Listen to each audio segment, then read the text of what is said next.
transcending into the mystical realm of Kamar-Taj within the Marvel Universe.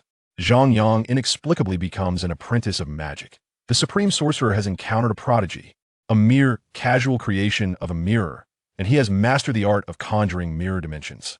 I whimsically devised a fear spell, merely glaring at him, and to my astonishment, he truly grasped it. Just recently, when Thanos descended upon Earth, a single glare from him rendered the Titan ashen-faced. Even Dormammu was frightened away. Ancient One remarked, "His comprehension is unparalleled. Perhaps we ought to bestow upon him the title of Supreme Sorcerer, for I find little left to teach him."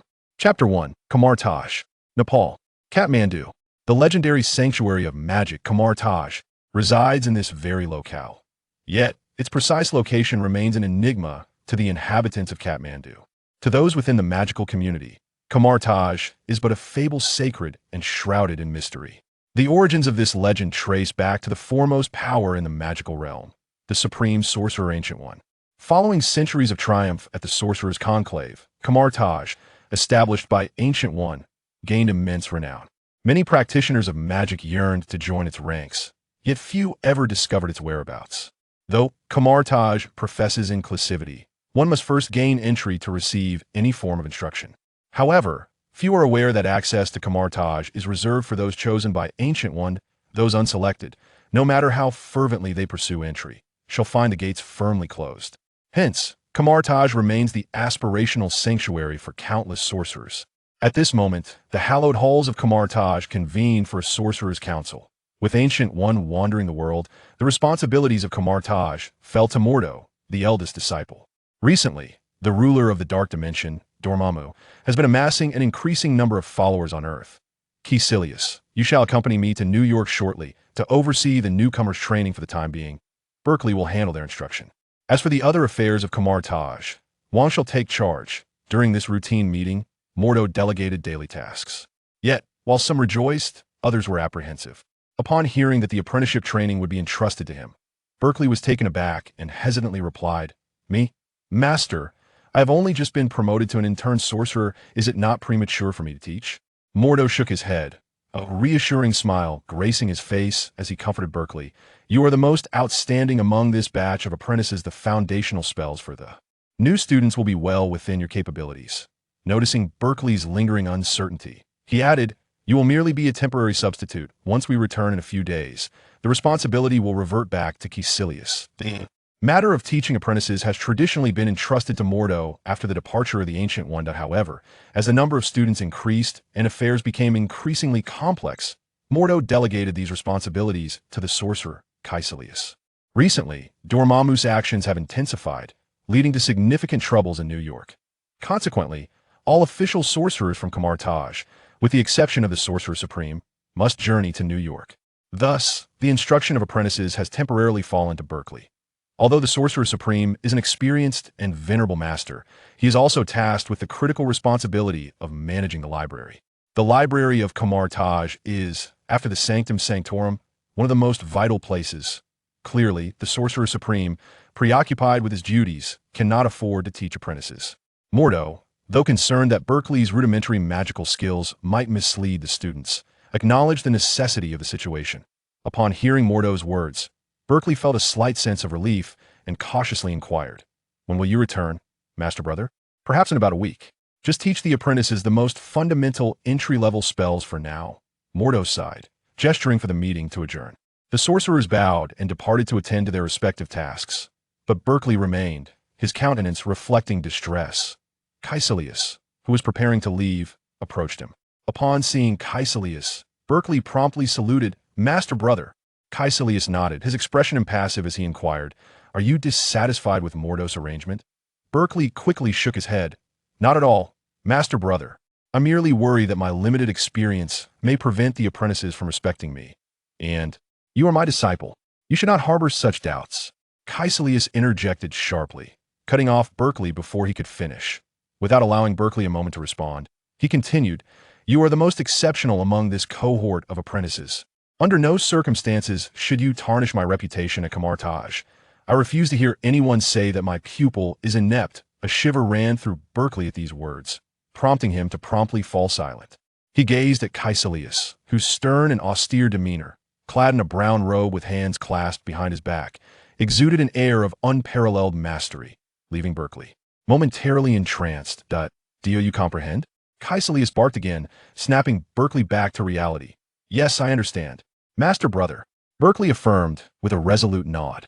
Once Caecilius departed, Berkeley straightened his posture, emulating Caecilius' stance with his hands clasped behind his back as he strode toward the training grounds. His conversation with Caecilius imparted a vital lesson to Berkeley. Regardless of skill level, the art of maintaining an impressive facade is of utmost importance. Chapter 2. My senior brother is a master. Oh, I have truly entered Kamar-Taj. This is utterly astounding. I am currently filled with trepidation. I am about to embark on the journey of learning magic. I wonder if I will catch a glimpse of the Supreme Sorcerer. Yet, whether or not I meet the Supreme Sorcerer is of little consequence. I merely hope to acquire some knowledge. I am genuinely fearful that if my talent proves inadequate, Kamar-Taj might dismiss me. In the vast training arena, dozens of individuals clad in simple attire can be seen at a glance. Their expressions vary. Some are anxious, others are exhilarated, while the majority exude excitement. They engage in fervent discussions, their eyes brimming with anticipation. Unbeknownst to them, amidst the crowd stands Zhang Yang, who is taken aback. Could it be? I have traversed into the Marvel Universe and inexplicably become an apprentice of Kamar-Taj. At this moment, Zhang Yang feels a wave of panic mixed with confusion. All he did was take a nap at home, and upon awakening, he found himself in this bizarre place. It was only after overhearing the conversations around him that he realized he was indeed in Kamar-Taj. The Supreme Sorcerer? Is this not the Marvel Universe? Though he has only watched Avengers, Infinity War, Zhang Yang is well aware of what Marvel entails. Frequent alien invasions, superheroes wreaking havoc, and a plethora of extraordinary beings, including sorcerers and extraterrestrial life forms. Alas, Zhang Yang is still merely an ordinary individual, observing the surrounding apprentices clad in monk robes, each brimming with excitement. He himself cannot muster any enthusiasm. With a deep sigh, he prepares to survey his surroundings. Suddenly, a chilling voice resonates in the ears of everyone present. Do you think Kamar-Taj is just any place? What is magic? Lacking even this modicum of confidence, you dare to pursue the study of magic? Silence ensues. The apprentices, including Zhang Yang, turn to seek the source of the voice. It is a petite young woman, seemingly no older than 17 or 18, yet her figure is striking. The simple robes of Kamar-Taj do little to conceal her alluring curves. Rather, they accentuate her beauty. However, her icy countenance immediately conveys that she is not to be trifled with. Who are you? A young man in the crowd inquires, furrowing his brow as he scrutinizes her with evident dissatisfaction. My name is Ellie, the future Supreme Sorcerer, the girl named Ellie declares, raising her chin as she addresses the young man, enunciating each word with conviction. Her expression is steadfast, emanating a powerful aura that starkly contrasts with the other apprentices in the training arena. At a glance, she appears anything but an untrained novice in magic.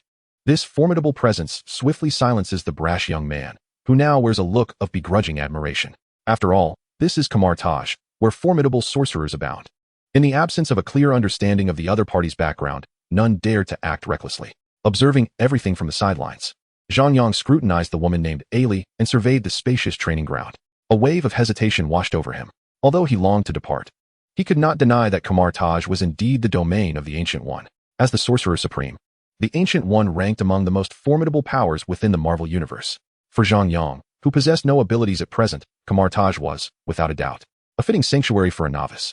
Moreover, despite its seemingly humble appearance, lacking the opulence typically associated with a magical sanctuary, the reality was that entering and exiting the Ancient One's territory was not a matter of mere desire. Zhang Yang recalled watching Avengers, Infinity War, where the sorcerers of Kamar-Taj effortlessly opened portals to any destination with a mere wave of their hands. If he wished to leave Kamar-Taj, he must first learn the art of portal creation.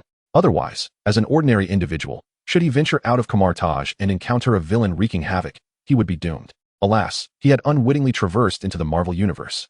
With another sigh, just as Zhang Yang resolved his inner conflict, the surroundings erupted into a commotion. Who is that? Why does his attire differ from ours? He appears quite imposing. Is he a sorcerer from Kamar-Taj? Quick, stand at attention. He must be remarkable. At that moment, the apprentice's gazes shifted from Ellie to another figure, a man clad in a brown monk's robe. He appeared to be in his 30s, hands clasped behind his back, strolling towards the crowd with an air of confidence. His expression was impassive, and his demeanor exuded a chilling intensity. With each step, the fabric of his robe billowed gracefully in the wind, embodying the essence of one who had cultivated his skills for an extended period, resembling an extraordinary sage. The powerful aura he emanated silenced the previously bustling training ground. Even Ellie, who had just been brimming with pride, fell into line among the crowd. Zhang Yang joined the assembly, watching as the man approached, his piercing gaze sweeping over all the apprentices in the training ground. I am Berkeley, responsible for teaching you the arcane arts. From this day forth, you shall refer to me as Brother Berkeley. Chapter 3. Becoming a sorcerer is no simple task. Berkeley? To Zhang Yang, the name was entirely unfamiliar. Within the Marvel realm, the only sorcerers he was aware of, aside from the Ancient One and Doctor Strange, were Wong, who had an affinity for listening to Bianc. However, in the Marvel universe, magic has always been a formidable force. Zhang Yang contemplated that there must be more than just one or two powerful sorcerers in Kamar-Taj. Furthermore, Berkeley's stern demeanor indeed suggested a hint of the otherworldly. Clearly, he was a practitioner of the arcane arts, and his aura distinctly set him apart from the ordinary. To intimidate the boisterous Eli, who had just boasted of her aspirations to become the Supreme Mage, one must possess a certain level of prowess. Zhang Yang, having arrived barely a day ago, remained unfamiliar with Kamar-Taj and had yet to witness magic firsthand. Nevertheless, he reminded himself that as a seeker of knowledge, humility was paramount. Berkeley resumed. Being a mage is no trivial pursuit. It demands a resolute determination to endure hardships and an unwavering perseverance. Of course, a modicum of innate talent is essential. And above all, a willingness to face death at any moment. His words served as a stern warning to all apprentices. Clearly, his statement bore significant weight. As soon as Berkeley finished speaking, the previously exuberant expressions of the apprentices turned serious. Even Zhang Yang found himself sobering up. Although he had been compelled to appear in Kamar-Taj, having resolved to study magic, he could not afford to take it lightly. Otherwise, should he emerge from the sanctuary of Kamar-Taj with only a superficial grasp of magic, he would be ill-prepared to confront the impending threats to Earth. While he did not aspire to reach the level of the Ancient One, he was determined to master the magic wielded by Doctor Strange. With a firm resolve, he listened as Berkeley declared, "Now, I shall teach you the first step in learning magic. Raise your hands, concentrate your thoughts, and empty your mind. Silently recite the incantation. If you find the incantation somewhat impractical, you may also refer to it as a program. Feel the energy of nature around you. The incantation already resides within your minds." With the pretentiousness concluded and no further embellishments, Berkeley commenced the introductory lesson in magic. As he spoke, he demonstrated, raising his hands, closing his eyes, inhaling deeply, and continuing. Feel the power bestowed upon you from the vast cosmos, then utter the incantation, gathering energy to summon a beam of magic. As Berkeley's words concluded, he slowly opened his hands, and a brilliant yellow beam of magical light materialized. Oh my heavens, had I not witnessed it with my own eyes, I would hardly have believed it. How marvelous! Berkeley has conjured a beam of light from thin air. Magic is utterly astonishing. How is this even possible? The apprentices collectively displayed expressions of shock, their mouths agape, as if they had just witnessed the birth of a miracle. Eagerly, they attempted to replicate Berkeley's method, yet not a single one could summon even a glimmer of light. The once confident Eli's expression began to shift, revealing a hint of uncertainty. However, in her gaze sparkled a mix of obsession and determination as she began to follow Berkeley's guidance to draw forth the magical light. However, after several attempts, the results were not significantly better than those of others. Praise and astonishment flooded Berkeley's ears as he observed the apprentices' continuous failures. Seeing their struggles, the anxiety in Berkeley's heart finally eased. Initially, he had worried that as an intern mage, he might be unqualified to teach these apprentices. So he deliberately adopted a more aloof demeanor to establish authority. It seemed, however, that this tactic was effective. Berkeley felt a measure of comfort within, though his expression remained stern. With his hands clasped behind his back, he admonished, "Put in more effort. Concentrate. You're almost there." As he spoke, he traversed among the apprentices, scrutinizing their progress. Eventually, he found himself before Zhang Yang, unable to resist pausing, his brow furrowing slightly with displeasure as he sternly inquired, "Why are you not practicing?" This reprimand snapped Zhang Yang back to reality. He had been lost in thought, reminiscing about how Doctor Strange conjured those magical weapons and shields in Avengers, Infinity War, momentarily forgetting to take action. "Senior brother, I will try right now," Zhang Yang quickly replied. Berkeley nodded, observing Zhang Yang's obedient demeanor, reminiscent of his own early days in Kamar-Taj, and his tone softened somewhat as he said, "Failure is not to be feared. What is truly daunting is the reluctance to take action. Do not be afraid, give it a try." Chapter 4. Berkeley's encouragement instilled in Zhang Yang a profound sense of confidence and warmth. After all, he was a practitioner. The essence of mastering magic lay not only in honing one's abilities, but also in cultivating the spirit. Feeling Berkeley's supportive gaze, Zhang Yang took a deep breath. It was, after all, his first foray into the realm of magic, and a hint of nervousness lingered. He listened to Berkeley's guidance, casting aside distractions, focusing intently, and attuning himself to the energies of the multiverse. The incantation resonated within his mind, conjuring images of Doctor Strange casting his shield spell. Zhang Yang raised his hands, and in an instant, his mind felt like a computer inundated with vast amounts of information, flickering with strange symbols and scenes. These images and texts began to flow from his mind, coursing through his body, infusing his very soul, and reaching his hands. As Zhang Yang gradually drew apart his hands, a beam of yellow magical light materialized before everyone present. Berkeley, Eli, the apprentices? Ignoring the curious gazes of those around him, Zhang Yang followed the mental image, tracing circles with his hands, then opening them to form a square of light, before finally bringing his hands together. With a resounding bang, a luminous magical shield hovered before him, captivating the attention of all in the training ground. As the magical shield appeared, the expression on Berkeley's face transitioned from one of neutrality to sheer astonishment. Though he endeavored to restrain his expressions, striving to maintain composure and not appear overly dramatic, the sudden dilation of his pupils betrayed him. At that moment, Berkeley found it hard to believe his own eyes. A magical shield? This individual had audaciously conjured a magical shield. Essentially, the magical shield belonged to the foundational spells of Kamar-Taj, a rather simple incantation. Yet, how could an apprentice who had barely studied magic for 10 minutes, after merely hearing his own words once, manage to draw a complete magical shield? This seemed rather preposterous. It is worth noting that Berkeley himself had spent an entire week merely crafting a magical beam, let alone this intricately designed magical shield, which he had labored over for a whole month to perfect. Have you had prior exposure to magic? Berkeley could not help but ponder internally. Zhang Yang waved his hand, dismissing the magical shield, and shook his head. This response sent another tremor through Berkeley's heart. While it is often said that aptitude plays a role in learning magic, the reality was that this young man possessed an extraordinary talent. Observing Berkeley's expression, which oscillated between satisfaction and discontent, Zhang Yang inquired, "Senior brother, what do you think?" Zhang Yang's words jolted Berkeley back to the present. Viewing Zhang Yang's humble demeanor, Berkeley couldn't help but feel a sense of admiration. It was rare to encounter someone with such innate talent who remained so modest. However, in an effort to prevent Zhang Yang, a mere novice, from becoming overly proud, he stifled his astonishment and maintained a calm faade, replying, "It's passable." After a pause, Berkeley continued, "There are various types of magical shields. The stronger the wizard, the more robust the shield they can create. You will need to practice diligently." Furthermore, Berkeley straightened his posture and, feigning profundity, added, "Magical energy can not only manifest shields but also weaponry, such as swords, daggers, whips, and other implements. Having just conjured a shield, you may now attempt to create other weapons. Of course, each type of weapon requires different spells and energies, all of which you must come to understand." Berkeley's earnest words prompted the apprentices to nod in agreement, marveling at the profundity of magic. Zhang Yang, too, nodded in acknowledgement. He was acutely aware of his position and identity. His novice village resided in Kamar-Taj, under the formidable influence of the legendary Ancient One, who commanded respect throughout the multiverse. Zhang Yang's goal in learning magic was to become more powerful. After all, this was merely an introductory spell. He needed to exert greater effort to master more formidable magics. "I understand, senior brother. I will continue to practice," Zhang Yang declared.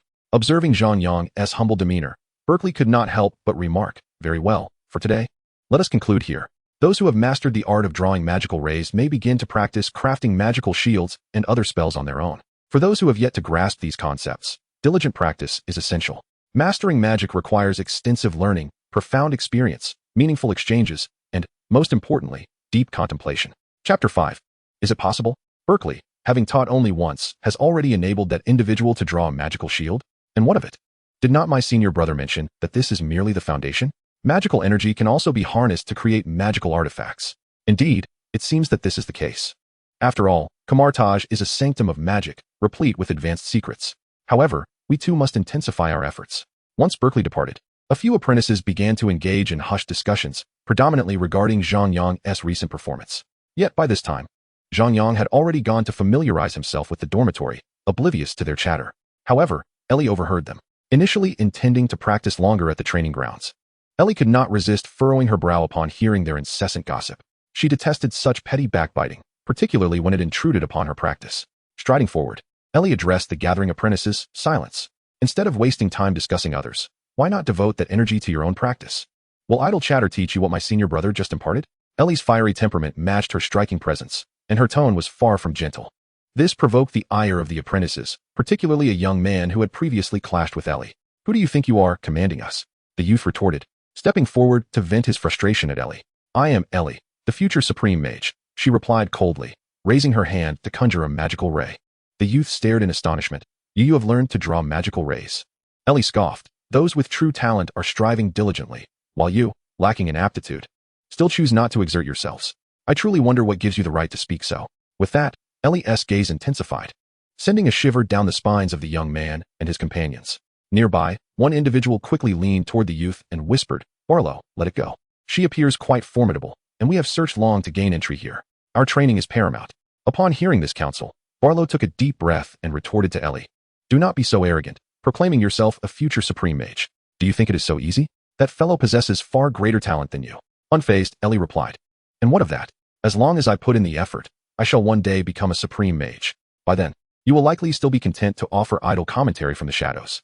With that, Ellie turned and departed the training grounds, seemingly disinterested in exchanging another word with them.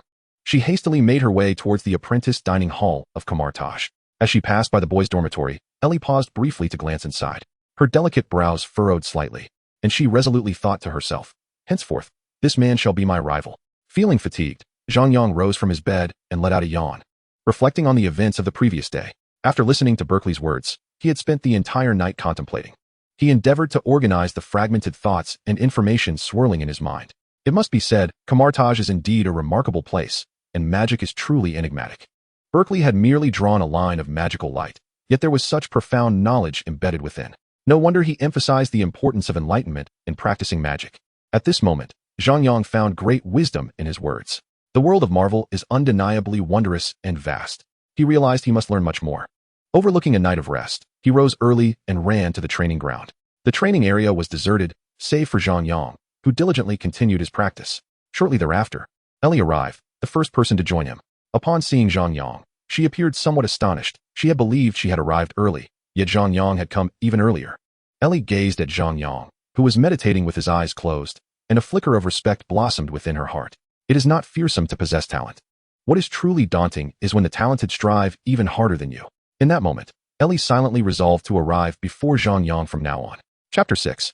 Kamar-Taj. Library. Early in the morning, Berkeley approached Wang to pay his respects. It was both a greeting and a report on the apprentice's progress. As always, Wang sat at the front of the library, intently focused on the magical tomes before him.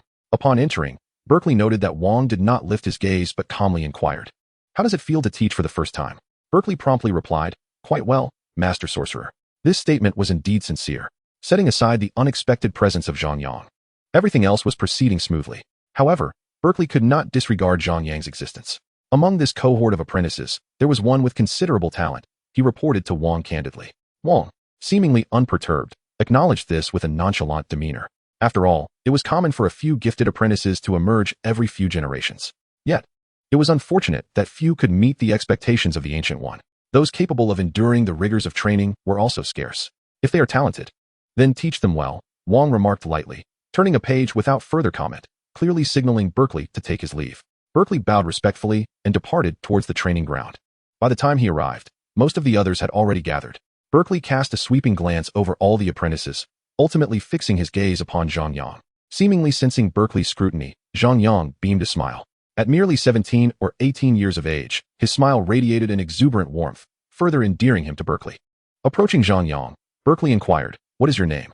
Although his expression remained impassive, his tone softened considerably. With utmost respect, Zhang Yang replied, Zhang Yang. Nodding, Berkeley addressed the group of apprentices, aside from Zhang Yang.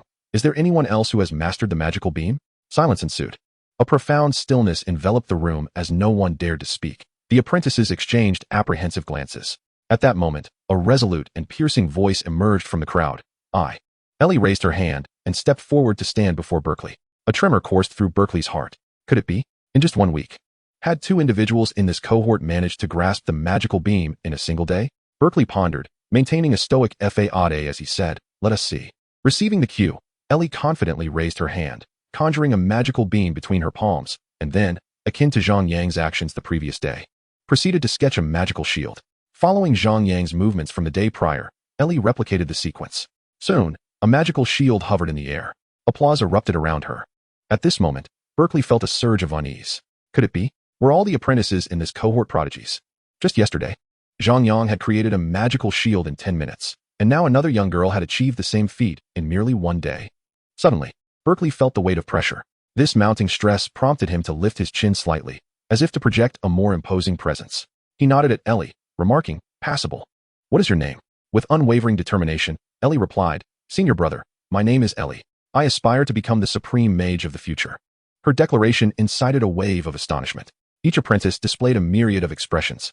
Even Berkeley was momentarily taken aback, though her words seemed somewhat audacious. Zhang Yang found himself admiring her boldness. Those who dare to dream are invariably superior to those who do not. It is commendable to have such aspirations, and I sincerely hope you strive to realize them. Although Berkeley was somewhat astonished by Ellie's audacity, he refrained from scolding her, instead appearing to offer his tacit approval. He encouraged Ellie while addressing all the apprentices. "I understand that each of you has come to Kamar-Taj with a purpose. Therefore, I hope you can achieve your goals through magic, while also remembering Kamar-Taj's mission, to protect the Earth." Seizing the moment, Berkeley launched into another round of admonition and grandiloquence. Upon witnessing the affirmative nods and the fiery determination in the apprentice's eyes, Berkeley suddenly shifted his tone. However, becoming a supreme mage is not an endeavor to be taken lightly. A mage must possess both diligence and talent, yet the most crucial attribute is insight. Magic is profound, and thus, insight holds paramount importance. As I mentioned yesterday, magical energy is not merely capable of conjuring beams and shields, it can also forge magical weapons. Eli, aside from the magical shield, what else have you comprehended? Eli, taken aback, awkwardly shook his head. He had spent the entire night merely practicing the drawing of the magical shield, leaving no time to fathom anything else. Berkeley, uncharacteristically smiling, reassured him, "No worries, keep up the good work." Relieved, he turned to Zhang Yang and inquired, "And you? After practicing yesterday, have you learned anything new?" At Berkeley's question, Zhang Yang couldn't help but express his thoughts. "In truth, senior brother, magic is indeed wondrous." Berkeley nodded, acknowledging the truth in his words. Observing Zhang Yang's expression, which bore a hint of sighing, he felt a weight lifted from his heart. Berkeley thought to himself, given his demeanor, he likely hasn't grasped much. That's a relief. This batch of apprentices possessed considerable talent. If they progressed too swiftly, he feared that by the time senior brother Cassius returned, he would have nothing left to teach. Berkeley pondered this and exhaled deeply. However, before he could fully relax, Zhang Yang spoke again. "Last night, I pondered for an entire night, and believe I have unraveled over 300 spells from magical weapons." This revelation stunned everyone present, including Berkeley. Berkeley exclaimed, "Nonsense. I merely sketched a magical beam in front of Zhang Yang, and he claims to have discerned over 300 methods for crafting magical weapons." As Chapter 7 unfolded, it became evident, just as Berkeley had previously stated, that each weapon's spell and energy were distinct. Although the differences among these spells and energies were subtle, comprehending them was no trivial task. Berkeley had spent a whole year at Kamar-Taj, and with his current abilities, he had only discerned the methods for 5 types of weapons: a dagger, a sword, a spear, a whip, and a rope. Moreover, based on his understanding, he considered himself quite adept among the previous batch of apprentices. Yet now, Zhang Yang audaciously claimed to have mastered over 300 weapon designs. Who could believe such a thing? Furthermore, even if Zhang Yang had indeed learned a few weapon designs, it was implausible for him to have grasped over 300. They say there are 18 martial arts skills. If Zhang Yang had claimed to have learned 18, Berkeley would have reluctantly accepted it. But for him to assert that he had mastered over 300 weapon designs, did he think Berkeley had not studied magic himself? Preposterous. Berkeley furrowed his brow slightly, a hint of irritation evident in his expression. The apprentices surrounding Zhang Yang initially expressed their astonishment at his words. However, upon witnessing Berkeley's expression, an immediate silence enveloped them. All the apprentices turned their gazes toward Berkeley, their confusion palpable. Zhang Yang, having grasped the intricate designs of over 300 magical weapons, felt a tinge of pride within him. He anticipated a few words of praise from his senior brother, Berkeley, along with the impartation of further knowledge. To his surprise, Berkeley's countenance revealed a hint of annoyance, leaving Zhang Yang perplexed. Unbeknownst to him, Berkeley's thoughts were racing. Oh? Is he beginning to show off? I merely sketched a line, and he claims to have conjured over 300 forms? As he delves deeper into magic, he seems to develop a sense of superiority. Junior brother, if you wish to flaunt, do not blame me for striking you down. With a sidelong smirk, Berkeley wasted no time and commanded, "Come now, demonstrate what you have learned." This straightforward request instantly drew the attention of all apprentices, including Ellie. Although still recovering from her initial shock, Ellie's body instinctively focused on Zhang Yang, her eyes brimming with anticipation and disbelief. While she was astonished by Zhang Yang's ability to comprehend so many spells in a single night, she found it difficult to fully accept. Despite her reluctance to doubt others, she believed in seeing with her own eyes.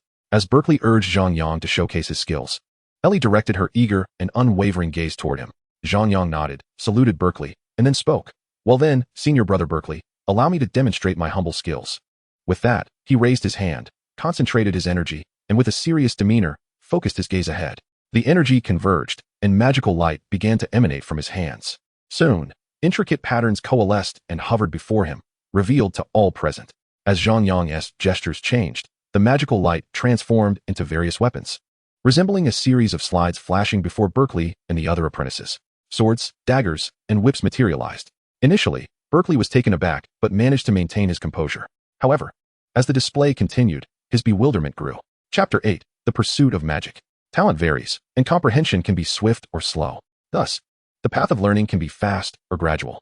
If Zhang Yang could discern the 18 weapon forms, Berkeley would be shocked, yet theoretically accepting, as the incantations and creations of these weapons could indeed be found in the library. But the real question was, what on earth was Zhang Yang doing conjuring a handgun? A submachine gun? A machine gun? Even bullets? Are these artifacts truly documented within the magical realm of Kamar-Taj? At this moment, Berkeley's expression shifted from initial astonishment to sheer shock, ultimately rendering him speechless. It felt as though countless thoughts were racing through his mind. He couldn't help but ponder whether Kamar-Taj's magic contained the ability to conjure firearms and ammunition. Just as Berkeley was lost in his thoughts, Zhang Yang waved his hand, and a crimson magical chain materialized before him, utterly bewildering Berkeley. A scarlet chain. What on earth? So among the over 300 weapons Zhang Yang comprehended, there exists a scarlet chain as well. Concerned that his eyesight might be failing him, Berkeley raised his hand to rub his eyes. Yet, no matter how many times he looked, he was certain Zhang Yang had indeed conjured the scarlet chain. This was not merely something one could grasp through the sensation of natural energy. The scarlet chain, originally known as the Chains of Chitauri, is governed by the ruler of the Crimson Cosmos. The power of the red tank originates from this very realm. The formation of the scarlet chain necessitates an understanding of the Crimson Cosmos power and its subsequent condensation. Thus, it is classified as high-level magic in Kamar-Taj. It is crucial to note that the scarlet chain is something that ordinary superhumans cannot simply break free from. Once ensnared, escape is virtually impossible without cosmic-level strength. How could Zhang Yang have conjured the scarlet chain merely by sketching a line? He himself had spent a year learning magic, and even managing to create a magical rope to restrain an enemy felt like a monumental achievement. To draw the scarlet chain, given his current proficiency, it would take an estimated decade of relentless training, and perhaps even 20 years if he were to progress slowly. Gasp! After several moments of internal turmoil, Berkeley finally steadied his thoughts. Zhang Yang was not merely talented, he was an absolute genius. His level of comprehension is likely unmatched in the entire realm of sorcery. What on earth is his mind composed of? As he observed Zhang Yang showcase the 300 weapons, Berkeley's mind was overwhelmed, ringing with astonishment, his scalp tingling. Initially, he had harbored doubts regarding Zhang Yang's assertions, but now he was utterly convinced. In less than 10 minutes, he had grasped the fundamentals of magic and drawn a magical shield. Overnight, he comprehended 300 magical weapons, even harnessing the power of the otherworldly Crimson Cosmos to create the Scarlet Chain. How terrifying indeed. Why is it so? Everyone at Kamar-Taj diligently practices, day in and day out, year after year. Seasons change, and they build their skills from the ground up, step by step. How can Zhang Yang, in a single night, master what others have labored for decades to achieve? What does he possess that sets him apart? Is it merely his youth? Or perhaps his striking appearance? Oh, Vishanti. Why is this so unfair? As a mage of Kamar-Taj, am I truly dragging down the overall standard of our practitioners? At this moment, Berkeley was quite disheartened. Initially filled with confidence in his ability to mentor, Zhang Yang's prowess had completely shattered his self-assurance. This gloom led him to question his very existence. The expression on his face, a blend of a smile and a grimace, left Zhang Yang utterly perplexed, engulfed in a sea of questions.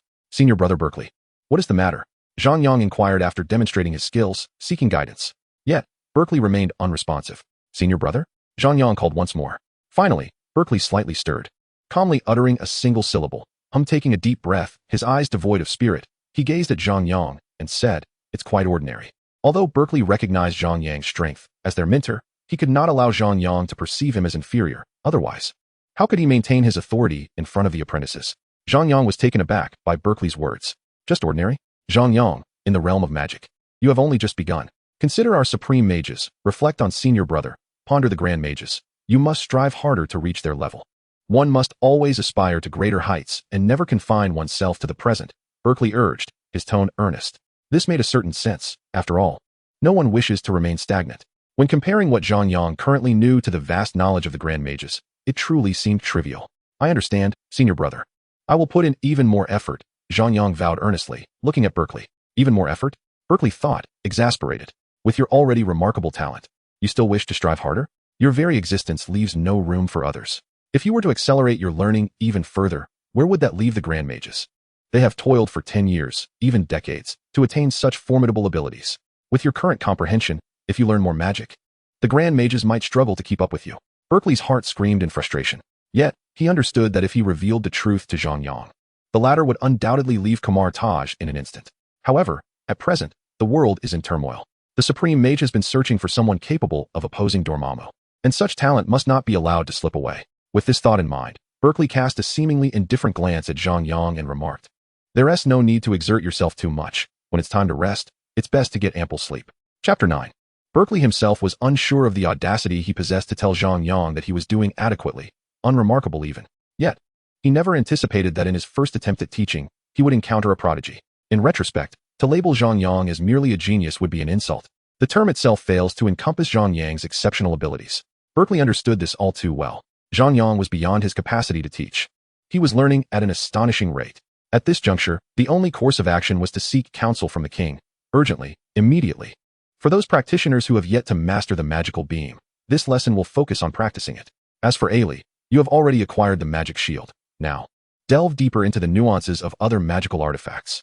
Suppressing his trembling heart, Berkeley announced the tasks to his apprentices. Yet, when it came to Zhang Yang, he found himself at a loss for what to assign him. "Senior brother, what about me?" Zhang Yang inquired, having received no specific task. After a moment of hesitation, Berkeley sighed in resignation. "You should return and get some rest." Berkeley was equally perplexed. With such remarkable talent, if he were to exert even more effort, would there be any opportunity left for other mages? However, Zhang Yang remained oblivious to Berkeley's inner musings. At this moment, he felt utterly confounded. "Sleep? What does he mean by that?" Zhang Yang seemed inclined to ask, but Berkeley hurriedly left, leaving him perplexed. Zhang Yang scratched his head, unable to comprehend the intent behind Berkeley's suggestion to sleep. Oh well, if it's sleep, then sleep it shall be. He decided to return to the dormitory for a brief rest. As soon as Zhang Yang departed, a fervent discussion erupted in the training ground. "Hey, do you think this Zhang Yang fellow is truly impressive or not? He mastered over 300 magical artifacts in just one night. I doubt it. If he were truly remarkable, senior brother Berkeley would have him training diligently. But look, he was told to go sleep instead. I also think he is overrated. Didn't senior brother say he was unremarkable?" The apprentices were engaged in lively debate when suddenly, a sharp voice interjected. "Let me tell you, someone like Zhang Yang is just one to be overly clever, engaging in futile endeavors." Ellie, without needing to look, recognized the speaker as Barlow. After all, this was not the first time Barlow had behaved this way, and Ellie had grown weary of reminding him each time. A hopeless case, indeed. With a sidelong glance at Barrow, Ellie moved a little further away, her gaze lingering on Zhang Yang's departing figure, filled with perplexity. Could it be that this fellow is truly not a prodigy? The Grand Mage. This is extraordinary. A genius has emerged from Kamar-Taj. Upon leaving the training grounds, Berkeley hurriedly entered the library. At that moment, the king was still inside, engrossed in reading while listening to Bianca's music. Sensing a breach in the library's protective barrier, he furrowed his brow and looked up to see Berkeley's alarmed expression. "What is the matter? Why the fluster?" the king inquired, a frown adorning his brow. "Grand Mage, this is serious. A genius has emerged from Kamar-Taj," Berkeley exclaimed in a rush. The king was momentarily taken aback by Berkeley's words. "A genius?" "Yes, Grand Mage. Let me tell you, there is an apprentice named Zhang Yang among this batch. Yesterday, I taught him the fundamentals of magic, the magic beam. And do you know what happened next?" Berkeley gazed at the king, a troubled expression on his face. "He mastered it today?" the king ventured cautiously. No. Grand Mage, you must think bigger," Berkeley insisted eagerly. The king frowned. "Think bigger? Could it be that he has drawn the magical shield?" he asked. Berkeley became anxious, exclaiming. He grasped the drawing of the magical shield in just 10 minutes, and after pondering it overnight, he derived over 300 variations of weapon spells based on the magic beam, even creating the Crimson Chains. What on earth? The Crimson Chains? Berkeley's revelation struck the king like a thunderclap. An apprentice, in just one night, managed to conceptualize the Crimson Chains?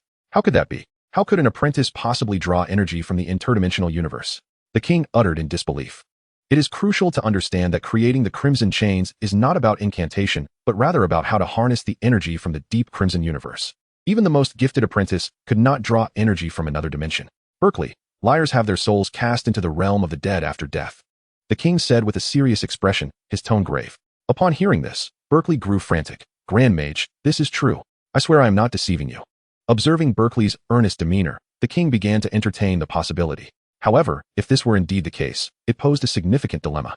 Considering Berkeley's ability to grasp the magic of the Crimson Chains with a mere line drawing, and given that the Supreme Mage is currently absent, it would be challenging for anyone in Kamar-Taj to contain such talent. It is worth noting that even a grand mage of high aptitude like the king took 5 years to master the Crimson Chains. Yet Zhang Yang managed to discern it overnight without instruction? Has he been touched by enlightenment? Grand mage, what should we do now? Should we continue to teach Zhang Yang? Berkeley felt a sense of urgency as he cautiously inquired of Wang. Of course, I shall teach him. However, if it is truly as you say, you must ensure he does not leave. Such an extraordinarily gifted magical apprentice must await the return of the Supreme Mage, who will determine his fate. Wang replied earnestly. Yet at this moment, Berkeley hesitated.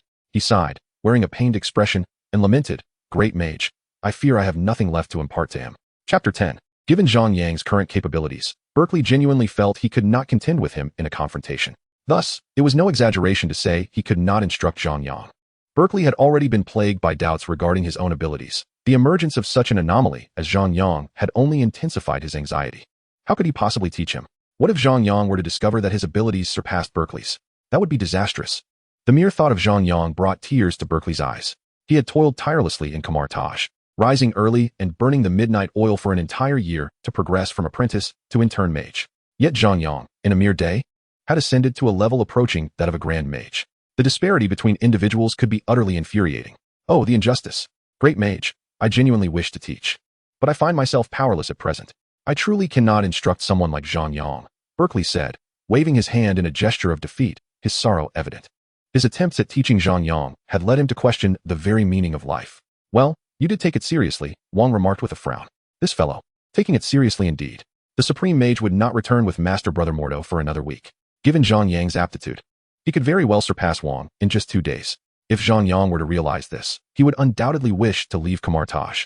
Therefore, it was imperative that Zhang Yang not be taught earnestly. You must only give him a cursory education, primarily to keep him occupied.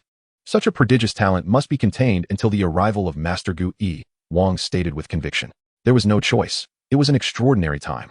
Kamar-Taj was in dire need of someone capable of defeating Dormammu. Hence this course of action was unavoidable. A cursory education? Berkeley was taken aback, looking at Wang with urgency. But great mage, did you not say that those with great talent should be taught diligently? Wang, exasperated, retorted, this Berkeley is far too straightforward. In extraordinary times, one must employ extraordinary measures. Taking a deep breath, he continued, listen, your primary objective now is to prevent him from realizing how formidable he truly is. The essence of cultivation lies within the heart. You must make him believe there is still much for him to learn. Do you understand? Berkeley nodded, somewhat comprehending. In any case, he must retain Zhang Yang until the Supreme Mage's return. Berkeley spent the night contemplating a teaching strategy for Zhang Yang. Ultimately, he could conceive of only one approach, chaotic instruction. However, to isolate Zhang Yang for such erratic teaching seemed improper. Thus, he resolved to teach this entire cohort of apprentices in a similarly disordered manner. Although Master Brother Modu would certainly impose punishment upon discovering this, there was no other choice. For the sake of an exceptionally gifted young man, Berkeley had to proceed in this manner. Otherwise, should he depart, it would signify an immense loss for Kamar-Taj in its struggle against Dormammu. Moreover, there were merely 6 days remaining. Once the Sorcerer Supreme and others returned to make their decisions, it would not be too late for Brother Kaiselius to impart knowledge to them. With this thought in mind, Berkeley silently nodded, as if resolving himself, and straightened his attire before hastening to the training grounds. Upon arrival, almost all the apprentices had gathered, Zhang Yang included. Berkeley felt a pang of regret for all the apprentices and then turned his gaze towards Zhang Yang. Taking a deep breath, Berkeley approached Zhang Yang with a stern expression and inquired, do you know why I instructed you to return to sleep yesterday? As soon as he finished speaking, Zhang Yang promptly bowed to Berkeley and expressed his gratitude. Junior brother understands, and I am truly grateful for your thoughtful consideration, Brother Berkeley. Berkeley was taken aback. He had posed the question to Zhang Yang intending to reprimand him, anticipating a response of ignorance. To his surprise, Zhang Yang appeared genuinely appreciative, leaving Berkeley somewhat perplexed. Before he could ask what he was thankful for, Zhang Yang excitedly exclaimed, Brother, I finally comprehend that the key to mastering magic lies in profound understanding.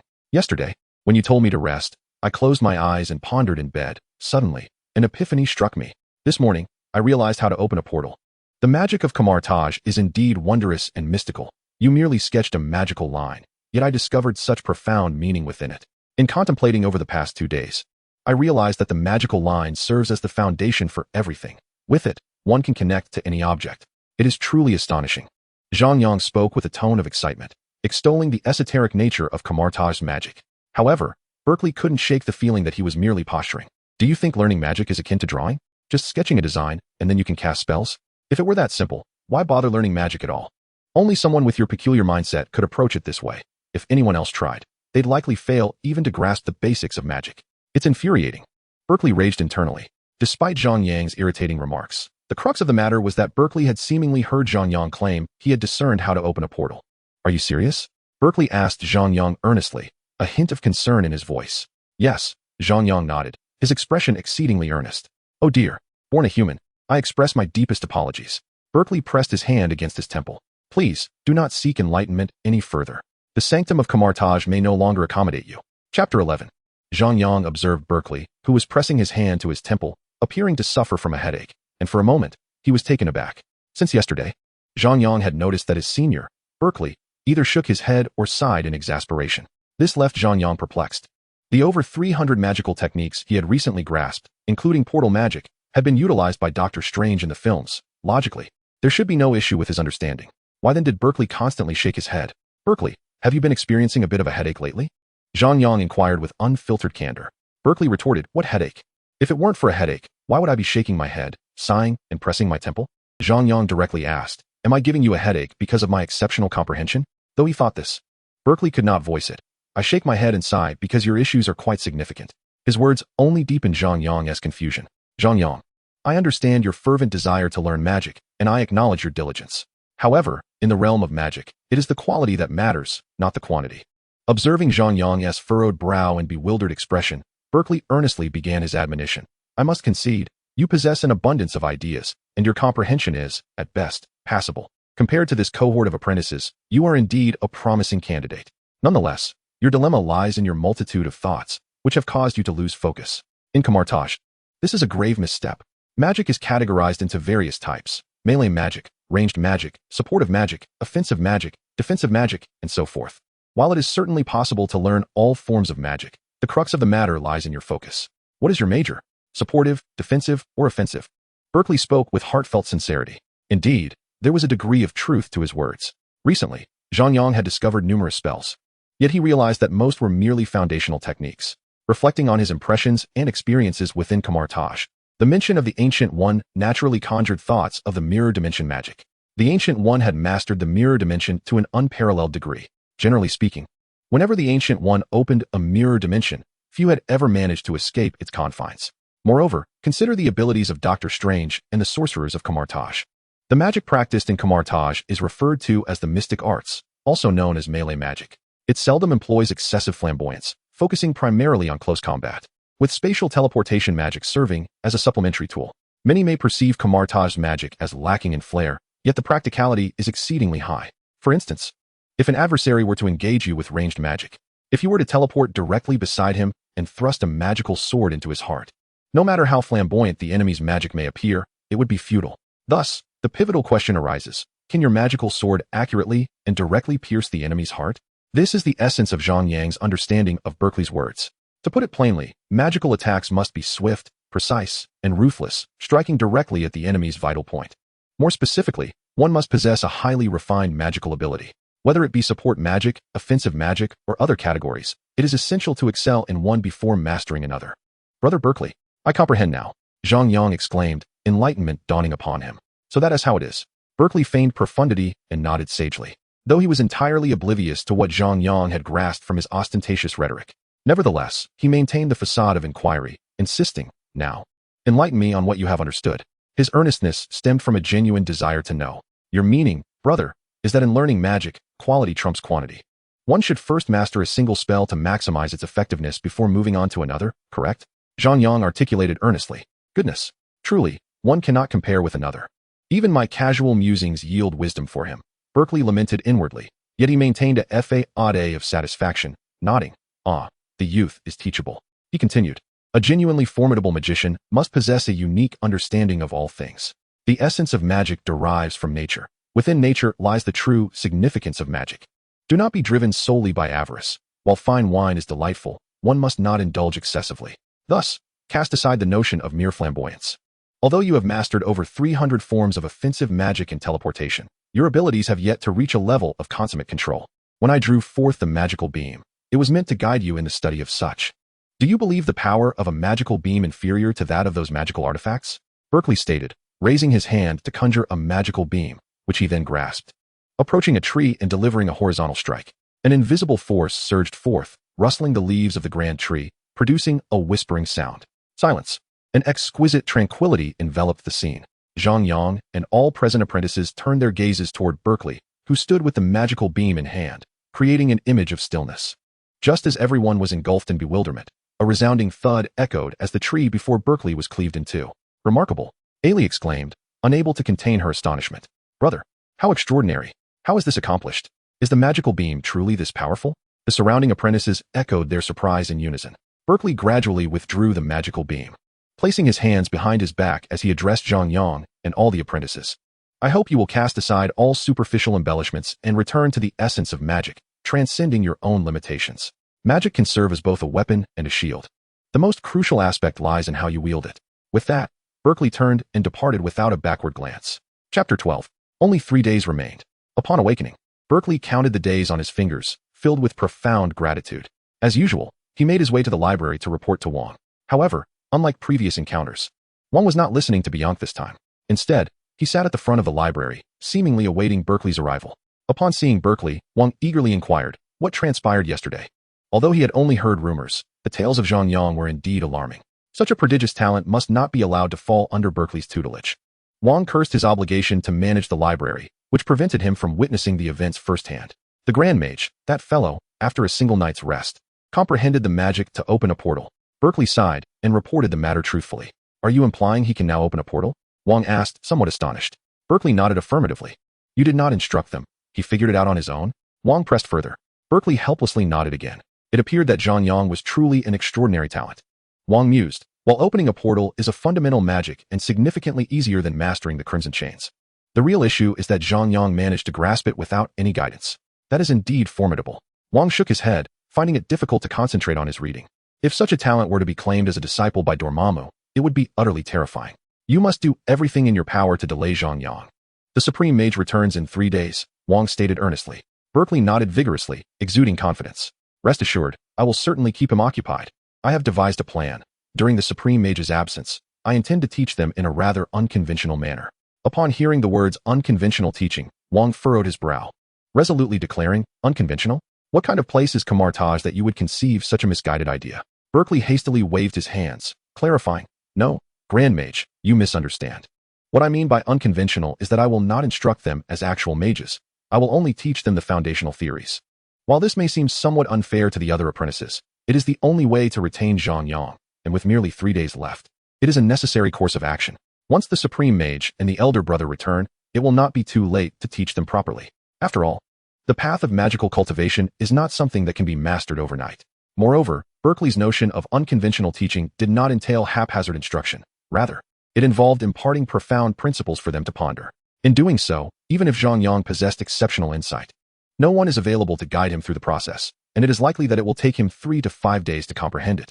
By the time he does, the Supreme Mage will have returned, and it is reasonable to assume that arrangements will be made for Zhang Yang. Understanding Berkeley's intention, Wang nodded.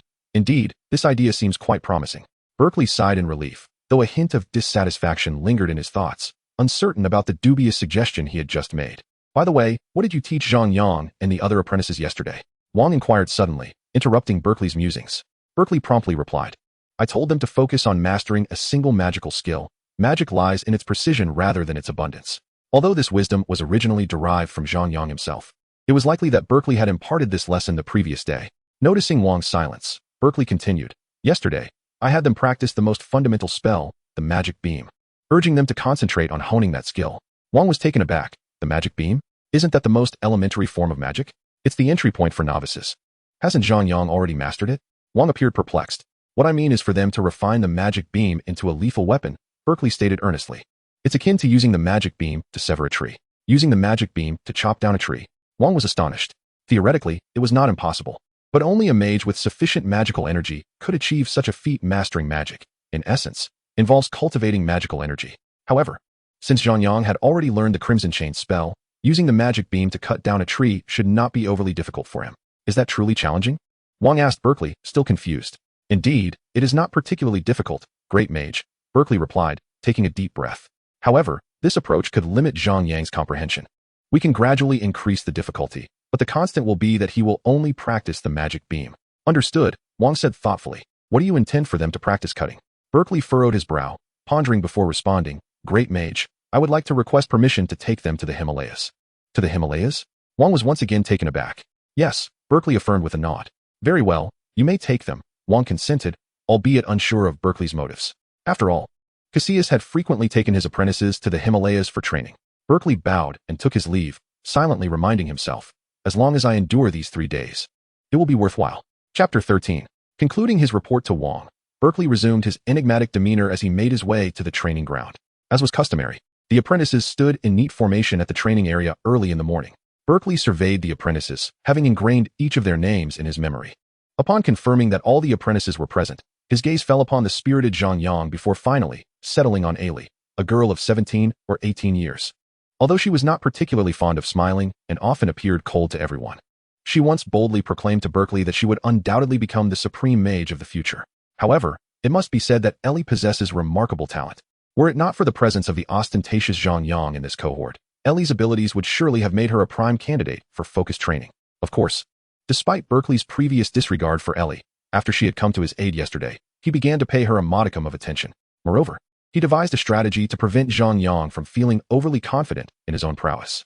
With a slight puff of his chest, Berkeley, after a prolonged silence, finally spoke. You have been at Kamar-Taj for 3 days now. In this span, how many of you have managed to conjure magical rays?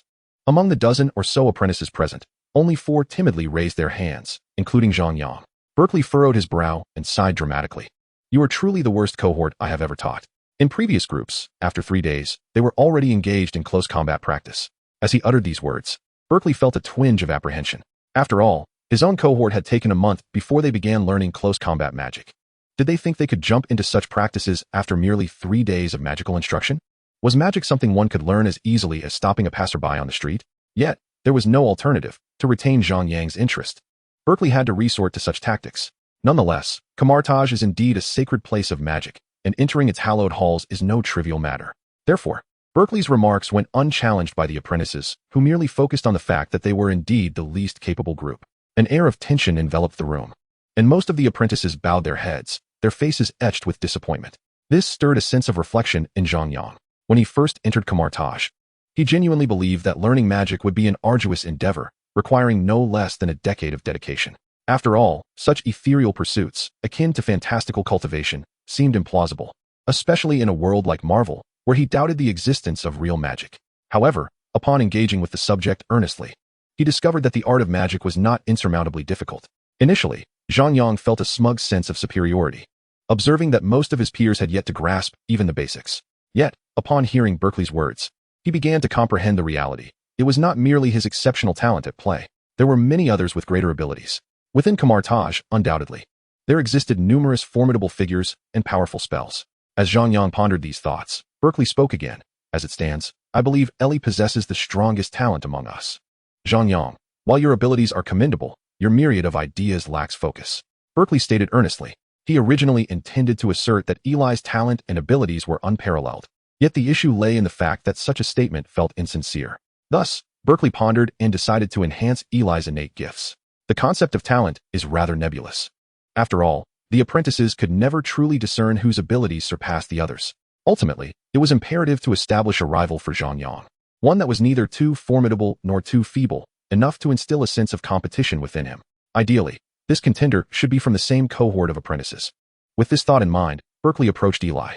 Upon reaching her, he earnestly declared, Eli, you must strive diligently to become an intern mage during the assessment at Kamar-Taj. Eli was momentarily taken aback. Although his words sparked a flicker of joy within her, she couldn't help but wonder if Zhang Yang's talent wasn't the most exceptional. Despite his mastery of many intricate spells, she had yet to grasp those very magics herself. However, under Berkeley's unwavering gaze, Eli's doubts evaporated instantly. She replied earnestly, yes. Brother Berkeley, I shall exert myself even more. She was determined to become a supreme mage. How could she lack even this modicum of confidence? Since her talent was the strongest, with perseverance and time, she was certain that she could surpass Zhang Yang. Eli thought to herself as she cast a glance at Zhang Yang. At that moment, he seemed to be looking at her as well. Their eyes met, and Eli felt her heart race inexplicably. She quickly averted her gaze and lowered her head. Meanwhile, Berkeley had approached Zhang Yang. Sigh, sigh, sigh. Berkeley stood before Zhang Yang, exhaling 3 deep sighs. The unspoken sentiment behind these sighs was, What on earth is the reason for your extraordinary comprehension? Please, do not delve any deeper. I implore you. Let me endure these 3 days, until the Supreme Mage returns. However, Zhang Yang remained oblivious to Berkeley's underlying thoughts, believing that Berkeley was displeased with his overthinking. He promptly assured, Brother Berkeley, rest assured, I will take it step by step, perfecting each spell to its utmost. Zhang Yang spoke with sincerity, which touched Berkeley somewhat. Remarkably, there was progress. It seemed that his tailored teaching approach for Zhang Yang had finally yielded some results, and with this, he felt confident that he could endure the next 3 days. Berkeley shook his head, overwhelmed with gratitude. At that moment, he wished he could bow to Zhang Yang, thanking him for sparing all the mages at Kamar-Taj. Otherwise, if Zhang Yang continued to deepen his understanding at such a pace, the mental fortitude of all the mages at Kamar-Taj might very well shatter. Others may toil for decades to master a single spell, yet he can acquire them all in just one night. Is there still any point in continuing? Berkeley sighed and addressed Zhang Yang. Very well. I sincerely hope you do not squander the effort I have invested in you. Indeed, it has been a considerable endeavor.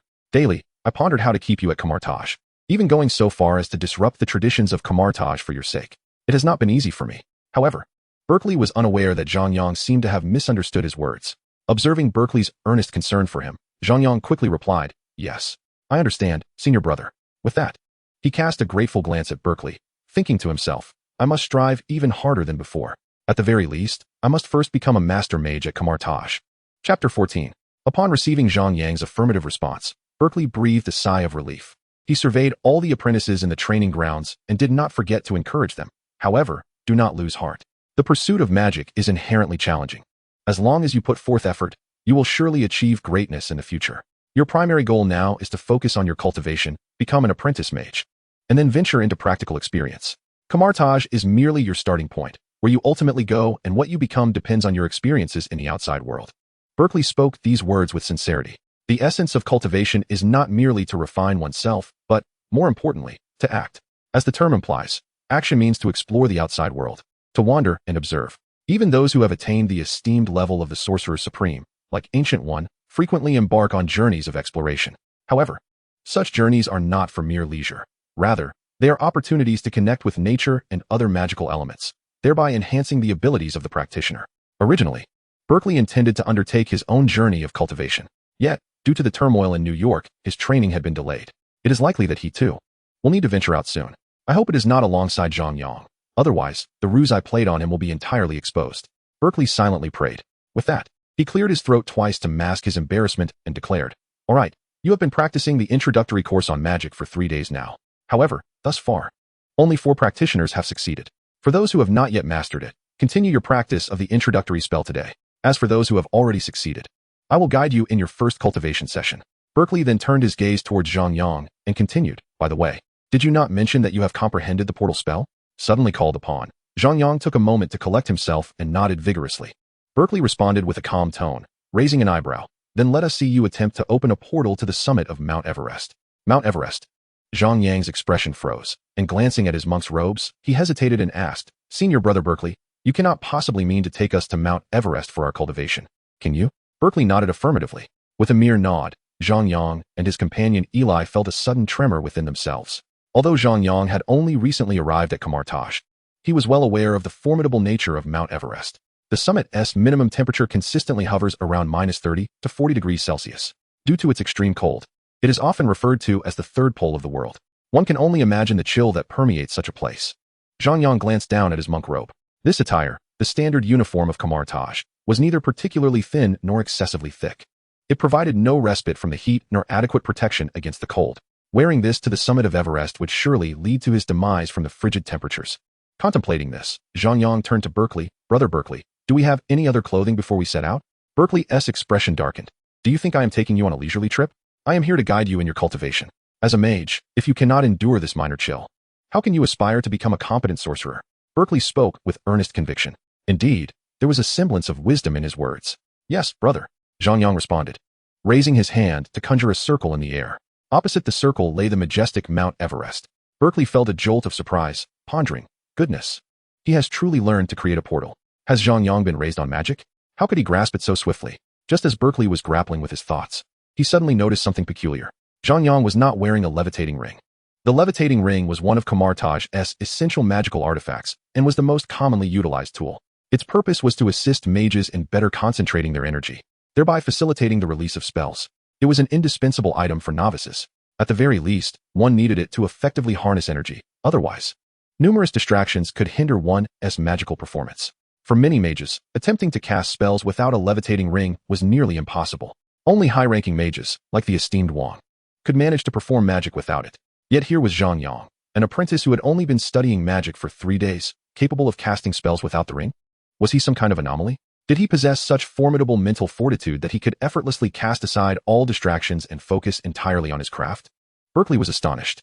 This individual might indeed be a prodigious talent destined to shake the foundations of the mage community. Brother Berkeley, are you all right? Zhang Yang inquired hastily, breaking Berkeley from his reverie. Realizing that no one else had noticed this oversight, Berkeley chose not to mention it, silently taking note to report this matter to Wang at the appropriate time. With his thoughts occupied, Berkeley led Zhang Yang, Ellie, and 2 other mages to the summit of Mount Everest. Chapter 15. During his apprenticeship, Cassius frequently brought Berkeley and his companions to the peak for training. Thus, Berkeley had acclimatized to the extreme cold of Everest. However, Zhang Yang and Ellie's group clearly struggled with the frigid temperatures.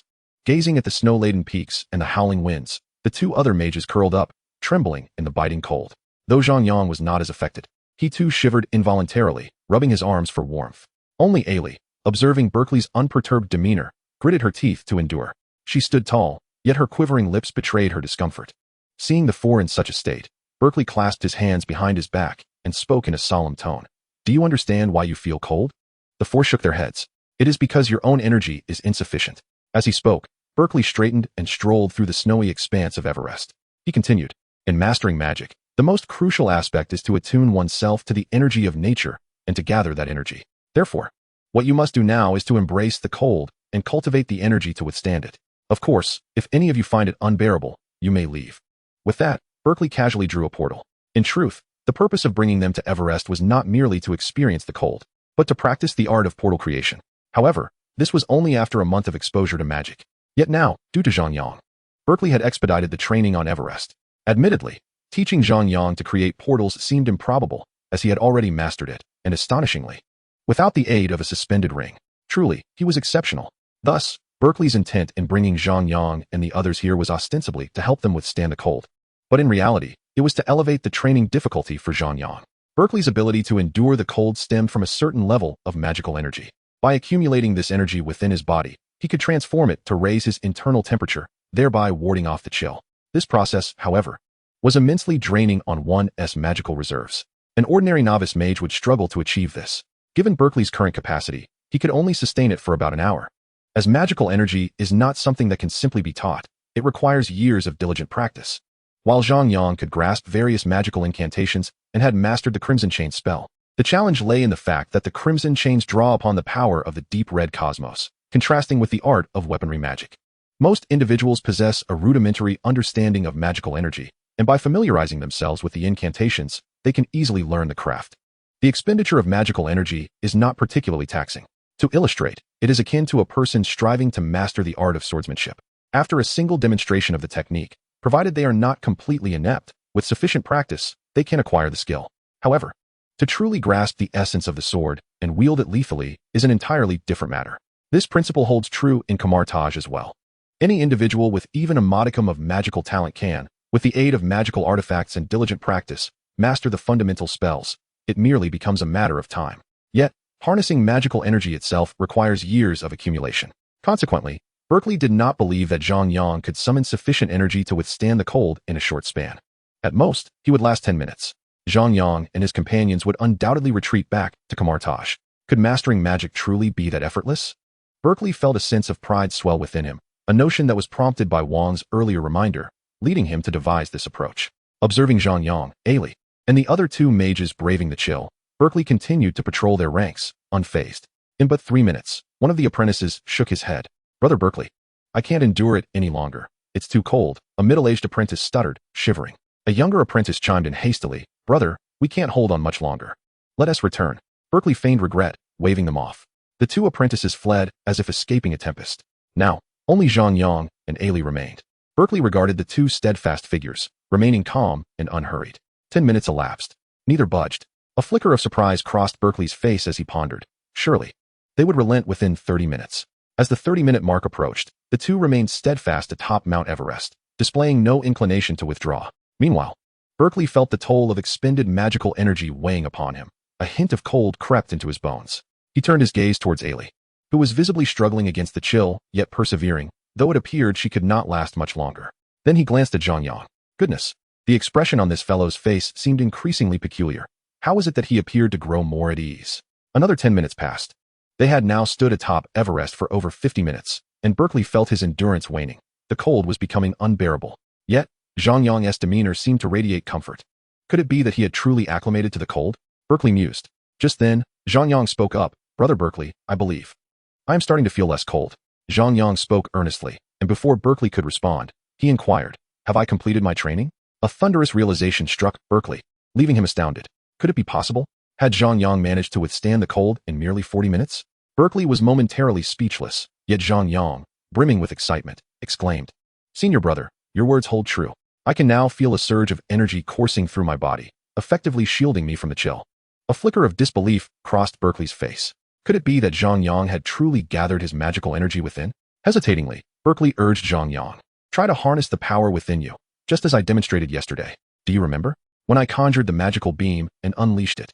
That was the essence of magical energy. Berkeley spoke with seriousness, despite his reluctance to admit it. He was curious to see just how much magical energy Zhang Yang had amassed. Nodding in agreement, Zhang Yang raised his hand and traced the outline of a magical beam. Feeling the energy swirling within him, attuned to the howling winds and the essence of nature surrounding him. With a mighty flourish, he unleashed the energy. Thunder roared as the winds tore apart, propelled by the magical light emanating from his hand. The very peak of Mount Everest trembled in response to Zhang Yang's gesture. Berkeley's eyes widened as he felt the ground quiver beneath him. If he wasn't mistaken, a fissure began to form from the point where Zhang Yang had waved his hand, extending ominously into the distance. The mountain shook violently, and the crack widened, astonishingly cleaving the summit of Mount Everest in twain. Zhang Yang, you've transformed into an apprentice mage. Berkeley stammered, his voice trembling with disbelief.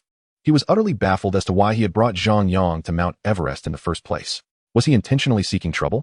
He had merely suggested they practice gathering magical energy, which typically required at least a year or more. Yet here was Zhang Yang, in just 50 minutes, managing to split the mountain's peak.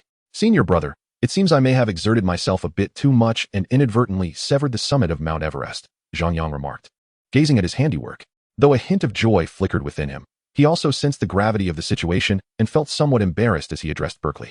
However, little did Zhang Yang know that in Berkeley's eyes, he was merely posturing, an insidious form of arrogance, no less. What did it mean to be accidental? Was Berkeley not witnessing the spectacle before him? With a single stroke of light, the towering peak of Mount Everest, standing at 8,000 meters, would surely be reduced to a mere 4,000 meters. Zhang Yang, how on earth did you achieve this? At this moment, Berkeley felt compelled to reveal the truth to Zhang Yang, no longer wishing to allow him to believe in his own inadequacies. This was simply beyond concealment. Good heavens! How could one individual possibly cleave the summit of Everest in twain? Even a fool would recognize that this feat is far beyond the capabilities of an apprentice. Could Zhang Yang be a fool? No. To call him a genius would be a grave insult. Genius pales in comparison to his brilliance. He is nothing short of a deity, a being of divine caliber within the realm of magic. Now, to suggest that Zhang Yang is unremarkable? To claim he is incapable? Berkeley could not utter such words, even at the cost of his own life. All he desired now was to comprehend how Zhang Yang accomplished this. I pondered deeply upon my senior brother's words last night, contemplating how to maximize the potency of magical light. It was only when I stood atop Everest that I felt I had finally unraveled the mystery, Zhang Yang stated with utmost seriousness. He then expressed his gratitude to Berkeley, saying, indeed, my senior brother was correct. Mastering a single form of magic to perfection is the key. Upon hearing Zhang Yang's words, Berkeley felt an overwhelming urge to slap himself. He had believed that restricting Zhang Yang to the study of one type of magic would significantly stifle his understanding of others. Yet, he had overlooked a crucial point, the terrifying potential of perfecting a single magical discipline. One magical ray could cleave the summit of Everest in half. What kind of formidable magical energy would that require? Could Zhang Yang have achieved this merely through thought and enlightenment? Surely, how would the sorcerers of Kamar-Taj survive? While others toiled year after year, enduring rigorous training day in and day out, he relied solely on contemplation. Was he truly endowed with such extraordinary magical talent? For heaven's sake, be reasonable. At this moment, Berkeley felt utterly despondent. Shaking his head, he addressed Zhang Yang and Eli, let us proceed. With that, Berkeley, in a daze, stepped through the portal to Kamar-Taj, with Zhang Yang and Eli following closely behind. As the trio entered the training grounds, the apprentices were left bewildered. Why did it seem that senior brother Berkeley appeared somewhat peculiar? He looked rather displeased. And what of Eli? Why did she stand there, mouth agape? As if she had just witnessed something astonishing? Yet, Zhang Yang appeared exceptionally jubilant. Amidst the apprentices' confusion, senior brother Berkeley spoke up. First and foremost, let us congratulate Zhang Yang, for he has successfully become an intern sorcerer, and today's training session has concluded. Berkeley delivered this news with an air of exhaustion. The apprentices responded with a collective, "What on earth?" Having embarked on a spiritual journey to Mount Everest, Zhang Yang astonishingly became an intern mage without even undergoing an assessment. In an instant, all the apprentices cast their gaze upon him, filled with astonishment. At that moment, a smile of uncontainable joy blossomed on Zhang Yang's face as he expressed his gratitude to Berkeley. "Thank you, brother." Berkeley nodded, responding, "Tomorrow, you shall report directly to the library. The Grand Mage Wang will commence your magical education." A wave of astonishment swept through the crowd. The apprentices looked at Zhang Yang with a mixture of envy and jealousy. The prospect of being taught by a Grand Mage. Surely, the knowledge imparted would consist of formidable high-level magic.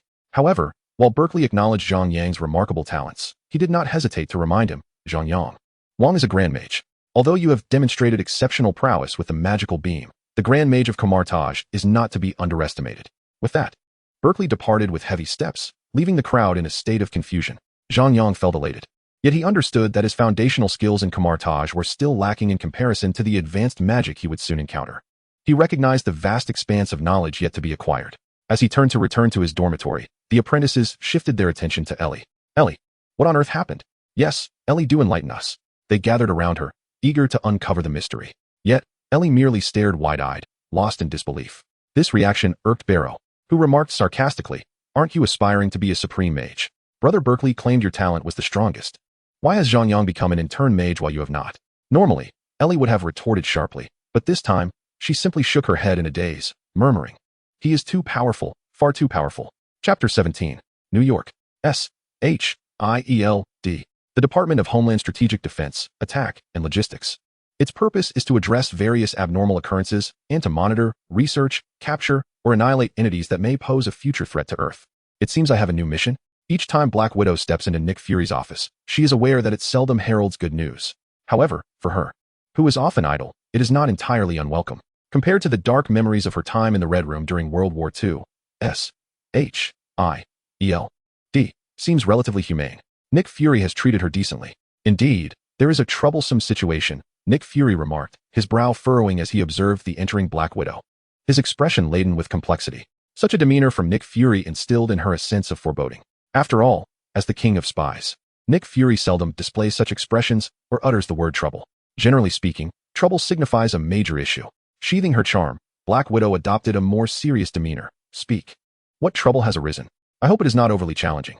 Nick Fury retrieved a dossier from his drawer and placed it before Black Widow, stating, "Mount Everest has inexplicably diminished in height by half and has experienced severe landslides, avalanches, and other natural disasters.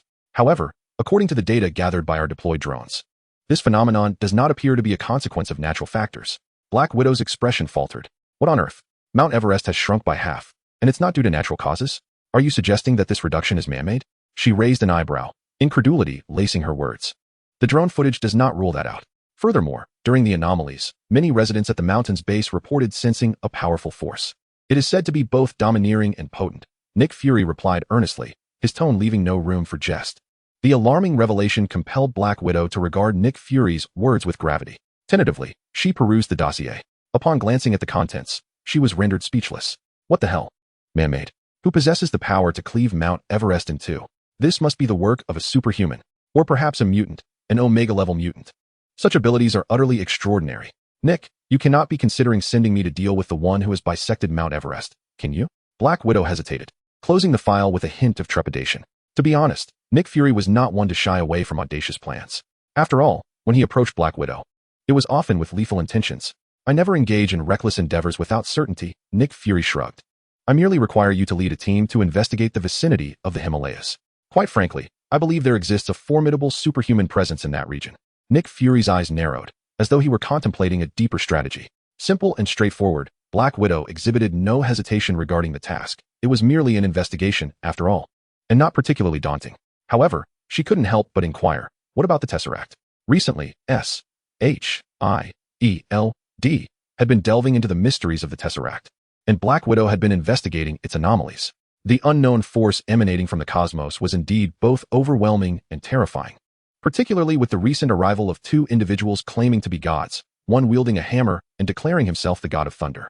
Another individual adorned with a horned helmet proclaimed himself the future king of Asgard, the father of the gods.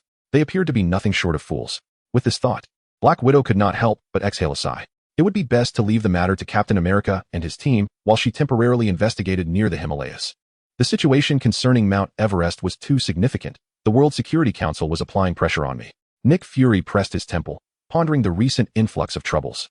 As Black Widow gathered her materials and departed from Nick Fury's office, her heels clicking crisply against the floor, Fury picked up the phone on his desk and dialed out. The call connected swiftly on the other end. Agent Hill, how is the plan progressing? Fury inquired in a serious tone. Everything is proceeding normally. As per the original plan, Agent Hill reported honestly. You need to accelerate, Hill. There are issues emerging in the Himalayas. Fury's dissatisfaction with the phrase original plan was evident in his tone. This instilled a certain pressure in Hill.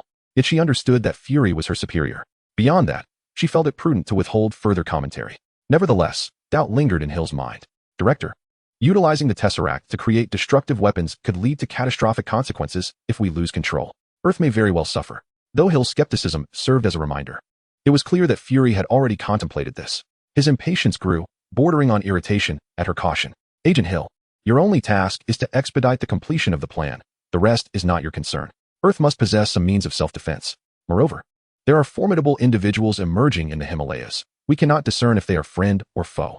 Naturally, I hope they are allies, but should they prove to be friends, their overwhelming power could also pose a dilemma. We must have a method to contain them, as ordinary humans.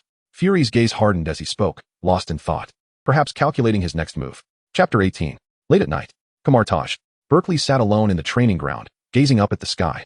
The night was profound, devoid of moonlight and wind. Only the echoes of sighs lingered in the air. Sigh, sigh, sigh. Berkeley shook his head repeatedly when suddenly a figure hurriedly approached through the darkness. Berkeley? The newcomer probed. It was only then that Berkeley responded, realizing that the figure was the Sorcerer Supreme. Master, Berkeley called weakly, bowing without rising.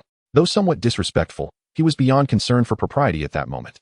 The Sorcerer Supreme frowned, sensing Berkeley's subtle shift in demeanor. However, he did not pay much attention to these so-called trivialities and asked Berkeley, somewhat anxiously, "Are you and the apprentices all right?" Berkeley, caught off guard, looked up with vacant eyes and uttered a sound of acknowledgement. Wong's brow furrowed deeper as he remarked, "A grave incident has occurred at Mount Everest today. I have heard that a powerful magical aura has been unleashed, resulting in the mountain being cleaved in half.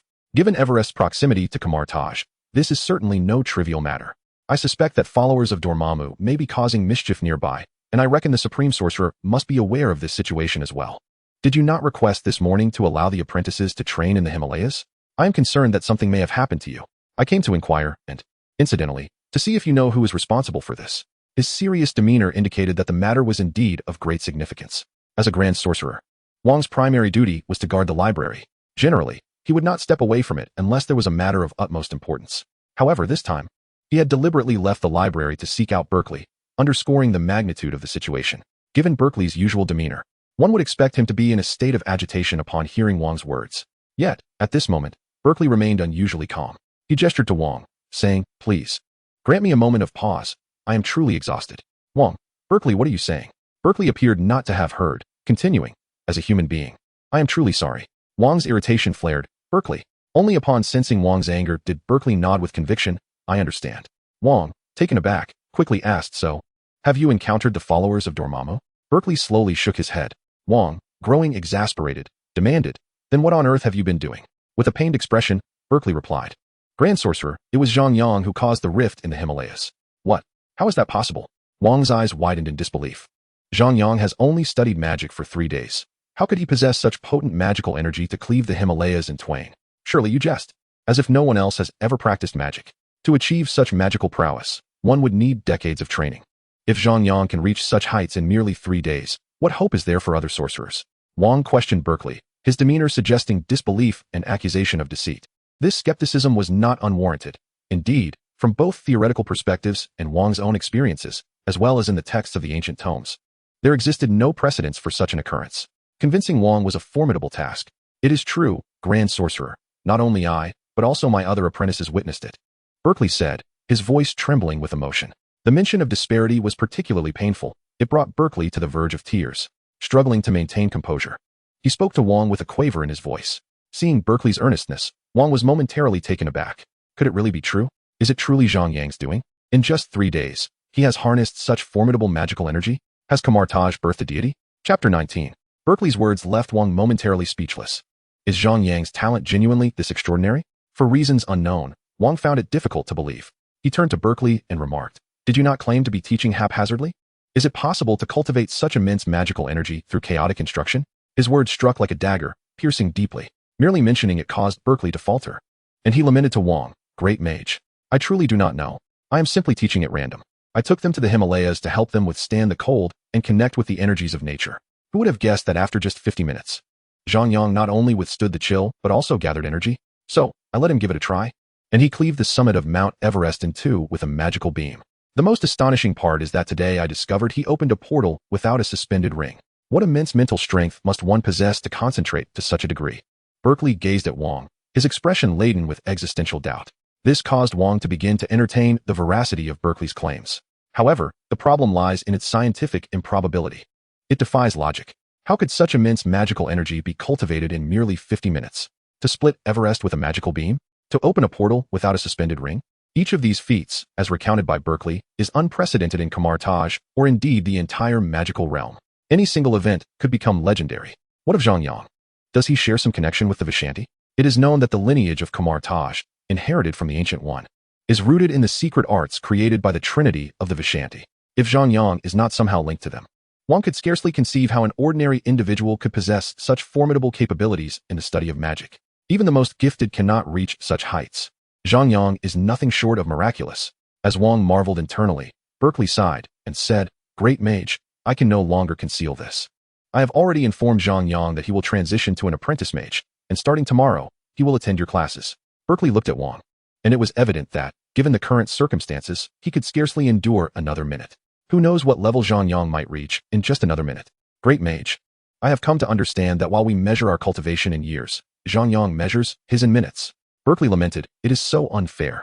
Witnessing Berkeley's distress, Wang felt a sudden jolt of concern, despite the exaggerated nature of Berkeley's claims. But Zhang Yang is merely a novice who has studied the arcane arts for a mere 3 days. Wang, on the other hand, is undoubtedly one of the top 10 sorcerers of Kamar-Taj. If he harbors concerns about instructing such a newcomer, does he truly deserve the title of Grand Sorcerer? Very well. Wang furrowed his brow.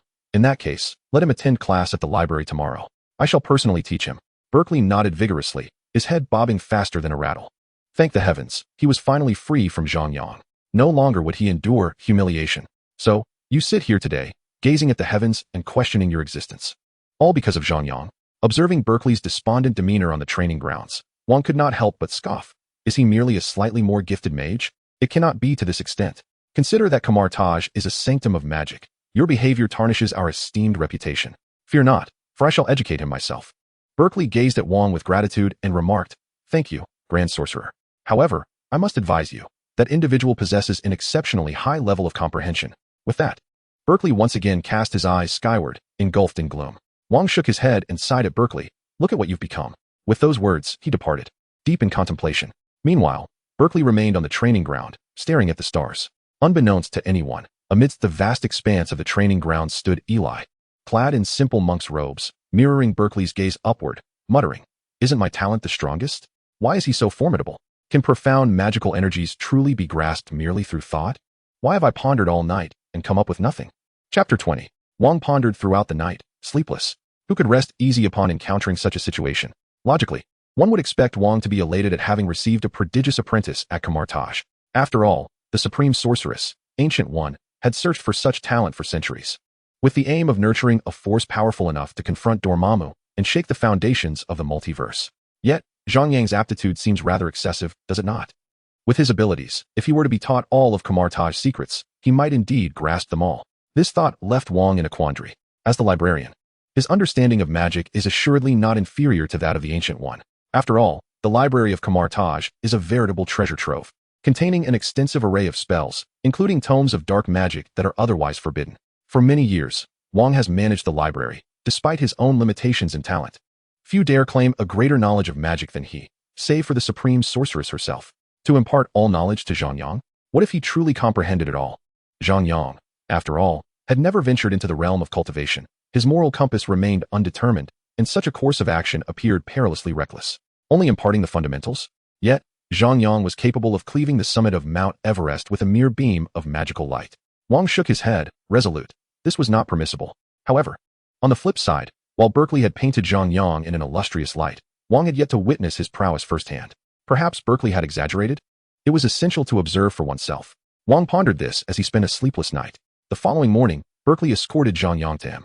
Despite the pronounced dark circles under his eyes, Wang forced himself to maintain his composure, an arduous task indeed. Great Mage, Berkeley greeted Wang with a bow. In response, Zhang Yang hastily followed suit. Great Mage. Wang stifled a yawn and nodded. After all, he was the Great Mage of Kamar-Taj and did not require the ostentatious airs that Berkeley often affected. His abilities and reputation spoke for themselves. As he scrutinized Zhang Yang, Wang noted that the young man, perhaps 17 or 18, possessed an invigorating spirit, exuding sincerity and humility, quite commendable, with little to criticize. Wang felt quite satisfied with his initial impression of Zhang Yang. I am the Great Mage of Kamar-Taj. You may simply call me Wang, he stated casually. Zhang Yang was taken aback. Wang, wasn't he the librarian of Kamar-Taj, who had a penchant for Bianca's music? A spark of joy flickered within Zhang Yang. After spending considerable time in Kamar-Taj, he had finally encountered a familiar character. Very well, Wang, Zhang Yang nodded, his eyes shimmering with enthusiasm. It is worth noting that the film's budget was limited, failing to adequately showcase the arcane secrets of Kamar-Taj. The character of Wang had not been particularly highlighted. Nonetheless, in terms of Wang's identity, he undoubtedly ranked among the formidable within Kamar-Taj, being a great mage and one of the few trusted disciples of the Ancient One. His abilities and character were undeniably commendable, thus Zhang Yang felt quite pleased to have Wang as his mentor. All right, I have a general understanding of your situation from Berkeley. I hear you have already mastered over 300 weapon spells. Wang transitioned directly to the matter at hand, without superfluous preamble. Zhang Yang nodded, responding with a balance of humility and confidence. Indeed, under the guidance of senior brother Berkeley, I have learned a great deal. This statement indirectly affirmed Berkeley's teachings, further enhancing Wang's favorable impression of Zhang Yang. They say one should never forget the well-digger when drinking water. A sense of gratitude is essential in life. It appeared that Zhang Yang was not of a malicious disposition. Meanwhile, Berkeley, overhearing Zhang Yang's words, felt a flush of embarrassment wash over his face, internally seething with indignation. Heaven above, I truly only drew a single line.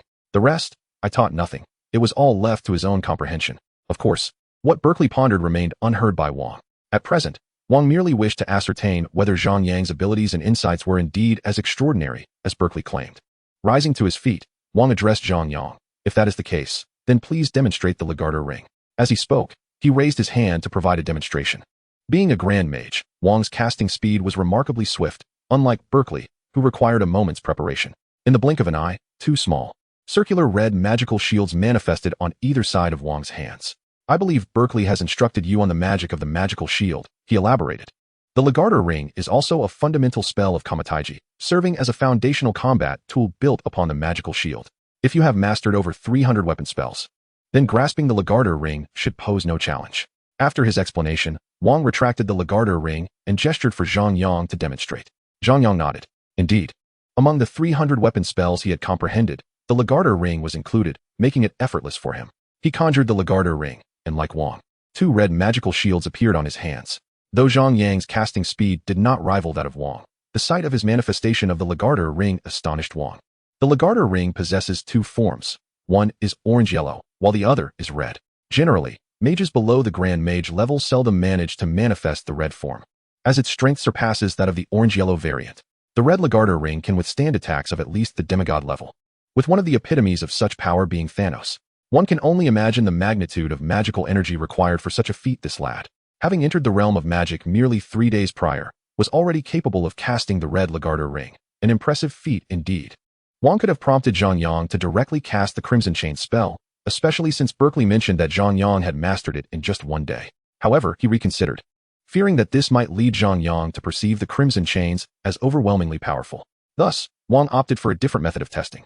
Little did he anticipate that Berkeley's words were devoid of exaggeration. Zhang Yang was indeed a prodigy. Chapter 21. Acknowledging that Berkeley had not exaggerated, Wang found himself hesitating. He regarded Zhang Yang in silence, his expression unreadable, leaving Zhang Yang perplexed. Wang, what is the matter? Observing Wang in a daze, Zhang Yang could not help but inquire. However, Wang remained silent. Although Zhang Yang was puzzled by Wang's state, Berkeley understood the situation. Just moments ago, the Archmage Wang was testing Zhang Yang's prowess, and he was taken aback by the strength that this novice, merely 3 days into his training, displayed. How reminiscent it was of his own past. At this moment, Berkeley profoundly empathized with Wang's feelings. Thus, he swiftly approached Wang and whispered in his ear, "Archmage, it's nothing to worry about. It merely takes some getting used to. There will always be disparities between individuals." Berkeley offered this heartfelt consolation, which succeeded in bringing Wang's thoughts back to the present. Casting a glance at Berkeley, Wang then redirected his attention to Zhang Yang. He noticed Zhang Yang standing with his hands clasped behind him and began to circle around him, scrutinizing him closely. After 3 or 4 laps, Wang nearly left Zhang Yang dizzy. Unable to contain himself any longer, Zhang Yang asked, "Wang, don't you feel dizzy from all that spinning?" At this, Wang halted. To be frank, he did feel somewhat lightheaded. "You are the most outstanding among this group of apprentices. Otherwise, you wouldn't be here with me." Wang was a man of great honesty. Not only was he straightforward, but he was also quite sincere and not adept at deceit. It would be impossible for him to convince Zhang Yang that he was unremarkable. However, fearing that an unreserved admission might inflate Zhang Yang's ego, Wang offered a very candid assessment. This evaluation was not unfounded. Indeed, Zhang Yang was the finest among the apprentices. Yet, to assert that Zhang Yang was the most exceptional magical apprentice since the founding of Kamar-Taj would also hold true. Such unexpected praise left Zhang Yang a bit taken aback. "Thank you, Wang. Brother Berkeley has always said I'm unremarkable. You are the first to commend me," Zhang Yang said with a smile. "What nonsense. Unremarkable? You dare label Zhang Yang's talent as such? What does that make us?" Wang turned to glare at Berkeley, who nearly burst into tears. He hadn't intended to, but he wished to keep Zhang Yang grounded. While Wang felt a sense of injustice towards Berkeley's assessment of Zhang Yang, he understood Berkeley's intentions and continued. "Your brother Berkeley merely wishes for you to remain humble. The path of cultivation is one of the heart. I would like to ask you, what is your purpose in coming to Kamar-Taj? How do you perceive your own position?" This question caused Zhang Yang to ponder deeply. Initially, his aspirations were quite simple: survival in the Marvel Universe. However, now he yearned for strength. In this world, there were beings of Thanos' caliber and even Omega-level mutants. Zhang Yang wished to learn more magic. If he could establish himself in Kamar-Taj, he would essentially be invincible on Earth. As for the reason he came to Kamar-Taj, it was not his original intention. He simply awoke to find himself there, with no means to alter his course. "I wish to diligently study the mystical arts at Kamar-Taj, to safeguard myself and those dear to me," Zhang Yang earnestly expressed. His humble response, devoid of grand ambitions, earned him high regard in Wang's heart. Wang gently patted Zhang Yang on the shoulder and said, "I hope you remain true to your initial aspirations, for that is the path to fulfillment. Now, let me teach you about the portal. You might wonder why I still wish to instruct you in the portal after you have already learned it. Once I finish speaking, you will understand." Chapter 22. Observing Wang's earnest demeanor, Zhang Yang found himself becoming equally serious. Beside them, Berkeley listened intently. The Grand Mage Wang was imparting knowledge, the most erudite individual in Kamar-Taj, second only to the Ancient One. Even if his discourse were to wander, attending a single lecture would yield immense benefit. In the study of magic, the essence lies not merely in the superficial, but in the deeper, intrinsic truths. By transcending the surface, we can perceive the fundamental nature of things. Wang stood before Zhang Yang, commencing the first lesson. The portal is a fundamental spell in Kamar-Taj, yet it is also one of the most practical forms of magic. In the entirety of the multiverse, along our timeline, there exist 11 dimensions, and we reside within a 3-dimensional space. If you find dimensions difficult to comprehend, you may refer to them as alternate spatial realms. An alternate dimension is a space that exists along the same cosmic timeline as ours, yet is not situated in the same locality. While the portal may seem elementary, it is, in truth, governed by the strength of one's own abilities.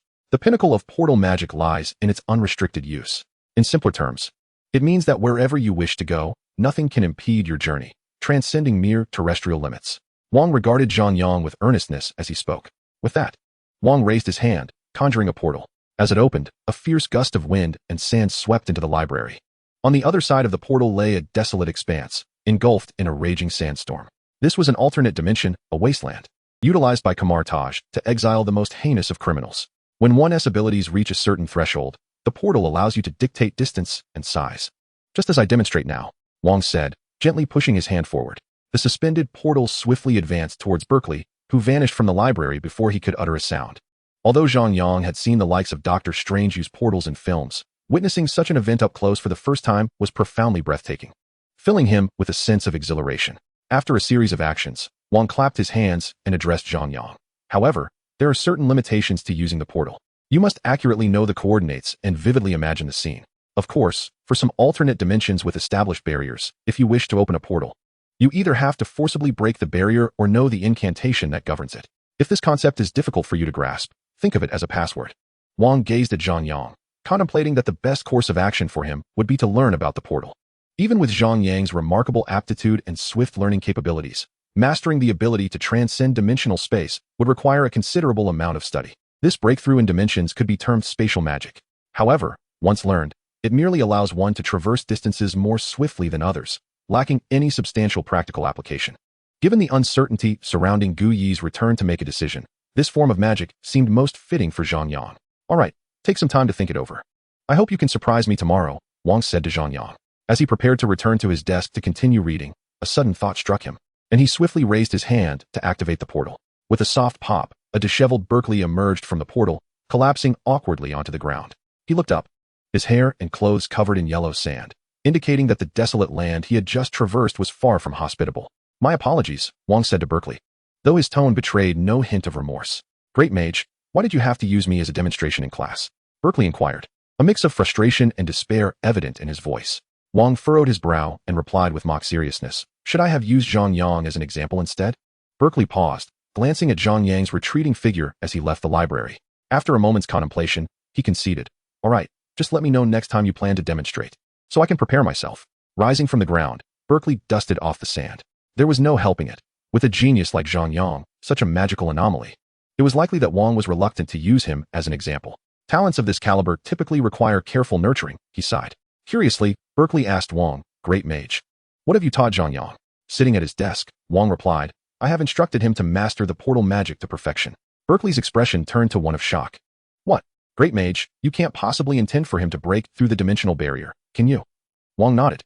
This caused Berkeley to swallow hard. Although portals are considered basic magic, breaking through dimensions undoubtedly falls under advanced magic. Generally, only those who have attained the rank of official mage can learn it. And he hasn't even begun his studies yet. In just 3 days, Zhang Yang began his studies, inciting a blend of envy and admiration in Berkeley. With a sigh, Berkeley suddenly recalled, what if he comprehends it tonight? Wang shot him a glance and replied, do you think mere comprehension is sufficient? Do you believe that beings from other dimensions are merely idle?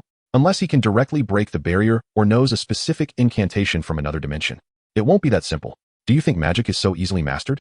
Berkeley had an epiphany. Indeed, it was the Archmage who possessed the solutions. Chapter 23. Wang opined that the spell of the portal could be both potent and feeble. Firstly, if one could practice to the point of effortless control in combat, one would be akin to having supernatural advantages. The enemy would struggle even to approach. Secondly, it offers convenience, an essential for home and travel. If Zhang Yang could truly achieve what Wang described, then essentially, there would be no place in the multiverse that could confine him. He would be a veritable escape artist among combat spells. Lastly, and most importantly, it would not pose a significant threat to Earth. Even if Zhang Yang mastered the teleportation spell to its zenith, it is not inherently a combat spell, and the likelihood of it having a substantial impact on Earth is minimal. For now, this is the only spell Wang could impart to Zhang Yang. With only a day remaining until the return of the Supreme Mage and the others, he mused that once Gu Yi returned, everything would fall into place. With the portal spell, at least Zhang Yang could practice for 2 or 3 days. Early the next morning, Zhang Yang arrived at the library, accompanied by Berkeley. Berkeley greeted Wang, while Zhang Yang came to study. The two bowed respectfully before Wang, who nodded in acknowledgement. Without acknowledging Berkeley further, Wang turned his gaze to Zhang Yang and inquired, how did it go yesterday? Did you attempt to see how far you could teleport? Wang's question drew Berkeley's attention to Zhang Yang as well, and he felt a wave of nervousness wash over him. In contrast, Zhang Yang appeared calm and collected, responding, Wang, I haven't tried yet. I pondered it all night, and my mind was filled with strange characters. Wang paused, intrigued. Strange characters? You should give it a try. Without further ado, Wang encouraged Zhang Yang. Zhang Yang nodded and was about to raise his hand when he suddenly asked, by the way, Wang, I've been meaning to ask you, why are you so swift when drawing portals or using the Laggarder ring spell? He had wanted to ask this question yesterday, but had been too focused on the portal to remember. Practice makes perfect. I've been using these spells for decades, so naturally. I'm faster than the average person, Wang answered candidly. The longer you use them, the quicker you become. I see, Zhang Yang replied, enlightened. Having received the answer, Zhang Yang did not inquire further. Instead, he raised his hand and began to cast the portal spell. The speed at which Zhang Yang executed the magic was not particularly swift. With a flourish of his right hand, he drew a circle in the air. A flickering yellow light illuminated the space, coalescing into a dark expanse reminiscent of a black hole, establishing a connection to another dimension. As the circle was completed, The image of another realm gradually materialized on the opposite side of the portal. Wang and Berkeley could not help but gaze into the portal. To their astonishment, they beheld a resplendent palace, adorned in an opulent European style. Every wall, floor, and even the furniture appeared exquisitely crafted. A man and a woman stood not far from the portal. The man was draped in a golden robe, wielding a golden spear, with a face adorned by silver stubble. The woman, dressed in a gown akin to that of a princess, exuded an air of grace and propriety. At the very moment the portal opened, the woman leaned in and planted a kiss on the man's cheek. Although she appeared somewhat aged, she seemed significantly younger than the man. This scene left Wang, Zhang Yang, and Berkeley feeling somewhat awkward. Berkeley whispered to Wang, "That old man is truly fortunate. Even at such an age, he still possesses such vitality." Meanwhile, the man seemed to sense an otherworldly force breaching his barrier. With an unusual calmness, he turned to gaze into the portal, declaring in a commanding voice, "How dare you? Who would dare intrude upon Asgard?" Wang and Berkeley were taken aback. "What is this? Where are we? Asgard? Could this person be none other than the All-Father Odin? Quick! Zhang Yang, close the portal. We are in serious trouble." Wang exclaimed in a state of panic. "Curse it, Zhang Yang. You opened a portal to Asgard and caught a glimpse of the Queen and Odin in such an intimate moment. This is madness." Startled by Wang's urgency, Zhang Yang hurriedly attempted to erase the portal. However, it was too late. Odin had already stepped through the portal, and the expression on his face was anything but pleasant. As he appeared in the library of Kamar-Taj, Wang was left in disbelief. No way. Did Zhang Yang's portal actually bring Odin here? This is disastrous. Chapter 24. What to do now that Odin has arrived through the portal? What if we cannot defeat him? Answers are urgently needed. Wang and Berkeley felt as if they were on the brink of despair. As they stood in the library, gazing at Odin, who held the Gungnir and wore a golden cloak, their faces shifted from pale to flushed. The atmosphere was eerily silent, tinged with lingering awkwardness. Who dares to open a portal to my Asgard? Odin's piercing gaze swept over the three, his countenance growing increasingly stern. Odin's tone was not heavy, yet each word carried an unmistakable severity that rendered Berkeley's legs weak with trepidation. Thud! At that moment, Odin gently struck the ground with his eternal spear, producing a crisp and resonant sound that compelled Berkeley to kneel immediately. Who was this imposing figure? Odin, the king of gods, the father of all gods, the sovereign of the 9 realms. Even the supreme sorcerer, Ancient One, would show him deference. To offend him would surely spell disaster. Panic welled within Berkeley as he knelt with his head bowed, too frightened to utter a word. Undoubtedly, it was the king of gods, Odin, whose unparalleled regal presence and authority were enough to intimidate any ordinary individual, making it difficult to maintain eye contact. Even Wang, who held a certain stature in Kamar-Taj, found himself rendered speechless by Odin's overwhelming aura. Just as he contemplated how to explain the situation, Zhang Yang suddenly spoke up. He first performed the customary greeting of Kamar-Taj before addressing Odin with unyielding respect, saying, "I apologize. I am the one who opened the portal. I am an apprentice of Kamar-Taj and have been practicing teleportation. Somehow, I ended up in your presence. If I have disturbed you, I beg your forgiveness." Zhang Yang's tone was sincere. After all, he was the one at fault for inadvertently witnessing an intimate moment and encroaching upon another's domain. An apology was only fitting. One must take responsibility for their actions. He could not expect Wang and Berkeley to bear the burden on his behalf. Observing this exchange, Wang, who had remained silent thus far, directed his gaze towards Zhang Yang with a silent sigh. Truly, the audacity of youth knows no bounds. Young man, before you stands Odin, the current conqueror of the 9 realms, a figure of immense renown throughout the multiverse. Even Ancient One would yield to his presence. How dare you speak to Odin so boldly? Wang sighed inwardly. It was understandable that Zhang Yang, having only recently arrived at Kamar-Taj, was unaware of the gravity of the situation. However, Zhang Yang's boldness inadvertently sparked a flicker of admiration within Wang. What a brave lad, willing to own up to his mistakes, truly a man of honor. Yet, to place such responsibility on an apprentice was a matter that jeopardized Wang's own standing as a grand sorcerer. He promptly stepped in front of Zhang Yang and, bowing to Odin, stated, "Kamar-Taj's teachings are flawed. If you seek to cast blame, I shall willingly journey to Asgard to atone for my apprentice's transgression. Please, do not hold my apprentice accountable." As he spoke, Wang shot a quick glance at Odin before hastily lowering his head. To claim he was unafraid would be a falsehood. Fear coursed through him. Upon hearing their words, Odin ignored Wang, fixing his gaze upon Zhang Yang. "Do you know who I am?" Odin stepped forward, posing the question directly to Zhang Yang. Zhang Yang surveyed Odin for a moment before nodding and responding, "If I may hazard a guess, you are Odin, the All-Father, are you not?" Upon hearing those words, Odin's brow furrowed slightly. He was taken aback to discover that within the 9 realms, there existed an unremarkable individual who dared to meet his gaze, fully aware of his identity. This revelation was indeed unexpected for Odin. Beside him, Wang and Berkeley were equally astonished. How could this lad know that the visitor was Odin? How could he maintain such composure? Was he truly that formidable? Wang and Berkeley exchanged glances, initially believing that Zhang Yang merely possessed a higher level of insight. However, they were surprised to find him so calm and steady in the face of adversity. For reasons unknown, they detected a hint of the demeanor of a supreme mage emanating from Zhang Yang. You claim that the portal was drawn by you? At that moment, Odin spoke again. Not in query, but in curiosity. Zhang Yang nodded, neither denying nor affirming. Odin's brow furrowed deeper, and he remained silent, shifting his gaze towards Wang. He is merely your apprentice? Wang nodded vigorously. He has just entered Kamar-Taj, having studied magic for less than a week. I hope the God King will not make things difficult for him. Less than a week's study of magic? And yet he managed to breach the barrier of Asgard and open a portal to the palace? Odin's brow knitted together. He advanced towards Zhang Yang, wielding the eternal spear. Wang, standing protectively in front of Zhang Yang, felt a surge of panic and hastily addressed Odin, God King, before he could finish his sentence. He was silenced by a piercing glare from Odin. Despite his trepidation, Wang stood his ground resolutely. I will not harm him, Odin spoke in a low, reassuring tone. Though his voice was somewhat brusque, it provided Wang with a measure of comfort. The renowned and formidable God King Odin, whose words carried immense weight, had declared he would not bring harm to Zhang Yang. At that moment, Wang stepped aside, allowing Odin to approach Zhang Yang. Odin regarded Zhang Yang silently, placing his hand gently upon his forehead.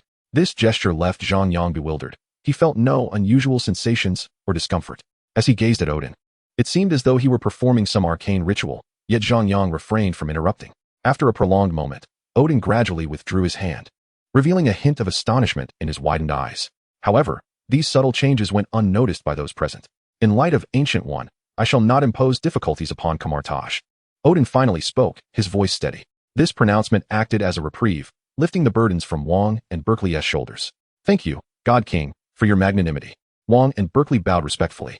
Without delay, they activated the portal to escort Odin back. As soon as Odin departed, Wang wiped the beads of sweat from his forehead and slumped down at his desk, letting out a long sigh. At critical moments, the Supreme Mage certainly proves invaluable. Chapter 25. Regardless of the circumstances, Odin had finally been sent away. Wang sighed again, casting a disapproving glance at Berkeley, who lay on the ground, reluctant to rise. At your age, how can you be so reckless? You've brought disgrace upon Kamar-Taj. Get up. Stealing a glance at Zhang Yang, Wang whispered in Berkeley's ear. You were supposed to be a senior, having even taught Zhang Yang. In your current state, how can Zhang Yang not question our strength at Kamar-Taj? Berkeley, on the verge of tears, dared not contradict Wang and silently bottled up his grievances. How infuriating. He did not wish for this outcome. Were it anyone else, Berkeley would have maintained his composure, regardless of fear.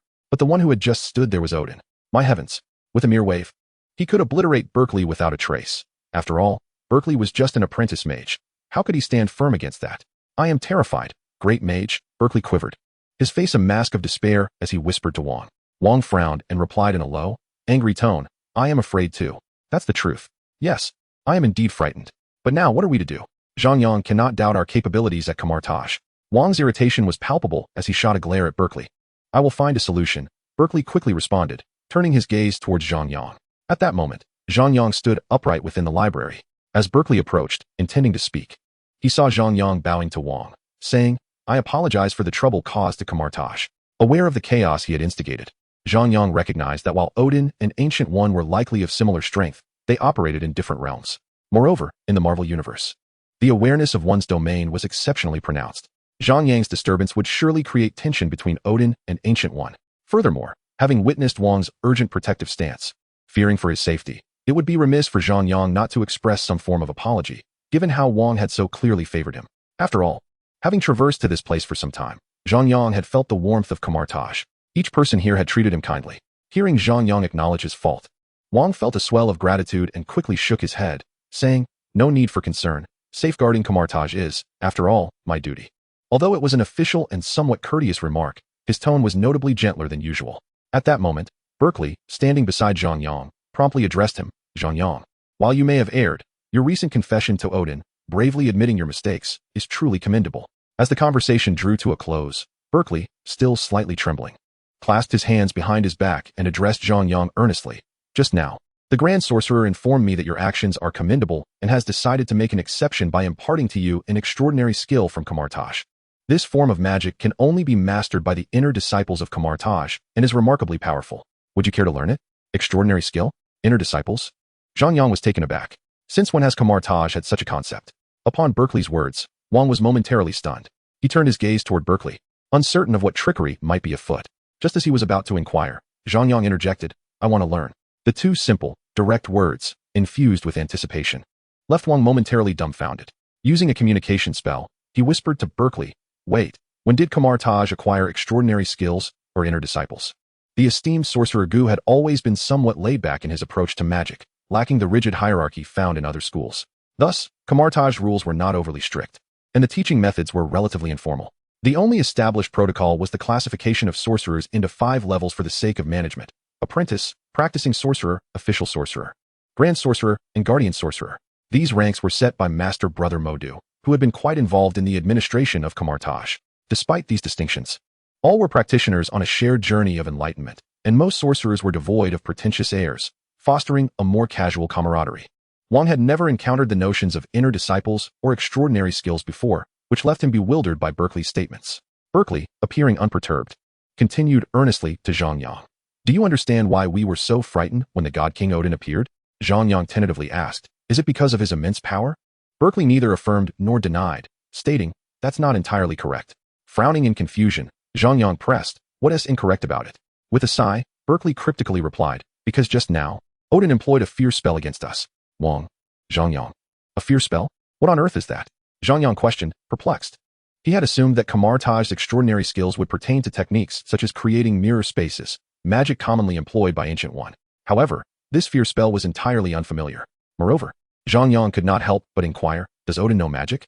Berkeley affirmed with certainty, "Of course. The God King Odin and the esteemed sorcerer once shared a connection long ago. While it may not be accurate to say that Odin wields magic, they certainly exchanged knowledge during their interactions. If you doubt it, ask the Grand Sorcerer." As Berkeley spoke, he cast a pleading glance toward Wang, who responded with a dazed, After pondering for quite some time, what exactly is the essence of fear magic? Chapter 26.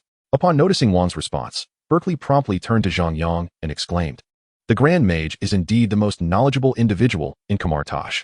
If he has said so, dear junior brother, could it be that you doubt my word?" Berkeley elongated his tone, maintaining a serious demeanor. Zhang Yang, visibly conflicted, candidly replied, "I do have a slight doubt." Berkeley, exasperated, thought to himself, "This junior brother truly is a straightforward and rather dense fellow. Could he not express himself with a touch more subtlety?" However, having gone this far in his ruse, Berkeley could not simply confess to Zhang Yang that he was deceiving him. Thus, he adopted a solemn expression and said, "Since you doubt, let the Grand Mage instruct you directly." With that, Berkeley swiftly turned to Wang. Suddenly called upon, Wang was momentarily taken aback. Berkeley approached him and whispered urgently, "Grand Mage, please teach him, or our deception will be exposed." Wang, bewildered, replied softly, "Teach what?" Berkeley insisted, "Fear magic." Wang's tone became stern. "What fear magic exists in Kamar-Taj? What nonsense are you spouting?"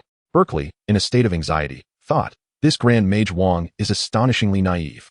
He quickly addressed Wang. "It's simply a magic that instills fear in others with just a glance.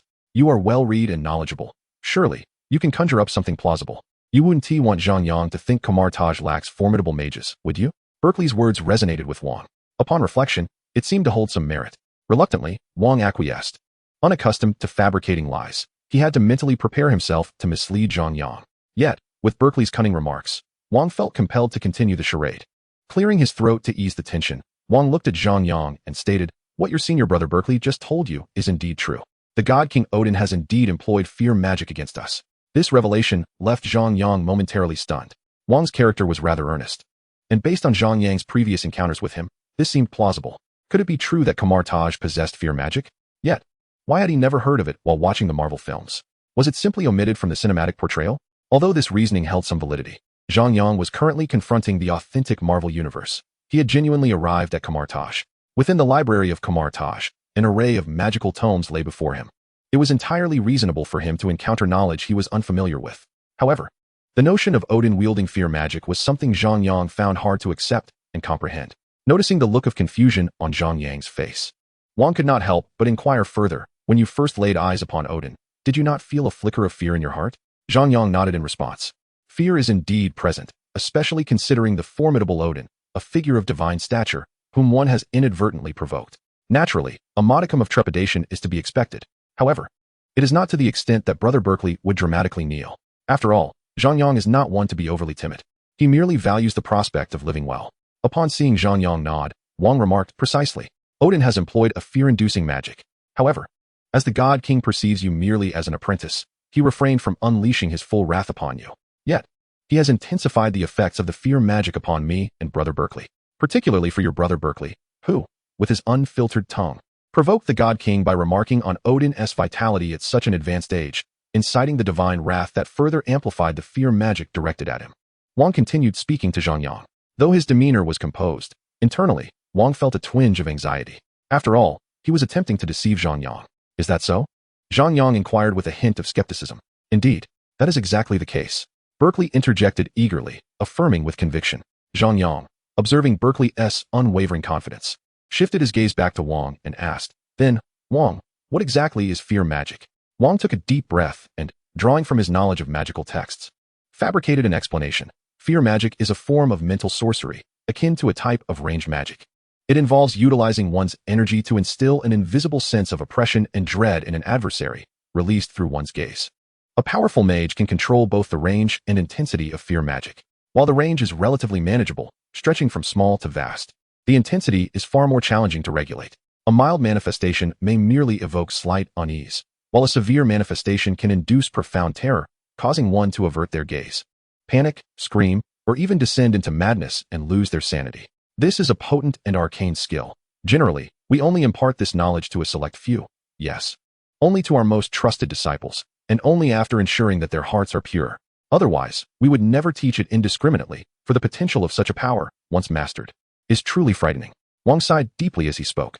This sigh stemmed from the realization that, after many years as a mage in Kamar-Taj, he had begun to engage in the art of deception with apprentices, were it not for his desire to retain Zhang Yang, a promising talent to await the return of the Supreme Mage. He would not have indulged in such antics alongside Berkeley. If the Supreme Mage were to discover this, reprimand would surely follow. Another sigh escaped him. However, is Kamar-Taj not primarily focused on close combat magic? Zhang Yang could not help but question. Indeed, we primarily emphasize close combat magic. But that does not imply we are devoid of ranged magic. We still employ certain supportive spells, Wang replied. This statement held truth.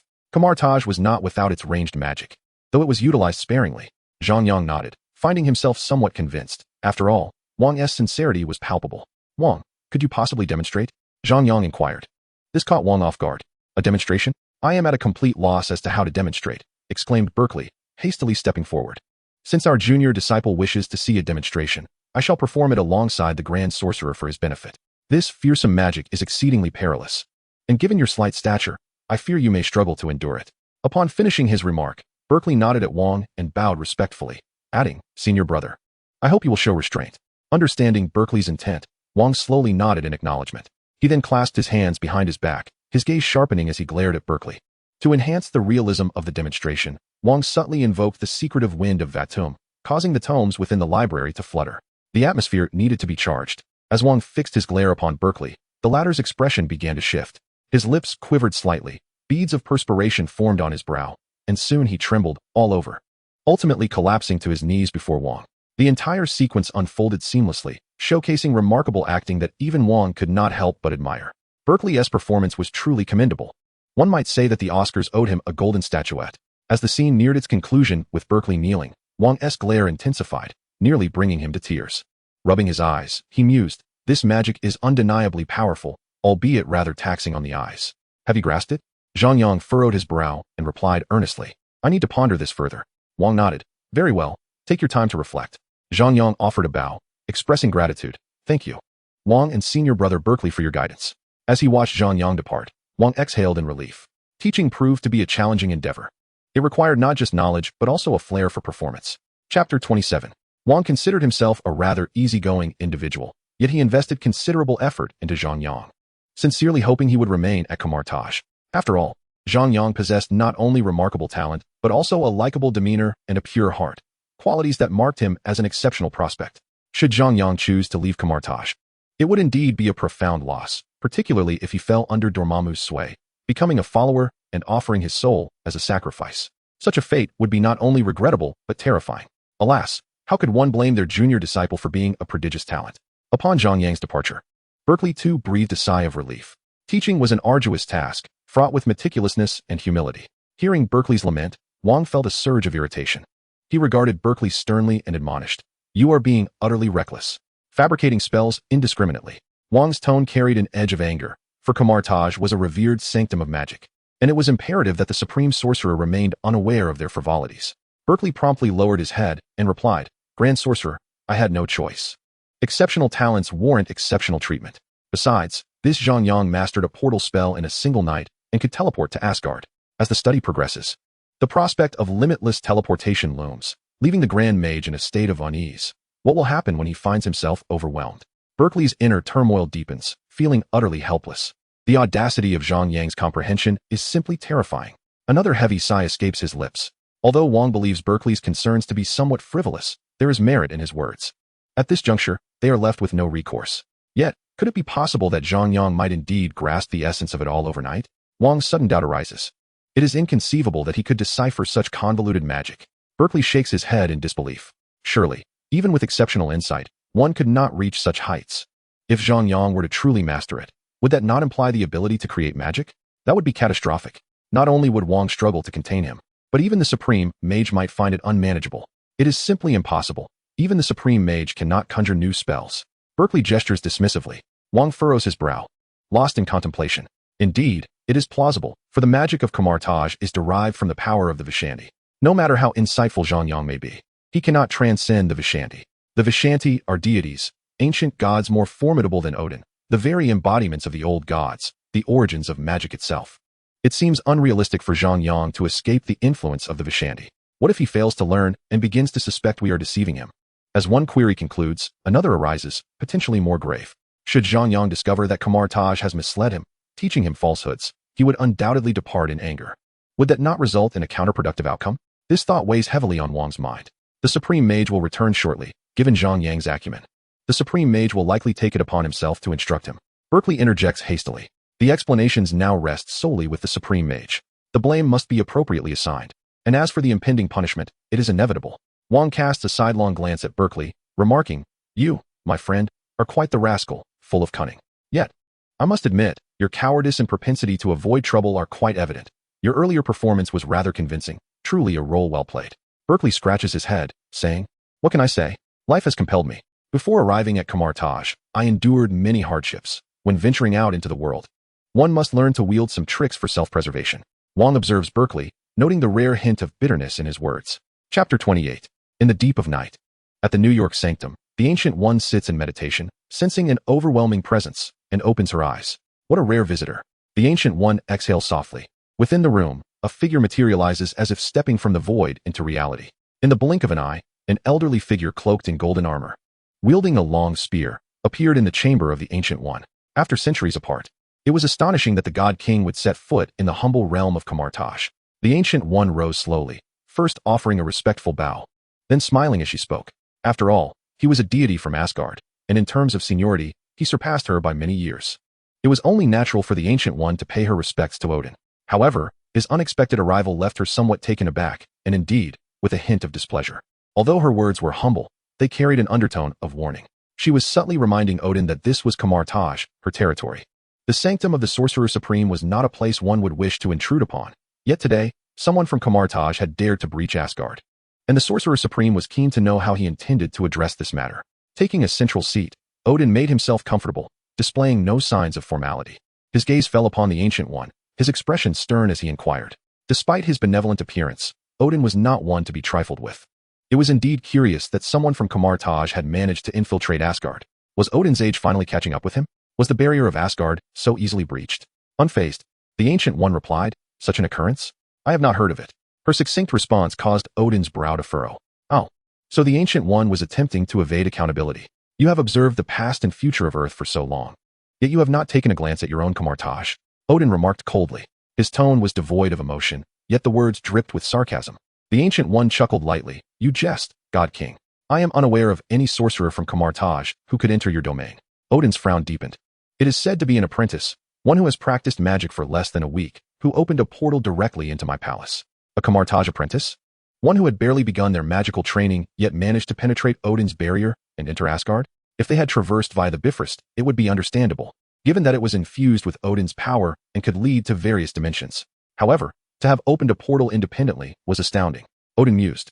What purpose does the Bifrost serve, if such feats can be accomplished? Yet, upon reflection, The Ancient One could not recall having selected an apprentice with such extraordinary talent to enter Kamar-Taj. Although she did not oversee every minor affair, she was well aware of who entered and exited her domain, for they were all individuals she had personally chosen. But according to Odin's account, an apprentice who could open a portal to Asgard within a week of learning magic was indeed an unprecedented phenomenon. Such a thought lingered in the Ancient One's mind. The most gifted individual must be Dr. Strange, who is currently performing surgery just a few streets away. This left Ancient One somewhat perplexed as she regarded Odin. Pondering silently, a king among gods surely cannot be lying. After all, those of their caliber must uphold their reputation across the multiverse. Could it be that the recent troubles with Dormammu's followers have consumed his attention so completely that he has overlooked the new apprentice at Kamar-Taj? Ancient One raised an eyebrow. Is it possible that Kamar-Taj has such an extraordinary apprentice? Could the king of the gods be jesting with me? Though she believed Odin's words, Ancient One could not outright concede. After all, would it not imply that she had allowed her disciple to act in such a manner? It matters not whether you are aware of this. However, this individual must be entrusted to us in Asgard. Asgard is not a place one can simply enter or leave at will. Odin slightly lifted his chin, his gaze sharpening as he looked at Ancient One, finally revealing his intent. It seems that Odin, this old man, has come to claim someone. Ancient One found this curious. It had been centuries since she had last seen Odin. It was unlikely that he had come merely to reminisce, given their less-than-friendly relationship. Could it be that he had come to seek retribution due to the actions of Kamar-Taj people in Asgard? Such behavior would be unbecoming of a king like Odin. Besides, with her presence, he would surely exercise some restraint. Yet now, Odin had personally come to question her, engaging in this roundabout conversation only to request an apprentice? This was entirely uncharacteristic of Odin. In unusual circumstances, something must be amiss. Ancient One was no fool. Both were seasoned veterans of many centuries. With Odin's words, she understood that this apprentice was indeed remarkable. To hand her over without proper consideration would be unwise. Should a disciple of Kamar-Taj inadvertently offend the king, it would fall upon Ancient One to apologize. The king reigns over the 9 realms, his reputation echoing throughout the multiverse. To quibble over a disciple of Kamar-Taj would be beneath his dignity. Once New York is stabilized, I shall personally journey to Asgard to offer my apologies. What do you think? Ancient One said with a bow and a smile. The entirety of her statement conveyed one message. This person cannot be taken away. Chapter 29. Ancient One stood her ground against Odin. Yet, to her surprise, Odin did not display anger. On the contrary, after hearing Ancient One's words, the typically solemn Odin smiled faintly. Very well. Very well. You no longer desire this individual? Wait, you have traversed great distances from Asgard to New York, made a grand declaration, and now intend to return without claiming anyone? This left Ancient One somewhat bewildered. However, the Ancient One did not inquire further. Observing Odin turning as if to depart, she respectfully bowed and said, I bid you farewell, God King. Unexpectedly, Odin suddenly spoke to the Ancient One in a grave tone. That child cannot be retained in Kamar-Taj. His words, neither too heavy nor too light, hung in the air. After uttering this, Odin vanished without a trace, leaving no shadow behind. This caused the smile that had graced the Ancient One's face to falter instantly. If Kamar-Taj cannot hold onto the child, how could Asgard hope to do so? Yet, who could possibly prompt the God King to seek her out personally? Does Kamar-Taj harbor such prodigious talent? Zhang Yang had initially been skeptical about the so-called fear magic. Even after witnessing the demonstration by the king, he felt a lingering doubt. However, after a night of contemplation, enlightenment washed over him, elevating his entire being. Truly, Kamar-Taj deserved its reputation as a sanctuary of magic. The seemingly fabricated fear magic he had heard of was, in fact, real. Awakening early, Zhang Yang rose with the dawn, intending to visit the library to find the king. Yet, before he could leave his dormitory, the alarm at Kamar-Taj blared. Such alarms were seldom triggered. They only rang out in the event of an apocalypse. This point had been emphasized by Brother Berkeley during their first class. Naturally, Zhang Yang had taken it lightly, for it was said that the alarm had not sounded in Kamar-Taj for half a century. To his astonishment, merely a week into his arrival, the infernal alarm had gone off. His heart sank. Donning his monk robes, he hurried to the training grounds. By this time, nearly all the mages of Kamar-Taj had gathered in the training arena. The king, as the current overseer of Kamar-Taj, naturally stood at the forefront. An air of anxiety enveloped the crowd. No one knew what had transpired, but they were certain it was not a favorable development. The training grounds buzzed with commotion, mages whispering nervously, their faces betraying palpable fear. What calamity had befallen Kamar-Taj to warrant such an uproar? Uncertainty loomed, and dread filled the air. Would they face death? For mages, the adversaries they encountered were never trivial. Restlessness and trepidation defined the atmosphere in the training grounds. Particularly telling was the normally amiable king, whose countenance now bore a heavy expression, hands clasped behind his back. One could easily imagine the tumultuous thoughts racing through the minds of the other mages. fear mingled with concern. Most of the chatter came from the apprentices. Though the seasoned mages were anxious, they remained largely silent. At that moment, Wang suddenly spoke. A wormhole has appeared in New York, and extraterrestrial beings are invading Earth in droves. The personnel at the 3 great sanctuaries are insufficient, and we must provide support immediately. The Supreme Mage has decreed that our mission is to assist in the evacuation of the populace. As for other matters, we shall leave them to the Avengers. A wormhole in New York? Extraterrestrial beings invading Earth? The Avengers? Zhang Yang was momentarily taken aback, indeed fearing what had been foretold. He had only recently begun his studies in magic, and with Ancient One yet to instruct him, an alien invasion seemed premature. I will open a portal to take everyone to New York. Do not be overly concerned. Consider it a training exercise. Apprentices will work in groups of 3, led by an intern mage or higher, Wang commanded, effortlessly conjuring a portal with a wave of his hand before calling out names. Though Wang's expression bore a hint of gravity, he appeared unperturbed, efficiently allocating personnel and assigning tasks, as if the invasion were not as dire as it seemed. This left Zhang Yang in a state of confusion. Meanwhile, he was called upon. Berkeley, Zhang Yang, Eli, you are a group. Proceed to the vicinity of Stark Tower in New York. Zhang Yang nodded, and, following the assigned grouping, approached Berkeley and Eli. Senior brother Berkeley, he greeted respectfully, offering a smile to Eli as a gesture of politeness. Berkeley acknowledged him with a nod, reassuringly patting Zhang Yang's shoulder. Do not fret, there is no danger. We are merely going to rescue people. After uttering these words, Berkeley leaned towards Wang with a woeful expression. Great mage, at least allow me to accompany the mages. Having 2 newcomers adds considerable pressure. Wang rolled his eyes at Berkeley, retorting, it is not you leading 2. It is they leading 1. Berkeley lowered his head in embarrassment, clearing his throat. They passed through the portal, with Eli bowing to Wang before following suit. Zhang Yang was just about to step through when Wang stopped him. Zhang Yang. Earth is perilous. Extraterrestrials and interdimensional entities are poised to invade. Humanity faces great danger, and perhaps the future of Earth will rest upon your shoulders. I believe in you. Wang looked at Zhang Yang with earnestness, saying, if Earth were to perish, neither you nor I would have a home to return to.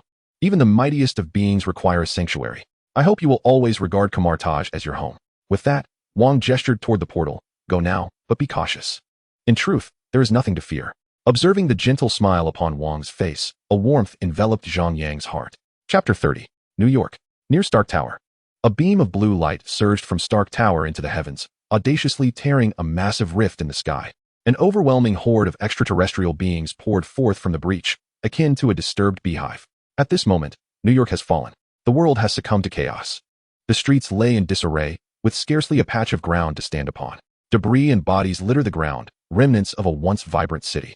Above, alien beings soar through the air, while beams of various hues of laser light flicker and dance throughout the cityscape, accompanied by the cacophony of explosions.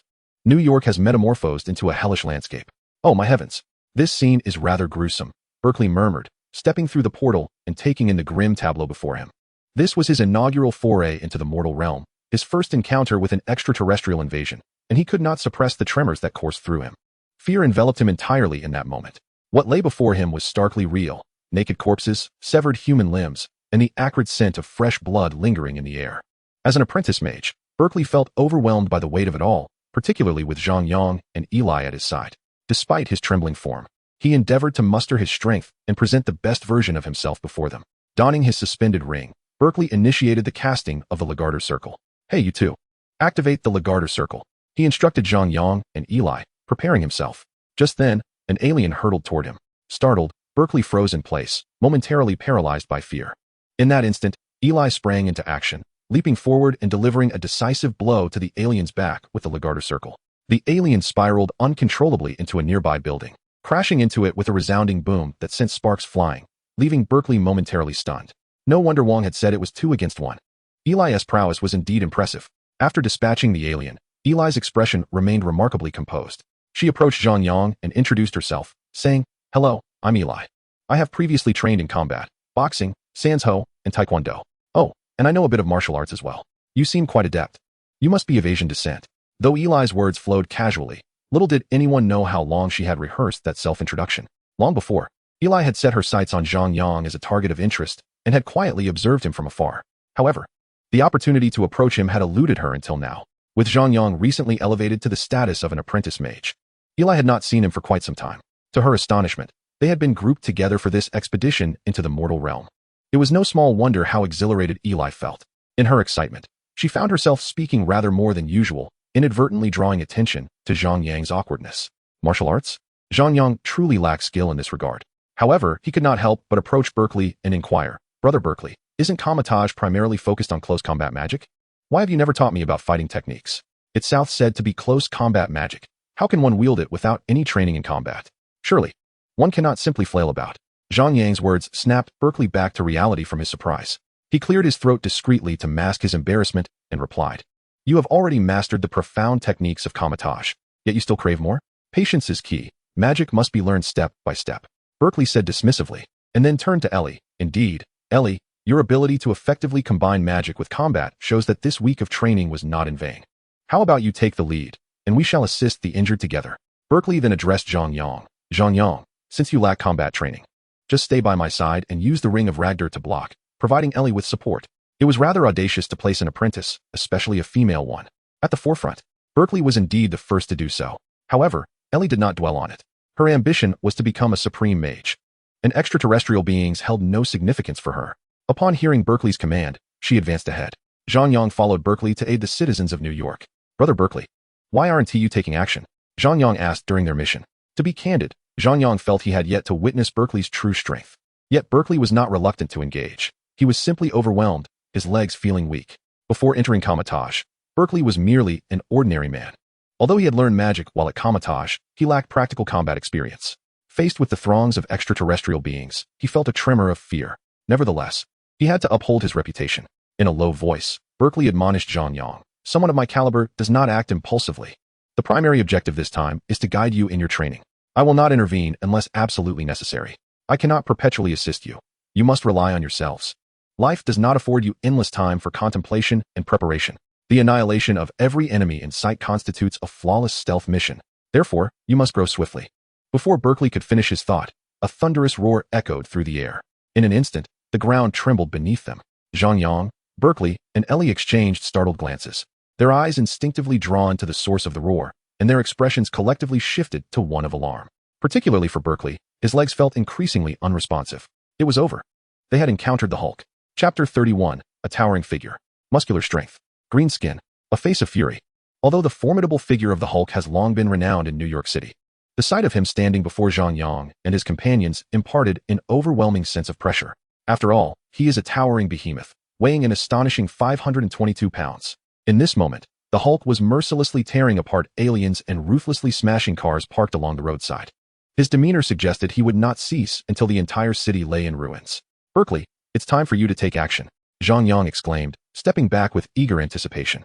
Observing this, Eli also retreated a step, fully aware that the Hulk was beyond his capacity to confront. "Berkeley, it's time to showcase the advanced magic of Kamar-Taj." Eli nodded towards Berkeley, equally filled with expectation. Who wouldn't wish to learn more? This opportunity for training was undoubtedly the finest. Surely, the sorcerers of Kamar-Taj would unleash their most formidable spells to combat the extraterrestrial threat. Though Zhang Yang had never witnessed Berkeley's prowess, he believed it would not be lacking. If Berkeley could demonstrate a few spells, allowing Zhang Yang to secretly learn from them, it would indeed serve as one of the purposes of this training. However, Berkeley was blissfully unaware of Zhang Yang's thoughts. Seeing Zhang Yang and Eli so eagerly pushing him into the fray left Berkeley feeling utterly despondent. He thought to himself, "These two must doubt my abilities. Good heavens, the Hulk. With a single punch, I could be incapacitated for a long time." At that moment, Berkeley felt his legs weaken with fear, rendering him immobile, let alone engaging in combat with the Hulk. Yet, the dilemma remained. What would happen if he refused and Zhang Yang and Eli began to suspect his capabilities? Taking a deep breath, Berkeley steeled himself against his trepidation and clenched his fists. Simultaneously, the Hulk's gaze seemed to fixate on Berkeley. There they stood, a lone sorcerer and a colossal giant. Amidst the smoky remnants of New York streets, surrounded by debris as if they had already battled for countless rounds, the scene utterly magnificent. With a mighty roar, the Hulk unleashed his fury, his fierce visage directed at Berkeley, brimming with rage. The roar sent shivers down Berkeley's spine, causing his hands to tremble. Behind him, his eager disciples looked on, anticipating his triumph over the Hulk. The internal struggle between losing face or losing life raged within Berkeley. However, the Hulk appeared disinclined to grant Berkeley the luxury of contemplation. After his thunderous roar, he charged towards Berkeley and the others. Despite his enormous size, the Hulk moved with surprising speed. Realizing escape was futile, Berkeley understood he must confront either the shame or the peril. At this moment, the survival of his life was uncertain, yet he was resolute in preserving his dignity. "Listen closely," Berkeley suddenly shouted, as if to bolster his own courage. I am Kamar-Taj. I am no coward. As he uttered these words, Berkeley had already invoked a spell of communication to call for help from his senior brother, Caecilius. Yet, simultaneously, this fierce proclamation only hastened Hulk's advance. With a few strides, Hulk leaped into the air, soaring to a height equivalent to that of a 10-story building. He skillfully controlled his descent, fists raised high, aiming directly at Berkeley. Given Hulk's formidable physique and immense strength, coupled with the momentum of his aerial assault, it was evident that he intended no mercy for Berkeley. Brother Berkeley, be careful. Brother Berkeley, act quickly. Zhang Yang and Eli, witnessing Hulk's approach, hurriedly retreated a few steps. However, they observed their senior brother remaining utterly still, merely gazing as Hulk descended upon him, prompting their frantic cries. Yet, Berkeley remained unmoved. Truly, he was commendable for maintaining such composure in the face of dire peril, Eli remarked with admiration. Just as Eli's words fell, Hulk was already upon Berkeley. The speed of his descent was astonishing. Just when it seemed that Hulk would collide with Berkeley, in a moment of urgency, Berkeley raised his hand and conjured a portal in the air. Hulk plunged directly into the portal, vanishing without a trace. Eli gasped, "What?" Zhang Yang exclaimed. Chapter 32. To be frank, both Zhang Yang and Eli had anticipated that Berkeley would unveil some advanced form of magic, considering his opponent was Hulk. However, it turned out that Berkeley resorted to the age-old spell of teleportation, a technique Zhang Yang had thoroughly mastered. With Hulk's disappearance, a fleeting calm enveloped the surroundings. Zhang Yang and Eli approached Berkeley. "Brother, I expected you to employ some sophisticated magic, yet you resorted to the teleportation spell." Zhang Yang expressed his dissatisfaction. Feeling somewhat disheartened for having learned nothing new. "What do you understand? Whether high-level or low-level magic, what matters is its practicality," Berkeley replied sternly, his tone imbued with authority. "I believe Brother Berkeley has a valid point." Eli nodded in agreement. Zhang Yang, however, furrowed his brow. Could it be that his senior brother possessed no other skills? Yet, he dismissed the thought, for it was Wang who was currently instructing him. With a shrug, Zhang Yang turned to Berkeley and said, "Then, brother, shall we continue our mission to rescue others?" Indeed, Berkeley nodded in affirmation. As Zhang Yang and Eli moved forward, they soon realized that Berkeley had not followed them. "Brother? Come on," Zhang Yang called out, turning back to Berkeley. "Please go ahead. I will wait for a moment," Berkeley said in a low voice. Zhang Yang and Eli exchanged puzzled glances, unable to comprehend the situation. However, since it was Berkeley who spoke, they refrained from questioning him and continued onward. Little did they know that Berkeley remained behind because his legs had turned to jelly, rendering him immobile. "Oh my goodness, how terrifying. Had I not reacted swiftly and opened the portal in time, I would have met my end," Berkeley murmured quietly, his expression one of despair as he gazed at the retreating figures of Zhang Yang and Eli. With trembling hands, he cautiously patted his racing heart, still in shock. When he heard Zhang Yang's voice call out, "Brother," Berkeley quickly composed himself and looked up in the direction of Zhang Yang. The sight before him was enough to send him into a panic once more. "What the Hulk? Brother, Hulk is coming again," Zhang Yang exclaimed as he and Eli rushed to Berkeley's side. "I know. I'm not blind," Berkeley replied, nearly in tears. As a mere apprentice mage, his ability to maintain the portal was limited. It could last only 5 to 10 minutes at most before Hulk emerged. Now, Hulk had entered through his portal and reappeared on another street. This time, Berkeley had evidently enraged Hulk, despite entering a frenzied state upon transformation. Hulk was not devoid of intellect. This time, he had learned from his previous behavior.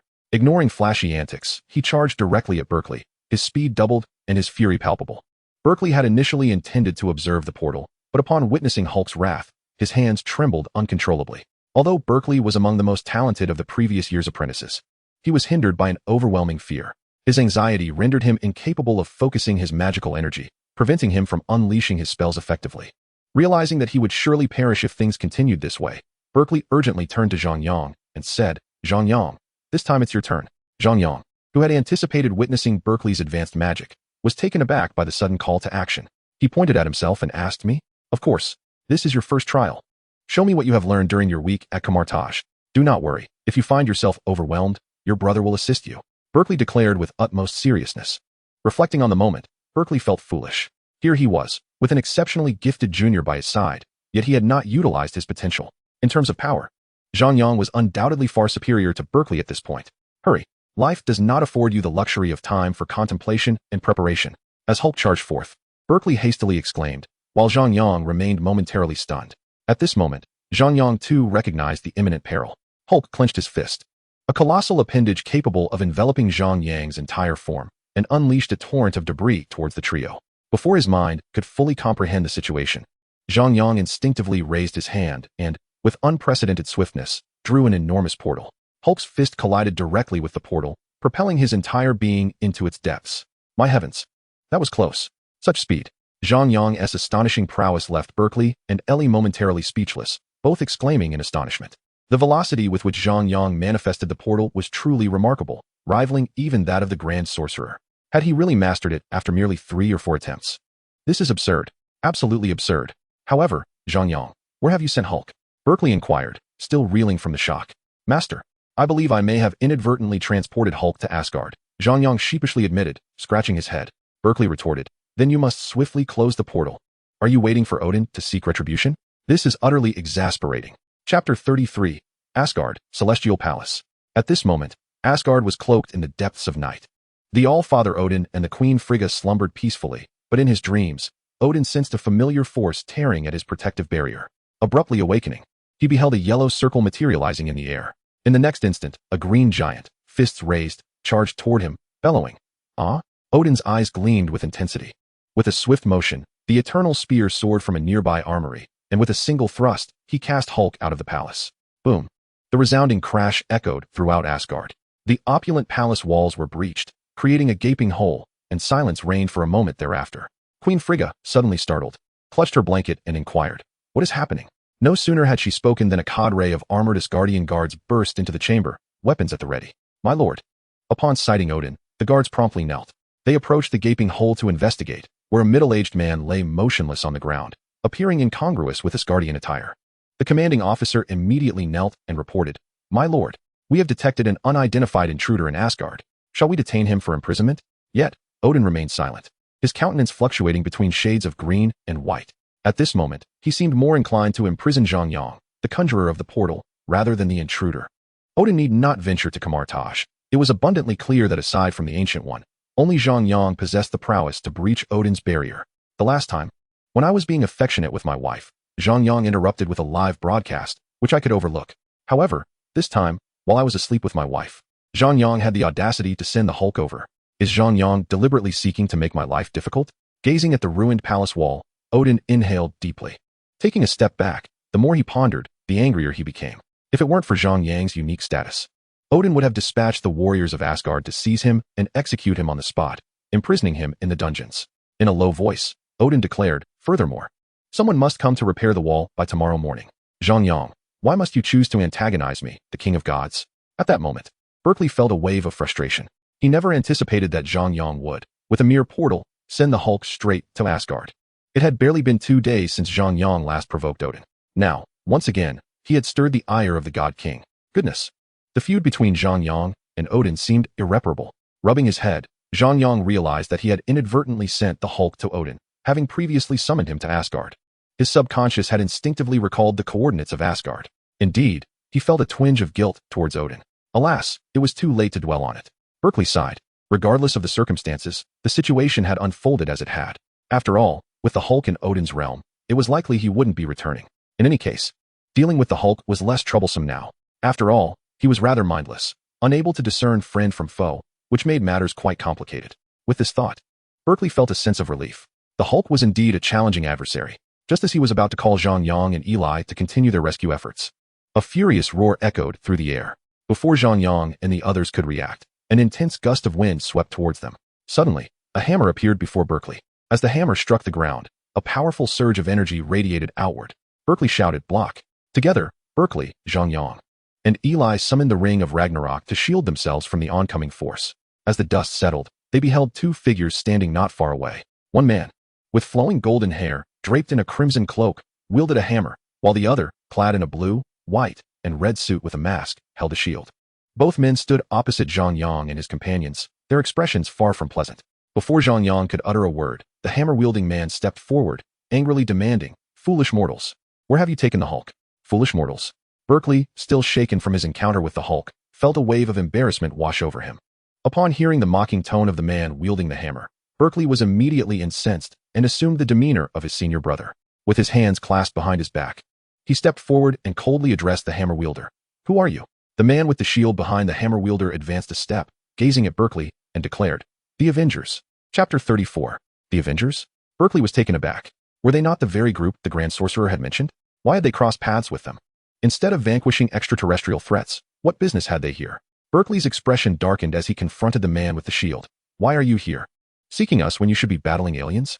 The shield-bearer and the hammer-wielder exchanged glances, their expressions tinged with displeasure. You were the ones who first engaged the Hulk and caused his disappearance. If not you, then who else should we pursue? The irate hammer-wielder did not deign to respond to Berkeley's inquiry, but merely retorted, Foolish mortals, if you do not surrender the Hulk, my hammer shall not miss its mark this time. It was evident to Berkeley that their presence was due to the Hulk, although displeased by the hammer-wielder's words. He couldn't help but notice that the man's attire seemed far from that of an earthling. He muttered, What manner of being is this, referring to us as mortals? That fellow seems to be called Thor. The one beside him is likely Captain America, Zhang Yang interjected quickly. Initially uncertain, Zhang Yang was now convinced based on his recollections of Thor and Captain America's distinctive appearances, after they proclaimed themselves as members of the Avengers.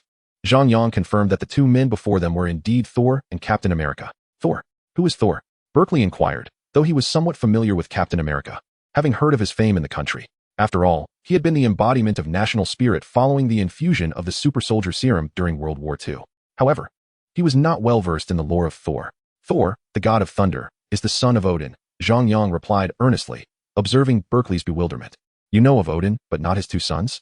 Berkeley was taken aback. He was well aware of Odin's renowned status across the multiverse. Even the sorcerers of Kamar-Taj often spoke of him. Yet, he had no knowledge of Odin's offspring. However, he mused, if they were indeed Odin's sons, their strength must be formidable. This realization left Berkeley feeling uncertain. As an apprentice sorcerer, he was acutely aware of his own limitations.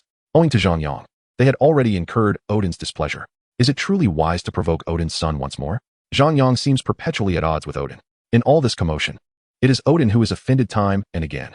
Even Berkeley cannot help but feel exasperated. Why is it always Odin? What are you two whispering about? Why haven't you released Hulk yet? On the other side, unable to hear the murmurs between Zhang Yang and Berkeley, Thor's ire flared as he observed their hushed conversation. Disregarding him entirely, he bellowed at Zhang Yang's group, his hammer quivering with anticipation. Hulk has already gone to Asgard. He is likely imprisoned by your father, Zhang Yang retorted, stepping forward to address Thor. This remark only served to stoke Thor's fury further. You must be allies summoned by Loki. If that is the case, then let us not waste words. Let us fight. Thor seemed to have lost patience for dialogue, demanding confrontation. With the alien invasion underway and their ranks already thinned, the absence of a key hero like Hulk understandably sent Thor and his companions into a panic. They could not discern whether Zhang Yang's group was friend or foe. But with Zhang Yang claiming Hulk was missing and had gone to Asgard, suspicion brewed. Who is Loki? What allies? We are here to rescue, Berkeley interjected, trying to clarify amidst Thor's incomprehensible declarations. However, in that moment, Thor was not inclined to trust Berkeley's words. Raising his hammer high, a thunderous roar echoed as a bolt of lightning surged from the sky, connecting to Thor's enchanted hammer. In the next instant, Thor swung his weapon toward Zhang Yang and his companions. Just as Thor unleashed his lightning attack, a colossal shield appeared before them, absorbing the force of the strike. From the crowd, a familiar figure emerged before Zhang Yang and his companions. The Grand Sorcerer, Berkeley exclaimed gratefully. The newcomer was none other than the king. Yet before the king could utter a word, Thor lunged again, launching an assault on Zhang Yang's group, with Captain America joining the fray. The king stood alone against the two, while alien foes continued to attack, plunging the battlefield into chaos. Observing the turmoil, Berkeley urged Zhang Yang and Ellie, go assist the Grand Sorcerer. Ellie was the first to respond. However, Zhang Yang and Berkeley remained rooted in place, hesitating. Zhang Yang moved. Berkeley pressed. Noticing Zhang Yang's reluctance to act, at that moment, Zhang Yang eyed Berkeley with suspicion. Brother, why don't you go? Surely you must not be entirely inept at magic. Or perhaps you are simply a lackluster fighter. Berkeley, exasperated, retorted, are you questioning my capabilities? I am merely feeling a bit weak-kneed. Though I must admit, I lack combat skills and cannot assist in close quarters. Perhaps I should try that fear magic, Zhang Yang said earnestly, having contemplated it all night. Berkeley's expression faltered. What on earth? Fear magic? No, Zhang Yang. Wait a moment, let me explain. Chapter 35. Fear magic? Although Zhang Yang was unaware, Berkeley was well aware of its implications. Where would Kamar-Taj acquire such fear magic? It was all mere fabrication. Oh, Zhang Yang, you truly considered it? And spent an entire night on it? My goodness. Why not utilize the scarlet chains or something similar? Must you opt for an entirely fabricated spell? Berkeley was growing anxious, ready to dissuade Zhang Yang. Having concocted a lie of his own, but as Berkeley locked eyes with Zhang Yang, he was suddenly overwhelmed by an invisible pressure that rendered him speechless. This pressure birthed a profound sense of dread within Berkeley. In that moment, Zhang Yang appeared not as an ordinary human, nor merely an apprentice sorcerer of Kamar-Taj, but as an imposing figure of great power. Berkeley's mouth, which had been agape in shock, promptly snapped shut at Zhang Yang's piercing gaze. The feeling of terror deepened, and Berkeley found himself increasingly frightened, to the point of being unable to stand firm. He clutched his chest, beads of cold sweat forming on his brow, involuntarily lowering his gaze. At that moment, he felt his hands trembling, and even his entire body shook. In truth, Berkeley was not the only one sensing this formidable force. Wong, Eli, Thor, Captain America, as well as the nearby extraterrestrial army and fleeing civilians all felt its chilling presence. Why do I feel such fear? Captain America, who had been fiercely battling alongside Wong and the aliens, suddenly halted, his hands shaking uncontrollably. A deep-seated dread arose within him, as though something terrifying was about to emerge. Yet he could not discern from where it would come. Chaos ensued. His mind was a tumultuous storm. The fear was so profound that Captain America could barely steady his shield, which clattered to the ground with a resounding thud. Thor, what is happening? Why do I feel so afraid? Captain America asked, bewildered, glancing at Thor. His voice trembled, and he sensed a loss of control over his own body. At that moment, Thor experienced a similar sensation. The Prince of Asgard, the future father of the gods, never fathomed he would feel such fear, especially an inexplicable one. Moreover, this sense of fear grew heavier, evolving from mere apprehension into true terror. What could be the cause of this? Thor could not comprehend.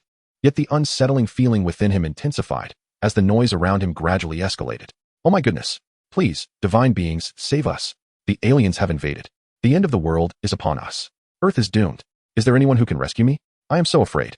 A cacophony of terrified voices erupted among the citizens, their panicked footsteps quickening.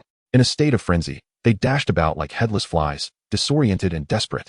As an invisible pressure deepened around them, the extraterrestrial forces that had descended upon this place seemed to encounter a specter, hastily retreating to safer realms. Panic was palpable, rendering the already chaotic streets of New York a veritable maelstrom.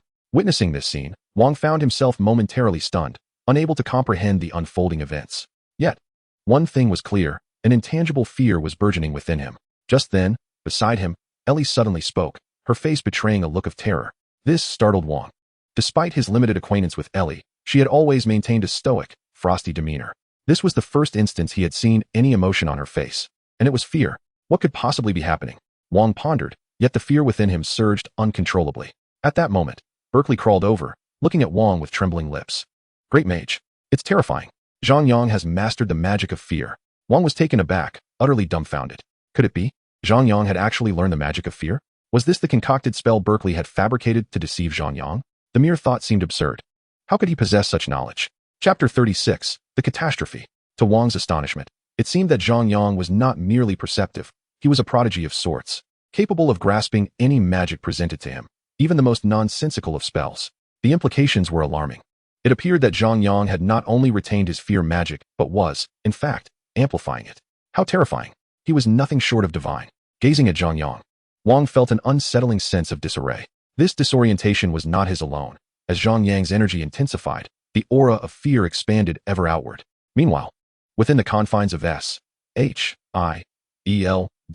Nick Fury stood before the expansive floor-to-ceiling windows of his office, surveying the chaotic panorama of New York. With a furrowed brow, he listened to the clamor of frantic voices outside. How frightening. Why is it so terrifying? I feel as though a devil is about to descend. The Chitauri forces are merely a fade. No, it is not a devil, it is a god. A deity is coming to Earth. It is too terrifying. The old gods are awakening. The true God is descending. Earth shall be ruled by the true God. We are but ants. Had he not heard it with his own ears, Nick Fury would have found it utterly unbelievable that such words could emerge from the lips of these seasoned agents. True gods. Ancient gods. What nonsensical drivel is this? He thought, incredulous at their frantic proclamations while they should be aiding in the expulsion of extraterrestrial threats. Frowning, Nick turned to Agent Hill, who stood by his side, and urgently inquired, what on earth is going on with these individuals? As the chosen successor to Nick Fury at S.H.I.E.L.D., Hill was entrusted with the management of all agents within the organization. Yet, it seemed that even she was at a loss. Without delay, she contacted Agent Barton, known as Hawkeye, whose prowess was second only to that of Black Widow. Hill believed he might possess crucial information. Once the communicator was activated, she swiftly asked, Barton, what is happening? What is wrong with the agents? However, all that reached her ears were the repeated, disconcerting words from Hawkeye. So terrifying, so terrifying, so terrifying. Nick Fury, who was also listening in, exchanged a grave glance with Hill. As a senior agent accustomed to the battlefield and the specter of death, hearing such a phrase from Hawkeye was bewildering. What could possibly evoke such fear? Barton, clarify. Hill urged, her voice laced with urgency. The The god is awakening. This is a warning. A warning. Just as Hill uttered this, Barton abruptly interjected. A faint sound crackled through the communicator. Though subtle, it was distinctly resonant. Nick's brow furrowed as he, ever perceptive, solemnly asked, Barton, what has fallen? On the other end, Barton did not respond, but frantically urged, run. Run. No, it's not right. We have nowhere to run. Nick refrained from pressing for further details, yet a nagging sensation in his gut told him that this was no ordinary situation. Contact Captain America immediately, he commanded. Hill nodded and promptly established a connection to the captain's channel. The moment the link was made, a cacophony of shouts erupted from the communicator. It's the god. He is awakening. We have angered the god. More of this god nonsense. Hill, bewildered, turned to Nick and said, Sir, the situation with Captain America appears to be even worse than with Barton. Nick Fury found himself equally perplexed. What had transpired? Why were they all suddenly speaking of gods? Could it be that Loki had orchestrated something sinister? As these thoughts raced through his mind, Hill suddenly exclaimed, Sir, look. She pointed towards the now devastated skyline of New York City. Through the positioning device on the glass, Nick Fury could clearly observe every movement in New York City. It was one thing to look away, but upon gazing at the scene, Nick Fury was utterly bewildered. Why were all those citizens kneeling? Among the kneeling figures were Captain America, Hawkeye, and even Tony Stark. Good heavens, Tony Stark was actually on his knees? What on earth was happening? Why were they all raising their hands? What were they doing? Was this some sort of cult ritual? Nick Fury was perplexed, and the myriad of questions swirling in his mind made him, a man usually in control of all situations, quite uncomfortable. He yearned for answers, desperately wanting to comprehend what had transpired. Chapter 37.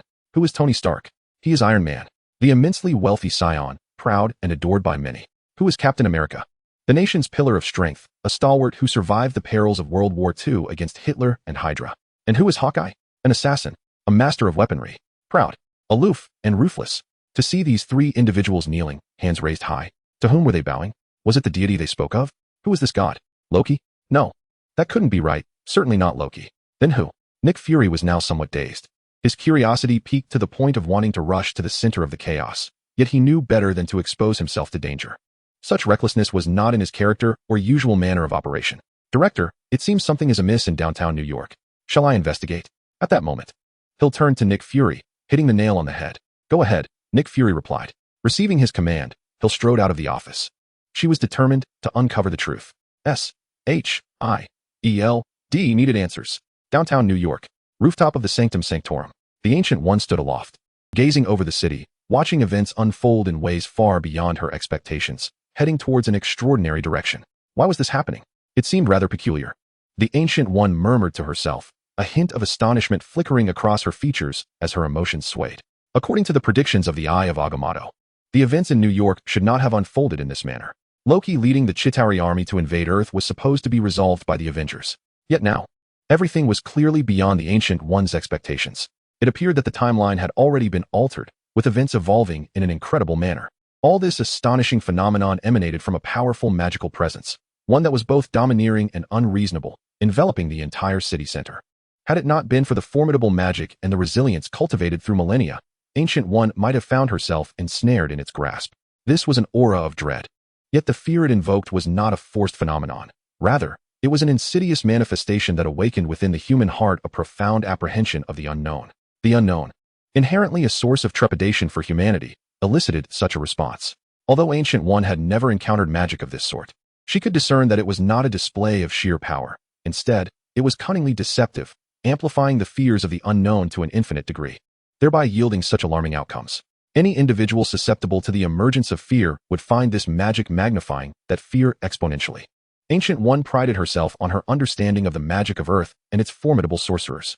Yet, in this moment, she felt inadequate, as if she were confronting a form of magic and its wielder that she had neither seen nor heard of before.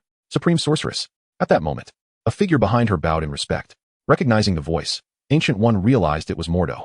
His demeanor was fraught with anxiety, and after paying his respects, he hastily spoke. The sorcerers of Kamar-Taj seem to be in a state of panic. Some of the more powerful ones are managing, but those of lesser energy have knelt in fear, muttering about some divine entity. Observing Ancient One's silhouette, Mordo noted her composed demeanor. Indeed, a supreme sorceress remained unperturbed in the face of adversity. Do you sense that? There is an overwhelming magical presence, he pondered, before Ancient One's inquiry broke his contemplation. An overwhelming magical presence? Mordo furrowed his brow and closed his eyes, attuning himself to the energies around him. After a brief moment, astonishment graced his features. He opened his mouth, uttering a sound of realization.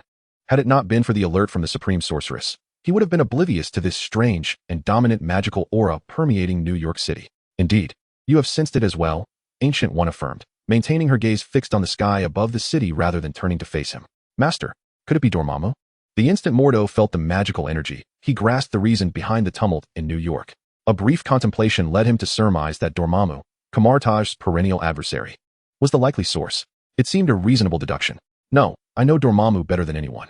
Ancient One shook her head, a flicker of unease crossing her otherwise serene countenance. Had she been facing Mordo, he would have been taken aback by her reaction. This magical force was overwhelmingly tyrannical. Whoever possessed such formidable power could not be allowed to exist on Earth. Upon hearing Ancient One's denial, Mordo refrained from further speculation. Though the magnitude of the power remained a pressing concern, Mordo articulated his thoughts with conviction. His stance was unequivocal. Such sorcerers must be exiled or banished. If possible, they should even be eradicated. One must not act rashly or impulsively in times of crisis, spoke Ancient One with a tone imbued with a hint of resignation. Yet Mordo seemed oblivious to her caution. He appeared poised to voice further objections, but Ancient One interjected, "Look at the sky." This command forced Mordo to swallow his words. His expression grave as he reluctantly turned his gaze upwards. Perhaps it would have been better not to look. However, upon doing so, he was rendered speechless. How can this be? Ancient One merely stated, "It seems that an extraordinary sorcerer has emerged on Earth." Chapter 38. Director. For some reason, the closer I get to the city center, the more I feel a sense of dread. In the communicator, Hill's voice trembled. Nick Fury's brow remained furrowed throughout, tightening even further upon hearing Hill's words. Fear? Why would you be afraid? Fury's tone was low and laden with incredulity. He could not comprehend the source of such trepidation. Those who had not approached this ominous presence could not grasp the profound fear it instilled, an uncontrollable and overwhelming sensation. The inexplicable dread had even caused Hill's hands on the steering wheel to tremble. Director, I wish to request a retreat. Retreat? Hill's unexpected declaration left Fury in shock. He could scarcely believe such words had escaped the lips of Hill, an agent of remarkable caliber and the future director of S.H.I.E.L.D. Retreat? Had they all lost their minds? There is no question of retreat, Fury asserted, his voice firm yet not raised. A quivering sound escaped Hill's lips, faint yet unmistakably laced with panic. This palpable fear struck Fury as something unusual. Good heavens! Ever since we approached the city center, everyone has acted abnormally. Monitoring department, operations room, pay attention. Prepare to launch missiles immediately. Target the wormhole in the sky. Fury decisively commanded. He had assembled the Avengers to confront any significant threat that might arise on Earth. Yet now his team seemed ensnared by an inexplicable force. They had abandoned all focus on the aliens. The Tesseract was disregarded. The open dimensional wormhole was neglected. They were even resorting to invoking deities amidst the chaos of New York, though he could not fathom their current thoughts or the events that had transpired. Fury remained acutely aware of one paramount task, to neutralize the Chitauri army summoned by Loki. Immediately, without delay. This matter cannot be delayed. Yet, Nick Fury did not receive the resolute answer he sought. Instead, he was met with a stunned response through the communicator. This is impossible. Fury's brow furrowed even deeper. What is it that is impossible? Just as he was about to speak, he heard the communicator relay, the Chitauri army. The remainder of the message was lost to him, for Nick Fury had already witnessed the unimaginable. It was his turn to be astonished. A profound disbelief enveloped him. So much so that the hands he had clasped tightly against his chest fell slack in shock.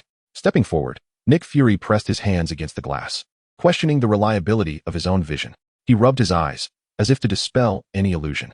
If his sight was indeed intact, was the Chitauri army truly drilling into the wormhole? Each member appeared to be in a state of frantic disarray, akin to headless flies, scrambling chaotically into the wormhole. It was as if Earth had become a hellscape. Had he not witnessed this with his own eyes, Nick Fury would have deemed it utterly inconceivable. He had previously seen alien invasions. The first instance was long ago when the Skrulls attacked Earth, during which he encountered Captain Marvel. The second occurrence was now, with Loki leading the Chitauri army against Earth. Nick Fury considered himself seasoned in the face of adversity, having witnessed aliens rallying their forces, brimming with intent to conquer Earth. Yet he had never seen aliens fleeing in such a manner. What was happening today? What had gone awry? At this moment, Nick Fury felt as though he were the unwitting subject of a grand performance. What could be so terrifying that even the Chitauri army was driven away? Chapter 39. Oh my heavens!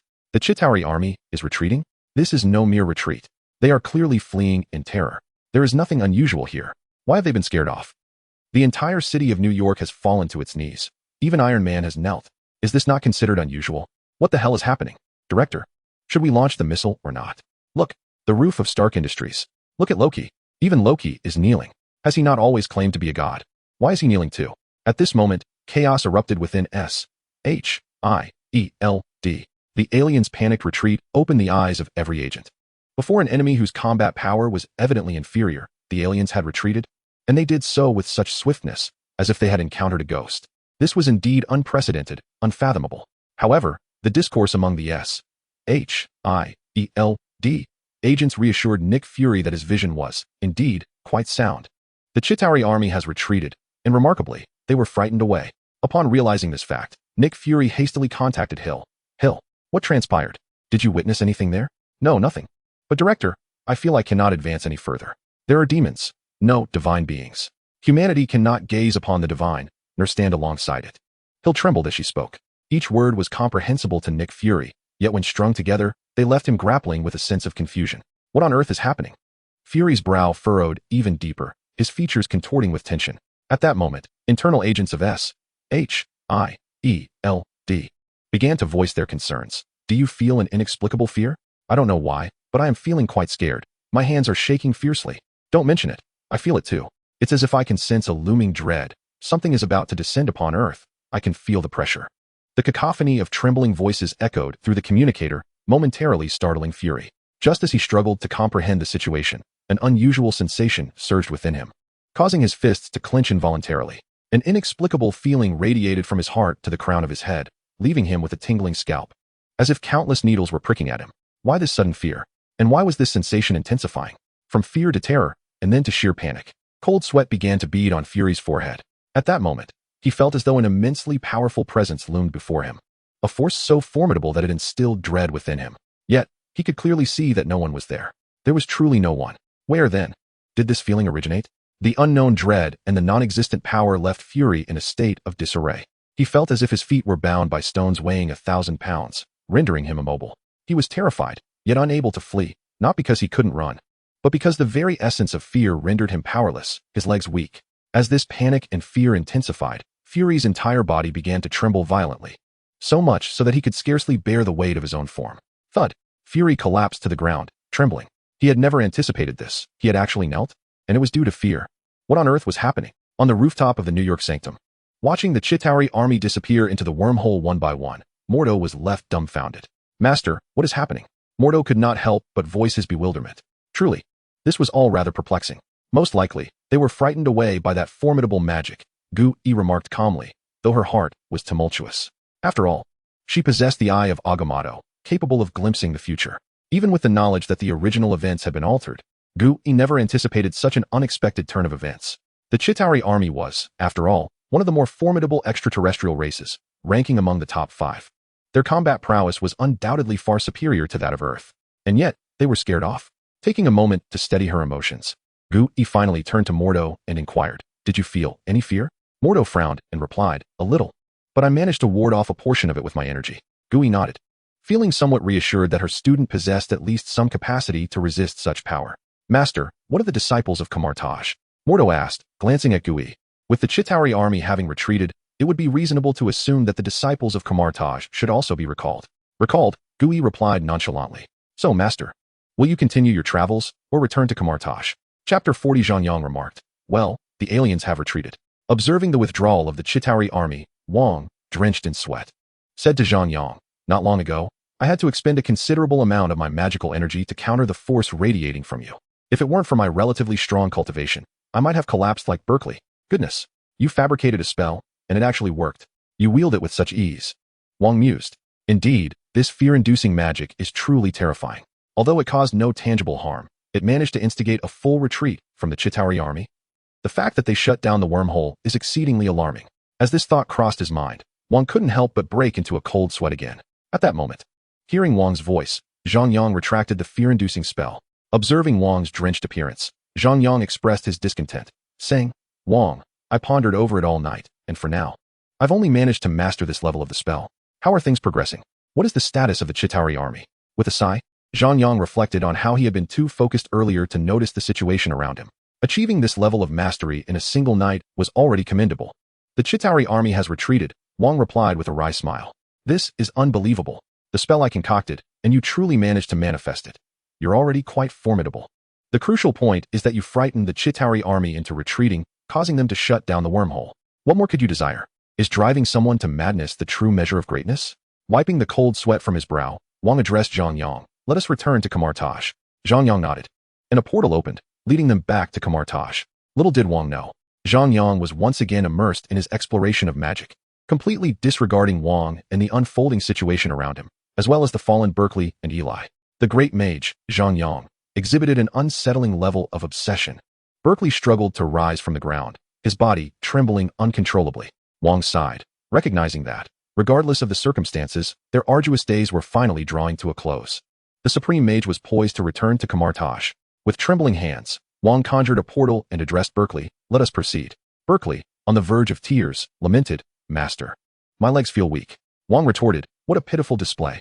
In the hallowed halls of Kamar-Taj, within the Sanctum Sanctorum, the elite guardians had gathered. At the center, seated gracefully upon a low dais, was the Ancient One, her white robes bestowing upon her an air of serene majesty. Supreme One, Mordo urgently proclaimed. The force we encountered today was truly terrifying. We must ascertain the source of such formidable power. Kamar-Taj will not permit the existence of malevolent forces. As he concluded, a flicker of concern crossed Wang's face. How could the senior disciple be so quick to label that individual as a harbinger of evil? To Wang's surprise, he found himself speaking up during the mage's assembly, questioning Mordo. The Ancient One raised her brow slightly, her gaze fixed upon Wang, and before Mordo could respond, she inquired, what do you know? Wang, unable to meet her gaze, replied, yes, Supreme One, I know from whence that immense energy emanated today. It belongs to Zhang Yang, a newly inducted apprentice at Kamar-Taj, though he has now advanced to the status of an intern mage. Mordo, the other mages, and the Ancient One were taken aback. What are you saying? You assert that a mere apprentice from Kamar-Taj possesses such formidable energy? Mordo's tone was grave, and he sensed that Wang was jesting. Chapter 41. It was one thing to accept that the great mage of Kamar-Taj wielded significant magical power. However, for Wang to claim that an apprentice possessed such strength was utterly incredulous. If Mordo were to believe that, it would indeed be a matter of great suspicion. Master, I am not lying, Wang insisted, his expression earnest and innocent. Not lying? Do you truly consider this to be the truth? Does he even comprehend the extent of his abilities as Kamar-Taj's apprentice? Is he merely a stubborn fool? Mordo scrutinized Wang with a piercing gaze. The mention of the subject left Wang feeling unjustly aggrieved. He cast a pleading look towards the Ancient One. Kamar-Taj has welcomed a prodigy in magic. He learns everything so effortlessly. If you do not return soon, I truly do not know what to do. Wang's words stirred a peculiar sensation within Gui. What can one teach and learn? An apprentice? For reasons unbeknownst to him, Gui's mind unexpectedly recalled the earlier incident when Odin sought an apprentice from him. What can one teach and learn? Before Gui could respond, Modu inquired, perplexed. Indeed, Wang eagerly replied, that fellow Zhang Yang. He mastered the magical shield in just 40 minutes. After contemplating for an entire night, he learned the Crimson Chains spell. Another night, he grasped the concept of the portal, opening a gateway directly to Asgard. Wang observed the expressions of astonishment gradually spreading among the mages in the temple and let out a sigh of relief. Before long, he continued, but that is not all. The most crucial point is, we feared that if he mastered too potent a magic, he might depart from Kamar-Taj. In a moment of desperation, we concocted a fear spell to teach him, and to our surprise, he actually learned it. Modu, what on earth is a fear spell? According to your assertion, the tremendous energy previously sensed in New York was indeed that Zhang Yang, utilizing the fear spell you devised, which frightened away the Chitauri army. Upon hearing Wang's account, Modu couldn't help but speculate. Wang nodded vigorously. Ha! Observing Wang's affirmation, the usually serious Modu suddenly erupted in laughter. His mirth was contagious, prompting laughter from the entire assembly of mages within the temple. Senior brother, what is so amusing? Wang asked, bewildered. Is it not a terrifying affair? What could possibly warrant laughter? Wang, do you believe the atmosphere to be overly solemn and wish to lighten the mood? What a jest! Do you realize what you just uttered? What you described is beyond the capability of any mage in the entire magical community. Modu exclaimed, silencing the laughter and regarding Wang with a stern gaze. Modu was now perplexed. The normally truthful Wang had seemingly spun a tale today. What could possibly be amiss? Modu pondered, grappling with the bizarre occurrences of the day. Yet, unbeknownst to him, his suspicions left Wang grappling with unspoken burdens. Wang swiftly turned to Gui, Supreme Sorcerer. My disciple can swear to the Vishanti that every word I just uttered is the truth. Upon saying this, Wang made a gesture of oath, as if preparing to invoke the oath magic. For ordinary folk, swearing an oath is merely an act, and its efficacy is debatable. However, for a mage, an oath carries profound significance. The oath magic, once spoken, ensures that every word resonates within the ears of the Vishanti. Should there be any falsehood, the soul would be forfeit. Would Wang dare to make such an oath to the Vishanti? This realization left Modu momentarily speechless. No sane mage would go to such lengths for a mere lie. Could it be that every word you just spoke is indeed true? Modu inquired, astonished. Meanwhile, Gu Yi appeared lost in contemplation, refraining from interjecting. Absolutely, Wang declared with unwavering conviction. Modu paused for a moment, stepping forward to address the contemplative Wang. Wang, there is truly no need for such measures. To earn our trust, you dare to swear an oath before the Emperor of Vashan? Are you not afraid of having your soul taken? I assure you, I am not deceiving you. If you do not believe me, go and teach him yourself. Wang implored fervently. Then let it be so. Wang, summon that individual named Zhang Yang. If he possesses the prowess you claim, I shall bestow upon him the title of senior brother. Chapter 42. Modu's nature was indeed such, extreme and earnest. Yet, Wang, with his forthright demeanor, was also an unyielding man. Thus, he sought to clarify the matter to Modu unbeknownst to him. Modu took this assertion seriously, even going so far as to suggest that if Zhang Yang truly held such talent, he would relinquish the position of senior brother to him. My goodness, can such a title simply be handed over?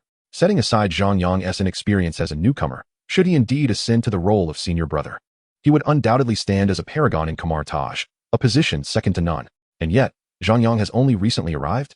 What an absurdity it would be for a novice to receive such an honor. He would surely be swept away by hubris. Senior brother, you must not act so impulsively. Wang exclaimed, a genuine urgency etched upon his face. He believed that Modu's words implied a serious intention to cede the title of senior brother to Zhang Yang, entirely oblivious to Modu's earnestness.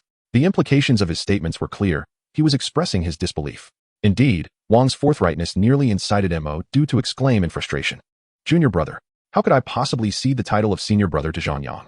Modu, striving to regain his composure, considered the presence of the Supreme Sorcerer. Ancient One. The ire he wished to express was tempered into a mere sigh. Ah, Wang, please summon Zhang Yang. At last, Ancient One, unable to bear the unfolding situation any longer, interjected at an opportune moment. The crux of the matter was not merely trivial. Ancient One genuinely feared that Wang's nature might provoke Mo, due to exasperation.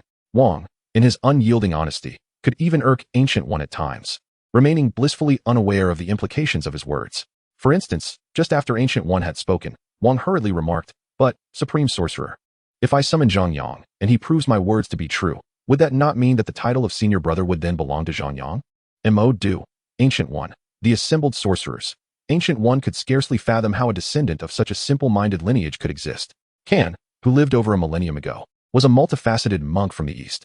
Having endured numerous deceptions and darkness during his travels, he vowed to seek and safeguard the forces of justice in the world. Ultimately, he encountered Ancient One, and from that point onward, Kan's entire lineage, including his descendants, served the Supreme Sorcerer.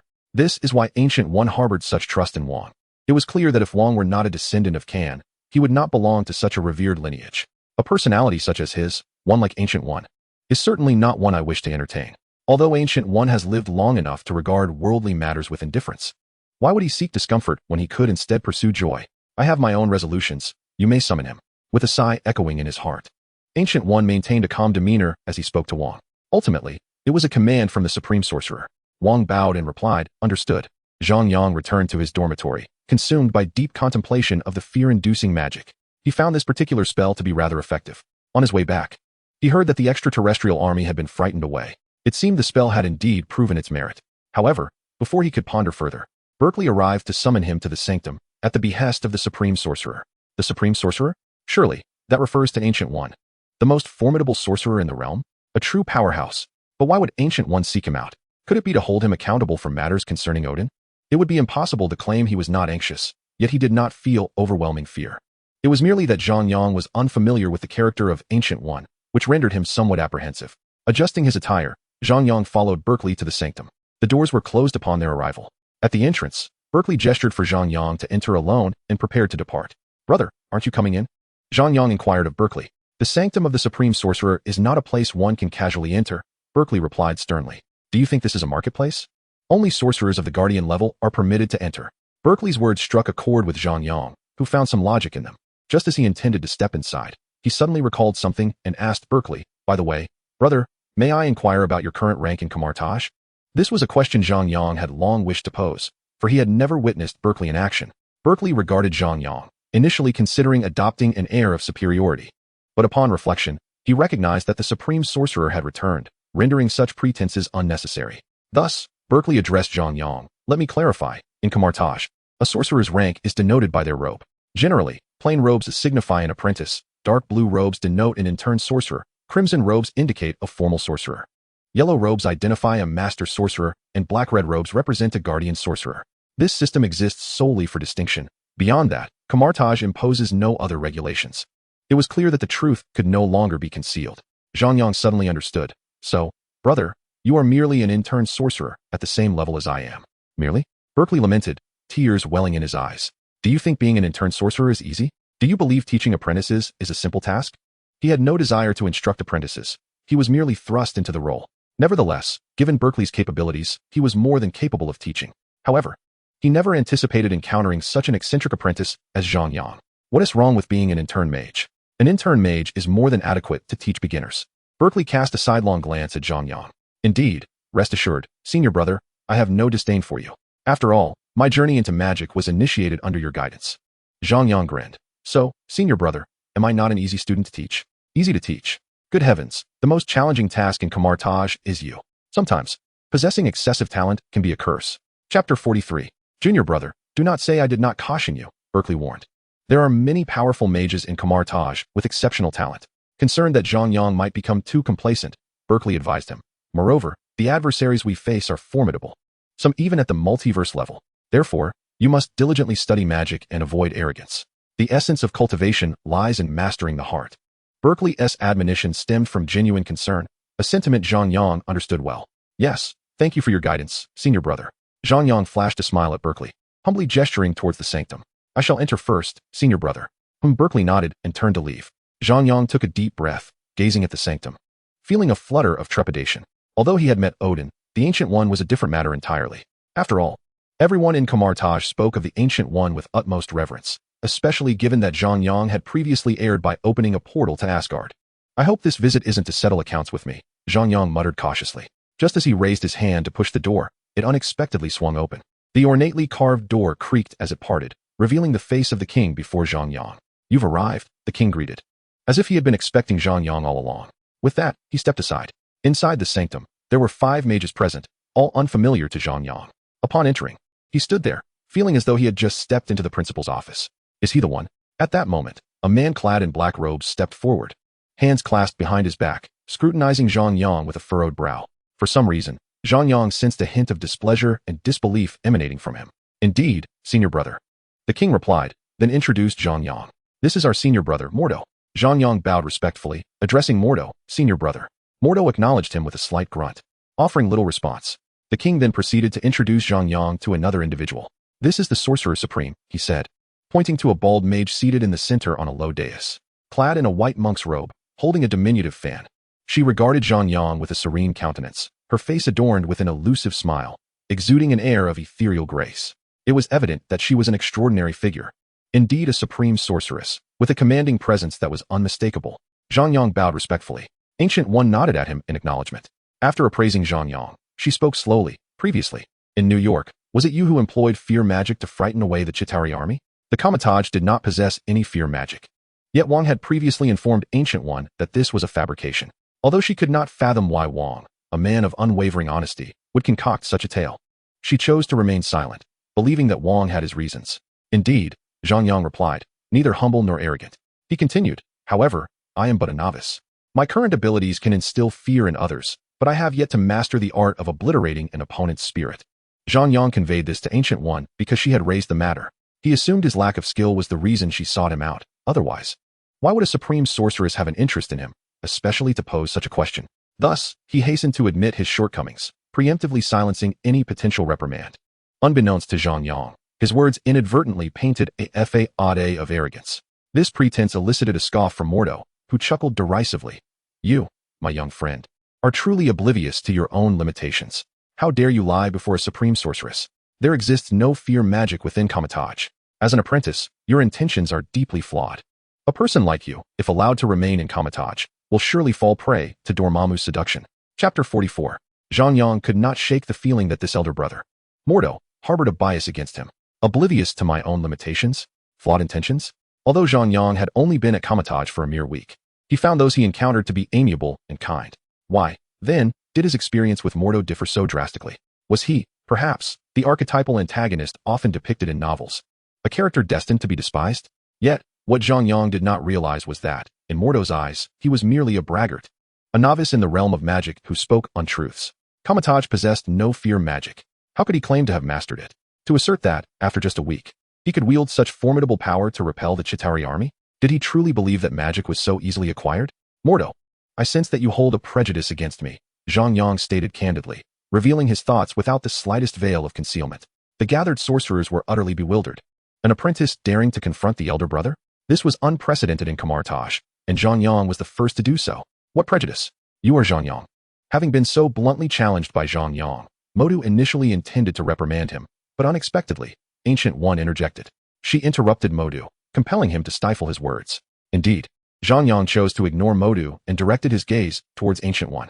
You mentioned that you have learned the magic of fear, yet your practice is insufficient, allowing only for the installation of fear. Is that correct? Ancient One regarded Zhang Yang with a visage that was neither smiling nor frowning, revealing no emotions, and simply stated, "Try it. Let me see where your shortcomings lie." Ancient One, being a cunning and seasoned figure, spoke with precision. On the surface, it appeared she intended to instruct Zhang Yang in magic, but in reality, she sought to gauge his capabilities. Her actions were undoubtedly influenced by her awareness of the king's intentions, and she did not doubt the veracity of his words, especially since Odin had previously sought someone. This affirmed the credibility of the king's statements. Ancient One merely wished to ascertain the extent of Zhang Yang's magical prowess. Upon hearing that Ancient One would personally guide him, Zhang Yang felt a surge of excitement within. Learning from her would undoubtedly enrich him far more than what he could glean from the likes of the king and his companions. After all the magic within Kamar-Taj has been transmitted from Ancient One herself. Suppressing his inner exhilaration, Zhang Yang took a deep breath, surveying the surroundings. With his hands clasped behind his back and his gaze sharpened, he unleashed the magic of fear. A formidable energy permeated the entire room. Zhang Yang's eyes swept across every individual present, fierce and resolute, in stark contrast to the meek apprentice he had been moments before. At the very instant Zhang Yang cast the fear-inducing spell, the expressions of all the sorcerers shifted dramatically. Their pupils dilated in disbelief, including Modu's. A profound fear emanated from within them, an emotion that was both visceral and overwhelming. With the amplification of this magical energy, Modu's expression grew vacant, an inexplicable fear rising within him.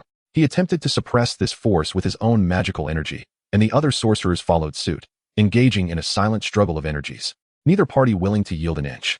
Should a more powerful sorcerer pass by the sanctum, they would surely marvel at the potent magical aura within. However, the magical energy Zhang Yang unleashed was exceedingly domineering, so much so that even Modu began to lose control. Beads of cold sweat erupted on his forehead, and the shock on his face lingered throughout. His hands began to tremble involuntarily, and Modu found himself in disbelief. This surge of energy bears an uncanny resemblance to that which previously repelled the extraterrestrial army. An apprentice possesses such formidable magical energy. Moreover, it has only been a week since arriving in Kamar-Taj. How is it that he struggles against Zhang Yang? What on earth have Wang and Berkeley imparted to him? Goodness. It seems they have unwittingly nurtured a powerhouse. Chapter 45. Enough. Observing the increasingly distressed expressions on the faces of the mages within the sanctuary, Gu Yi slowly spoke, urging Zhang Yang to cease his incantation. Should he persist, the sanctum might spiral out of control. A cadre of protective mages had been frightened off by an apprentice. Does this not suggest that those trained by Gu Yi are mere incompetents? All mages inhaled deeply, discreetly wiping the cold sweat from their foreheads.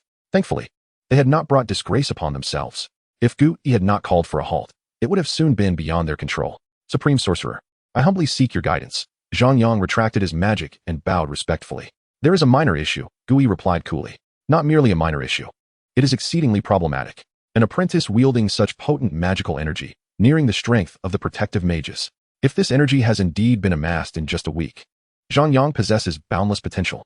His talent surpasses even that of Stephen Strange. In the presence of Zhang Yang, Strange's aptitude pales into insignificance.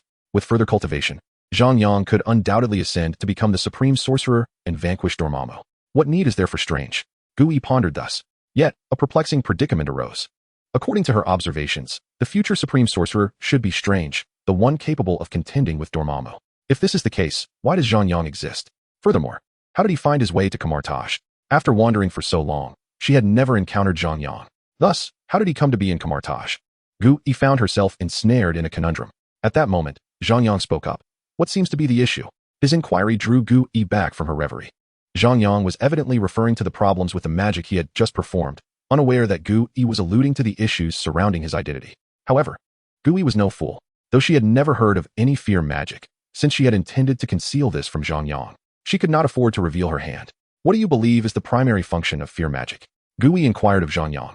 Though it may seem as if Gu-Yi is inquiring whether Zhang Yang comprehends the question, in truth, Gu-Yi seeks to uncover the essence of fear magic.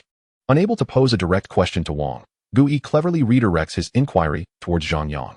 Without much contemplation, Zhang Yang assumes Gu-Yi is merely testing him and responds. Fear magic is a form of mental sorcery, characterized by the ability to instill an intangible sense of oppression and dread in one's adversaries through one's own energy. It is manifested through one's gaze, inducing terror, trepidation, and a reluctance to meet one's eyes, ultimately leading to panic, screams, and even a descent into madness and loss of reason. Zhang Yang relayed Wang's fabricated explanation word for word, leaving Gu-Yi utterly bewildered. Is that all? Gu-Yi inquired. Zhang Yang shook his head, stating no. That is all Wang taught me. Gu-Yi turned his gaze towards Wang, his silence laden with disbelief. Is this truly how magic is taught? Gu-Yi discerned the absurdity of it all, yet Zhang Yang managed to extract meaning from such nonsense. There were no key incantations or anything substantial. It was merely an introduction to the name of a spell. Was this truly something Zhang Yang could grasp? No, this was not learning. It seemed as if he had conjured an entirely new form of magic.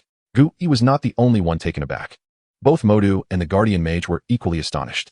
Initially skeptical, Modu's doubts dissipated when Zhang Yang unleashed his magic, nearly scaring Modu away. Modu had pondered that Zhang Yang might have discovered a new spell from Wang while perusing the library, but upon hearing Zhang Yang's explanation, he became utterly confounded. This sounded like mere fabrication, a deception aimed at those unacquainted with the arcane arts. Could it be that Zhang Yang could truly derive magic from such nonsense? Surely not. Was it really so extraordinarily peculiar? Modu stood there, dumbfounded, gazing at Gu-Yi. Coincidentally, Gu-Yi was also looking back at him. More accurately, the mages in the sanctuary exchanged glances before collectively redirecting their attention towards Wang. Wang, feeling somewhat awkward, lowered his head, clearly embarrassed. At that moment, Zhang Yang's puzzled voice shattered the tension within the sanctuary. Did the esteemed one just ask if there is more? Is there an essence of fear magic that I have yet to learn? His words not only alleviated the awkwardness, but also refocused the thoughts of Gu-Yi and the others. All eyes turned to Gu-Yi, eager to discern how he would resolve this inquiry. Suddenly, Gu-Yi smiled, a warm, benevolent smile, but remained silent, merely shaking his head with a knowing expression. After a moment, he slowly posed a question to Zhang Yang. Do you believe in the existence of magic? Zhang Yang furrowed his brow, uncertain of Gu-Yi's intent, and nodded affirmatively. Of course it exists. I am learning it, after all. How could it not be real? Gu-Yi continued. But what of before the arrival of Kamar-Taj? Do you believe it existed then? Zhang Yang shook his head. Before delving into the arcane arts, he had not yet traversed realms. Had anyone asked him if he wished to learn magic, he would have deemed that individual utterly deranged. You cannot believe what you have not witnessed with your own eyes. However, once you have seen it firsthand, belief in magic becomes inevitable, does it not? Ancient One inquired, gazing intently at Zhang Yang. Indeed, Zhang Yang nodded, acknowledging the truth in her words. The Ancient One continued. The world of magic operates on such principles. It exists because you believe in it. Therefore, one must first cultivate a belief in magic, in the notion that this world can be transformed. Trust in your own magical abilities to achieve the desired outcomes. Only then can you unlock the secrets of magic. Her words were not mere fabrications, but rather simple truths, applicable to the study of any form of magic. Such ambiguous sentiments, indeed, were characteristic of the Ancient One, leaving the assembled sorcerers momentarily astounded. Their collective gaze shifted back to Zhang Yang. So, what the Supreme Sorcerer implies is that my dilemma lies in a lack of faith in magic? Zhang Yang queried, turning to the Ancient One. She shook her head. It is a matter of believing in yourself. This revelation left Zhang Yang momentarily taken aback. A deficiency in self-belief? Do you comprehend what I am saying? Seeing his brow furrowed, the Ancient One probed further. Zhang Yang shook his head. I need to ponder this. The Ancient One nodded. Then take your time to reflect. You possess great potential. If you cultivate greater faith in yourself, your future will be boundless. Her words served as a strong affirmation for Zhang Yang, instilling within him an unusual sense of resolve. He promptly replied, Yes, Supreme One. I shall have greater faith in myself. With that, Zhang Yang departed, his spirits lifted. The gathered sorcerers could not help but marvel at the Supreme Sorcerer's deftness. In mere moments, she had deftly diverted the conversation, leaving behind any mention of fear magic. Yet, if the topic of fear magic were to arise, even the Ancient One might struggle to concoct a narrative, given that such a concept was non-existent in Kamar-Taj. Only Wang, feeling an urgent sense of dread, implored the Ancient One, Supreme One, please do not let him contemplate further. If he does, he may defy the heavens. The Supreme One's understanding of Zhang Yang remains insufficient. It is imperative that he does not return to such thoughts. Even the most nonsensical statement could be transformed into something profound by Zhang Yang, provoking existential doubts. Chapter 46. When others say to reflect, they genuinely mean to ponder. However, whether clarity will emerge is uncertain. Yet Zhang Yang is different. When he speaks of reflection, it typically translates to years of rigorous practice, 7, 8, 9, or even 10. Ah, how infuriating. Wang shook his head. Once Zhang Yang had departed, the Ancient One turned her attention to Mordo, who wore a furrowed brow. Mordo, what is your perspective? Modu stepped forward, his expression grave. Master, I believe individuals of this nature should not remain in Kamar-Taj. The magical energy he possesses is far too potent. He is nothing like an apprentice. Yet, I have never encountered him in Kamar-Taj before. Such a person poses a significant danger here. Modu asserted, his conviction unwavering. Even considering Zhang Yang as an apprentice seems implausible. Were he a grand mage with over a decade of cultivation, I might still entertain the thought. This level of energy cannot be attained in just a week of magical study. Regardless of whether others believe it, I, Modu, do not. Ancient One remained silent, merely observing Wang. What is your perspective, Wang? Wang's viewpoint contrasted sharply with Modu's. Master, I beg to differ. Zhang Yang is a young lad, gifted with remarkable insight, and possesses humility. Although my time instructing him has been brief, I am convinced he has not previously engaged with magic. He merely exhibits a superior talent. Wang spoke with sincerity and reason. If it weren't for his experience teaching Zhang Yang, his beliefs would likely align more closely with Modu's. After all, such an extraordinary talent was hard to believe at first. However, having taught Zhang Yang, Wang came to understand that the disparity between individuals can indeed be significant. Talent? What kind of talent could manifest such formidable magical energy in just 1 week? Modu cast a cold glance at Wang. I maintain that Zhang Yang must not remain in Kamar-Taj. Frankly, I find it hard to accept that he is simply gifted. Modu stood firm in his opinion, disagreeing with Wang's assertions. After speaking, Modu turned to Ancient One. Supreme Master, I do not believe such a person can stay in Kamar-Taj. Zhang Yang could potentially be a hidden threat. Even on Earth, he may pose a risk. I strongly recommend exile. Modu declared with utmost certainty. Upon hearing the word exile, Wang grew agitated. Senior brother, that cannot be, he exclaimed. Zhang Yang possesses such extraordinary talent. I have put immense effort into keeping him in Kamar-Taj, and you suggest exile? It would be a tremendous waste. Witnessing his disciples quarrel over an apprentice, Ancient One could not help but shake her head.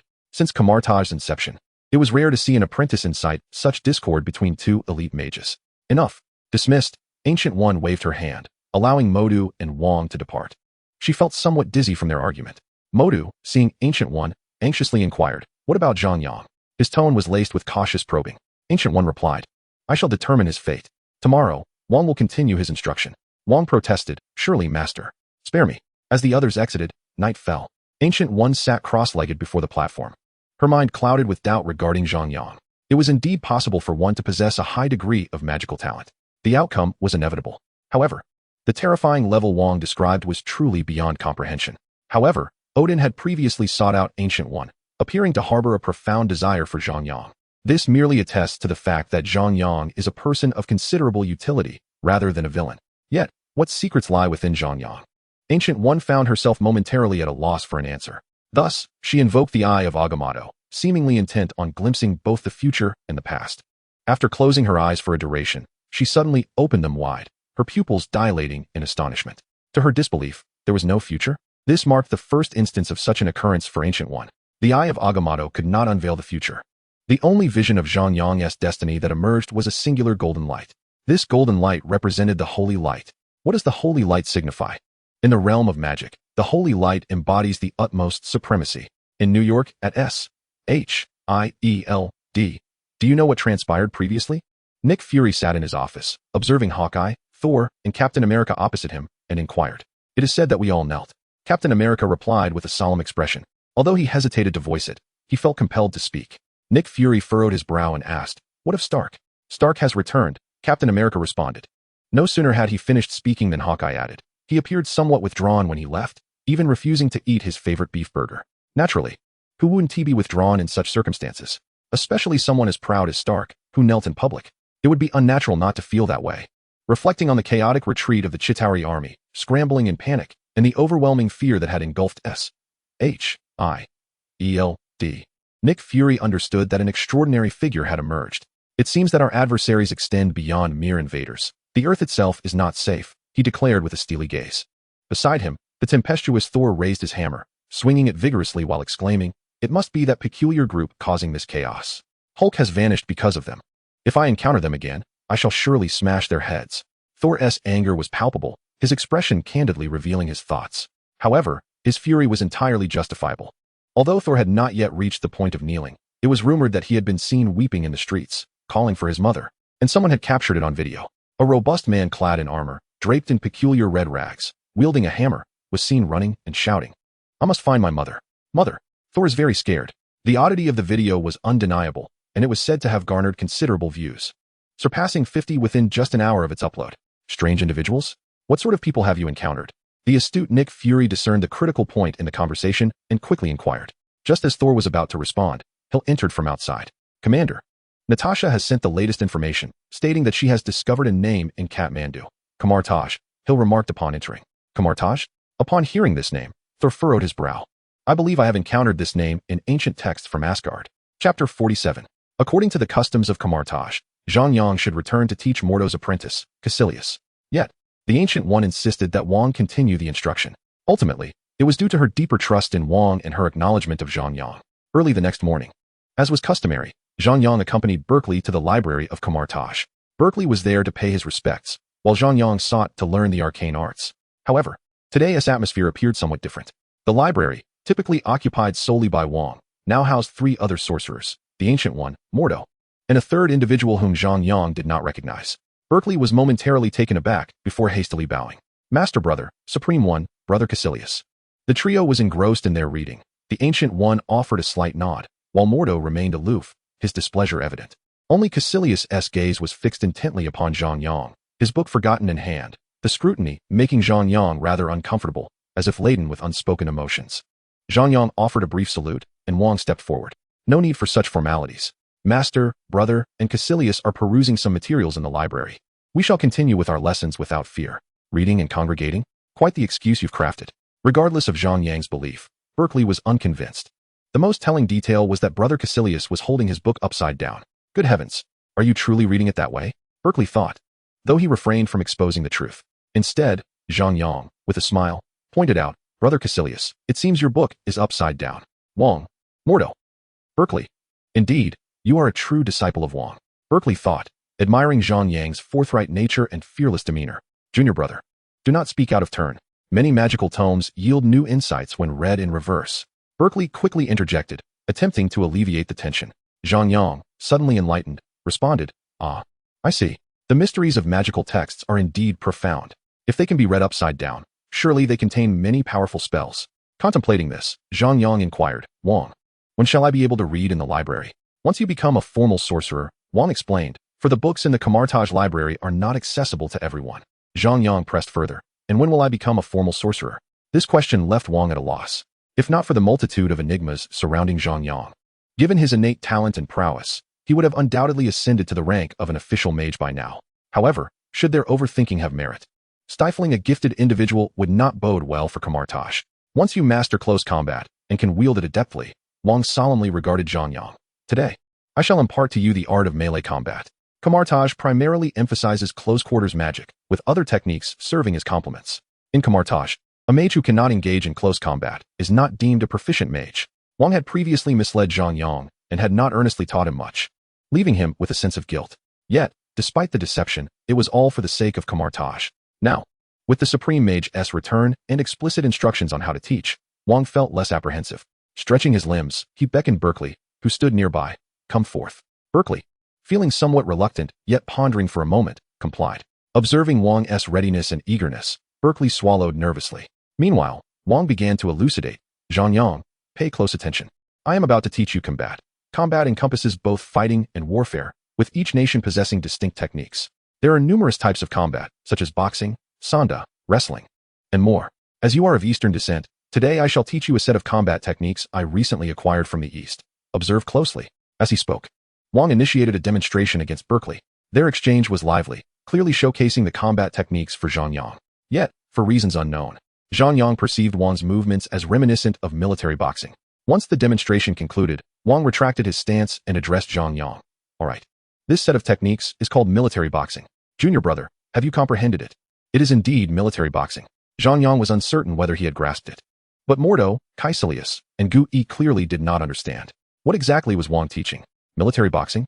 Was it that impractical display of flashy moves with no real combat application? Could it truly be effective in battle? Even if Zhang Yang mastered this military boxing, would he gain an advantage in close quarters?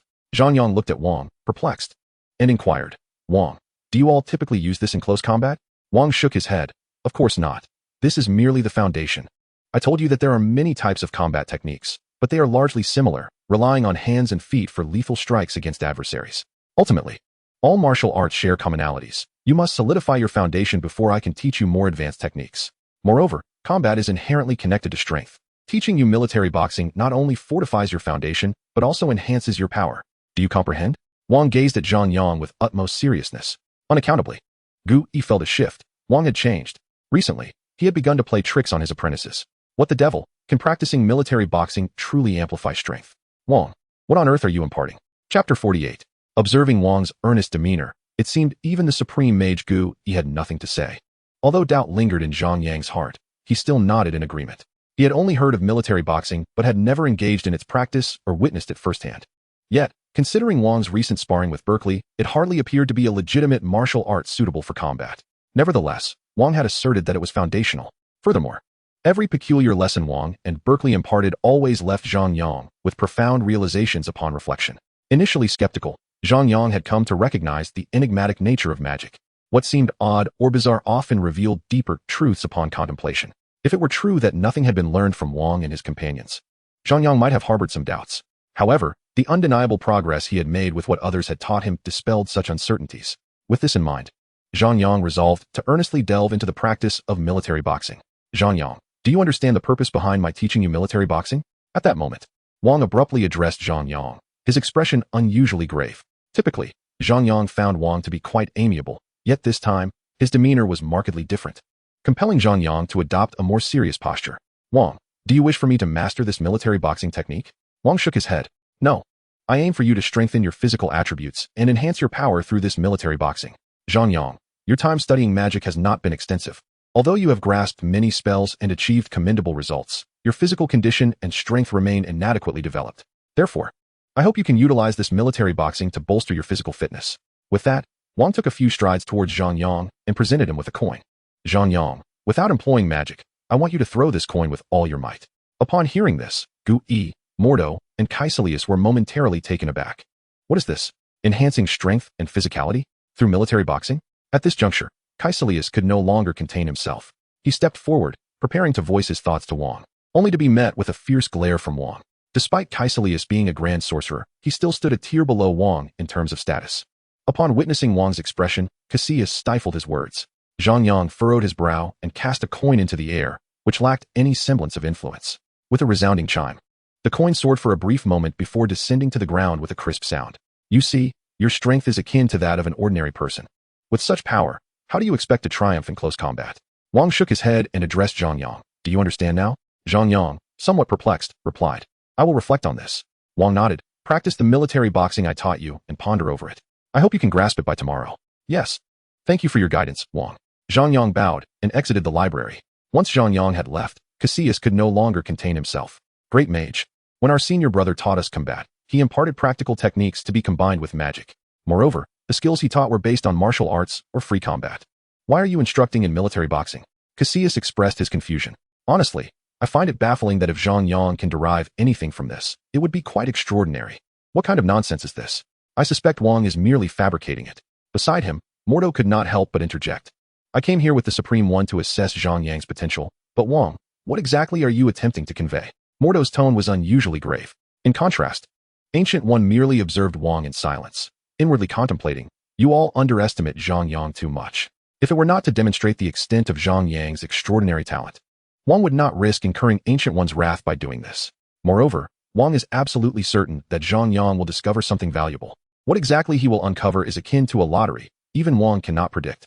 However, given Zhang Yang's remarkable intuition, what he finds will undoubtedly be astonishing. Of course, this dubious method was not conceived by Wang, but rather by Berkeley. Wang genuinely did not wish for Zhang Yang to be exiled to another dimension. After all, he is a promising talent. Yet, Mordo has always regarded Zhang Yang as a spy sent by dark forces. if Wang were to teach conventional combat techniques. Even if Zhang Yang were to master them, mortal might believe he had always possessed such skills. Thus, Wang had no choice but to teach something unconventional. After all, the Supreme Mage, Ancient One, has neither expressed her stance on Zhang Yang nor personally taught him, implying that she likely holds some degree of respect for Mordo's opinions. At this moment, Wang sought to prove to Ancient One that Zhang Yang truly possesses exceptional talent. Indeed, extraordinarily so. Supreme One, I hope you trust me. I assure you. I am not teaching recklessly. Wang earnestly stated to Ancient One, Zhang Yang is unlike ordinary individuals. I believe what I shared with him today will be immensely beneficial. Beneficial? What a futile endeavor. It is unlikely that Zhang Yang could extract any profound insights from military boxing.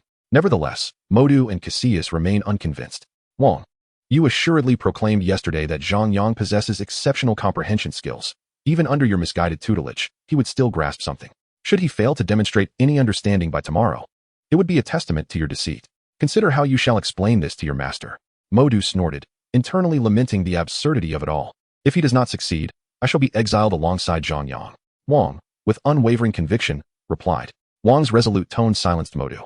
After all, with Ancient One present, Modu could not genuinely engage in a quarrel with Wang. Furthermore, Wang has always valued harmony and seldom speaks out. However, due to Zhang Yang, Wang's demeanor has grown increasingly assertive. It is evident that Wang holds a genuine fondness for the young man. The air grew palpably still, as if time itself had frozen. Berkeley stood to the side, hesitant to utter a word. When the archmages converse, it is akin to deities clashing. How could a mere mortal dare to interject? At that moment, Ancient One unexpectedly broke the silence. Wang, you are capable of deceit. Her seemingly casual remark pierced through the tension, effectively dispelling the awkward atmosphere. After uttering those words, she returned the book to the shelf and waved her fan as she departed, refraining from punishing Wang. This implied her tacit approval. Observing this, Modu chose not to say anything further and simply left, with Casillas following closely behind. After taking a few steps, Casillas suddenly called out to Berkeley. Berkeley, come here for a moment. Berkeley responded, perplexed. Wait, I didn't say anything. This matter has nothing to do with me. In the Sanctum Sanctorum dormitory, Casillas stood with his hands clasped behind his back, gazing sternly at the downcast Berkeley. Berkeley, if I recall correctly, you were the one responsible for the apprentices before? Casillas inquired, raising an eyebrow. Berkeley nodded vigorously. And what is your assessment of Zhang Yang? Is what Wang said the truth? Casillas pressed further. The mere mention of Zhang Yang stirred a torrent of emotions within Berkeley. That fellow? He is no ordinary person. He is utterly abnormal. It is truly a misfortune. Although tumultuous thoughts raged within, Berkeley dared not overstep in front of Casillas, who, alongside Modu, was known for his stern demeanor. Unlike Wang, he was not so lenient. Does this imply that his talent is genuinely exceptional? Casillas asked, unable to contain his curiosity. Absolutely. Berkeley replied hastily. And that fear magic he used in New York, was that truly fabricated by you all? Casillas inquired once more. Indeed, it was a tale of my own fabrication, albeit a rather embarrassing one. Yet Berkeley conveyed the truth with utmost sincerity. Very well, you may take your leave now. With a sharp gaze, Casillas spoke earnestly. Upon his words, Berkeley promptly exited. The following day, Zhang Yang continued his routine of reporting to the library. However, on this occasion, Wang was absent from the premises, leaving only Senior Berkeley behind. Upon Zhang Yang's arrival, Berkeley remarked, the Grandmaster has decreed that today we shall hold our lessons outdoors. Without further contemplation, Zhang Yang accompanied Berkeley to the combat arena. The combat arena differed significantly from the training grounds. It was equipped with an array of tools and, while slightly smaller, it contained far more apparatus designed for training purposes. On this day, Wang had exchanged his monk's robes for combat attire. Gu Yi, Mordo, and Casillas were also present. If one were to claim that Gu Yi and the others had visited the library the previous day for research, Zhang Yang might have reluctantly accepted it. However, it was implausible that they had come to the combat arena merely to engage in brawls. As Zhang Yang pondered this, he greeted the assembled individuals, with Berkeley mirroring his gesture. After the formalities, Wang inquired of Zhang Yang, have you mastered the military boxing techniques I taught you yesterday? Zhang Yang nodded affirmatively, replying, I practiced them upon returning and have grasped them well. Wang then posed another question, have you gleaned any insights from them? Zhang Yang furrowed his brow, deep in thought, and responded, indeed, I have discerned some truths. Wang nodded with satisfaction. Zhang Yang, today marks your assessment for ascension to the rank of official mage. Should you succeed, you will henceforth be recognized as an official mage of Kamar-Taj. Zhang Yang was taken aback. Was this truly the mage evaluation? How unexpectedly sudden. He straightened, looking at Wang, and asked, what precisely will be evaluated? With a serious expression, Wang replied, defeat me. However, you are forbidden from employing any other forms of magic. You may only utilize combat techniques alongside the Galligator ring magic. Berkeley, Mordo, and Cassius exchanged bewildered glances. What did this mean? Defeating Wang through combat? Was this to be accomplished solely with the military boxing techniques Wang had taught yesterday? It was crucial to note that any mage of Kamar-Taj who reached the level of Grandmaster was undoubtedly a formidable fighter, each one a world-class martial artist. After all, Kamar-Taj emphasized close combat as essential. The notion that Wang would allow Zhang Yang to attempt to defeat him was utterly astonishing. Cassius stood momentarily stunned, exchanging a glance with Mordo before turning to Berkeley. Do you believe Zhang Yang can truly overcome Wang? Berkeley shook his head. It is difficult to say. It was not that Berkeley doubted Zhang Yang's potential. While Zhang Yang had shown remarkable insight and could grasp many concepts related to magic, the question remained, could he truly defeat Wang? It is essential to recognize that Wang is a grand sorcerer with over a decade of close combat experience. Even if Zhang Yang were to comprehend something profound, defeating Wang in a single night remains a formidable challenge. After all, Zhang Yang lacks practical combat experience. Chapter 50. The assessment for Zhang Yang has indeed been escalated in difficulty. The challenge has not merely doubled, it has increased by several magnitudes.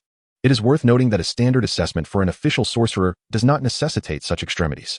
To have defeated Wang, any official sorcerer from Kamar-Taj could easily best Wang. What face would Wang have to maintain his status as a grand sorcerer? This time, Mordo Caecilius. An ancient one have come merely to ascertain whether Zhang Yang's potential is truly as exaggerated as Wang claims. Yet, Wang, under the guise of an assessment, demands that Zhang Yang defeat him. Wang's intention is simply to showcase Zhang Yang's talent through their combat, ultimately using Zhang Yang's defeat to validate that he is not aligned with dark forces. He is merely a novice in magic with exceptional learning capabilities. It appears that Wang is genuinely invested in proving to us that Zhang Yang is not affiliated with dark powers. Having discerned Wang's intentions, Caecilius leaned closer to Mordo and whispered. Mordo nodded in agreement. If Caecilius can make such deductions, then surely Mordo, as the elder brother, is equally perceptive. With a disdainful snort, Mordo stated, even if Wang holds this boy in high regard, I will absolutely not permit him to remain in Kamar-Taj. He is far too perilous. Regardless of Wang's admiration for Zhang Yang, Mordo is unable to foster any fondness for him. Ultimately, it all boils down to Zhang Yang's peculiar tales, learning the magic shield in merely 40 minutes, devising the crimson chains overnight, and mastering even the most nonsensical spells. Nonsense. Mordo believes in talented sorcerers, and he accepts the existence of prodigies, but the notion of such an abnormal level of comprehension as Wang describes. Mordo is unconvinced. Once this is over, I shall seek out my master privately, Mordo whispered to Caecilius. As he spoke, he cast a glance at the Ancient One, who, with her small fan, swayed gently, her expression serene and devoid of any discernible emotion regarding Zhang Yang. Mordo shook his head and turned his attention back to the arena. Zhang Yang and Mordo stood facing each other, much like competitors preparing for a championship bout. Zhang Yang, do not hold back. This is a decisive assessment for your ascension to becoming an official sorcerer. Wang intoned gravely, his demeanor unusually serious. It is crucial to understand that this outcome not only affects Zhang Yang's evaluation but also determines whether he and Wang will be banished to a different dimensional space. Wang's seriousness is entirely warranted. Understood, Zhang Yang replied, clasping his fists respectfully towards Wang. As it stands, now that there is time to ponder, Zhang Yang thought to himself, for there are still fragmented pieces of information lingering in his mind that have yet to be comprehended. He conjured the ring of Lagarder, and a crimson magical ring materialized around both of his hands. At this moment, lost in contemplation, Zhang Yang was evidently oblivious to the astonished expressions exchanged between Mordo and Cassius. The red ring of Lagarder? This was the most potent form of the ring of Lagarder. An apprentice, capable of wielding such a formidable manifestation? It was simply unfathomable. How could an apprentice possibly summon the red ring of Lagarder? Cassius could not help but furrow his brow. Beside him, Berkeley could no longer contain himself. Senior brother. Zhang Yang has elevated the yellow ring of Lagarder to red in merely 3 days. Though Berkeley was reluctant to concede, the truth remained undeniable. Regardless, Zhang Yang's magical prowess was indeed a result of Berkeley's teachings. He had witnessed Zhang Yang's rapid ascent firsthand. Such velocity was almost oppressive. Upon hearing Berkeley's words, Mordo and Cassius cast him a sharp glance, prompting Berkeley to quickly turn his gaze to the arena, silenced by their intensity. At that moment, Wang also summoned the red ring of Lagarder, adopting the initial stance for combat. Noticing Wang's readiness, Zhang Yang raised his hands as well. This preparatory gesture mirrored precisely the military exercise stance Wang had taught him the previous day. Could it be that Zhang Yang truly intended to engage Wang using military drills? Observing this, Berkeley felt a pang of anxiety. While Zhang Yang's ability to manifest the ring of Lagarder's ultimate form was commendable, the predicament was that he was unable to employ any other magic, forcing him to rely solely on brute strength. How could Zhang Yang's military drills possibly contend against Wang? Berkeley mused inwardly, feeling that the Grand Mage was being rather unfair. Only Modu and Cassius maintained serious expressions, for they understood Wang's intent. The essence of this match lay not in victory or defeat, but rather in what insights Zhang Yang could glean from the night as contemplation. Their focus was not on the outcome, for Zhang Yang had already demonstrated magical prowess sufficient to become a formal mage. Thus, their attention was directed towards the depth of Zhang Yang's understanding. Even Ancient One shared this concern. Zhang Yang, remember what I told you yesterday? The true purpose of the military drills I taught you. In the center of the arena, Wang delivered his final reminder to Zhang Yang. With that, Wang showed no mercy, launching a direct punch towards Zhang Yang. Swift in his response, Zhang Yang deftly evaded Wang's attack by sidestepping. Clearly, Wang was not to be underestimated. In swift succession, he lifted his leg to deliver a kick towards Zhang Yang. After Zhang Yang managed to block it, Wang executed a spinning kick with a full 360-degree turn. Following this sequence of moves, the onlookers in the arena grasped the situation. Wang was employing Taekwondo, while Zhang Yang was utilizing military boxing for his defense. However, the military boxing, which proved ineffective in actual combat, left Zhang Yang with no offensive maneuvers after 3 consecutive attacks from Wang, merely relying on his blocks. This revelation left Berkeley in disbelief. This was not what he had anticipated. Logically, Zhang Yang should have gleaned significant insights after a night of contemplation. Yet it appeared he had gleaned nothing. I failed to perceive any discernible understanding in him, he thought, observing the clash between the two. Modu furrowed his brow, expressing his thoughts aloud. Beside him, Cassius remarked, indeed, it's difficult to discern any signs of insight. So, Berkeley, have you misled us?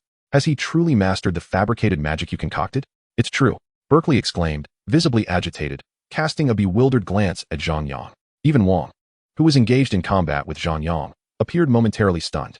This sensation was all wrong. After completing his series of attacks, Wang halted, admonishing Zhang Yang sternly, Zhang Yang, wake up. This is an assessment. Wang's shout jolted Zhang Yang back to reality. In an instant, all the fragmented thoughts in his mind coalesced. Bang! It felt as though a thunderclap erupted in Zhang Yang's consciousness, invigorating him. With newfound determination, Zhang Yang's gaze sharpened as he saw Wang launching another frontal assault. Without hesitation, Zhang Yang retaliated with a punch. His strike left everyone in the arena astounded. Even Ancient One raised an eyebrow in surprise. Wang's red Lagadator ring was shattered by Zhang Yang's punch. Chapter 51. The red Lagadator ring represented its most potent form. The defensive magic of Kamar-Taj was inherently formidable. Although the efficacy of the defense varied based on each individual's cultivation and internal magical energy, generally, it was impervious to outside force without the use of magic. Even a standard mage-level conjured ordinary Lagadator ring was already quite robust. It was rare for even typical superhumans to break it. What's more, this was the red form projected by Wang, a grand mage with over a decade of training. The fact that Zhang Yang shattered it with a single punch was astonishing. Moreover, he had not sensed any magical aura, indicating that Zhang Yang had relied solely on his physical strength to achieve this feat. How extraordinary. Realizing this, Modu, Cassius, and Ancient One were left in utter shock. Yesterday, Zhang Yang could not even toss a coin to create a stir, yet today he shattered the Wang's Gagador ring with his bare hands? How could such a transformation occur overnight? Surely, he must have ingested some sort of stimulant to exhibit such unexpected ferocity. Zhang Yang's behavior is most perplexing. Even Wang, who was engaged in combat with Zhang Yang, could not fathom the sudden shift. It is essential to remember that the Gagador ring was initially employed for the purpose of blocking, aimed at preventing injuries to both parties. After all, it was merely a straightforward assessment, not a matter of life and death. However, that punch from Zhang Yang, Wang felt that if it were to land on him, he would surely perish. Apologies, Wang. I shall restrain myself, Zhang Yang remarked suddenly, as Wang was still in a state of bewilderment. It was Zhang Yang's first experience wielding such power, and he struggled to maintain control, leaving him somewhat embarrassed. Oh, it's fine, Wang stammered, clearly still processing the situation. His mind was preoccupied with the image of his Gagador ring being shattered by Zhang Yang. Shall I continue then? Zhang Yang inquired straightforwardly. Wang, now regaining his composure, urged. You should exercise restraint. After all, this is merely an assessment. Let's keep it within limits. I would prefer no one gets hurt. Very well, Wang articulated, albeit gently. In plain terms, Wang still wished to see the sun rise tomorrow. Zhang Yang's newfound strength was indeed formidable, and Wang felt overwhelmed. All right, Zhang Yang nodded, and with that, he lunged toward Wang. It seemed that Wang's words had served to awaken Zhang Yang from his prior state. At that moment, Wang could distinctly perceive a transformation in Zhang Yang's demeanor. His gaze was imbued with confidence and determination. From Zhang Yang's eyes, Wang could discern a singular word, seriousness. Zhang Yang's renewed assault also snapped the somewhat dazed Gu-Yi, Modu, Cassilius, and Berkeley back to reality. Their attention shifted once more towards Zhang Yang, now engaged in a spirited exchange with Wang. The two traded blows, alternating between offense and defense in a dynamic display. Had it not been for their previous encounter, Modu and the others might have found it hard to believe that Zhang Yang was merely a novice in combat, especially after witnessing his adaptation of the military boxing techniques Wang had taught him. Wait a moment, it seems Zhang Yang is no longer utilizing military boxing, Caecilius remarked, his keen observation drawing the attention of Modu and Berkeley. It appeared that Zhang Yang had transitioned to Sanda. Sanda? When did he learn Sanda? Berkeley pondered, bewildered. Hadn't Wang only instructed Zhang Yang in military boxing yesterday? How could Zhang Yang suddenly shift from military boxing to Sanda mid-practice? Had he perhaps studied Sanda prior? Observing Zhang Yang's sudden display of Sanda, Modu could not help but inquire. Absolutely not.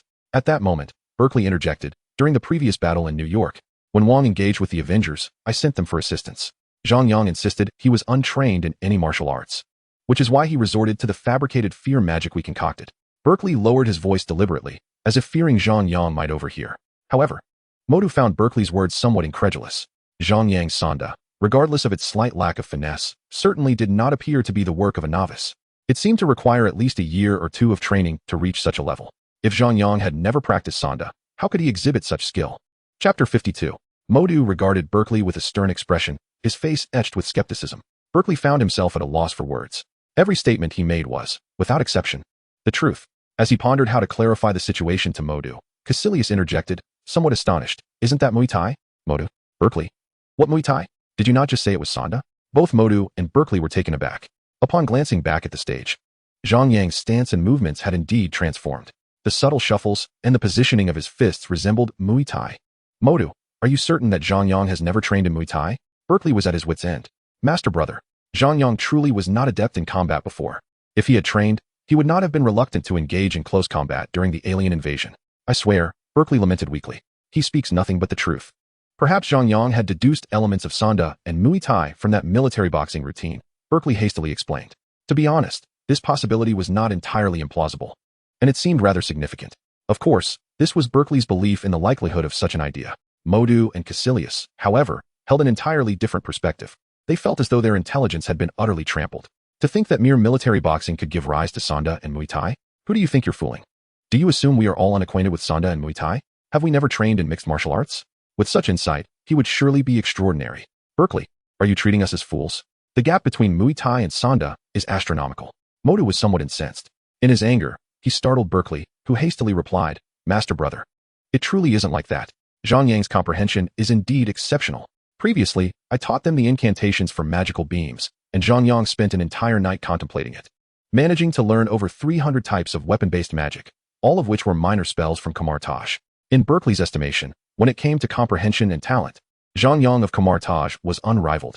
Others often say that mastering one skill allows one to extrapolate to others. Zhang Yang, however, appears to embody the principle of learning one and mastering 100. It is truly astounding. Upon hearing Berkeley's words, Modu could not help but inquire, are you suggesting that by merely teaching them the magical beam, Zhang Yang has acquired the knowledge of other arcane weapons? Berkeley nodded in affirmation. That seems improbable. Modu's face was a canvas of confusion. Simultaneously, Caecilius interjected, is this Brazilian jiu-jitsu? In an instant, Modu and Berkeley's attention was drawn anew. Could it truly be Brazilian jiu-jitsu? At this moment, Modu was left in a daze. Brother master, Zhang Yang has likely never trained in Brazilian jiu-jitsu, he thought, but before he could voice his concern, Berkeley spoke up. However, at this juncture, Modu was genuinely disinclined to inquire further, for he was eager to witness what other skills Zhang Yang might possess. Not just Modu, but Caecilius and Gu-E also shared his curiosity. The fighting arena fell silent, devoid of whispers. The only sounds were the thuds of fists and feet colliding. Was that karate? Tai Chi? Jeet Kune Do? Wing Chun? Sambo? Initially, the onlookers believed it was unfair for Wang, a master of combat, to face off against a novice who had only trained in military boxing. Yet now, perceptions had shifted. Zhang Yang had seamlessly transformed military boxing into a comprehensive martial art. From what they observed, he had already incorporated nearly 30 different fighting styles from almost 10 countries. Moreover, he had flawlessly blended techniques like judo and karate, executing them with an almost imperceptible lack of flaw. He had decisively turned Wang, the master of combat, from an aggressor into a defender. This spectacle left Modu and his companions utterly astounded. At that moment, Modu felt an inexplicable surge of belief in Zhang Yang's capacity to indeed learn and master 100 techniques. For who in their right mind would delve into so many martial arts without a purpose?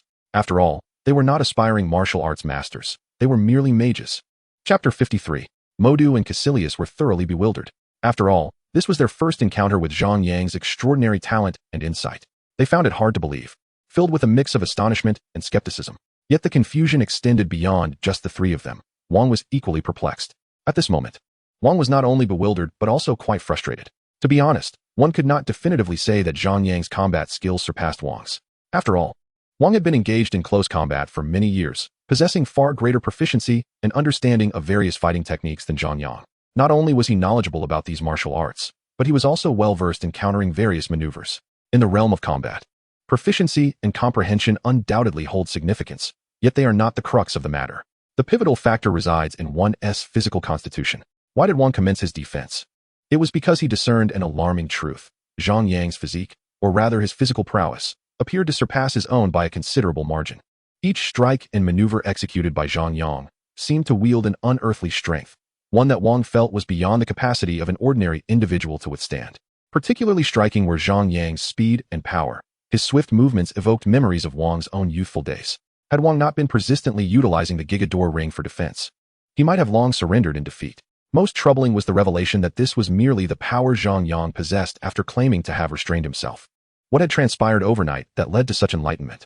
Had he, perhaps, achieved enlightenment akin to that of a Buddha? Zhang Yang's strength, speed, and overall physical abilities were formidable enough to leave Wang struggling for control. With each of Zhang Yang's strikes, Wang felt an overwhelming urge to weep from the pain. The most disconcerting aspect was that the punches he landed on Zhang Yang seemed to elicit no more than a mere tickle, while he himself felt the sting of his own blows acutely. Reflecting upon this, Wang questioned his own directness. He had actually refrained from employing magical energy in defense. Relying solely on his raw physical strength to strike at Zhang Yang felt akin to battering against an impenetrable steel wall. The pain was unbearable. Wang sensed that if this continued, he would soon reach his limit. He was wholly reluctant to acknowledge that the reason for his struggles lay in his inferior physicality compared to Zhang Yang. It felt as though he were suffering from a debilitating ailment, as if each punch lacked the vigor it once possessed. Although Zhang Yang was indeed much younger than Wang, his slight frame hardly seemed capable of delivering such forceful strikes. Or had things gone awry? The more Wang pondered, the more distracted he became, and his ability to respond to Zhang Yang's attacks began to falter. Inadvertently, he found himself on the receiving end of no fewer than 5 of Zhang Yang's blows, each one inflicting a torment that nearly brought him to the brink of bloodshed. The pain was truly excruciating. Wang now understood the absurdity of this combat scenario. Engaging in a duel with Zhang Yang felt akin to being mercilessly battered. Whether Zhang Yang felt any pain was unknown to Wang, but he himself was undeniably experiencing anguish akin to being pierced by 1,000 blades. Regardless of who struck whom, it was he who bore the brunt of the injuries. Indeed, if one were to strike their fists against iron, would they not feel pain? Of course, pain was not the primary concern. The real issue was that Wang had to endure it. He was acutely aware that Ancient One, Mordo, Cassius, and Berkeley were all present, their gazes fixed upon him. As a seasoned melee mage, if he were to cry out in agony from Zhang Yang's blows, he might as well resign himself to a lifetime hiding in the library. Unable to reveal, he could only conceal. Wang now bore the burden of unspoken suffering. After being struck, he maintained a facade of nonchalance, as if inviting another blow. Wang pondered the inexplicability of his engagement in combat with Zhang Yang, particularly the additional stipulation of refraining from utilizing other forms of magic. Was he willingly courting his own torment? Wang contemplated this deeply. In the midst of his reflections, he found himself subjected to Zhang Yang's relentless assaults. Truth be told, had it not been for Wang's superior melee experience, he might have succumbed to Zhang Yang's formidable strength within mere exchanges. Fortunately, Zhang Yang had only spent one night contemplating his strategy. Had he deliberated for an additional night or two, Wang would likely have stood no chance at all. After exchanging blows with Zhang Yang for several rounds, Wang felt it was imperative to swiftly conclude this confrontation. Chapter 54. Too passive. A faint sigh escaped from Cassilius's lips as he observed Wang, who was persistently on the defensive rather than taking the offensive. Cassilius murmured to himself, Wang's restraint is quite remarkable. From Cassilius's vantage point, he was astonished by Zhang Yang's transformation overnight and his sudden grasp of various combat techniques. However, he perceived that Zhang Yang's overall fighting prowess did not surpass Wang's. It appeared somewhat unrefined, riddled with openings. It is essential to understand that Wang's combat skills were superior to Cassilius's, ranking among the elite in Kamar-Taj. Cassilius believed that the vulnerabilities he could discern were surely not lost on Wang. Yet, Wang refrained from launching any attacks, opting for defense instead. Was this not a deliberate act of leniency? However, Cassilius, having never fought Zhang Yang, remained oblivious to the difficulties Wang currently faced, unaware that Wang was paralyzed by the fear of striking back. From Cassilius's perspective, it merely seemed as though Wang was holding back. Though his sigh was barely audible, it nevertheless attracted the attention of Mordo. In truth, Mordo shared a similar sentiment. Yet, his observations were more astute than Caecilius's. He recognized that Zhang Yang possessed considerable strength, having previously shattered the ring of Ragnar with his bare hands.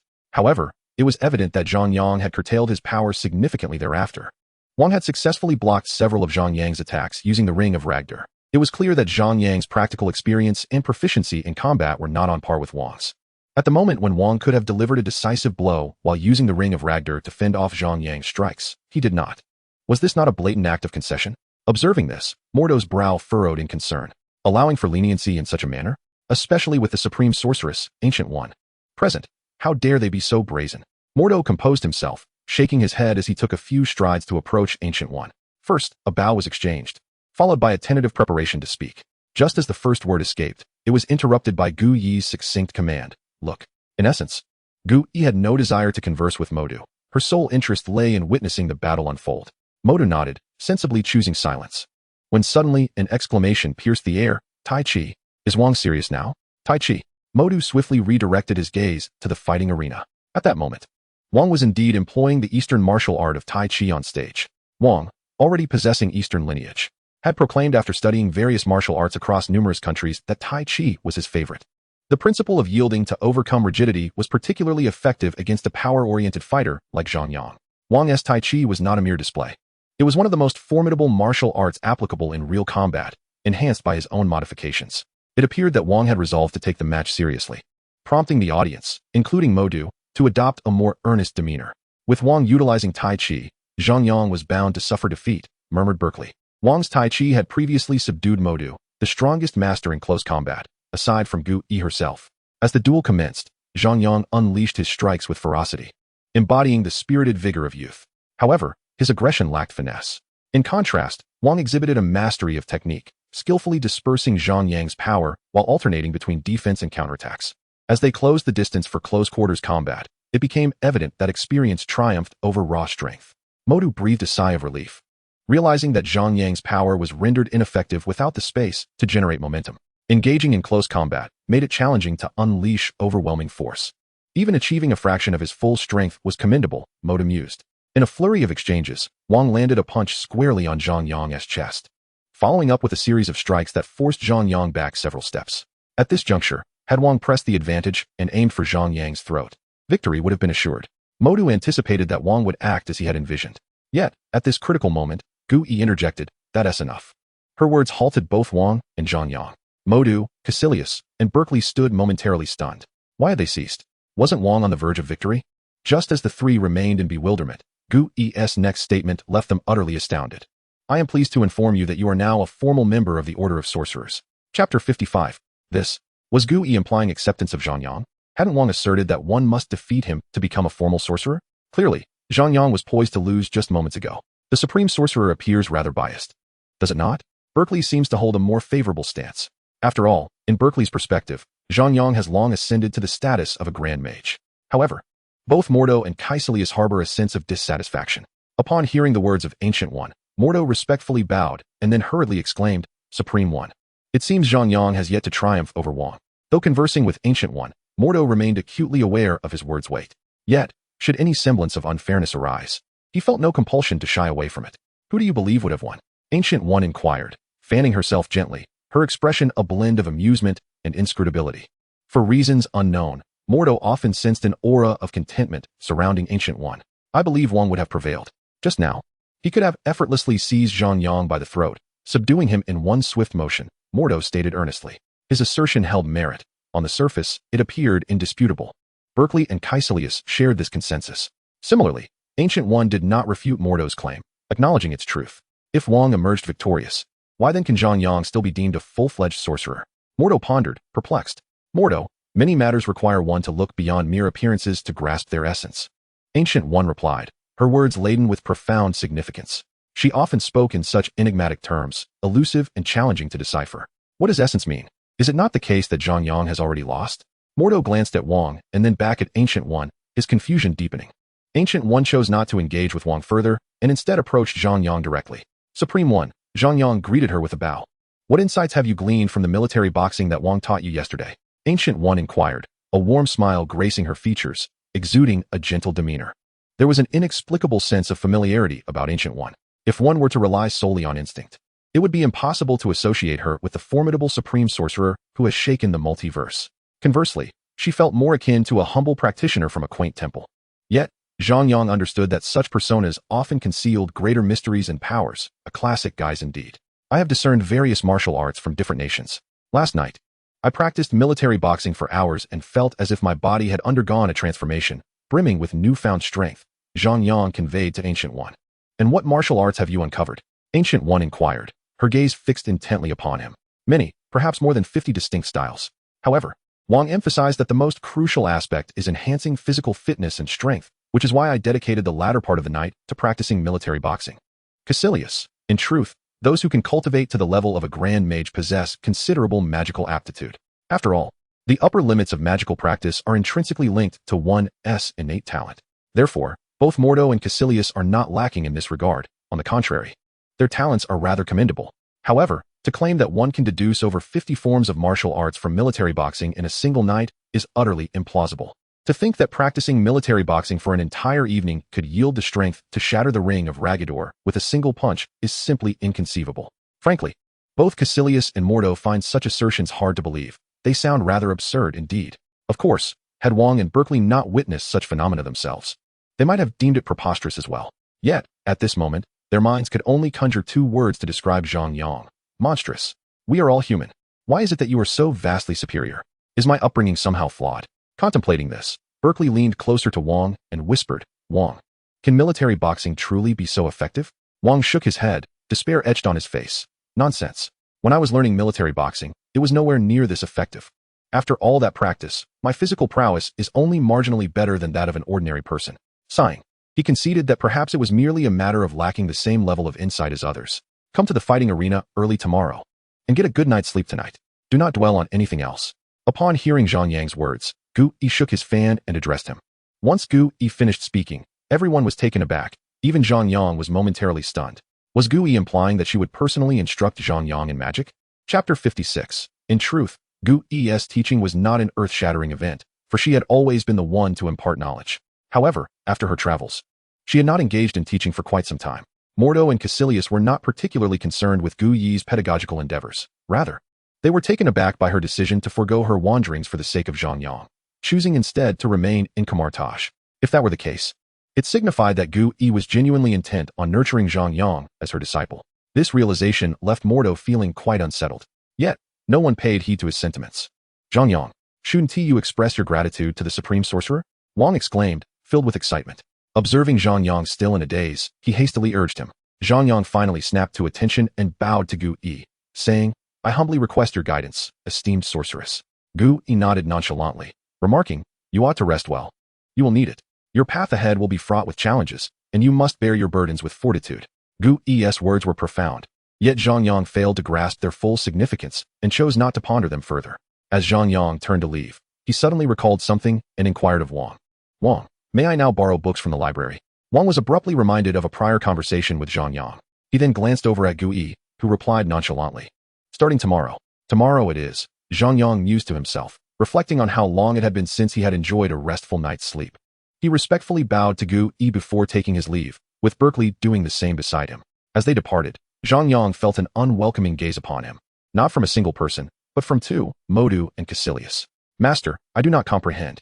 Once Zhang Yang had left, Modu called out to the departing Gu Yi. The power Zhang Yang exhibits seems inexplicable. Is it truly a product of training in military boxing? That explanation feels rather tenuous. Moreover, Master, he clearly lost just now. Why did you allow him to remain in Kamar-Taj? Modu was filled with doubt and felt compelled to ask. Do you genuinely believe Zhang Yang was meant to lose? At that moment, Gu Yi suddenly turned to face Modu, leaving him momentarily stunned. Even Caecilius beside him was taken aback. They exchanged glances, a shared thought arising in their minds. Could it be otherwise?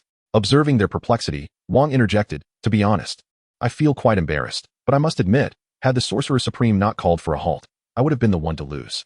He cleared his throat, awkwardly admitting his vulnerability. Impossible, Caecilius exclaimed. The hold you had on his throat rendered Zhang Yang utterly defenseless. Wang offered an awkward smile, sheepishly raising his trembling hands. Soon, his visibly quaking hands were before the astonished eyes of Caecilius and Modu. What? They both exclaimed in unison. Before they could fully articulate their astonishment, Wang nodded. a mournful expression adorning his face. Indeed, I cannot overpower Zhang Yang. According to their assertions, Wang's chokehold could indeed be lethal. However, the crux of the matter lay in the fact that Wang lacked the strength and speed necessary to execute such a maneuver. In the final moments, when he struck Zhang Yang 3 times in an attempt to push him away, Wang felt as though his bones might shatter. Had Gu Yi not called for a stop, he feared he might have conceded defeat. The reason for Gu Yi's intervention was likely to spare Wang from such an indignity. After all, a grand sorcerer conceding defeat before Zhang Yang would be quite the embarrassment. Wang never anticipated that the reason for his eventual concession would stem from his own physical limitations. Even more astonishing was the realization that Zhang Yang's formidable physique had been honed overnight through military boxing training. Had I known this would be the outcome, Wang would never have imparted the military boxing technique to Zhang Yang. It is important to understand that, generally speaking, a mage's physical prowess, in the absence of magic, is not particularly formidable. While their abilities surpass those of ordinary individuals, they pale in comparison to the strength of power-based superhumans and mutants. To draw an imperfect analogy, this is akin to the reason why, in gaming, mages typically inflict high damage yet possess poor stamina. Their primary focus lies in the mastery of magic. It is true that some mages can enhance their physical condition through magical means, but such feats demand an immense expenditure of mental energy and magical power. Zhang Yang, however, is a different case altogether. That fellow has remarkably honed his own physical capabilities to a level where Wang could not even land a blow. And this is only after a day. While not entirely unprecedented in the realm of magic, such a feat is undoubtedly rare.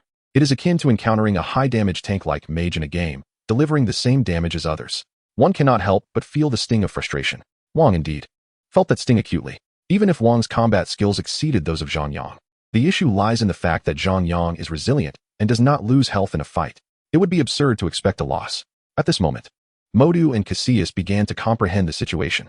Wang, does practicing military boxing truly enable one to attain a physique like Zhang Yang's? Shaking off his stupor, Cassius inquired of Wang. Wang replied, who knows? Chapter 57.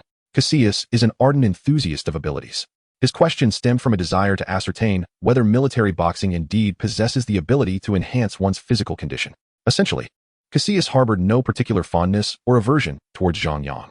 Rather, he was curious about the inexplicable magical energy surrounding Zhang Yang. Is he truly gifted? Cassius pondered, mirroring his earlier doubts regarding Ancient One's longevity. Modu, on the other hand, held a dislike for Zhang Yang. Each individual stands from a different perspective. Modu's aversion to Zhang Yang stems from the peculiar energy he emanates, leading Modu to suspect Zhang Yang's motives for coming to Kamar-Taj were not pure. However, since Ancient One had already recognized Zhang Yang, and he had indeed bested Wang, Modu felt compelled to refrain from further criticism of Zhang Yang. All must adhere to the arrangements of the Supreme One. Modu bowed and spoke. Ancient One calmly stated, Modu, I am aware of your thoughts. Everyone who comes to Kamar-Taj does so with purpose, yet I hope to guide them. The implications of Ancient One's words were profound.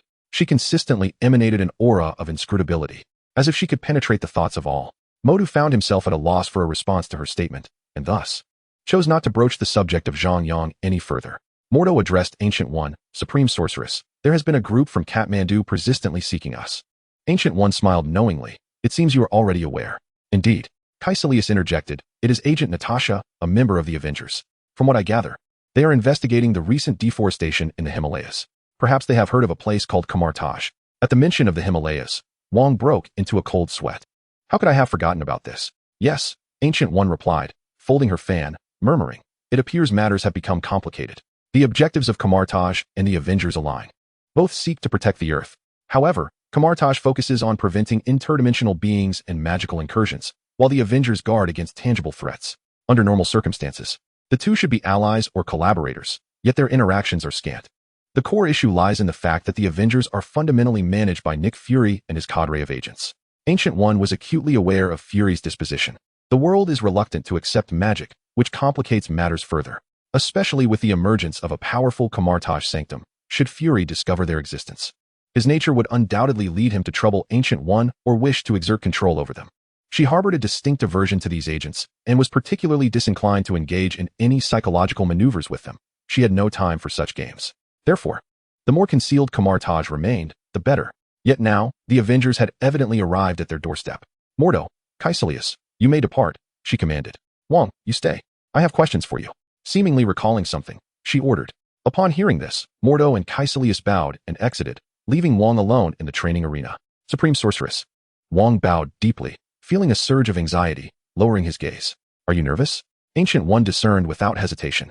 Is it because of the situation at the peak of the Himalayas? Boom. Her words struck like thunder, causing Wang's mind to buzz. Indeed, nothing escaped the Supreme Sorceress's notice. What a calamity. Fortunately, there was no need to tutor Zhang Yang anymore. It wasn't he that he was difficult to teach. Rather, it was his unpredictable nature that induced panic. You never knew what he might discern on his own, often leaving one bewildered. Yes, Wang's voice trembled. It seemed Zhang Yang had stirred quite a bit of trouble, having offended Odin and clashed with the Avengers. Ancient One turned away, recounting each incident. This is nothing less than a reckoning. Master, it is not entirely fair to blame Zhang Yang. The issue lies between Berkeley and myself. Wang hastily interjected. He defended Zhang Yang. Despite acknowledging that the young man sometimes acted unpredictably, Wang was concerned that Zhang Yang might face repercussions for this matter. Ultimately, it was not Zhang Yang's fault. It stemmed from Wang and Berkeley's prior misunderstanding of Zhang Yang's exceptional aptitude, which had led to this predicament. Who could have anticipated that Zhang Yang possessed such extraordinary capabilities? Ah, it seems you hold a fondness for Zhang Yang, Gui remarked, turning to Wang with an expressionless visage. Indeed, Wang nodded in agreement. Zhang Yang is quite remarkable. He embodies humility and modesty. And I believe he is aware of his own considerable talent, at least recognizing that he surpasses most of his fellow apprentices. Of the group that entered alongside him, only a girl named Ellie remains at the apprentice level. The rest have yet to progress. Yet, he remains grounded, which is rather endearing. He is genuinely eager to learn and applies himself diligently, Wang articulated to Gui. Indeed, Gui mused thoughtfully. In comparison to the arrogance and hubris exhibited by Mordo and Caecilius upon their arrival, he is indeed far superior. Wang remained silent. As Mordo and Caecilius were not his to judge easily. After all, both possessed remarkable gifts. Caecilius was the youngest sorcerer of Kamar-Taj, and Mordo was the elder brother. Their personalities bore similarities, yet Caecilius exhibited a more fervent pursuit of magic and power than Mordo. Let us prepare a spellbook for Zhang Yang, Gui suddenly proposed, prompting a nod for Mordo as he followed her out of the training arena. As they passed the library, they would traverse the training grounds. Wang and Gui observed Caecilius instructing apprentices. Although this was quite ordinary, given Caecilius' previous lengthy tenure as their instructor, it was peculiar that he seemed to be teaching military drills. Moreover, he was diligently practicing alongside them, repeating the movements tirelessly. Wang, could it be that someone genuinely believes that by teaching in the same manner as Zhang Yang, another like him could emerge? That individual is truly a marvel. The following day, having enjoyed a restful night, Zhang Yang arrived at the training arena early. Previously, Berkeley would accompany him to pay his respects at the library, but now, the circumstances had changed. As he was to meet the Supreme Sorcerer, Berkeley opted to train instead, leaving Zhang Yang to proceed alone. Upon arriving at the combat arena, Zhang Yang discovered Wang's presence, yet Gui was conspicuously absent. Zhang Yang greeted Wang, who then instructed him to follow. Wang led Zhang Yang to a small room located at the rear of the arena. In the room, Gui sat cross-legged on the floor, her eyes closed in meditation. With 2 cups of tea placed before her. Go ahead, Wang gestured towards Gui, indicating Zhang Yang should sit opposite her. Zhang Yang complied and settled down, leaving only Gui and himself in the room. This sudden intimacy rendered Zhang Yang somewhat awkward, unsure of what to say or do, as Gui remained a stranger to him. How long have you been here, Zhang Yang? Gui inquired, her eyes opening to regard him. She appeared far more composed than Zhang Yang, her expression devoid of any emotional fluctuation. About a week, I suppose, Zhang Yang recalled thoughtfully. And from where do you hail? Gui's gaze intensified slightly, fixing upon Zhang Yang as she stated, the apprentices of Kamar-Taj are those I have chosen during my travels. Typically, whether intentionally or not, I make them aware of this place. However, I have not encountered you before. Chapter 59. Gui's statement was unmistakable. She implied that Zhang Yang was not among her chosen ones. Otherwise, given the talent Zhang Yang exhibited, Gui would not have initially intended to cultivate strange. This revelation left Zhang Yang momentarily speechless, unsure how to respond to Gui. Was it possible that he had arrived at Kamar-Taj via dimensional transit? That seemed rather implausible. Zhang Yang found himself in a quandary, never anticipating that on his first day attending Gui's class, he would confront such an awkward predicament. All right, relax. This question is not of great significance, Gui said suddenly, her demeanor softening. This shift caused Zhang Yang's lips to twitch. Indeed, she was a capricious sorceress. You've spent a week in Kamar-Taj. What have you learned? Skipping over the inquiry about Zhang Yang's arrival, Gui focused on him. Zhang Yang furrowed his brow, reflecting earnestly. Fear magic, weapon magic, along with close-quarters combat and portals, I suppose. Gui nodded, then retrieved a tome from behind her, saying, finish reading this book. Zhang Yang accepted the book, curiosity piqued. What is this? He asked. Gui replied, most of the foundational magic is recorded within this volume. Once you complete it, you will have a fundamental grasp of magic. Zhang Yang nodded and set the book aside. At that moment, Gui rose and inquired, What is your perspective on magic? Perspective? Perhaps magic is merely a form of energy inherent to oneself, Zhang Yang replied with a smile. This prompted Gu Yi to turn and smile back at him. It seems you possess a great deal of confidence in yourself. Zhang Yang shrugged and addressed Gu Yi. I recall you once told me to believe in myself. Gu Yi replied with a sense of relief. Indeed. As she spoke, Gu Yi raised her hand, and with a gentle wave, a perfectly square plane, resembling a mirror, floated in the air. With a slight motion of her hand, a crisp sound resonated through the atmosphere. Soon, the square mirror before Zhang Yang shattered, resembling a kaleidoscope. Magic is a natural law, adhering to nature, harnessing energy, and simultaneously releasing it, Gu Yi explained, gesturing towards the floating shards of the broken mirror. Just like this. Mirror dimension? Zhang Yang inquired, gazing at the fractured surface. Gu Yi felt a twinge of surprise. This lad is stealing my lines. It seems you possess quite a bit of knowledge. With a wave of her hand, the shattered mirror vanished into thin air. What you saw was merely a mirror. Yet indeed, magical energy can conjure numerous mirrors to manifest a mirror dimension. However, the energy consumption for a mirror dimension is considerable. It is a form of advanced magic. And for the time being, it may be a bit overwhelming for you to master. Gu Yi smiled and continued, in this lesson, I merely wish to convey that the potency of magic is contingent upon the strength of your own magical energy. This energy can be transformed into any ability. In Kamar-Taj, this is referred to as the mystic arts, a mysterious and powerful form of sorcery. Zhang Yang nodded, finally comprehending that the magical energy gradually flowing and strengthening within him was indeed accumulating. However, he sensed that this energy was not uniform. Rather, it seemed to comprise multiple forms. Yet, he could not discern the specifics of these varieties. All right, follow me, Gu Yi instructed, walking towards the door. With Zhang Yang closely trailing behind her, they arrived at the training arena, where Wang and Mordo were already clad in combat attire. Supreme One. Wang and Mordo greeted Gu Yi with a bow. Mordo then turned to Zhang Yang, saying, Come over, let us engage in a bout. Another fight? I just sparred with Wang yesterday, and now I must face Mordo? Zhang Yang was momentarily taken aback. There are no restrictions today. You may use any magic you desire for our practical training, Mordo stated earnestly. The purpose of learning magic is ultimately for combat. If one learns magic but does not engage in battle, it is hardly different from not learning at all. Therefore, upon becoming a formal mage, most of Zhang Yang's courses will transition to practical training. Of course, Zhang Yang was unaware of this at the moment. He was merely preoccupied with pondering how to defeat Mordo. Given that he had only seen Avengers, Infinity War, Zhang Yang was uncertain of Mordo's upper limits and strength. However, through conversations with some individuals at Kamar-Taj, he had learned that Mordo was the elder brother and a gifted sorcerer. Uncertain whether the magic he had recently mastered could rival Mordo, Zhang Yang felt a tinge of apprehension. Do not fret. True experience is garnered only through combat. This will expedite your training, declared Ancient One, addressing Zhang Yang. With a flick of her wrist, she brandished a small fan, fanning herself as she continued. Utilize what I have just imparted to you. Attempt to channel the magical energy within your being into the spells you envision. The more precise your thoughts, the clearer the incantations will manifest in your mind. Indeed, Ancient One spoke with sincerity. Her own mastery had been honed through her travels.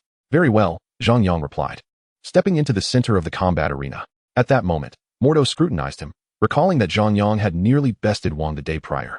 Zhang Yang, your strength is commendable. However, today you may encounter secret techniques. Be vigilant. My master's techniques are amongst the finest in Kamar-Taj, and engaging with him will prove beneficial. Wang whispered a caution to Zhang Yang. Although Zhang Yang possessed remarkable insight and talent, Wang felt it prudent to alert him, given his limited repertoire of spells. Afterward, Wang positioned himself beside Ancient One. It is merely a practice bout. Fear not, I shall temper my strikes, Mordo assured Zhang Yang as Wang departed. Despite earlier biases, Mordo recognized Zhang Yang's potential, especially with Ancient One present, ensuring that no foul play would occur in this instructional setting. Nodding in acknowledgement, Zhang Yang responded to Mordo. I welcome your guidance. Mordo clasped his hands behind his back and nodded slowly. You may strike me with a punch to test your strength. Zhang Yang was taken aback. Strike you? I have never encountered such an outrageous request. Who willingly invites a blow? Fear not, nor hold back. I shall encase myself in magical energy. The likelihood of harm from your punch is minimal. I merely wish to gauge your strength, Mordo stated earnestly. In truth, this was a trap set by Mordo. Should Zhang Yang deliver a punch, Mordo would seize his arm and execute a shoulder throw. This was not trickery, but rather a lesson. In battle, one would never be afforded an opportunity to prepare. Had it been Wang making such a request, Zhang Yang might have straightforwardly complied. However, with Mordo, he sensed deceit. Beyond Mordo's evident bias against him, Zhang Yang could discern an undercurrent of discontent in Mordo's gaze. Contemplating this, Zhang Yang resolved to proceed with caution. After all, the true extent of Mordo's strength remained shrouded in mystery, especially since this bout allowed the use of magic. What if Modu were to unleash some cunning trick? With this thought in mind, Zhang Yang retrieved the coin that Wang had previously given him from his pocket. This unexpected action left both Modu and Wang momentarily perplexed. What could he possibly intend to do? Just as the onlookers were grappling with Zhang Yang's motives, he suddenly flicked the coin toward Modu. The coin soared through the air like a launched rocket, slicing through the atmosphere at breakneck speed. Modu's expression shifted dramatically as he hurriedly conjured an energy shield. However, just as the shield activated, the coin struck him squarely in the chest. Thud! What the hell? Enduring the impact of the coin hurled by Zhang Yang, Modu barely suppressed an expletive, simultaneously swallowing back the blood that threatened to escape his lips. Was that truly a coin? It felt more akin to a heavy jack. Zhang Yang's strike, infused with magical energy and his own might, transformed the small coin, similar in size to a pound sterling, into a force that felt like a jackhammer against Modu.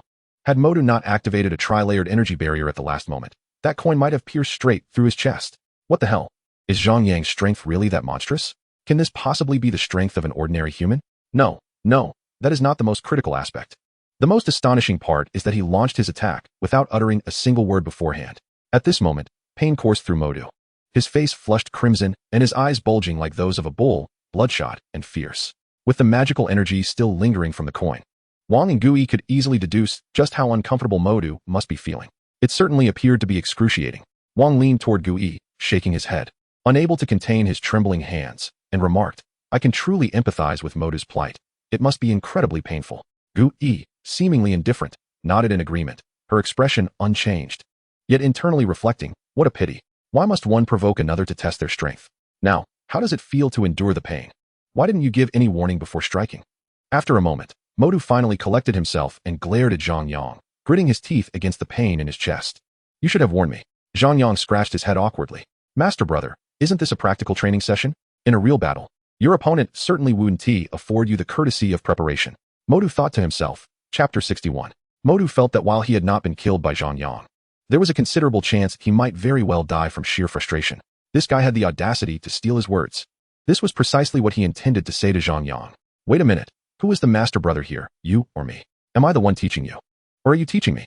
Shouldn't the master brother be the one instructing you? What the hell?" Endure.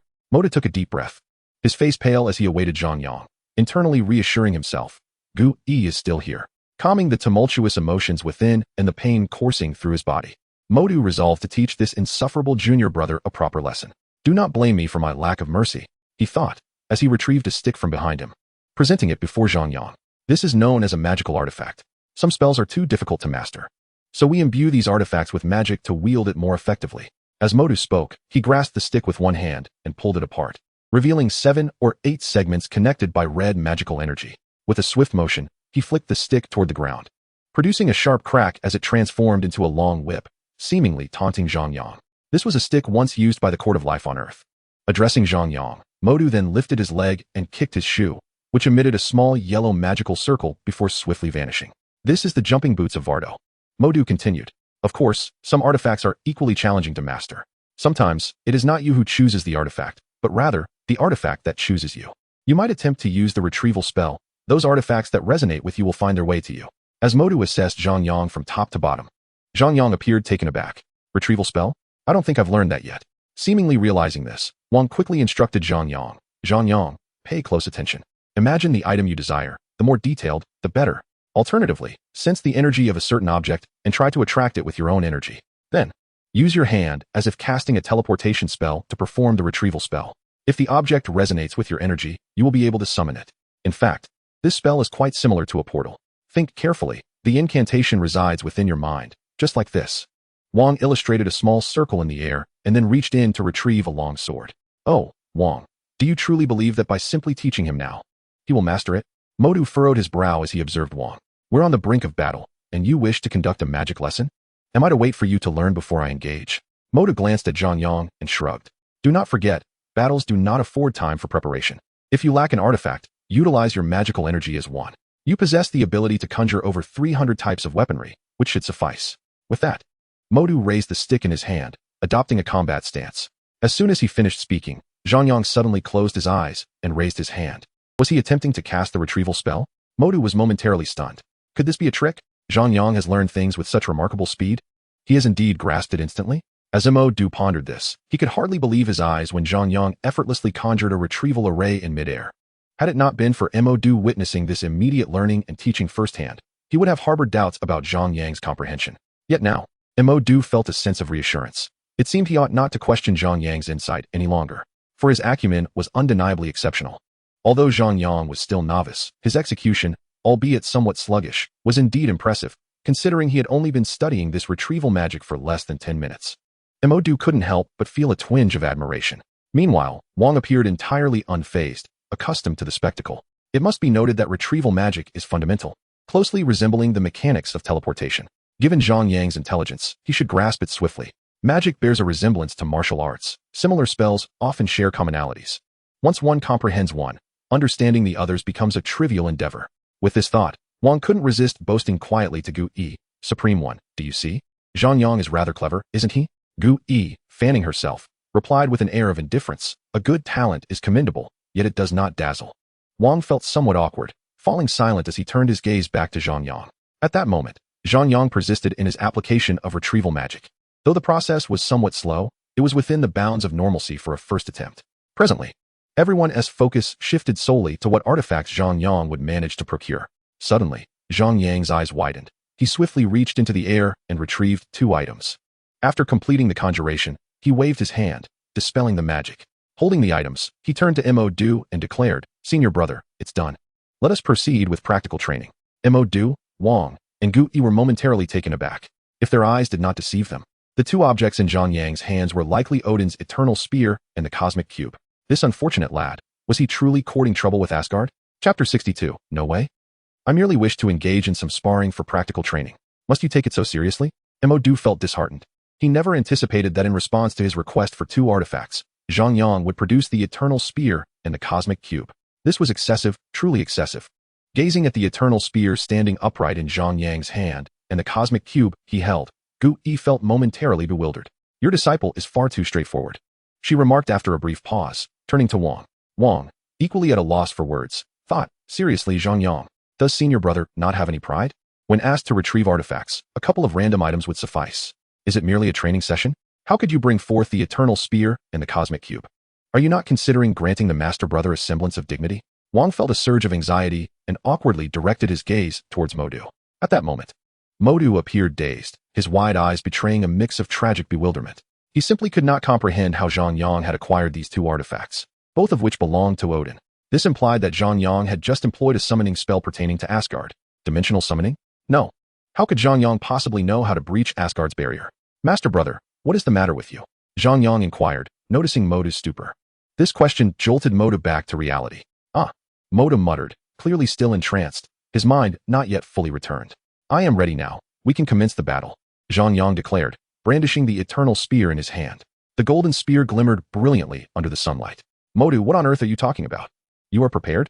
I am certainly not ready. Modou felt utterly despondent. Indeed, the staff in Modou's possession was the scepter of the Court of Life, which sounded impressive. Who is the Court of Life? The omnipotent, omniscient deity of universal judgment. A single decree could alter the order of all universes. Yet, the issue remained that this scepter had long been sealed. In comparison to ordinary magical artifacts, it was practically ineffective now. Furthermore, no one in Kamar-Taj could break the seals left by the Court of Life, not even the Ancient One. In stark contrast, the eternal spear in Zhang Yang's grasp radiated with divine energy. The golden light, the majestic aura emanating from the spear suggested it could vanquish 100 Modus with ease. It was evident that Zhang Yang's ability to wield the eternal spear indicated his capacity to utilize it. Even more absurdly, in addition to the eternal spear, he also held the cosmic cube. Although Zhang Yang might not have mastered many spells yet, and perhaps could not unleash the full potential of these 2 artifacts, it was more than sufficient to confront Modou. What on earth is going on here? Why would Modou, with his head caught in the door, choose this moment to engage in combat with Zhang Yang? Observing Zhang Yang's confident demeanor, Modou felt a wave of frustration wash over him. He had a nagging suspicion that Zhang Yang was being deliberately provocative. No, let us discard the uncertainty. Zhang Yang was indeed acting with intent. At this juncture, Modou found himself in a dilemma. To fight would mean certain defeat. To abstain from fighting would be to back down after having spoken. In a moment of indecision, Modou cast an imploring glance towards the Ancient One.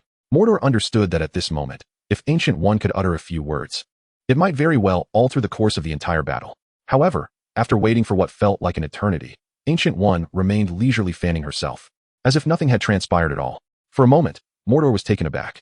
Could it be that Ancient One was oblivious to the situation? After a while, he could no longer contain himself and addressed her, Master. Ancient One finally responded, her tone relaxed. My junior brother inadvertently took away the sacred artifacts of Asgard. In the interest of maintaining the amicable relations between Kamar-Taj and Asgard, should these items not be returned by you, Master? Given Ancient One's apparent indifference, Mordor felt compelled to speak up. No, Zhang Yang has made such a colossal blunder, and you truly intend to turn a blind eye. Mordor devised what he believed to be an impeccable rationale. It is worth noting that Kamar-Taj and Asgard had always coexisted peacefully, each minding their own affairs. However, should Zhang Yang have absconded with Odin's possessions, Odin would undoubtedly be incensed. From the perspective of maintaining peace between Asgard and Kamar-Taj, Ancient One ought to confiscate these items from Zhang Yang and return them to Odin, while also imposing a severe penalty upon him.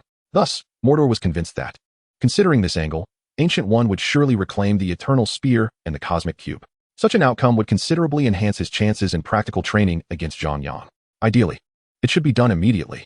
Mordor gazed at Ancient One, his face a canvas of sincerity and entreaty. He looked into her eyes, shimmering with hope, as if awaiting a divine decree. That makes sense. Seemingly sensing Mordor's fervent desire, Ancient One nodded and casually remarked, Zhang Yang, you were tasked to retrieve the artifact. Yet you took the possessions of the God King. That is indeed rather excessive. Mordor's eyes lit up at her words. He watched Ancient One intently, eagerly anticipating her command for Zhang Yang to surrender the items in his possession. However, what Mordor never expected was the sudden twist in Ancient One's words. Nevertheless, she continued with a hint of resignation directed at Zhang Yang. Since you have obtained them, it also signifies that the Eternal Spear and the Cosmic Cube acknowledge you. You may use them for the time being. Mordor was left utterly bewildered. Master, there are times when I believe it would be better if you remain silent. What do you mean by for the time being? How can he possibly use them? How am I to fight against him? Is there something wrong with you, Ancient One? Mordor had initially voiced his concerns in hopes of prompting Ancient One to extricate him from this predicament. He never anticipated that she would allow Zhang Yang to use the artifacts first. Completely flustered, he stood there, unsure whether he should heed Ancient One's words and engage Zhang Yang or refrain from doing so. He felt certain that Ancient One must comprehend the implications of his words. Yet it seemed more likely that she was setting a trap for him. Master. Yes, Supreme Sorcerer. Dear Senior Brother, I seek your guidance. Modu wished to struggle a bit longer, yet Zhang Yang's words interrupted him. Modu witnessed Zhang Yang first bow to Gu-Yi and then gesture for battle in his direction.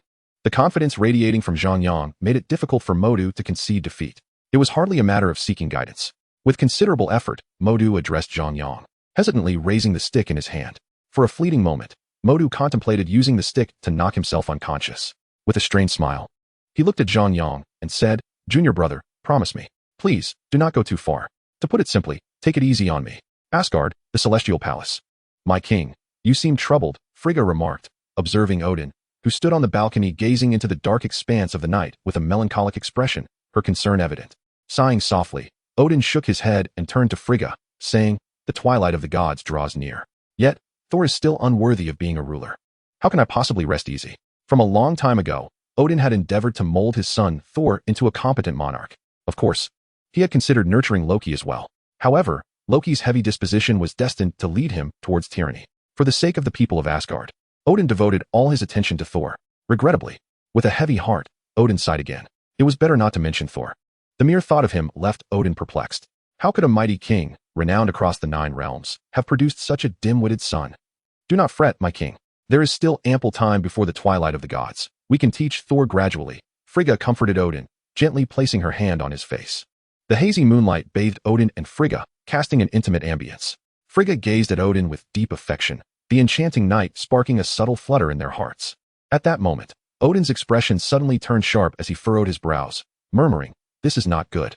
As he spoke, Odin quickly turned to look, only to see a yellow circle appear out of thin air, from which a hand emerged, swiftly snatching away Odin's eternal spear with lightning speed.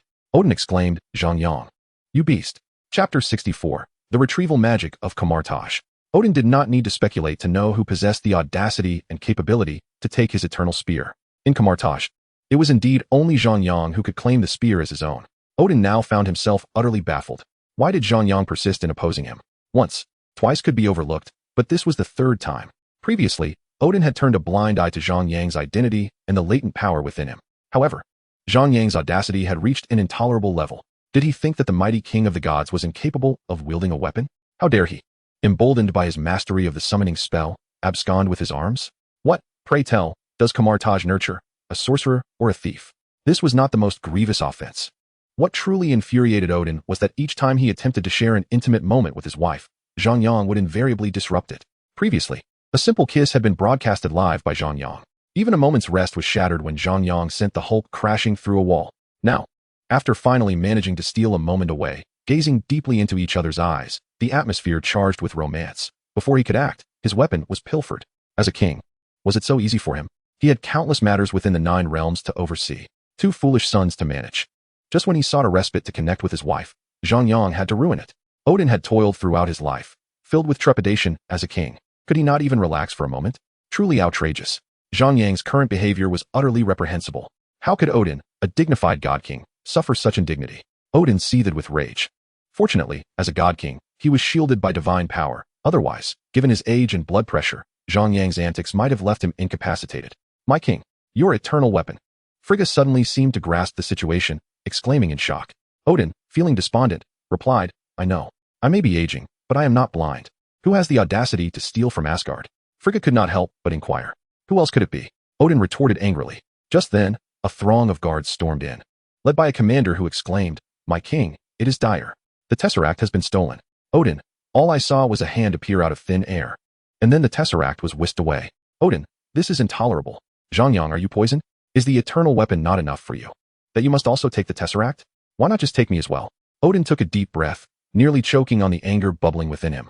This was too much. Zhang Yang had truly gone too far. Odin felt compelled to pay Kamar-Taj another visit. Just then, Sif burst through the door. Without even a semblance of decorum, she addressed Odin directly. My king, it is grave. Upon learning of the Tesseract's theft, Thor is determined to venture alone to Kamar-Taj. Sif, a member of the Warriors 3 and an Asgardian warrior who had grown up alongside Thor, had always been regarded by Odin as one of his own. Thus, Odin bore no ill will towards her rudeness. Upon hearing Sif mention that Thor intended to venture to Kamar-Taj, Odin could not help but furrow his brow in dismay. Preposterous. That place is still under the watchful eye of the Ancient One. What audacity does my son possess to approach Kamar-Taj in such a brash manner? Although Odin harbored no fear of the Ancient One, the underlying issue was the formidable presence of the Vishanti backing Kamar-Taj. After all, they are ancient gods. What a foolish son I have. When matters concerning Thor arise, Odin becomes anxious. He gazed at Sif, seemingly on the verge of speaking, when suddenly a calmness washed over him. In truth, Thor's journey to Kamar-Taj might not be entirely adverse. That unfortunate boy has always acted impulsively, devoid of thought, and has an inflated sense of pride. Odin was acutely aware that with the twilight of the gods approaching, his own time was limited. The existence of the eternal spear was no longer his primary concern. What truly mattered to Odin was whether Thor could shoulder significant responsibilities in the future. After all, the Ancient One is primarily focused on cultivation. Perhaps, after encountering setbacks at Kamar-Taj, Thor might indeed be tempered by the Ancient One's guidance. As his son, even if Thor were to stir trouble in Kamar-Taj, the Ancient One would not dare to act against him, for it was Kamar-Taj that initiated the conflict. Moreover, this could provide the Ancient One with a glimpse of the might of their Asgardian forces. Although Thor's character may be immature, his abilities are formidable. If the Ancient One refrains from intervening, their Kamar-Taj sorcerers would surely fall before him. With this thought, Odin took a deep breath, finally calming the tempest of anger within him. He gestured with a steady hand, gravely stating, Very well. If that is the case, let Thor lead the troops to Kamar-Taj. And do remember to retrieve the eternal spear for me. Sif pondered, is it possible that Kamar-Taj has become so audacious as to even steal the eternal spear? The eternal spear is bound to its master. What could possibly have transpired? Yet, she dared not inquire directly, merely displaying a troubled expression as she addressed Odin, Your Majesty. I regret to inform you that Thor has already departed. Odin, incensed, lamented, That foolish son of mine. At the very least, he should have taken some companions with him. Come, let us go to the Bifrost and investigate. Kamar-Taj, the arena of combat. Modu observed Zhang Yang, his palms slick with sweat as he gripped the wooden staff. The golden eternal spear gleamed with a radiance that was almost blinding. It is known that the eternal spear of Odin possesses straightforward, yet formidable power. Legend has it that once thrown, it will unfailingly strike its target. It is a divine weapon that never misses. It can pierce through anything it strikes. Clarity dawned upon Modu, and he was overwhelmed by a chill of fear. However, since the Ancient One had spoken, they had no choice but to engage. It was likely that Zhang Yang remained unaware of the spear's true capabilities. As direct confrontation was unfeasible, they would have to rely on speed to secure victory. After all, Zhang Yang currently faced limitations in his magical prowess. Modu contemplated as he transformed the wooden stick into a long whip and struck towards Zhang Yang.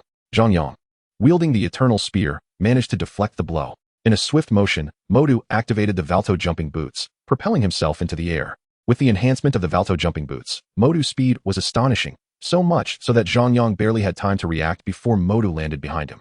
Without a hint of mercy, Modu transformed the whip back into a staff and aimed a strike at Zhang Yang's back. However, at that moment, a brilliant blue light erupted. In an instant, Zhang Yang vanished as Modu's staff swung through empty air, a wave of alarm washing over him. How could he have forgotten that Zhang Yang possessed the Tesseract? It was well known that the portals of Kamar-Taj required a moment to activate, whereas the Tesseract could open a portal almost instantaneously. This explained Zhang Yang's rapid disappearance. Yet, due to his inexperience with such formidable power, Zhang Yang's reappearance was equally swift. Before Modu could regain his composure, he saw Zhang Yang standing beside the king. Disaster loomed in Modu's mind. His sole advantage lay in engaging Zhang Yang in close combat, maneuvering behind him.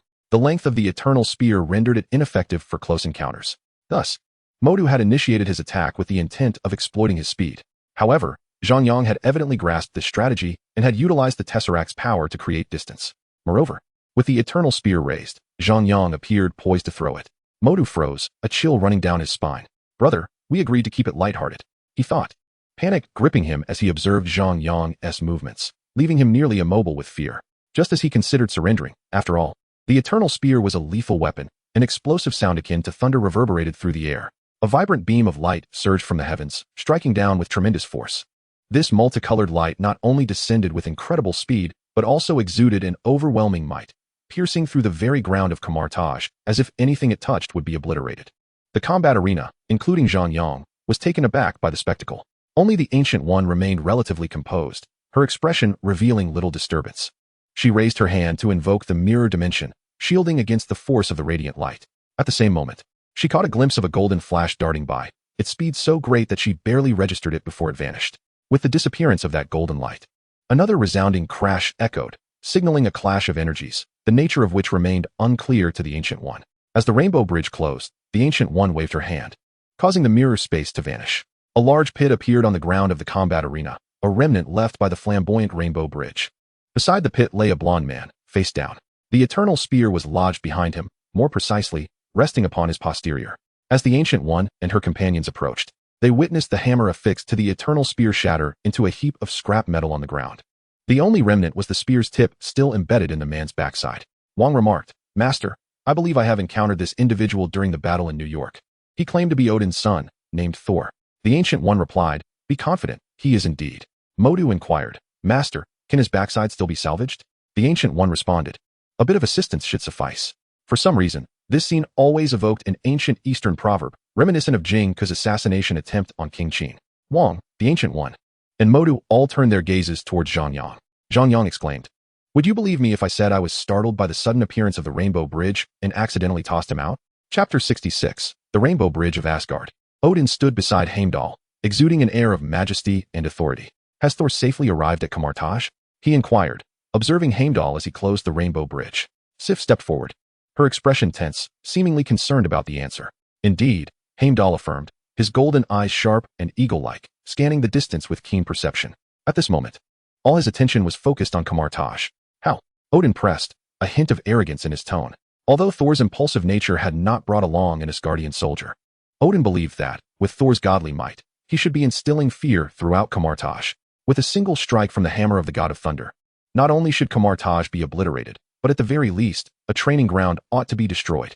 Regardless of whether Thor could retrieve the Tesseract and the Eternal Spear, establishing some authority in Kamar-Taj was undoubtedly advantageous. Otherwise, Kamar-Taj could be a perpetual source of trouble. Odin pondered. However, reality appeared to contradict his expectations.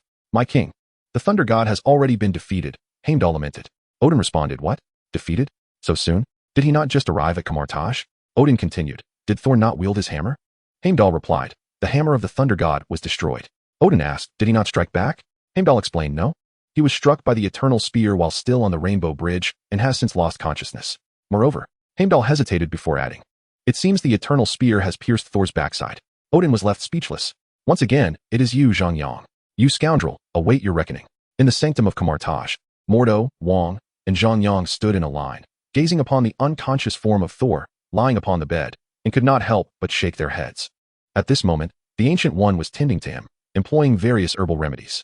Fortunately, The power of Mjolnir had shielded him from the full force of the eternal spear. His injuries were not severe, but the explosion of the hammer had likely rendered him unconscious. It was expected that he would awaken by tomorrow. After assessing Thor's condition, the Ancient One spoke calmly, rising to wash her hands. Thank goodness it was his backside. Had it struck him in the front, the implications might have been dire. Wong remarked, shaking his head in a state of apprehension. Observing the comatose Thor, a cold sweat broke out on Mordo's forehead. Good heavens. It is fortunate that shot was not aimed at his backside. If even Thor's hammer could be obliterated by the eternal spear, one can only imagine what might have happened had it struck him directly. Would he have been utterly annihilated? Zhang Yang's abilities were truly terrifying. Had he transformed into a devil? Just a few days of studying magic, a mere few days in Kamar-Taj, and he could wield Odin's eternal spear? My word. The memory of his previous disdain toward Zhang Yang made Mordo feel as if he were courting death. No wonder Wong and Berkeley favored Zhang Yang so heavily. This fellow was nothing short of a monster. With this thought, Mordo instinctively shifted slightly to distance himself from Zhang Yang. Now, he truly did not dare provoke Zhang Yang any further. Wiping the cold sweat from his brow, he glanced at Zhang Yang. At that moment, it was uncertain whether Zhang Yang was aware of his gaze or not, but their eyes met, confirming that Zhang Yang was not someone to be trifled with. Mordo quickly lowered his head. Mordo, at that instant, the Ancient One called out to him. Ah! Mordo snapped back to reality, hurriedly bowing and addressing her. Respected one. Take good care of Thor, the Ancient One instructed, wiping her hands. Understood, Mordo responded. Subsequently, the Ancient One approached Zhang Yang, regarding him silently, which caused Zhang Yang's heart to race. Master, I truly did not intend for that to happen. In all honesty, Zhang Yang had no intention of hurling the eternal spear. The sudden appearance of the rainbow bridge had startled him, causing him to inadvertently release it, and he had not anticipated the spear's immense power. Since you have acquired both the eternal spear and the cosmic cube, keep them secure, and later, come to my sanctum, the Ancient One instructed. Wong. Mordo? Zhang Yang. Was the Ancient One implying that Zhang Yang could claim the eternal spear and the cosmic cube as his own? Chapter 67. Artifacts have always been a matter of merit. Observing the astonished expressions of the three, the Ancient One spoke slowly before departing, fanning herself gently. Zhang Yang has indeed grasped the essence of the matter. The implication behind these words is that what is acquired through one's own abilities need not be returned. The Ancient One remains true to form. In the Sanctum Sanctorum, the Ancient One sat gracefully before a low couch, surveying the empty chamber, and remarked with a smile, Odin. We meet again. As her words hung in the air, a brilliant light manifested, and Odin stepped forth from the void, his countenance marred by fury. The outcome was something the Ancient One had anticipated long ago. Thus, after hastily relaying a few instructions to Zhang Yang and the others, she had come here to await Odin's arrival. That he had not brought an army to assault her was somewhat unexpected. The God King appeared considerably haggard. With a face radiating mirth, the Ancient One continued speaking to Odin. She rose, descended from the low couch, and moved to pour tea. Haggard, you acknowledge my fatigue. Do you? Is it not the fault of your disciple Zhang Yang? Odin exclaimed, his displeasure palpable. You seem quite pleased now, having taken such a fine apprentice. To the point of disregarding Asgard? I am still alive. Taking a deep breath to steady himself, Odin addressed the Ancient One. Ancient One, I extend my respect to you as the Supreme Sorcerer, yet it seems you cannot manage your own disciple. Just look at the chaos he has wrought. Not only did he steal my weapon, but he also pierced my son's rear. With each passing moment, Odin's ire grew. He had assumed that in following the Ancient One, he would be imparting magical knowledge to his disciple, only to discover that she was teaching him the art of thievery instead. Odin's tone grew sharper as he regarded the Ancient One, who remained unfazed, merely smiling back at him. You are on the brink of death yourself. Unable to keep your artifacts secure, yet you blame the eternal spear for finding a new master? Odin's fury was palpable, and the Ancient One suggested, perhaps a cup of chrysanthemum tea would help calm your temper. She poured the tea and offered it to him. Upon seeing the tea, Odin was reminded of Heimdall's words regarding Thor being struck in the rear by the eternal spear. A surge of blood nearly erupted from his throat. Ancient One, is this your doing? Odin bellowed in rage. If Zhang Yang does not surrender himself to me for return to Asgard today, I shall lay waste to your Kamar-Taj by tomorrow.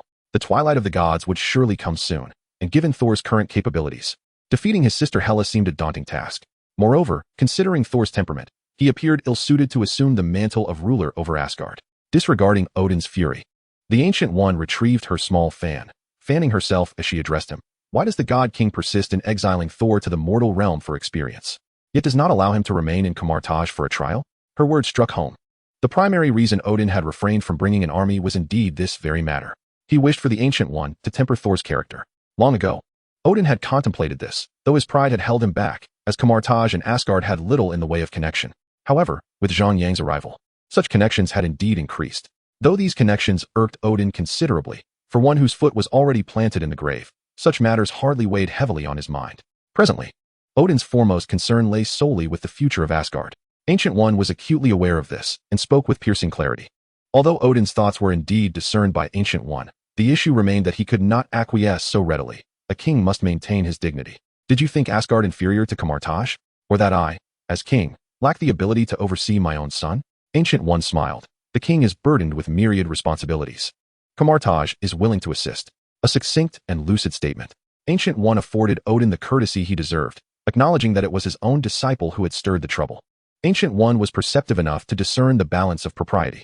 Odin promptly seized the opportunity to concede. As you suggest, I shall temporarily place Thor in your care at Kamar-Taj. Two busy individuals, their exchanges were necessarily brief, a mutual understanding reached with ease. Odin was disinclined to engage in further discourse with Ancient One. Were it to come to conflict, the likelihood seemed slim. Not to mention that Ancient One had the formidable Vishanti behind him. Contemplating the full potential of that energy would hardly be prudent for enmity with Kamar-Taj. In the realm of adults, considerations of advantage and disadvantage prevail. After speaking, Odin intended to depart. He harbored no desire to linger in that wretched place, filled with ire. Just as he turned, a thought struck him, and he looked back at Ancient One. What of the eternal spear and the cosmic cube? Ancient One chuckled. It seems Thor's hammer has exploded. Leaving the eternal spear and the cosmic cube in Kamar-Taj will surely save his life. Odin retorted, you cunning, bald-pate trickster. What do you mean by saving Thor's life? The eternal spear has not recognized him as its master. You merely wish to use it for Zhang Yang. Kamar-Taj was indeed a den of thieves. Outrageous. Too outrageous. Chapter 68. Odin, in a fit of anger, thought that had it not been for his impending demise, he would have led an army to cleanse Kamar-Taj centuries ago, if only his son were a bit more competent. Truly, my son is undeniably more handsome than Zhang Yang. Why, then, does he lack even half of Zhang Yang's cleverness? Such a travesty, since the eternal spear has chosen a new master. Odin understood in his heart that retirement was inevitable. The future belonged to the youth. Yet, why did he consistently feel such a sense of frustration? With a sweeping gesture, Odin stormed away from Kamar-Taj. Ancient One, with a smile on his face, watched Odin depart and bowed, saying meaningfully, farewell, king. In Kamar-Taj, in the dormitory, Berkeley was taken aback, exclaiming, so you mean to say that these two items were stolen from Asgard? As he gazed at the eternal spear and the cosmic cube brought back by Zhang Yang, Berkeley had been training earlier that afternoon. I wish not to witness any commotion in the arena. Concerned for Zhang Yang, I ventured to the dormitory, hoping to find him there by mere chance. To my astonishment, fortune smiled upon me. Upon entering the dorm, Berkeley was taken aback. How could Zhang Yang possess Odin's eternal spear and the cosmic cube? Is this a jest? Both of these artifacts are wielded by the All-Father Odin. Indeed, Zhang Yang explained. The Supreme One stated that since I acquired them through my own merit, I might keep them. Upon hearing this, Berkeley was rendered speechless, nearly dropping his jaw in disbelief. What on earth? Is this even possible? The eternal spear and the cosmic cube as magical implements. Zhang Yang, as a formal mage, certainly raises the bar. For reasons unknown, Berkeley felt a tightness in his chest. Jealousy. Yes, unabashed jealousy. It was one thing for Zhang Yang to possess such talent, but to have access to such powerful artifacts as well. No wonder it is said that those who have truly toiled will comprehend the true significance of innate ability. Alas, what a wretched existence. By the way, brother, can Kamar-Taj create its own artifacts? Just as Berkeley was lost in thoughts, Zhang Yang's voice snapped him back to reality. Indeed, why do you ask? Berkeley inquired, puzzled. Are there any spells for creating artifacts? Zhang Yang pressed further. Alchemy, Berkeley replied, looking at Zhang Yang. Alchemy. Zhang Yang furrowed his brow. Yes, you must master alchemy to craft artifacts, Berkeley clarified. Why do you ask? I wish to create my own artifact. This eternal spear is quite cumbersome, Zhang Yang admitted. With 3 sighs, he shook his head and picked up the eternal spear, scrutinizing the imposing artifact that towered over him. He recalled Berkeley mentioning that becoming a formal mage required training in Kamar-Taj. If one were to wield this on the streets of New York, Zhang Yang pondered, it would likely lead to being regarded as deranged. Moreover, storage is an issue. Its length renders it impractical. Truly a nuisance. The eternal spear might serve occasionally, but for daily use, a different artifact would be preferable. This dilemma sparked the notion of creating his own artifacts. Furthermore, the question of storage loomed large. If only he could craft a storage pouch to carry them effortlessly, akin to Doraemon's pocket of wonders. Contemplating this, Zhang Yang carefully stored the eternal spear, the cosmic cube, and the spell book, entirely oblivious to Berkeley's astonished gaze and his expression of utter despair. Brother, are you in your right mind? This is the eternal spear, an artifact of the All-Father Odin. How can you express disdain for it? Berkeley was utterly bewildered. Little did Odin expect that the once mighty spear, which had accompanied him through countless battles and repelled a myriad of demons, would one day be met with disdain. At this moment, Berkeley truly felt like weeping without tears. It was lamentable that he had yet to find a magical artifact willing to accompany him, resorting instead to crafting tools from magical energy. Meanwhile, Zhang Yang, having acquired the eternal spear, still yearned to create his own magical artifacts. Truly, it was a case of the parched perishing from drought while the deluge drowned. How exasperating. Chapter 69. Exiting the dormitory, Zhang Yang initially intended to visit the library and delve into alchemy. Suddenly reminded of Gu Yi's suggestion to arrive later, he decided to pay a visit to the sanctum first. Within the sanctum, Gu Yi sat at a tea table adorned with 2 cups of tea. Greetings, Supreme One. Upon entering, Zhang Yang bowed respectfully to Gu Yi. Ah, Gu Yi acknowledged upon seeing Zhang Yang, taking a sip from the tea before him. For reasons unknown, Zhang Yang sensed that Gu Yi's mood appeared quite pleasant, seemingly unperturbed by the troubles Zhang Yang had caused. This struck him as curious. Yet he was wise enough not to broach the topic. Please, sit. Gu Yi gestured toward the seat across from him. Zhang Yang nodded and took a seat. Do you know what that square object you obtained today is? Once Zhang Yang was seated, Gu Yi inquired. Zhang Yang nodded, the cosmic cube. Indeed, Gu Yi explained, fixing his gaze on Zhang Yang. At the dawn of the universe, the primordial deity transformed 6 singularities, each possessing boundless energy, into 6 infinite stones. These stones govern the fundamental attributes of space, time, reality, power, mind, and soul. The cosmic cube you now possess contains the space stone. Zhang Yang listened intently as Gu Yi continued without pause. Each stone possesses immense power. The space stone's essence is the force of space itself. Should the wielder master its full potential, they could traverse the multiverse, even the vast cosmos, at will. Furthermore, they could enable any object, including planets, to navigate through time and space, and even distort space and time according to their desires. As Gu Yi elucidated the power of the space stone, a thought flickered in Zhang Yang's mind. Master, if one could wield the power of space, could they not create a storage space? A storage space? Now that is an intriguing notion, Gu Yi chuckled softly. It is indeed possible, but the power of the space stone is not easily mastered. Within it lies a complex and vast energy system. You may consider it a fusion of science and sorcery. Zhang Yang nodded thoughtfully, furrowing his brow as he contemplated. Gu Yi continued. In fact, after years of studying spells, I have come to believe that science and magic share commonalities. You may regard magical incantations as a form of programming or formula. However, you must engage your mind here to comprehend these formulas. Gu Yi tapped his forehead with his hand. Observing Zhang Yang with a furrowed brow and silent countenance, Ancient One picked up her small fan and remarked, though your aptitude is commendable, you have previously grasped only the rudimentary principles of magic. It is entirely natural that you would take longer to comprehend the cosmic energies of the cosmic cube. Today, I witnessed you wielding the cosmic cube. While I was somewhat surprised by your ability to use it, your understanding of it is far too limited. Reckless usage could potentially harm you. You must reflect deeply on this. Only through prudent application can you avoid injury and unlock its greater potential. You may glean insights from the teleportation magic of Kamar-Taj, beginning with the study of mirror space before delving into the cosmic cube. The essence of magic lies in adhering to its laws and harnessing them effectively. Ancient One explained meticulously. As for the mirror space magic, she had already imparted that knowledge to Zhang Yang earlier in the morning. In truth, it too was a manifestation of spatial power, though Zhang Yang had yet to contemplate it seriously. Supreme One, perhaps I should retreat and ponder this further. Zhang Yang replied earnestly. Indeed, compared to the simplicity of basic magic, this advanced sorcery posed a considerably greater challenge. Have faith in yourself, Ancient One smiled at Zhang Yang, lifting a cup of tea from the table, preparing to sip when a thought struck her, prompting her to ask, would you care for some tea? Chrysanthemum tea. It cools and alleviates heat. Zhang Yang replied, no, thank you. Strangely, upon seeing the chrysanthemum tea, he was reminded of Thor's posterior, wondering how Thor would react upon awakening to discover his predicament. Just then, a furious voice erupted from Kamar-Taj, startling them both. With a faint smile, Ancient One remarked, it seems he has awakened. Let us go and see. Chapter 70. What have you done to me? You mortals of Kamar-Taj, ignorant savages. In the dead of night, the guest hall of Kamar-Taj echoed with cries akin to that of a slaughtered pig. This outburst roused Mordo, who had been resting in a nearby chamber. Hastily arriving, Mordo found Thor seemingly awake, lying on the bed, brimming with fury. You shouldn't move about. Your wounds may reopen, Mordo quickly reassured Thor. After all, Thor was the son of Odin, a figure of considerable significance. Kamar-Taj could not afford to offend such an arrogant prince. However, Thor appeared unappreciative of the concern. Typically, a man like Thor, accustomed to the brutality of battle, would not be overly perturbed by injuries. A simple bandage would suffice for him to continue fighting. Yet, the current predicament lay in the fact that Thor sensed his injury was in an unusually peculiar location. This realization not only rendered him incapable of exerting strength, but also inflicted a sharp pain with every slight movement. a pain that tautened his muscles throughout his body.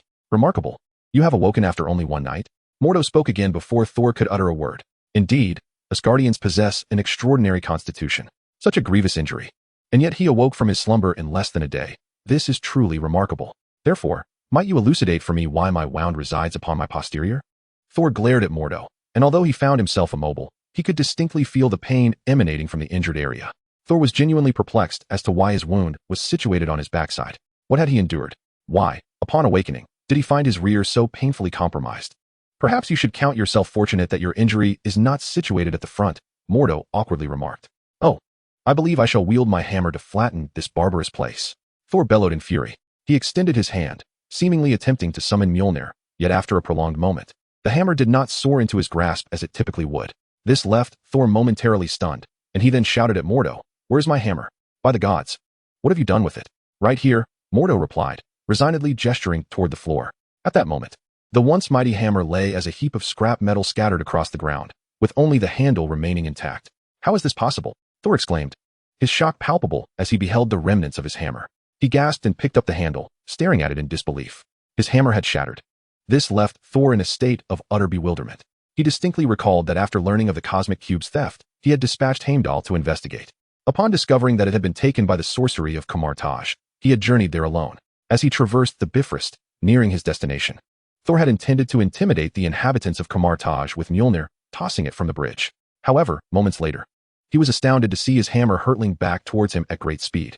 As Thor turned to evade it, he suddenly felt a sharp pain in his backside, as if struck by lightning, and was soon knocked unconscious by the very hammer he had summoned.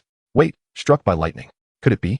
Thor suddenly realized that the intense surge of electric energy he had sensed before losing consciousness was, in fact, Mjolnir exploding upon his posterior. No wonder he now felt that the wound was not only painful, but also numb, as if electrified. "You wretched beasts. Ah, you are awake?" Just then, a gentle voice reached his ears. Thor lifted his gaze to see a bald woman approaching him, accompanied by two individuals he could never forget, one named Wang and the other Zhang Yang. It was they who, during the battle in New York, had employed some peculiar ability, compelling Thor to run through the streets with his hammer while shouting, "I must find my mother. Mother!" Thor is so scared. This was all captured on film and subsequently shared online. Now, Thor has undeniably risen to the pinnacle of internet fame, earning the moniker Spirit Hammer Guy. It is you too. So, you are indeed from Kamar-Taj. Upon encountering Wang and Zhang Yang, Thor erupted with fury. It appears that not a single one of you from Kamar-Taj possesses any virtue. Last time, during the battle in New York, you took away Hulk. And now you dare to steal the Tesseract from Asgard. You have gone too far. Chapter 71. As Thor spoke, he seemed poised to rise. Yet the wound on his back tugged painfully at his every cell, compelling him to tense up, almost bringing tears to his eyes. Had his hammer not been destroyed, he would have undoubtedly wielded it to smash their heads. "I believe there may be a misunderstanding between us," Wang attempted to clarify, observing Thor's ire. However, before he could finish, Ancient One shook her head, signaling him to cease his explanations. Wang promptly fell silent. "Are you well?" Ignoring Thor's wrath, Ancient One inquired with a hint of amusement on her face. "Well? Oh, I assure you, I couldn't be better," Thor retorted through gritted teeth. "Of course, if someone had blown up your backside, you might not be so chipper." Ancient One shrugged. "That is indeed unfortunate." Thor exclaimed, "Watch your words, you scoundrel. I have not forgotten the outrageous deeds of Kamar-Taj, the events of the New York battle and the Tesseract incident. You barbarians truly do not comprehend your own insignificance. I am the Prince of Asgard. My father is the All-Father Odin." Lying in bed, immobilized by his injuries, Thor could only vent his frustrations through furious roars. Yet, Ancient One paid him no heed, nor did she chastise him for his rudeness. Instead, she approached him, seemingly intent on lifting the covers to inspect his wounds. This incited Thor's anger, and despite the pain, he forcefully protested, "You cannot do that. Who permitted you to touch my backside?" Thor regarded Ancient One with a hint of panic in his eyes. As the Prince of Asgard, he had a reputation to uphold. How could he face the world after being exposed to an old woman? Seemingly reading his thoughts, Mordo interjected, "There is no shame in this. Your injuries are serious. Just yesterday, your wounds were treated by the Sorcerer Supreme. Kamar-Taj is a place of cultivation, devoid of the scandalous notions you entertain." Boom. This statement struck Thor like a thunderclap, leaving him utterly bewildered. "Wait, what? That bald woman treated my backside?" He incredulously turned to Ancient One. Seeking confirmation, "You examined my royal posterior?" As Ancient One slowly nodded, Thor stood frozen, his expression shifting from sheer rage to a tragic realization. He felt as though he had been struck by lightning, rendered immobile, no longer able to roar in protest. Ancient One, with an unperturbed demeanor, proclaimed, "I am the Supreme Sorcerer. You may refer to me as Ancient One. Your father entrusted you to my care, and henceforth, you shall train with us at Kamar-Taj. Thor. I shall now assist you in your recovery, unless you wish to remain bedridden indefinitely, Ancient One continued. Thor. Very well, relax your posterior. Ancient One instructed. Oh my royal dairy has been exposed to the gaze of an elderly woman. Thor exclaimed. For some inexplicable reason, Zhang Yang, observing from the sidelines, found himself stifling laughter at the absurdity of the scene, particularly when paired with Thor's expression of utter despair, alongside Ancient One's remarks. There was an undeniable comedic quality to the unfolding spectacle. In the midst of an excruciatingly quiet and awkward atmosphere, Ancient One dressed Thor's wounds and performed a healing spell before rising to wash her hands in a nearby basin. By the day after tomorrow, you should be able to walk again, she remarked while rinsing her hands, addressing Thor. However, Thor, with a visage steeped in despondency, seemed utterly disinclined to engage with her. What a humiliation it was for Thor, the esteemed prince of Asgard.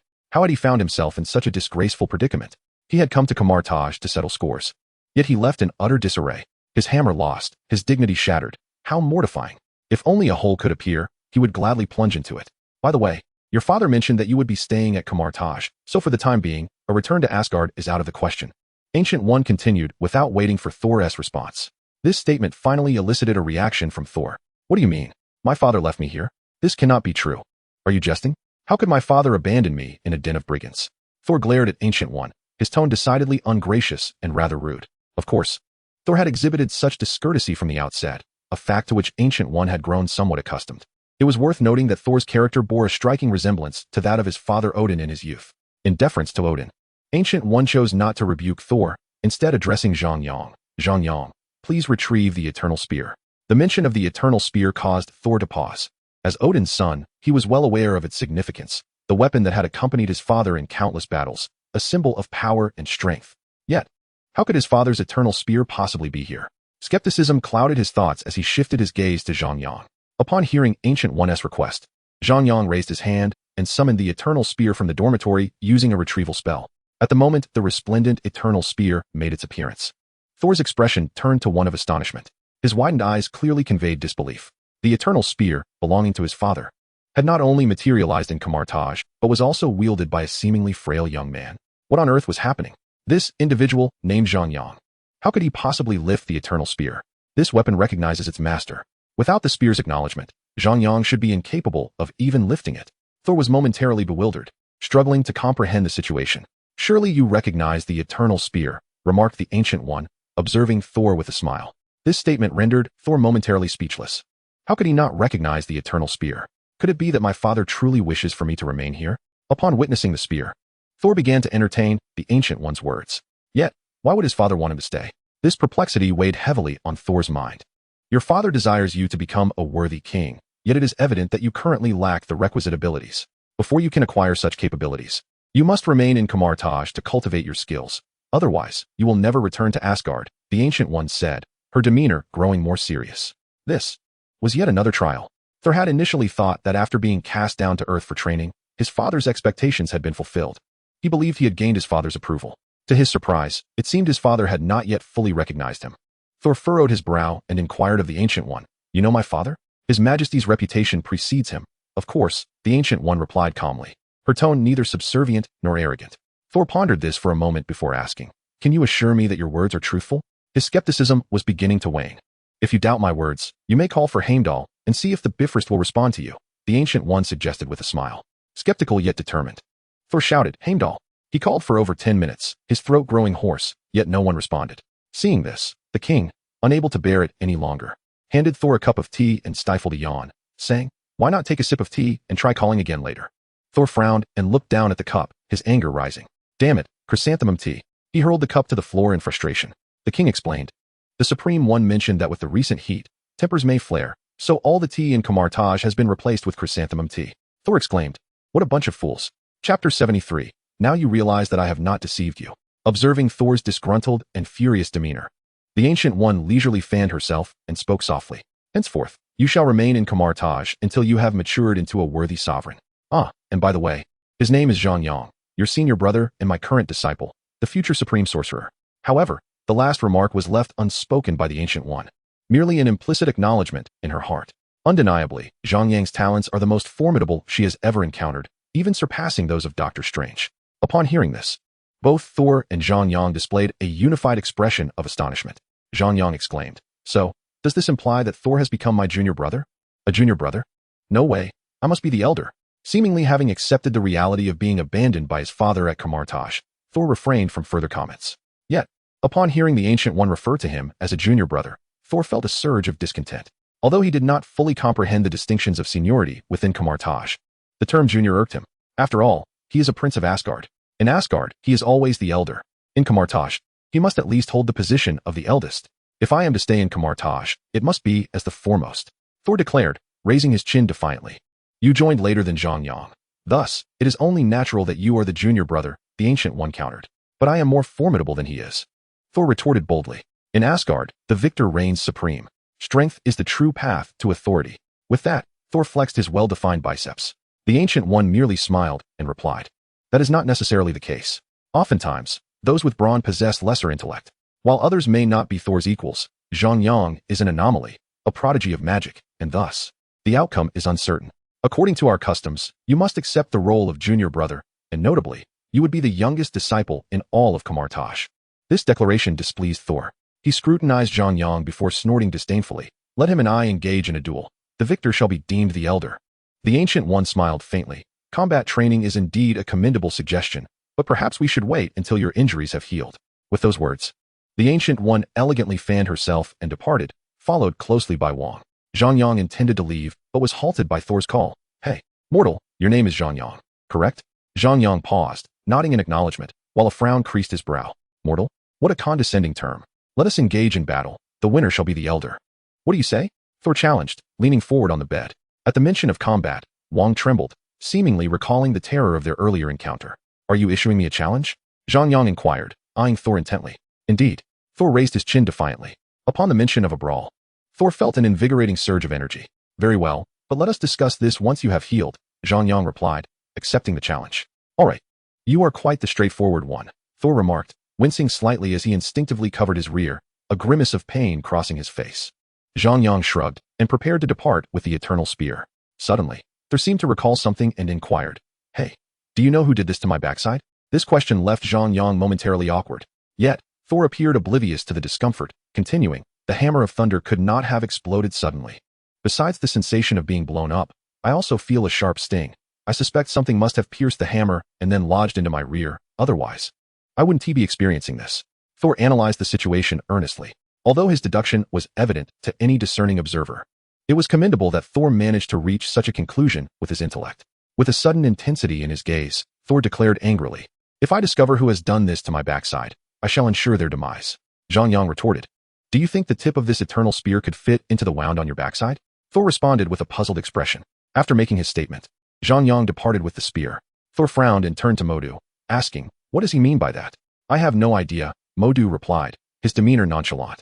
Internally, he mused, truly a simple-minded fellow, strong yet lacking in depth. Thor waved his hand dismissively, expressing his dissatisfaction. Such nonsensical chatter. Just look at Zhang Yang. He seems so thin, almost malnourished. I reckon if I landed a punch, he would cry for quite some time. Modu sighed, remarking, You are still too young. It is uncertain who would be the one to weep. Thor gazed at Modu in confusion. How peculiar. In the Kamar-Taj library, Wang was listening to Bianca while reading. Suddenly, he sensed someone entering and looked up to find Zhang Yang. So late, are you here to borrow a book? Wang asked, removing his headphones. Just moments ago. Modu thought Zhang Yang had retired for the night, so his appearance at the library surprised Wang. Indeed, Zhang Yang replied with a nod. At that moment, a sorcerer emerged from the reading room. Wang, I am borrowing these. Zhang Yang looked up at the sorcerer, who was somewhat familiar yet not entirely so. If Zhang Yang recalled correctly, the sorcerer's name was Caecilius? Take them, Wang said after inspecting the books Caecilius held, his expression noticeably cooler and his tone less than cordial, indicating his evident distaste for the sorcerer. Caecilius nodded, picking up the book from the table as if preparing to depart. At that moment, Wang suddenly admonished him sharply. Caecilius, I must remind you that there are certain things beyond your reach. Chapter 74. This reprimand from Wang caused Caecilius to halt in his tracks. Turning back with a smile, he bowed to Wang, saying, Very well, Grand Mage, I shall heed your words. With that, Caecilius glanced at Zhang Yang, chuckling, Junior brother, strive diligently. He then left without a backward glance. Zhang Yang watched Caecilius depart, feeling an inexplicable sensation stir within him. There was something unsettling about the Grand Mage named Caecilius. What book do you wish to borrow? Zhang Yang pondered, when Wang's sudden voice pulled him back to reality. You need not concern yourself with him. Your focus should solely be on mastering magic. You are not of the same ilk. Zhang Yang responded vacantly. Oh, right. Wang, I wish to borrow books on alchemy. Alchemy? Wang appeared taken aback. Why do you wish to borrow that book? His surprise regarding Zhang Yang's choice was evident. I wish to create magical artifacts. But senior brother Berkeley said that to craft such items, one must first learn alchemy. Zhang Yang explained candidly. Craft magical artifacts? Is your current artifact not the eternal spear? Wang was momentarily stunned. With such a formidable artifact, why would you need another? Well, that item is rather cumbersome. I believe I require a new artifact for daily use. Zhang Yang replied. This revelation surprised Wang. Are you dissatisfied with the eternal spear? I truly hope Odin is not vexed by your words. Zhang Yang shrugged. Is it not permissible to voice inconvenience? Very well, Wang conceded, seeing Zhang Yang's determination. However, I suspect Berkeley did not inform you that very few mages pursue the study of alchemy. In Kamar-Taj, it is quite an obscure branch of magic. Scarcely any mage undertakes its study. Few practitioners? Zhang Yang inquired, puzzled. How is it that such a powerful magic, capable of creating artifacts, is seldom learned? This struck him as peculiar. Why is that? He asked. Wang explained, because the practice of alchemy consumes one's own magical energy. Consuming one's own magical energy? Zhang Yang mused, finding this magic to be somewhat dubious. Just then, Wang rose and beckoned Zhang Yang, follow me. With that, he made his way toward the library, with Zhang Yang closely trailing behind. As they walked through the library, Wang appeared to be searching for something, all the while explaining. Alchemy is an ancient secret art that has been passed down from the Middle Ages. It intertwines the principles of chemistry with the essence of magic. The primary aim of alchemy is to transform base metals into precious ones, specifically gold. However, through research and the integration of magical practices, alchemy has evolved significantly. Its current principal application lies in the creation of magical artifacts. Essentially, alchemy is neither esoteric nor difficult to master. Rather, its utilization is contingent upon specific conditions. It is crucial to understand that employing alchemy consumes the user's magical energy, and producing high-quality artifacts necessitates an exquisite level of control from the practitioner. Consequently, if one's magical capacity is not formidable, the practice of alchemy becomes unattainable. Wang elucidated, emphasizing that alchemy is a discipline that only genuine geniuses can grasp. Those sorcerers who rely on external dimensions for combat lack even the qualifications to approach alchemy. Had it not been for the fact that the individual seeking knowledge was Zhang Yang, Wang would have summarily dismissed him with a mere assertion of his inability to learn. Understanding this, Zhang Yang nodded in acknowledgement. At that moment, Wang extracted a dusty tome from the furthest corner of the library, blowing off the dust as he addressed Zhang Yang. Have you made up your mind? Ahem. Zhang Yang waved his hand to disperse the airborne dust, his gaze drawn to the somewhat worn book bearing the title Alchemy. He paused momentarily before asking Wang, does the Supreme Master possess knowledge of this art? Wang nodded affirmatively, stating, of course, the Supreme Mage is adept in all matters. Zhang Yang acknowledged this, accepting the book with gratitude. Thank you, Wang. Although the prerequisites for studying alchemy seem quite stringent, one cannot deny the utility of this magic. After all, there is an ancient adage, with inferior equipment, one is bound to lose half the battle. For the sake of his own gear, Zhang Yang was determined to master this magical art. With this thought in mind, he departed from the library. On the following day, Zhang Yang, as was his custom, arrived early at the Kamar-Taj combat arena. At this time, the Ancient One was absent. Zhang Yang instinctively pressed his fingers to his temples, feeling a dull ache. The previous night, after reviewing basic magic, he had perused several pages of the alchemical tome, concurrently reflecting on the spatial magic taught by the Ancient One. While he had previously grasped the magic imparted by Berkeley and Wang in a single night, those were merely foundational spells and limited in scope, making them relatively straightforward to comprehend. However, encountering such a multitude of magical concepts at once, Zhang Yang experienced a sense of stagnation for the first time, resulting in a headache. Experiencing discomfort? At that moment, a familiar voice jolted Zhang Yang back to the present. Supreme Master, he greeted the Ancient One, bowing respectfully before adding, I do have a slight headache. Naturally, you are overly anxious and burdened with thoughts, which will inevitably lead to discomfort, the Ancient One replied, incisively identifying the root of Zhang Yang's predicament. Supreme Master, you are aware of this? Upon hearing the words of the Ancient One, Zhang Yang scratched his head, feeling somewhat awkward. It is quite normal. You have only recently arrived at Kamar-Taj. Like many mages, your desire to learn more is understandable, but take your time. The Ancient One explained, producing a small fan. Magic is divided into various categories: fundamental magic, elementary magic, intermediate magic, advanced magic, and unrestricted magic. Each has its own level of difficulty, and thus, progress will differ. Unrestricted magic? What does that mean? Zhang Yang inquired, grasping the earlier categories, yet perplexed by this new term. You may understand it as self-created magic, The Ancient One succinctly elucidated. Self-created magic? Chapter 75. Zhang Yang's eyes widened in realization. Could one truly create their own magic? How have you fared with the power of space that I mentioned yesterday? The Ancient One asked, observing Zhang Yang closely. Zhang Yang shook his head. Not particularly well. There are some aspects I simply cannot comprehend. I am uncertain whether it is due to my dullness or a deficiency of magical energy within me. The Ancient One smiled gently. Then go to the sanctum and meditate without distractions. With that, she led Zhang Yang into a small sanctum adjacent to the training arena. Once inside, the Ancient One lit a stick of sandalwood incense in the censer, saying, "A magic tome is a remarkable tool. It can guide you in comprehending all forms of magic in the world, yet it can also divert your attention, for there exists an overwhelming multitude of magical arts." As the Ancient One spoke, Zhang Yang had already settled into a cross-legged position, closing his eyes to begin his meditation. Noticing his focus, the Ancient One quietly exited the sanctum, pondering that she had not visited the training grounds in quite some time. At Kamar-Taj, the training grounds. After attending to the whims of Thor, Modu felt quite weary. Throughout the day, he had entrusted nearly all matters, great and small, to Wang Zhan. As the eldest disciple, Modu never imagined he would one day be assigned the task of looking after Thor's affairs. Was this not the trouble caused by Zhang Yang? What did it have to do with him? His master had been increasingly partial lately. Modu sighed. Yet, what could be done? After all, others possessed remarkable talent and insight. Finally, with Thor's injuries healing somewhat, Modu found the opportunity to inspect the training conditions at Kamar-Taj.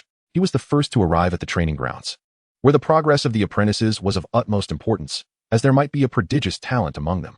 Master brother, upon seeing Modu, the instructor Caecilius promptly bowed, directing the apprentices in their practice. How are the apprentices faring lately?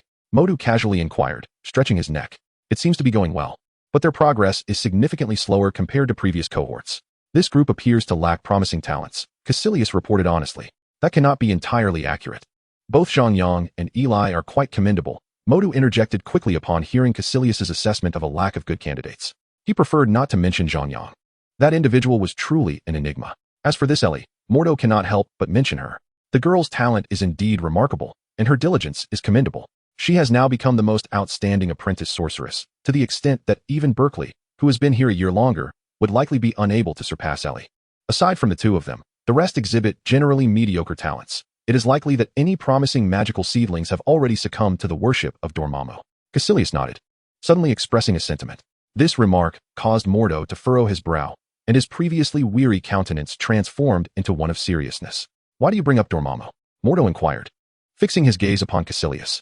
It is well known that Dormammu is essentially a taboo within Kamar-Taj. Many sorcerers are quite averse to mentioning his name, for he is an adversary that even the Supreme Sorcerer, Ancient One, could not vanquish. Yet Caecilius has brought him up, which displeased Mordo. It is merely that Dormammu's followers have been exceedingly bold in New York of late, and their abilities are quite formidable. Prompting a moment of reflection, Caecilius replied calmly. It seemed there was no significant issue at hand. They have acquired Dormammu's dark powers, having sacrificed their very souls as the price. They are nothing more than soulless puppets. There is nothing to lament. Mordo regarded Caecilius with a tone that grew more severe. This prompted Caecilius to immediately fall silent, seemingly wishing to conclude the topic. It is well known that Mordo is a man of rigid principles, especially regarding the taboos of Kamar-Taj. Just as he was preparing to shift the conversation, Caecilius suddenly noticed Ancient One approaching. It seems you are engaged in a rather intriguing discussion, Ancient One remarked as he came closer. Though his expression was unruffled, his tone was laced with jest. Upon finishing his statement, Ancient One's gaze settled meaningfully upon Caecilius. Supreme One. Upon seeing Ancient One, both men quickly bowed in respect. It appears that this fascinating topic has not brought you joy, Ancient One said with a sudden smile. Are you here to observe the apprentice's training? Mordo was about to speak when Caecilius stepped forward, addressing Ancient One with an air of urgency, seemingly attempting to conceal something. Indeed, Ancient One replied, his gaze never straying from Caecilius, which made Caecilius's eyes dart away. He felt as though Ancient One's eyes could pierce through all facades, yet see nothing at all. The apprentices have been performing well of late. The Supreme One need not worry, Caecilius hastened to assure. I do not concern myself with the apprentices, Ancient One stated. His hands clasped behind him as he continued. I am merely apprehensive that if the soul is taken, then the vessel loses all meaning of existence. Caecilius, what is your perspective on this? Ancient One's words sent a chill down Caecilius's spine, as a terrifying thought unexpectedly arose. Could it be that Ancient One has uncovered something? The Supreme One's words ring true. Though his heart races, Caecilius maintains a facade of calm, responding to Gu-E with unwavering composure. Gu-E nods and turns to Modu, saying, since you are on patrol, I shall leave this in your capable hands. With that, Gu-E departs, bidding farewell to the Supreme One. Zhang Yang lost track of how long he had been meditating, yet when he opened his eyes, Gu Yi remained seated across from him. The only difference was that candles now illuminated the room. This left Zhang Yang momentarily unsure if he had pondered for too long. "Master, how long have I been thinking?" he asked, momentarily taken aback. "Not long, perhaps 5 hours," Gu Yi replied, taking a sip of the now-cold tea on the table, her heart filled with myriad emotions. She had merely intended for Zhang Yang to contemplate symbolically. Little did she expect this earnest lad to sit in silence for an entire 5 hours. Gu Yi had visited the training grounds, her spirit wandering the cosmos, and even stopping by to share tea with the Eternal Emperor. Only then did Zhang Yang finally show signs of reaction. Had he remained unresponsive any longer, Gu Yi might have felt compelled to awaken him. "What have you realized?" she inquired after finishing her tea. A smile broke across Zhang Yang's face as he replied, "The methods you taught me truly prove effective. I have gleaned some insights." Chapter 76. Gu Yi nodded. "It was not in vain. Your patience is commendable. Indeed, spatial magic is complex. And your ability to glean insights in these 5 hours brings me great joy. I hope these revelations serve you well. Indeed, they are beneficial. I feel my thoughts flowing more freely, and the magical energy within me seems to have strengthened," Zhang Yang exclaimed with excitement. "Very well," Gu Yi replied. "In the realm of spatial magic, spatial transportation is foundational. You may now attempt to utilize the space gem in conjunction with your magical energy to see how far you can transport yourself, while also testing whether your magical energy has reached a breakthrough." Zhang Yang nodded and summoned the cosmic cube using his retrieval magic. Following Gu Yi's guidance, he infused the cosmic cube with his magical energy. The blue cube began to shimmer with a radiant blue light under his influence, as Gu Yi sat cross-legged opposite him, observing the intensifying energy within the cube. Soon, the blue light expanded, and a portal materialized. In the blink of an eye, Zhang Yang and Gu Yi vanished amidst a flash of blue light. When Zhang Yang opened his eyes again, he found himself surrounded by an abyss of darkness and chaos. This boundless void seemed to stretch indefinitely, teeming with strange creatures. It resembled a vast and enigmatic realm, one he had never encountered before. "Master, where are we?"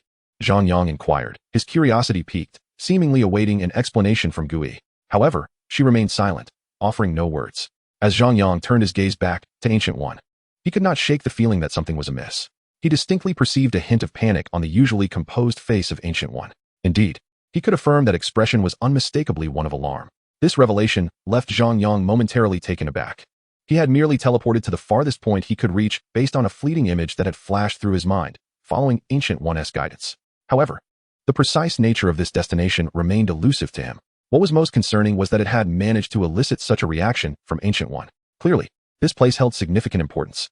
"Enough questions, we must leave," Ancient One suddenly declared, breaking Zhang Yang's reverie. He could sense a tremor, a slight twitch, at the corner of her mouth as she spoke. "Wait, we're leaving just like this?" Zhang Yang was momentarily bewildered, just as he was about to voice his confusion. Ancient One continued without pausing. "It will be too late once Dormammu discovers our presence." Dormammu? The name struck Zhang Yang like a bolt from the blue. Was this not the malevolent ruler of the dark dimension, the very figure his seniors spoke of in hushed tones? The formidable villain who had eluded Ancient One's grasp for centuries? The thought sent a shiver down his spine. At that moment, Zhang Yang couldn't help but glance at Ancient One, whose expression was anything but serene.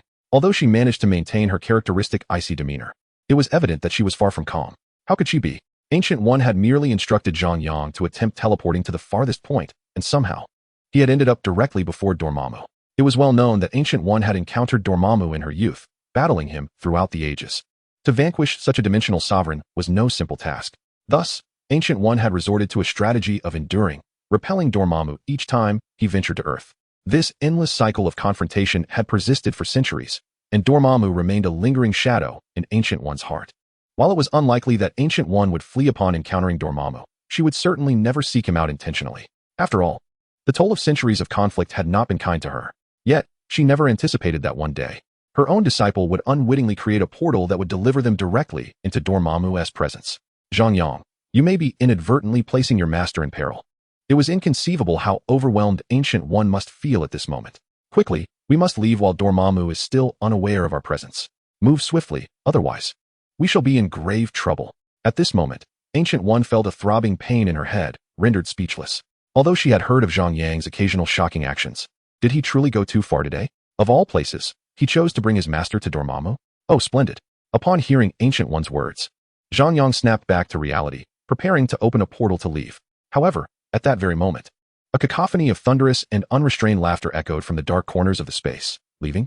My domain is not a place you can enter and exit at will. As this bizarre laughter resonated, Zhang Yang felt the ground beneath him violently tremble. A colossal face, seemingly capable of devouring the sun and moon, materialized before Zhang Yang, an Ancient One. Ancient One's expression shifted dramatically as she muttered, "This is bad. It's over. Dormammu has arrived." Having lived for so long, Ancient One never imagined that she would be exasperated by her own disciple.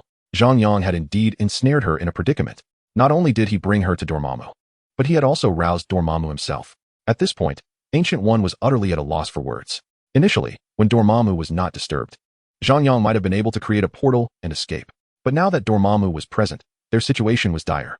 Did he truly believe that entering Dormammu's dark dimension was so simple? Historically, unless Dormammu willingly retreated or was significantly weakened, even Ancient One would find it exceedingly difficult to escape from his dark dimension. Good heavens! This was Dormammu, not some minor underling. Who is Dormammu? The sovereign of the dark dimension. It is crucial to understand that even the most potent infinity stones would be rendered ineffective within Dormammu's realm. One can only imagine the sheer terror of the dark dimension. If Ancient One had foreseen this outcome from the start, she would never have allowed Zhang Yang to open a portal to such a far-off place. Who could have known that Zhang Yang could directly breach dimensions? How long had Zhang Yang even possessed the cosmic cube? Even considering his prodigious talent, he should only be capable of traversing the dimensional fabric at this point. Yet here he was, coupled with his previous practice with portals and the use of the cosmic cube yesterday. He had only been training the teleportation magic for a mere 3 days, and yet he had directly transcended dimensions. Hiss, a sharp intake of breath. After all, Ancient One had lived long and witnessed much. Although she was astonished, she quickly regained her composure. Given the current circumstances, if escape was not an option, then they must fight. After all, Ancient One had faced Dormammu before. However, now that she had collected her thoughts, she found herself with even more questions regarding Zhang Yang's identity and abilities. She had discovered time and again. The eye of Agamotto is unable to discern the flamboyant future of Zhang Yang, save for glimpsing the holy light. Moreover, her formidable perception fails to penetrate the thoughts swirling within Zhang Yang's mind. This prompts Ancient One to recall Odin's previous admonition when he sought her counsel. Zhang Yang is not someone who can be contained within Kamar-Taj. Ancient One, I never intended to seek you out, yet here you are, looking for me, she mused, when suddenly, Dormammu interjected. However, since you have arrived, departing will not be so simple. This place is not one you can enter and exit at will. His words jolted Ancient One back to the present. With a momentary pause, she clasped her hands behind her back, regarding Dormammu with a calm demeanor. When you were inciting the sorcerers on Earth, you should have anticipated this day. As she spoke, she raised her hand, preparing to cast a spell. Just then, she felt a sudden darkness envelop her vision, and in the blink of an eye, she found herself standing within the sanctum. What just transpired? Where is Dormammu? She wondered aloud, relieved that her apprentice had made a swift escape.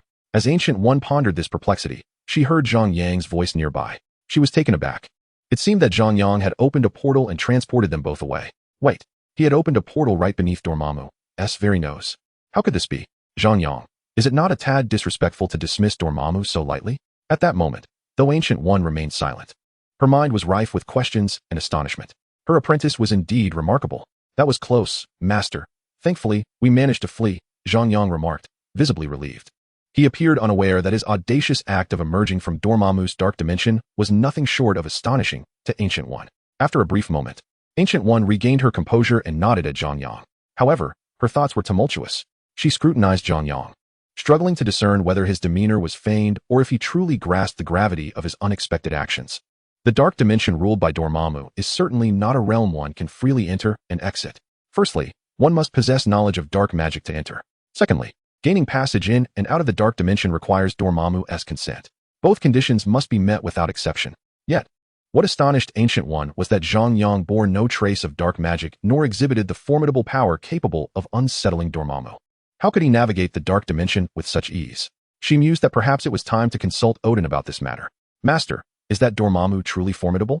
I have heard from my brothers that he seems to be the sovereign of the dark dimension, Zhang Yang inquired, gazing at Ancient One with curiosity. It is essential to acknowledge that upon hearing the name Dormammu, Zhang Yang felt a twinge of anxiety. After all, for someone like him, who had only glimpsed the cinematic portrayal in Avengers, Infinity War, the name Dormammu was somewhat unfamiliar. While he might possess a modicum of understanding regarding Thanos, the reality was that, based on his knowledge acquired since arriving at Kamar-Taj, Thanos, despite being formidable, lacked the Infinity Stones and was not a match for the Ancient One. In stark contrast, Dormammu represented a far more daunting adversary, one capable of troubling even the Ancient One. Zhang Yang was acutely aware that he might one day confront Dormammu, given the latter's insatiable ambition to consume the earth. Yet, at this moment, Zhang Yang lacked absolute confidence in his ability to vanquish Dormammu. Fortunately, he was fleet of foot. Indeed, Dormammu wielded mastery over all forms of dark magic and the forces of darkness, reigning as an omnipotent deity within his dark dimension. The Ancient One elucidated this as she approached the table to pour herself a cup of tea, taking a moment to savor it. How fortunate, Zhang Yang murmured softly, exhaling a sigh of relief. The dark dimension. Dormammu, since you've arrived, Ancient One, you might as well. A flash of blue light interrupted him. Dormammu? Where did everyone go? Dormammu found himself in a state of bewilderment, not only perplexed, but also somewhat frustrated. Initially, he had been elated at the unexpected appearance of the Ancient One, as he had long desired to wreak havoc on Earth. Yet, the Ancient One invariably thwarted his plans, compelling Dormammu to explore alternative strategies. Recently, having calculated that the Ancient One's time was drawing near and she would soon report to the living tribunal, Dormammu began to stir with anticipation. To avoid being banished from Earth as in previous encounters, he contemplated gathering more followers, intending to devour the Earth once the Ancient One departed for the living tribunal. However, he never anticipated that instead of him pursuing the Ancient One, she would come knocking at his door. The Ancient One's arrival in the Dark Dimension presented a once-in-a-lifetime opportunity. Within this realm, no one could escape his dominion. Moreover, it seemed that the Ancient One had brought along a young individual with commendable magical energy. If he could be absorbed, Dormammu's strength would undoubtedly increase. Such an opportunity to achieve two objectives with a single stroke was not one Dormammu wished to miss. He had initially intended to exchange a few taunts with the Ancient One before engaging in battle, yet before he could utter a word, both the Ancient One and her apprentice inexplicably vanished from the Dark Dimension. Dormammu was utterly speechless. Just moments before, he had declared that the Dark Dimension was not a place one could enter or exit at will. Had he truly been so swiftly contradicted? Did no one afford him, the sovereign of the Dark Dimension, any respect? Was it really as simple as coming and going as one pleased? Dormammu was currently engulfed in frustration, a tempest of anger brewing within him. Ancient One, Kamar-Taj, one day, I shall engulf you in darkness. His fury resonated throughout the Dark Dimension. Chapter 78. Late at night in Kamar-Taj, the Ancient One was meditating within the sacred sanctum when Wong and Mordo arrived together. Upon seeing her, they bowed respectfully, addressing her as Supreme One. The Ancient One slowly opened her eyes, a look of unexpected solemnity gracing her face. Do you know why I summoned you? Wong and Mordo exchanged glances, shaking their heads. The Ancient One's thoughts were as unfathomable as her powers, not easily deciphered by ordinary minds. Today, I had Zhang Yang practice teleportation magic. He meditated in my sanctum for 5 hours and achieved a breakthrough, she revealed. The revelation, though enlightening, left Wong and Mordo with a pang of bitterness. Indeed, it was a bitter realization. How audacious of Zhang Yang to flaunt his innate talent so brazenly. It had barely been a fortnight since his arrival in Kamar-Taj, and he had already mastered teleportation magic. Wong and Mordo felt a mix of envy and irritation. Magic, by its very nature, becomes increasingly arduous as one progresses, particularly when confronting the bottleneck at level 14. Some individuals might struggle their entire lives without breaking through. Yet, here was Zhang Yang, achieving a breakthrough after merely 5 hours of meditation. Preposterous. Mordo managed a strained smile, reminiscent of an ant's forced cheerfulness. That is indeed a cause for celebration. It is utterly infuriating. What about the other mages of Kamar-Taj? It is only natural for a talented junior brother to excel. Mordo remarked. Surely, that level of insight is not typical. There must be something amiss. The Ancient One sighed. You need not force yourself to be pleased. It is indeed a momentous occasion. Why not guess how far he has progressed? Momentous? Please, do not say that. I am filled with inadequacy. Mordo frowned. Could it be that Zhang Yang can now teleport to other planets? Wong shook his head. Eldest brother, be bolder in your speculation. I believe Zhang Yang can now teleport limitlessly within alternate dimensions. The Ancient One shook her head. With the power of the cosmic cube, he has transcended dimensional barriers. Wong and Mordo were left astounded. This is outrageous. Even Mordo could not achieve dimensional teleportation at present. And Zhang Yang was effectively rubbing the faces of all Kamar-Taj mages in the dirt. With the cosmic cube's enhancement and such extraordinary talent, it was only to be expected. Though jealousy simmered within them, Mordo maintained a strained smile. Indeed, the Ancient One nodded, but suddenly her expression shifted.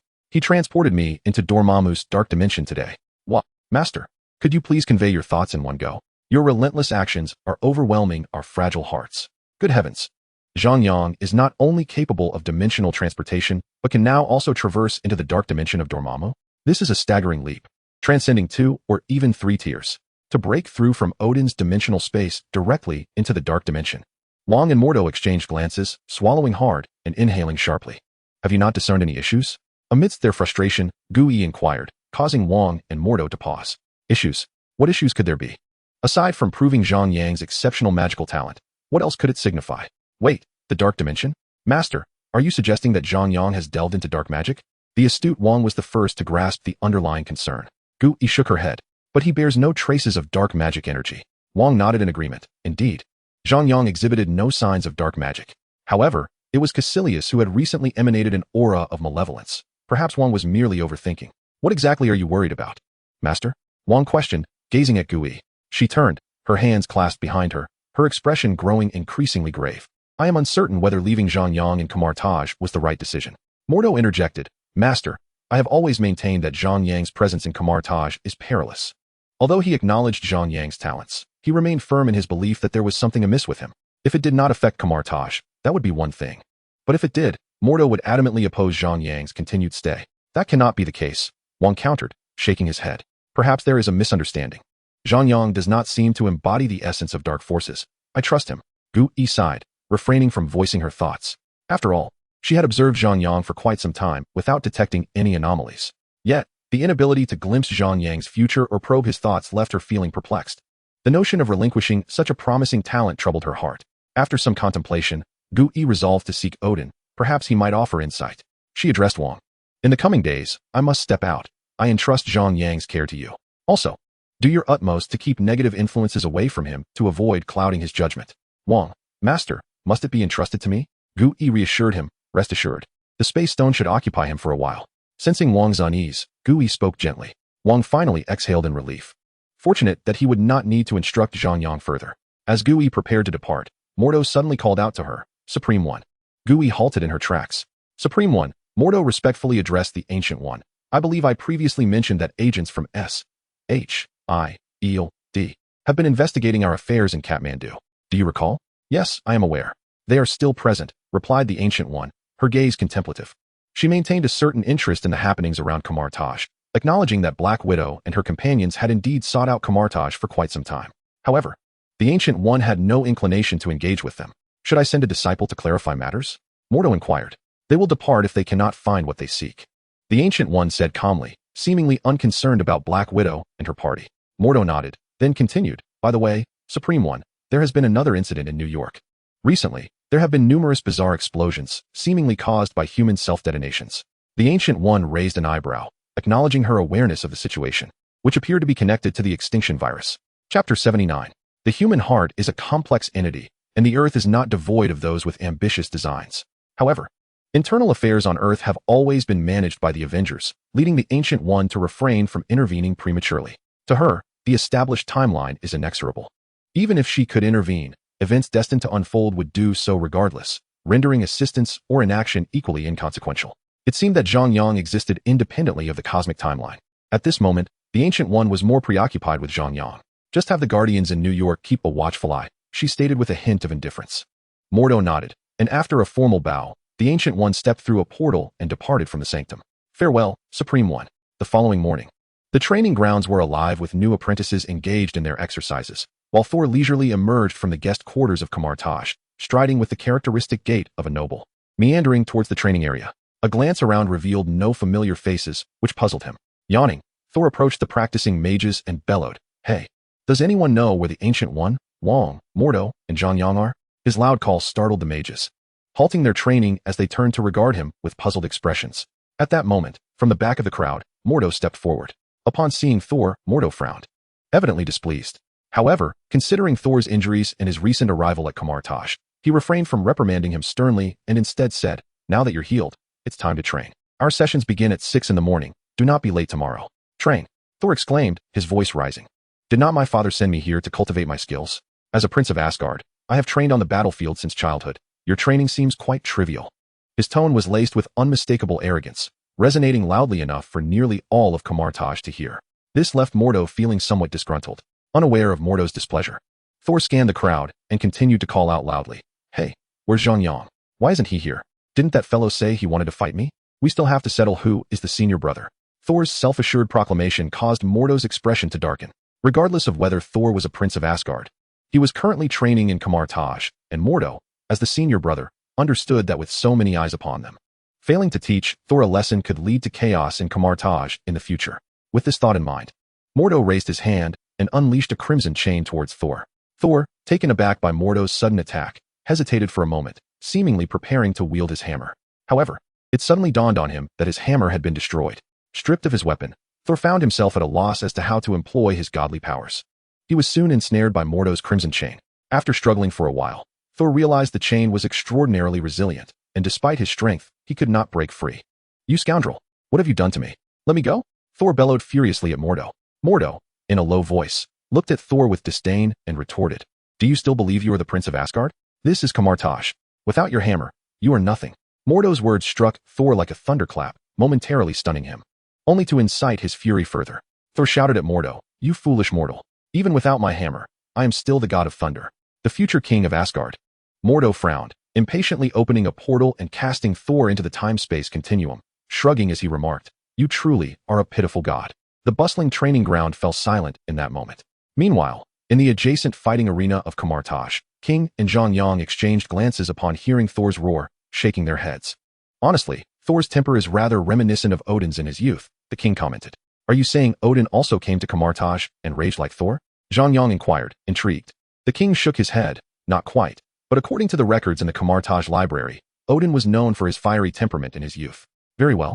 Zhang Yang chuckled, then looked at the king and asked, "Has the master mentioned when she will return?" When Zhang Yang arrived at the fighting arena, the Ancient One was absent, but the king had been waiting. The king relayed that, as per the Ancient One's instructions, Zhang Yang should meditate in his room first. With that thought, the morning quickly passed. When Zhang Yang emerged, the king informed him that the Ancient One had matters to attend to and would be away for a few days, during which the king would continue to teach him. Thus, Zhang Yang found himself asking, "How long until she returns?" "It should be just a few days," the king replied.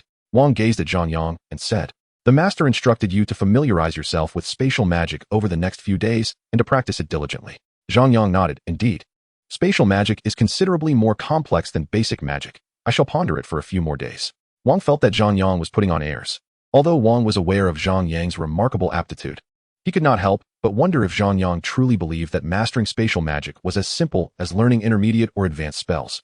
This was, after all, one of the 6 fundamental attributes of the universe. Do you comprehend what it means to be one of the fundamental attributes? Ponder for a few more days? While Zhang Yang was indeed talented, surely it could not be that straightforward. Would he really grasp spatial magic simply through a few days of contemplation? Other spells might have been manageable since they were merely basic magic, but this time, it was spatial magic. The further one advanced, the more challenging it became to master. For an ordinary person, or even a genius, for that matter, mastering the power of space would likely require a lifetime, or at the very least, 50 years.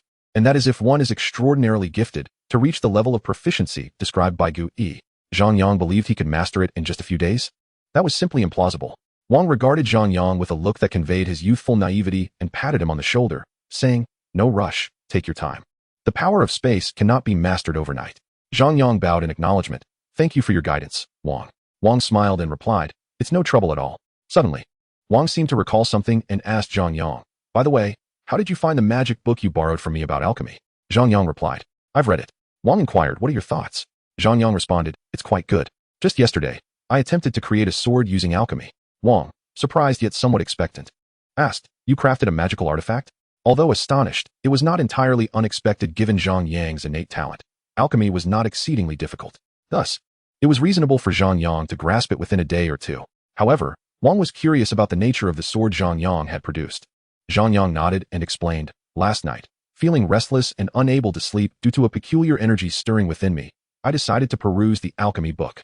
I stumbled upon the method for forging a sword and decided to give it a try." Wang, intrigued, pressed for details. "Is that so? What did you create? May I see it?"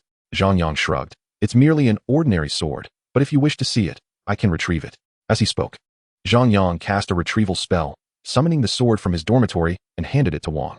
Without a second thought, Wang reached out to take the sword, only to find that it felt as though it weighed 1,000 pounds, rendering him unable to lift it. It plummeted to the ground with a resounding thud, embedding itself into the earth. Wang felt a bit embarrassed. What on earth was this sword that it was so heavy? Without a shred of consideration, he made Wang feel as though he were stricken with myasthenia gravis. A hint of dissatisfaction mixed with embarrassment washed over Wang as he stole a glance at Zhang Yang. Awkwardly mumbling, "A slip of the hand, a slip of the hand." As he spoke, he lowered his gaze, preparing to retrieve the sword from the ground. However, when his eyes returned to the blade, Wang found himself momentarily paralyzed with astonishment. This sword, could it possibly be the legendary sword in the stone? He had failed to notice its significance before, but now, as it stood defiantly embedded in the earth, the aura of majesty and regal power emanating from it sent shivers down Wang's spine. This was indeed the very sword chronicled in ancient texts. According to the library's archives, if Wang's memory served him correctly, this sword was none other than the fabled sword in the stone. Legend has it that the sword first appeared one Christmas Eve in a church. Just as people finished their confessions and lifted their heads, they beheld a magnificent sword thrust into a square stone. Inscribed in gold were the words, "Whosoever shall draw this sword from the stone and is born in England shall be the rightful king of all England." Subsequently, a man drew forth the sword, becoming the legendary King Arthur, whose tale has endured through the ages. Zhang Yang. Is this sword something you forged? Wang gazed at Zhang Yang, seemingly seeking confirmation. He was oblivious to the tremor in his voice.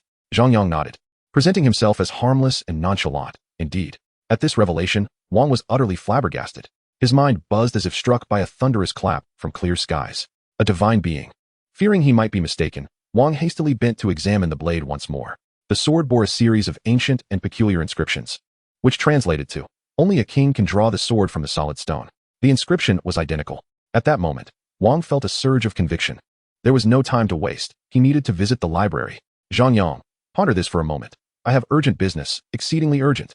With that, Wang dashed away towards the library, his speed akin to that of a man pursued by ferocious beasts. In his haste and panic, he even forgot to utilize the simplest and most convenient portal of Kamar-Taj. Observing Wang's frantic departure, Zhang Yang was momentarily bewildered. What on earth was happening? With arms outstretched, he stood in utter confusion. Zhang Yang seized the sword from the ground and returned to his dormitory, only to realize that Wang had vanished without a trace. He had run so swiftly. With a wave of his hand, Zhang Yang decided to delve into the mysteries of spatial power. Meanwhile, within the hallowed halls of the Kamar-Taj library, Wang nearly crashed through the entrance, disregarding the fallen tables and chairs as he muttered, "King Arthur, King Arthur." Guided by the echoes of his memory, he soon discovered the relevant tomes.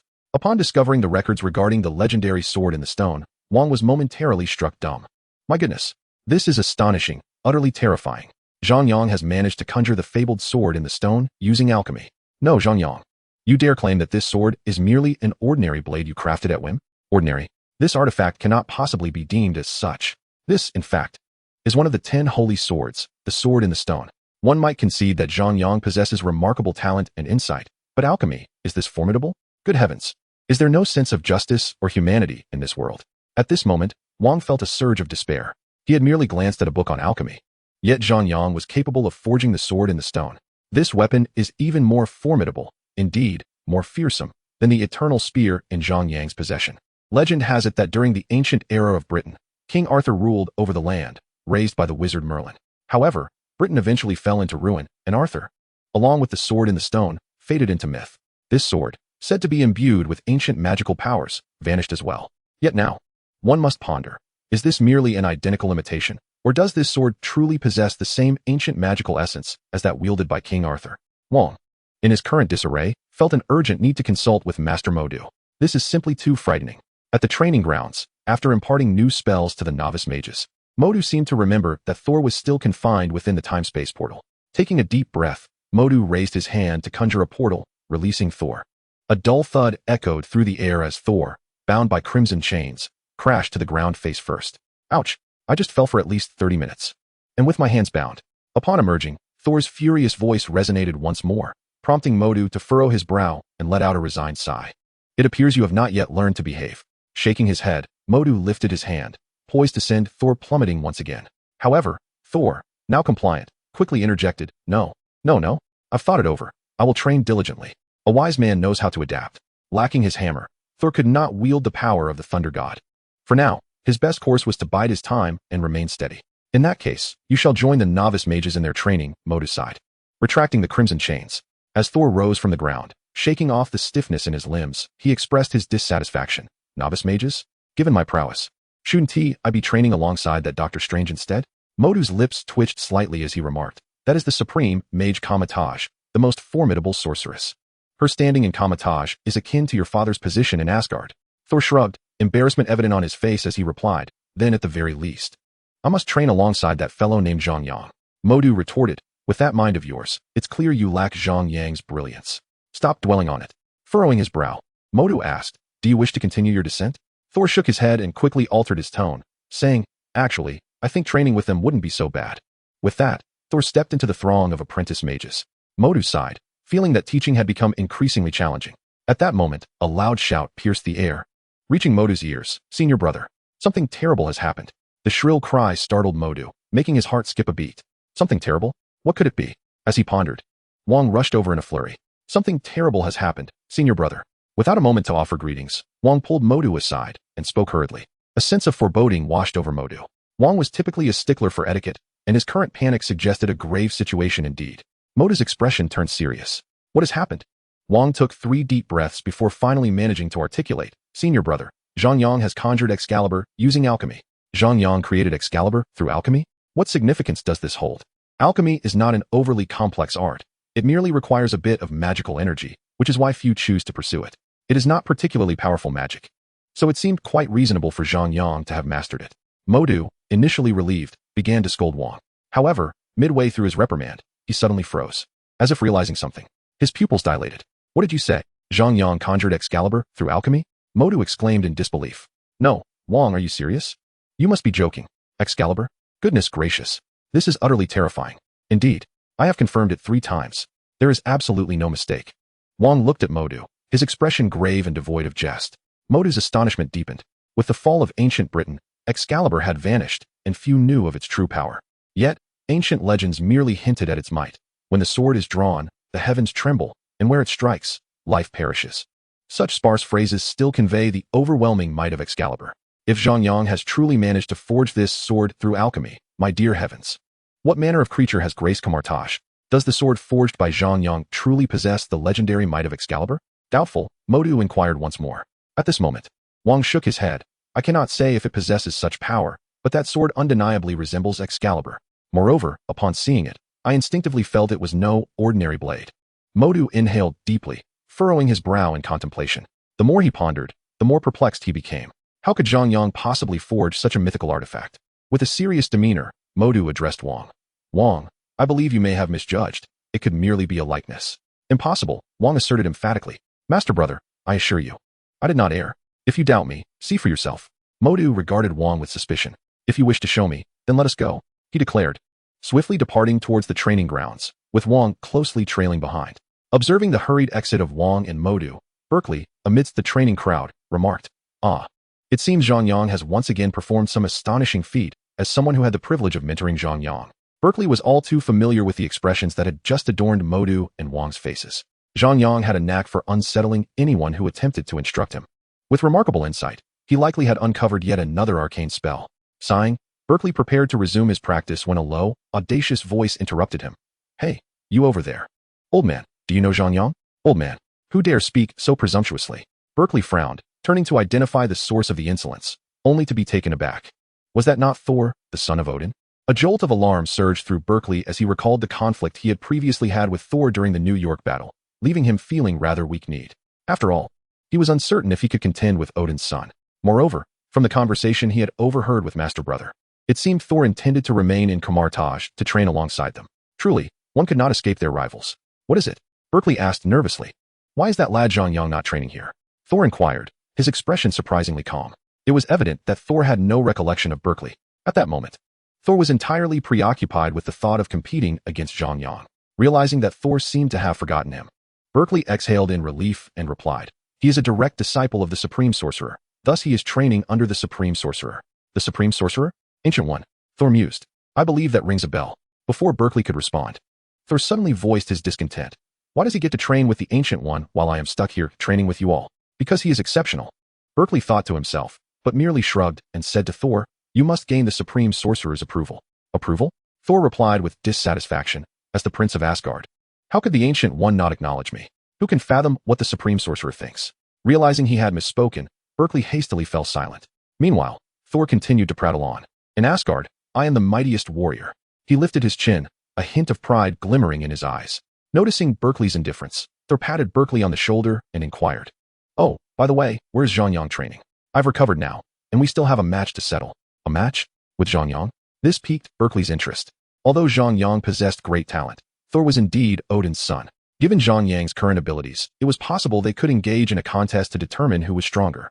He generally trains at the adjacent combat arena, but do you wish to seek him out now? Berkeley asked Thor. Of course, Thor replied, raising an eyebrow, ready to head to the combat arena. Suddenly, he seemed to remember something and returned, saying, "Oh, wait, I can't go just yet. I need a hammer." A hammer? What do you need that for? Berkeley questioned, puzzled. My hammer contains my power as the god of thunder. Without it, I wouldn't know how to wield my abilities. Thor stated candidly, as he was not one to harbor grudges. However, this left Berkeley bewildered. Without a hammer, you cannot unleash your strength? You as guardian gods truly are peculiar. Berkeley murmured, what a hammer-wielding god of thunder. With that, Berkeley shrugged and commenced his practice. Seeing that Berkeley was ignoring him, Thor, perhaps feeling bored, idly watched the sorcerer's train, resembling an examiner as he walked, and commented, "Oh, heavens, what are you all practicing? Is this some sort of wellness exercise? Do your moves have any efficacy in a fight? Oh, goodness, what is that sudden light in your hands? Why is it sparking?" Chapter 82. When Modu and Wang arrived at the combat arena, they realized it was nearing the lunch break, and Zhang Yang was absent from the sanctuary. He must have gone to eat or rest. Thus, Modu and Wang waited in the sanctuary for Zhang Yang throughout the noon hour before he finally arrived. Upon entering, Zhang Yang saw Modu and Wang and greeted them, "Senior brother, Wang." Modu and Wang responded calmly. Although their faces showed little emotion, they couldn't help but feel relieved. Thinking, finally, he has arrived. We waited for 2 hours. Had he not come soon, we might have fallen asleep. After slightly stretching his limbs, Modu approached Zhang Yang with an impassive demeanor and remarked, "I had a casual chat with Wang for the entire afternoon. He mentioned that you seem to have forged a magical artifact. Is it a sword?" "Oh, it's just a sword I casually forged, the stone sword 687. Zhang Yang replied with a grin. Upon hearing this, Wang's face turned pale. "You casually forged the stone sword? How can you expect professional alchemists to survive?" Meanwhile, Modu scoffed, shaking his head. "Who are you trying to fool? The stone sword has long since vanished. Do you think you can simply play around and forge the stone sword?" Although Modu was reluctant to concede, he had to acknowledge Zhang Yang's innate talent. However, having talent and forging the stone sword were entirely different matters. "Is that so? How about letting the senior brother take a look at that sword?" Modu said, a rare smile gracing his features as he addressed Zhang Yang. "Sure," Zhang Yang nodded. He quickly summoned the stone sword using a retrieval spell and placed it before Modu. As Modu examined the sword in Zhang Yang's hand, his brow furrowed. It was impossible to deny that the sword bore an uncanny resemblance to the stone sword. In fact, it was identical. Even the ancient magical inscriptions inscribed upon the blade were present. This left Modu momentarily stunned. Could it be that Zhang Yang had indeed forged it alongside the stone sword? Yet, despite the striking similarity, it could not be conclusively stated that Zhang Yang had crafted the stone sword. "Zhang Yang, may I hold this sword?" Modu inquired. His intentions clear. He wished to take the sword. One of the best ways to verify the authenticity of the stone sword was to hold it. As there existed an unspoken rule, only a true king, recognized by the stone sword, was worthy of wielding it. Otherwise, no matter how strong one was, they would be unable to lift it. Thus, Modu's only course of action was to personally grasp the sword for examination. "All right, here you go," Zhang Yang said, not overthinking it, and directly handed the sword to Modu. Modu reached out, while Wang, shaking his head in disbelief, prepared to support the stone sword in Zhang Yang's hand. However, the moment Zhang Yang released his grip, Modu regretted his decision. Before he could utter an exclamation, he found himself kneeling before Zhang Yang. The sword cradled in his hands, and in a sudden motion, he knelt down, bowing before him. "Master brother, what are you doing?" Zhang Yang asked, bewildered as he observed Modu kneeling before him, head bowed and hands holding the sword against the ground. For a moment, Zhang Yang was at a loss, unable to comprehend why Modu had suddenly knelt before him so decisively, without any hesitation. This prompted Zhang Yang to exclaim, "Master brother, it's not even the new year yet. You don't need to pay me such grand respects.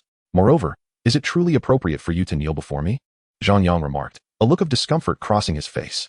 Truth be told, although Zhang Yang did not harbor particularly fond feelings for his senior brother, he had not anticipated such an unexpected act of submission. What Zhang Yang remained oblivious to was that it was not Modu's intention to kneel. Rather, he found himself utterly incapable of rising. The moment Zhang Yang relinquished his grip, Modu perceived that what he was holding was not merely a sword, but an insurmountable mountain.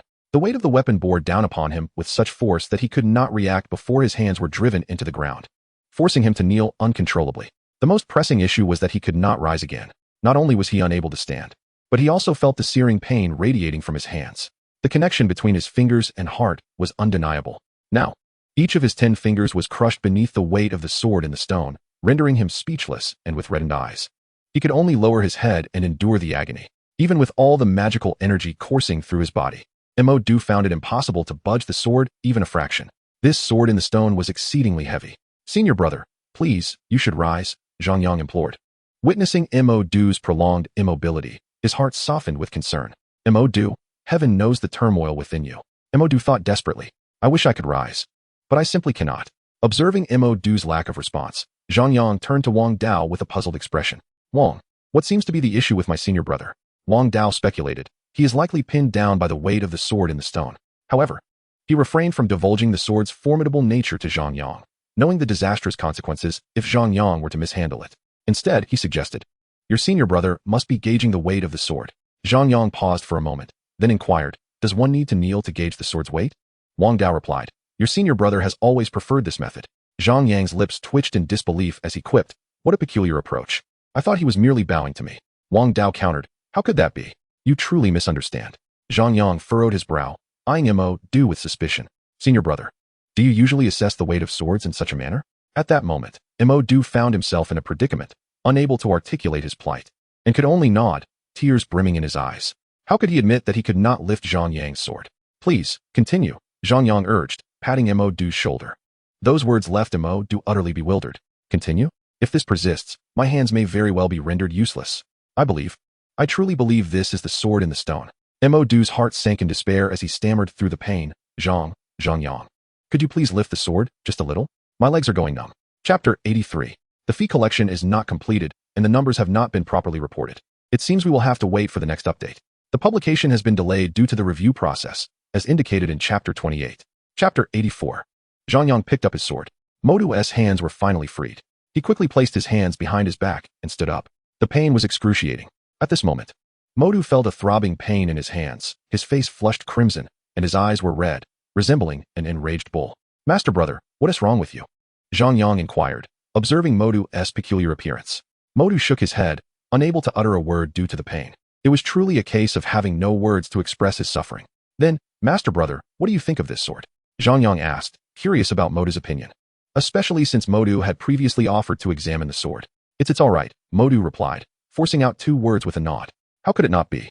This legendary artifact is remarkable. If Mo-Du had harbored any doubts about Zhang Yang's stone sword before, they had now vanished entirely. Talent is indeed paramount. Without it, one is unworthy even to wield a sword. Thinking this, Mo-Du hastily added, "I have urgent matters to attend to, so I must leave." With that, he hurried away. It was not that Mo-Du truly had pressing business. Rather, he urgently needed to tend to his hands. The sensation of having one's hands crushed by a massive mountain is far from pleasant.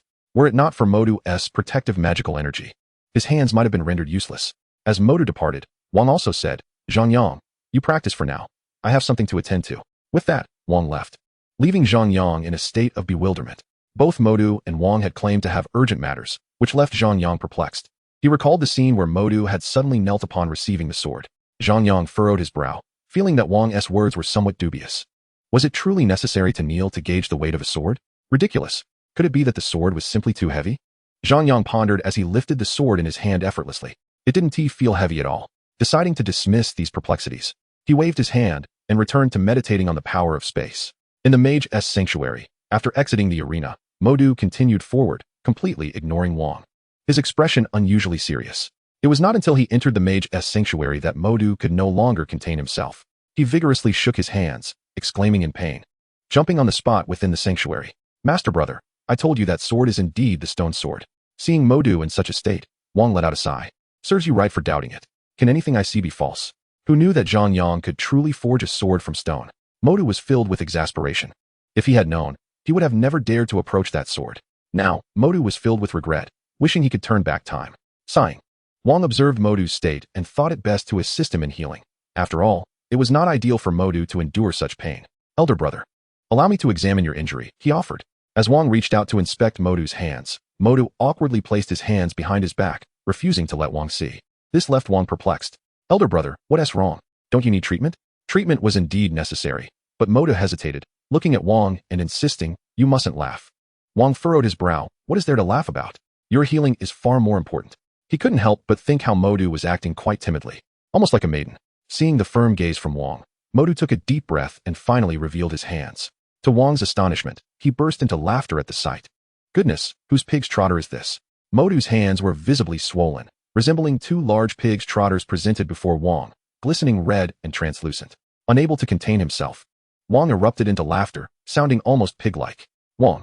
Modu's anger flared, his face alternating between crimson and pale. Ha ha ha, elder brother, forgive me, but your hands truly resemble pig's trotters. Wang said candidly, struggling to suppress his laughter. This only darkened Modu's already sour expression, filling him with both hatred and envy towards Zhang Yang. Have you laughed enough? If you are done, come help me with my injury. Modu managed to suppress his rising fury as he addressed Wang. Wang quickly nodded. I've laughed enough, but elder brother, how did your hands become so swollen? With a scowl, Modu replied, isn't it because you mentioned I should kneel to test the sword's weight? How could you even think of such a thing? You have no idea how dumbfounded I was when you suggested that. Kneeling to test the sword's weight. Why not lie down instead? Wang truly had a knack for absurdity. What was worse was that Zhang Yang had earnestly suggested he continue kneeling. Modu was nearly ready to spit blood from frustration. Good heavens, do you really expect me, as your elder brother, to kneel endlessly for you? I swear.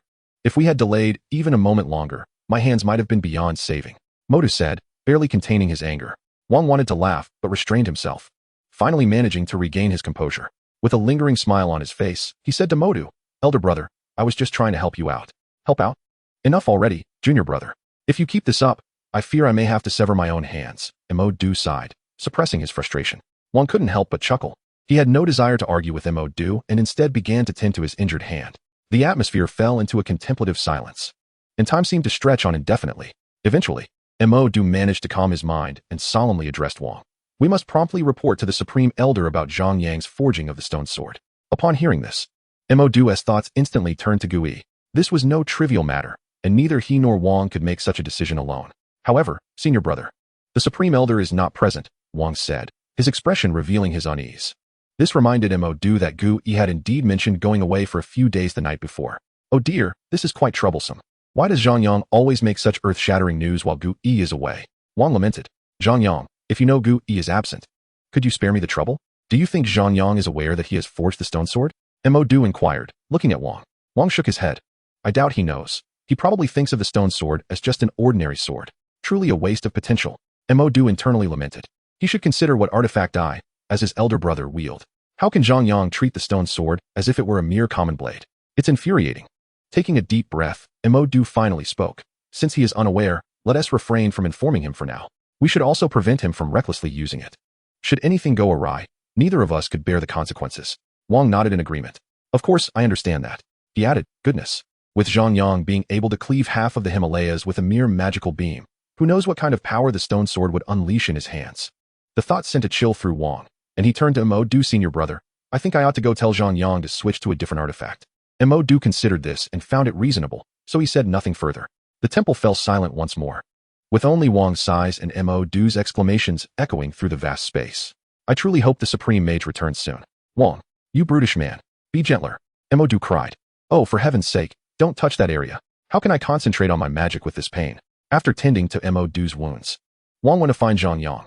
Recalling that his senior brother had mentioned being unable to focus due to his hand pain and had asked Wang to temporarily oversee the afternoon training session for the apprentice mages.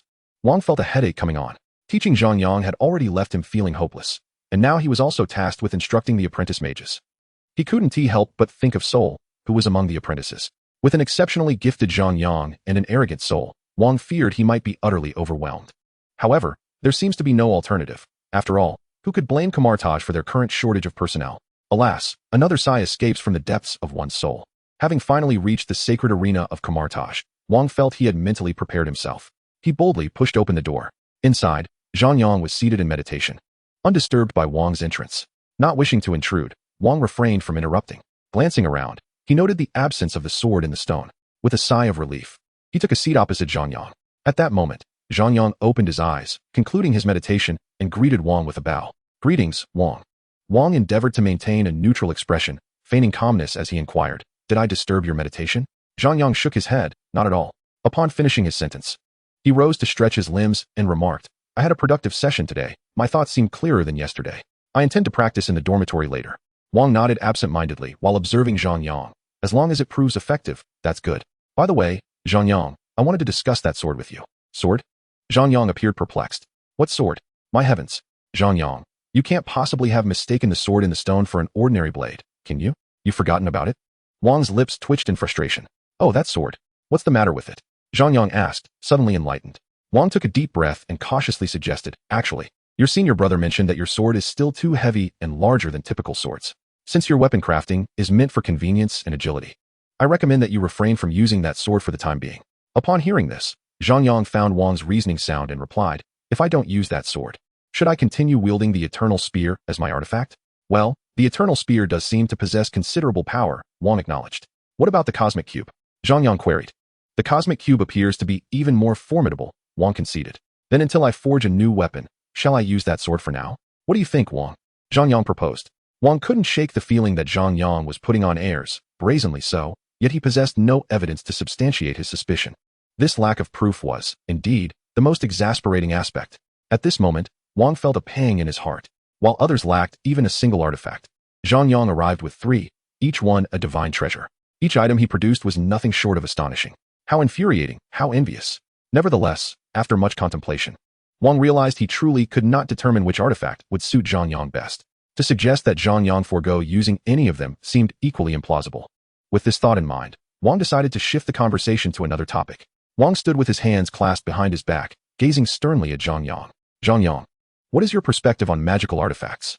The sudden seriousness of Wang caught Zhang Yang off guard.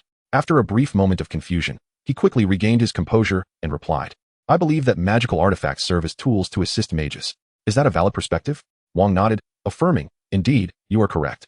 They are tools to aid mages. Thus, the strength of the mage themselves is of utmost importance. Zhang Yang acknowledged Wang's words with a nod, recognizing the truth in them. Observing Zhang Yang's response, Wang continued, you must focus on enhancing your own abilities. Remember, the Supreme Mage recognized your past performance when he appointed you as his personal disciple. Do you understand? I understand. Zhang Yang replied earnestly. I will heed your advice. Good, Wang responded with a slight nod, maintaining his serious demeanor. Before departing, the Supreme Mage instructed you to thoroughly comprehend the power of space. I must ensure that you are fulfilling this responsibility. Without waiting for Zhang Yang to speak, Wang continued. It has been 4 days since you began grasping the power of space. Let me see what you have learned thus far. Try it out in this room. Zhang Yang nodded, preparing to take action, but Wang halted him, saying, you cannot use the Cosmic Cube. This instantly quelled Zhang Yang's intention to retrieve it. Drawing a deep breath and concentrating, Zhang Yang began to channel the power of space throughout the entire sanctuary. He raised his hand, directing it forward. Soon, a series of crisp shattering sounds echoed from all directions, as the space surrounding Zhang Yang and Wang fractured like glass, transforming into countless shards that enveloped the two. Witnessing this bizarre phenomenon, Wang's pupils dilated in shock, his heart racing. Mirror space? Wang had urged Zhang Yang to demonstrate his recent understanding of spatial power, largely due to its complexity. He had reasoned that if Zhang Yang's abilities were still confined to dimensional transportation, it would indicate a lack of diligence. However, he could never have anticipated this. For days, Zhang Yang had actually mastered the ancient art of mirror space taught by the Ancient One. Wang was momentarily rendered speechless, his mind blank. This is the mirror space my master taught me, Zhang Yang said, observing Wang's frozen demeanor. He illustrated a mirror and told me that it could be combined to form mirror space. Although this technique is somewhat challenging, I dedicated 4 days to mastering it. Zhang Yang's words, though casual, caused Wang's composure to shatter. You are aware that this technique is somewhat challenging? In merely 4 days, you have mastered it. Is it not a slight to the complexity of the character difficult? No, Zhang Yang. Could it be that your comprehension of this character is flawed? Is something that can be learned in 4 days truly deserving of the label difficult? However, to be fair, considering Zhang Yang's previous ability to grasp over 300 magical artifacts in a single night, it is indeed reasonable to classify the understanding of the mirror space secret technique as challenging for him. Yet, when compared to Wang, it is quite another story. Not only can Wang not create a mirror space, but he has yet to even produce a simple mirror. How terrifying that is. Indeed, by the standards of your past progress, this technique is indeed somewhat challenging for you. Nevertheless, you must not allow the difficulty to foster complacency. Previously, when I taught you a spell, you displayed an ability to apply that knowledge broadly. Yet now, under the guidance of the Supreme Master, your 4-day endeavor to comprehend the creation of a mirror space suggests a regression on your part. However, despite this, Wang had been acutely aware of the disparity between himself and Zhang Yang from the very first day of instruction. He had grown accustomed to it. One cannot continuously compare a genius to an ordinary individual. Thus, throughout this lengthy period of teaching Zhang Yang, Wang has gained experience. One should compare Zhang Yang only to his own previous self. This realization prompted Wang's earnest discourse. Without pause, he continued addressing Zhang Yang. Ultimately, it stems from the fact that you have diverted a portion of your focus towards the magical artifacts. Had you remained true to your original path, by now, you would have at least gleaned some insights from the Supreme Mage's mirror. Heaven knows how helpless Wang felt while uttering these words. Each syllable seemed to convey to Zhang Yang, in Kamar-Taj, apart from you and the Supreme Mage, no one can compare to you. Although this statement holds truth, Wang finds no one in Kamar-Taj who can currently match Zhang Yang's prowess. There was once Mordo, but now, Mordo has been thoroughly eclipsed by Zhang Yang. Except for the Ancient One, Zhang Yang's abilities have reached a level where he could potentially challenge all the mages of Kamar-Taj. Yet, the implication of this realization is rather disheartening. Was it not merely his intention to prevent Zhang Yang from wielding the sword in the stone for fear of unforeseen complications? Why must he be the one to feel the weight of despair? One could not fathom this at all. Indeed, my master had previously pointed out this very issue to me, but I have made considerable progress since then. Today, my mind feels remarkably clear, allowing me to deepen my understanding of spatial power.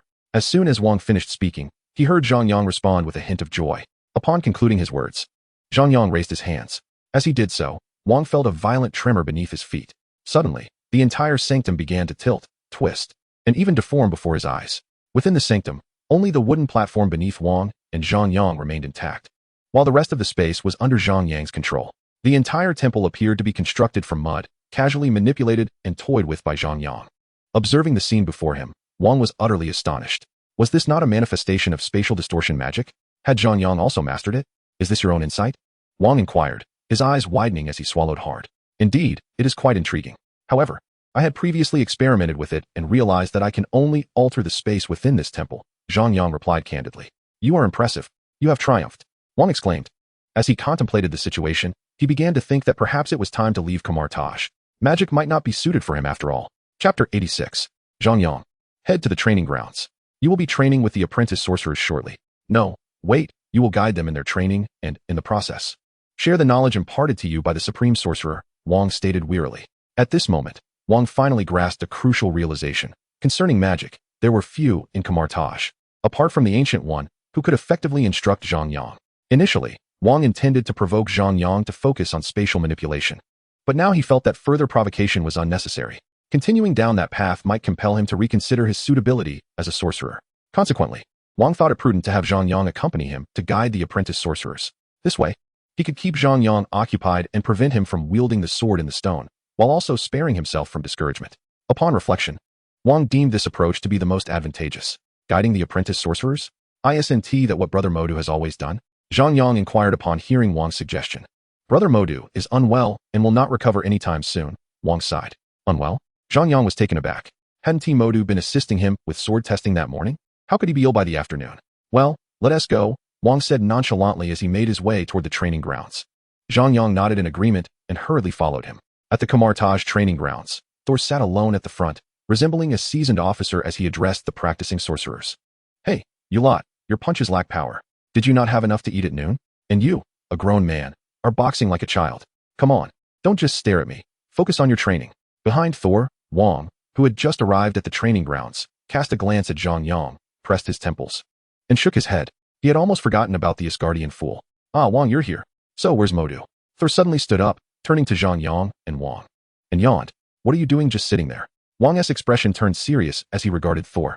Observe your cultivation, Thor remarked casually, seemingly noticing Zhang Yang beside him. He gestured with his chin. Hey, mortal, you're here too. Zhang Yang furrowed his brow, unwilling to engage with Thor's rudeness.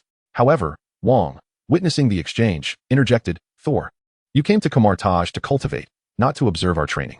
Wang's tone bore a blend of sternness and exasperation.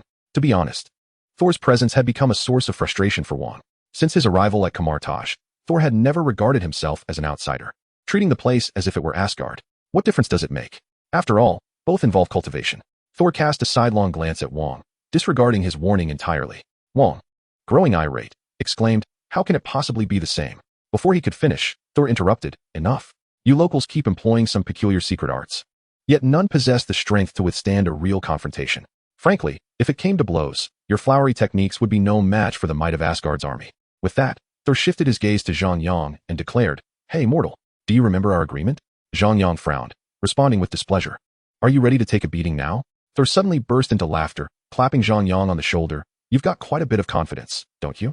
Zhang Yang took a step back, clearly uncomfortable with Thor's boldness. With a languid gesture, Thor replied, Our agreement might have to be postponed. Truth be told, while I could fight you now, I'm quite unaccustomed to it without my hammer. Zhang Yang shrugged, adopting a nonchalant demeanor, no matter. It is worth noting that Zhang Yang had never taken his agreement with Thor too seriously.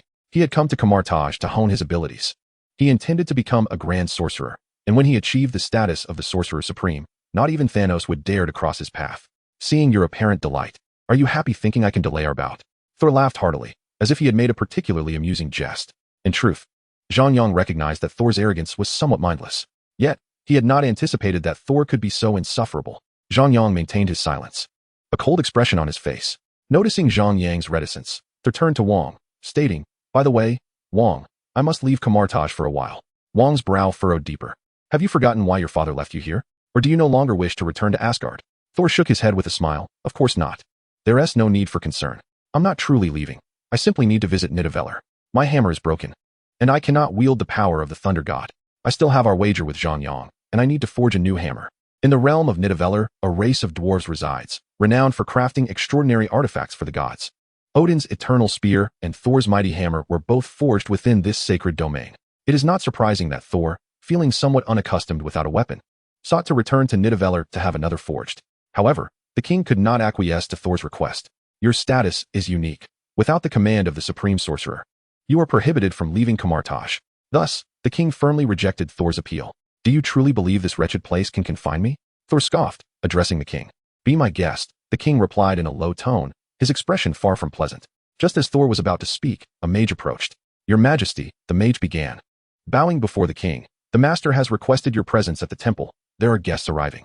Guests? What guests could possibly come to Kamar-Taj? Pondering this, the king turned to Zhang Yang, saying, Zhang Yang, I entrust the apprentice mages to your guidance for now. Suddenly, as if recalling something, he summoned Berkeley from the crowd.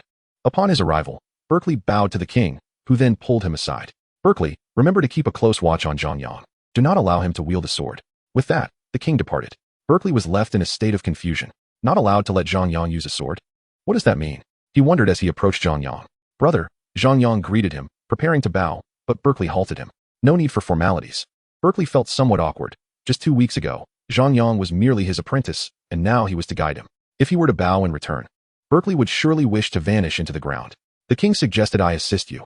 Fearing this might be your first experience teaching apprentices, Berkeley explained to Zhang Yang, omitting the true reason behind the king's warning. Zhang Yang, not delving into the matter further, merely nodded. At that moment, a furious voice interrupted their conversation. You really think I can't escape this Kamar-Taj? It was Thor, visibly agitated. With a disdainful snort, he turned to Zhang Yang and exclaimed, Hey you, just wait. Once I forge my weapon in Nidavellir, I will return to settle things with you. With that, Thor strode away, leaving Zhang Yang to shrug in resignation, utterly perplexed as to why he had provoked such a tempestuous character. Nevertheless, Zhang Yang dismissed the incident, addressing the apprentice mages, continue your training. Do not concern yourselves with this. Only then did the apprentices fully comprehend the situation and resume their practice. Beside Zhang Yang, Berkeley stood vigilantly, overseeing the mages' practice. Following Thor's departure, the atmosphere in the training ground turned harmonious. Yet, this serenity proved fleeting, lasting no more than half an hour. A sudden outburst shattered the calm. What kind of place is this? I can't find a way out. Soon, Thor's towering figure approached the trainee mages with a brusque stride, exclaiming, Hey, does anyone know how to exit this place? Damn it, I've been wandering for 30 minutes and still can't find a door. Does Kamar-Taj even have an exit? Thor's voice boomed, resonating throughout the training ground. Yet none responded to him. In a moment of irritation, he strode up to Zhang Yang and demanded, Hey, mortal, is there a door out of here? Zhang Yang furrowed his brow, raising his hand to conjure a portal to send the boisterous man away. However, recalling how Mordo had previously employed this tactic on Thor, the latter became wary. Thor seized Zhang Yang's hand and retorted, Hey, you think I don't know what you're up to? Is this all you sorcerers can do? Tricks like a mere clown? Thor's words dripped with scorn, reducing Kamar-Taj's magic to mere parlor tricks. This provoked Zhang Yang, who wanted to ask, with a personality like yours, do you really think you won't get beaten up out there? Ever since Zhang Yang first encountered Thor, the latter had been offending everyone around him, as if he regarded no one in the world worthy of his respect, save for his father, Odin. Thor, upon hearing the suggestion of a potential scuffle, erupted into laughter as if he had heard a jest. He looked at Zhang Yang, mockingly inquiring, What's this, kid? Do you wish to fight me? Though I lack my hammer, I assure you, I wouldn't need it to take you down. With a haughty demeanor, he boasted, We Asgardians have been trained on the battlefield since childhood. If you were to set aside your tricks and face me with real weapons, I guarantee that with one punch, I could bring you to tears. As he spoke, Thor clenched his massive fist and thrust it before Zhang Yang, his arrogant posture and bluster drawing the attention of all the trainee mages, who who ceased their activities to focus on the spectacle unfolding between Thor and Zhang Yang. In that moment, the two became the center of attention, a prodigy of Kamar-Taj and a prince of Asgard. The outcome of their confrontation captivated many observers. Reveling in the attention he commanded, Thor seemed to relish the spotlight. He shouted at Zhang Yang, "So, do you dare to honor our agreement and fight me? I won't use my hammer, and you won't employ the tricks of Kamar-Taj. Let us settle this with our fists. Let us see who prevails." Zhang Yang nodded in affirmation. "I am ready to fight." This declaration ignited a sense of excitement among the apprentice mages in the training ground, who instinctively moved to the sides to clear a space for Zhang Yang and Thor. Beside them, Berkeley couldn't help but cheer, "Go for it." With that, he stepped aside to watch the impending clash. It is worth noting that the mages of Kamar-Taj were eagerly anticipating this confrontation. Earlier that day, when Thor informed Berkeley about his impending duel with Zhang Yang, the apprentice mages had overheard. It was not due to any eavesdropping on their part, but rather because Thor's voice was thunderously loud. Even those wishing to remain oblivious could not escape the announcement. Thus, since that morning, the mages had been eagerly awaiting the showdown between Zhang Yang and Thor. One reason for their anticipation was the curiosity over whether Kamar-Taj or Asgard would emerge victorious. Additionally, Thor, as a deity, had an irksome quality that many found unappealing. Of course, technically speaking, Kamar-Taj forbids personal duels. However, the bout between Zhang Yang and Thor did not fall under that category, as Thor was currently an apprentice mage while Zhang Yang served as an instructor. Their engagement was deemed part of practical training. Therefore, no mage intervened. Rather, they all hoped for a swift commencement of the battle. "It is finally happening," Berkeley muttered with excitement, and then, as if struck by a sudden thought, he addressed all the apprentice mages. Come, come, come. The betting has begun. Place your bets, whether for Zhang Yang or Thor. We can wager anything. Valuables, meal cards, phones, anything is fair game." With the Supreme Master 690 absent and Wang and Mordo occupied with urgent matters, this was the perfect opportunity for a financial windfall. Although Berkeley had entered Kamar-Taj for training, not all mages were financially secure. For those like him, gifted but timid, or those with lesser talents struggling to progress, the need for money became paramount. After all, when it came time to venture out for training, Kamar-Taj did not pay wages. Without funds, one risked starvation while pursuing their magical studies. Thus, Berkeley saw this as a chance to earn some money. Naturally, this endeavor had to remain clandestine. The duel between Zhang Yang and Thor presented an exceptional opportunity. It was a singular event that would not recur, a clash between the Prince of Asgard and the prodigy of Kamar-Taj. Who would triumph? The betting had commenced. With the esteemed ones absent and private transactions strictly forbidden from disclosure, Berkeley's words stirred a palpable excitement among the apprentice mages, who had not experienced such a thrilling event in ages. Ultimately, they were merely mages who had entered the realm for a year or two, their minds not yet fully cultivated. Upon hearing Berkeley's call, they could not resist the temptation to wager. "I bet £100 that Zhang Yang will triumph. I wager a watch that Odin's son will prevail." Yet, what they uttered could be distinctly heard by both Thor and Zhang Yang. "I believe those who bet on my victory will outnumber those who bet on yours," Thor remarked with a hint of pride as he gazed at Zhang Yang. Zhang Yang shrugged. "To be honest, I am indifferent to these bets. I merely hope that if I emerge victorious, you will refrain from provoking me." "Provoking?" Thor chuckled at Zhang Yang's words. "Oh, you are quite audacious and impudent, to speak such words to a prince of Asgard." With that, Thor called out to the onlookers surrounding Berkeley. "Hey, have you placed your bets? Remember to wager on my victory." His demeanor was so carefree. It was as if Zhang Yang was already his defeated foe. After finishing his proclamation, Thor turned to Zhang Yang, stretched his limbs, clenched his fists, and waved them before Zhang Yang. "Do you see this? You better not start crying after taking a punch from my little frame." Or, Thor raised an eyebrow and added, "If you sweet-talk me a bit, I might go easy on you." In truth, from the very beginning, Thor had never regarded the battle with Zhang Yang with any seriousness. Most likely, it was because Zhang Yang appeared considerably more frail than Thor, which contributed to Thor's arrogant and verbose demeanor. However, Thor could never have anticipated that. Before he could finish his sentence, Zhang Yang would deliver a punch directly to his abdomen. The blow caused Thor to feel a tumult in his stomach, nearly prompting him to expel the meals he had consumed over the past few days, were it not for his extensive experience in brawling since childhood. Coupled with Odin's divine strength, he might have been incapacitated by that strike. This left Thor momentarily stunned as he gazed into Zhang Yang's face, pondering incredulously. Is this kid's punch really that formidable? Having endured Zhang Yang's punch, Thor was finally silenced. He blinked in astonishment before glaring at Zhang Yang. "You little rascal. Was that a sneak attack? Who told you to prattle on? Don't you know that villains often meet their demise through excessive chatter?" Zhang Yang shrugged, denying Thor a moment's respite as he launched a second punch toward him. This time, having learned from his initial experience, Thor was on guard.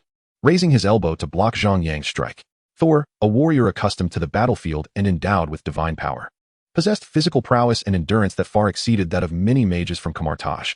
Initially, Thor had suggested using fists in combat simply because he could not unleash the full might of the God of Thunder, seeking a more favorable fighting style. Yet, after exchanging just a few blows with Zhang Yang, Thor realized what an advantage it is to possess the spirit of a ghost. Zhang Yang, indeed, is not merely a mage, but a formidable hybrid of strength and magic. With a sudden leap, he delivered a powerful punch aimed at Thor. As Thor evaded, Zhang Yang's fist struck the ground with such force that it left a deep imprint. Thor was momentarily bewildered. Is this truly a mage? It feels as though he is battling a miniature Hulk. Unable to contain himself, Thor exclaimed, "Isn't it written that mages typically possess physiques akin to that of ordinary humans? This is no ordinary human."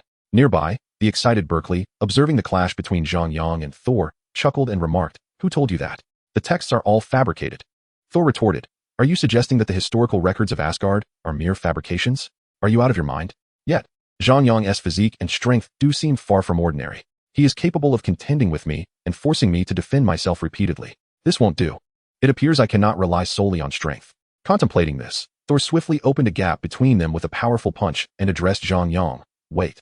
Hold on." Zhang Yang, taken aback, inquired, "What are you planning?" Thor shook his head. "I believe this method is ineffective. It's too slow, and I feel uncomfortable without a weapon. Let us arm ourselves for this battle." Zhang Yang frowned, unsure of Thor's intentions, and replied, "At Kamar-Taj, we only possess magical artifacts." Thor, growing impatient, countered, "If you activate them with your so-called magical energy, aren't they just weapons?" Zhang Yang sighed, "What a hassle." Thor, regarding Zhang Yang with a challenging gaze, said, "What? Are you afraid you won't measure up in a weapon duel?" With that, he raised his chin defiantly. Zhang Yang shrugged, adopting a nonchalant demeanor. "Very well then. If you wish to wield a weapon, go ahead." Thor nodded affirmatively, then turned to the bewildered apprentice mages nearby. "Hey, where are your artifacts or weapons? Bring them forth." Thor's proclamation stirred the apprentices, who had been oblivious to the unfolding events. Weapons. Indeed, there were some in the adjacent combat arena. But the issue was that they could not enter. Only Zhang Yang had that privilege. Berkeley addressed Thor, "Your rules are exceedingly cumbersome." Thor expressed his dissatisfaction. "You have far too many restrictions."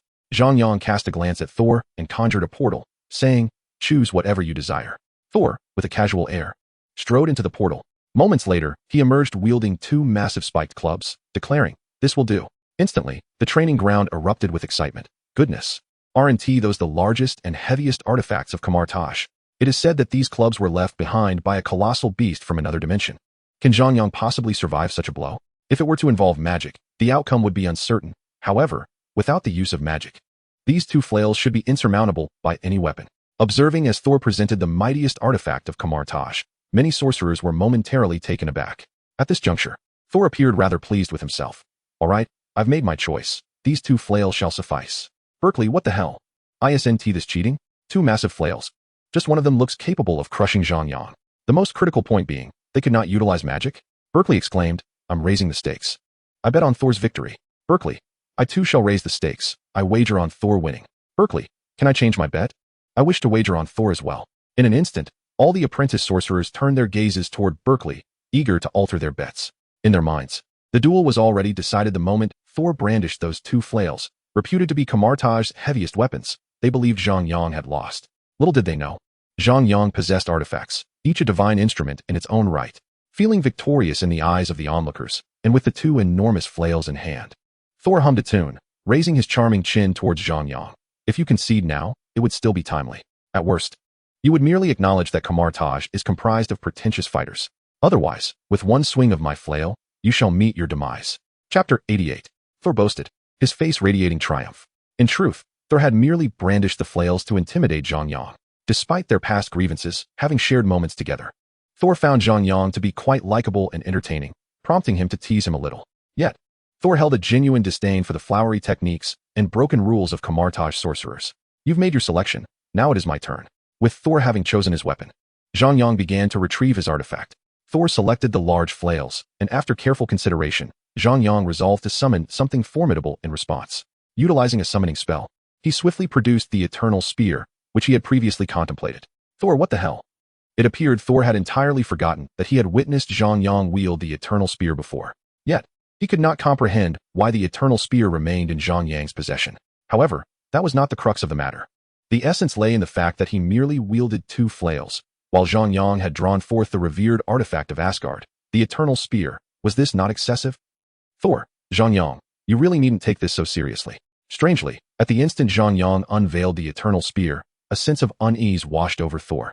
Perhaps it was because this item belonged to Odin. Even in Odin's absence, its mere presence was sufficient to instill trepidation in Thor, causing his voice to noticeably diminish. As Zhang Yang gazed at the resplendent eternal spear in his hand, Thor cast aside the two wolf fawn clubs he held, producing a resonant thud as they struck the ground. No more fighting. What on earth am I doing? Observing Thor discard his weapons, Zhang Yang paused in surprise. Have you surrendered? Surrender? That term does not exist in my lexicon. Thor retorted with a scoff, pointing at the eternal spear. You cannot wield that. Choose another. Each time I behold that spear, I am reminded of my father chasing me with it during my childhood. In deference to Thor's request, Zhang Yang reluctantly selected another artifact. This time, he brandished the cosmic cube. Technically speaking, the power within the cosmic cube was not magic, but since Thor had resorted to wielding two colossal beastly clubs, Zhang Yang felt no qualms about employing the power of the cosmic cube. All right, Zhang Yang declared, clutching the cosmic cube as he regarded Thor. You're far too serious. Thor exclaimed. You are taking this way too far. Seriously, Zhang Yang, be reasonable. Are you really going to use treasures pilfered from Asgard against me? Thor countered, incredulously. Is that appropriate? I ask you, is that fitting? Were it not for the absence of Mjolnir, Thor would have relished the chance to hurl his hammer at Zhang Yang to knock some sense into him. For reasons unknown, Thor could not shake the feeling that Zhang Yang was a bottomless pit. This won't do. That won't do. Are you certain you are a god?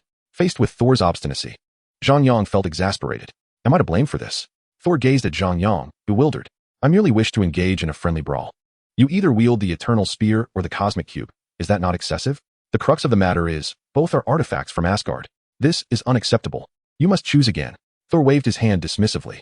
Furrowing his brow, Zhang Yang produced his final weapon, an ordinary sword he had forged himself. What kind of sword is that?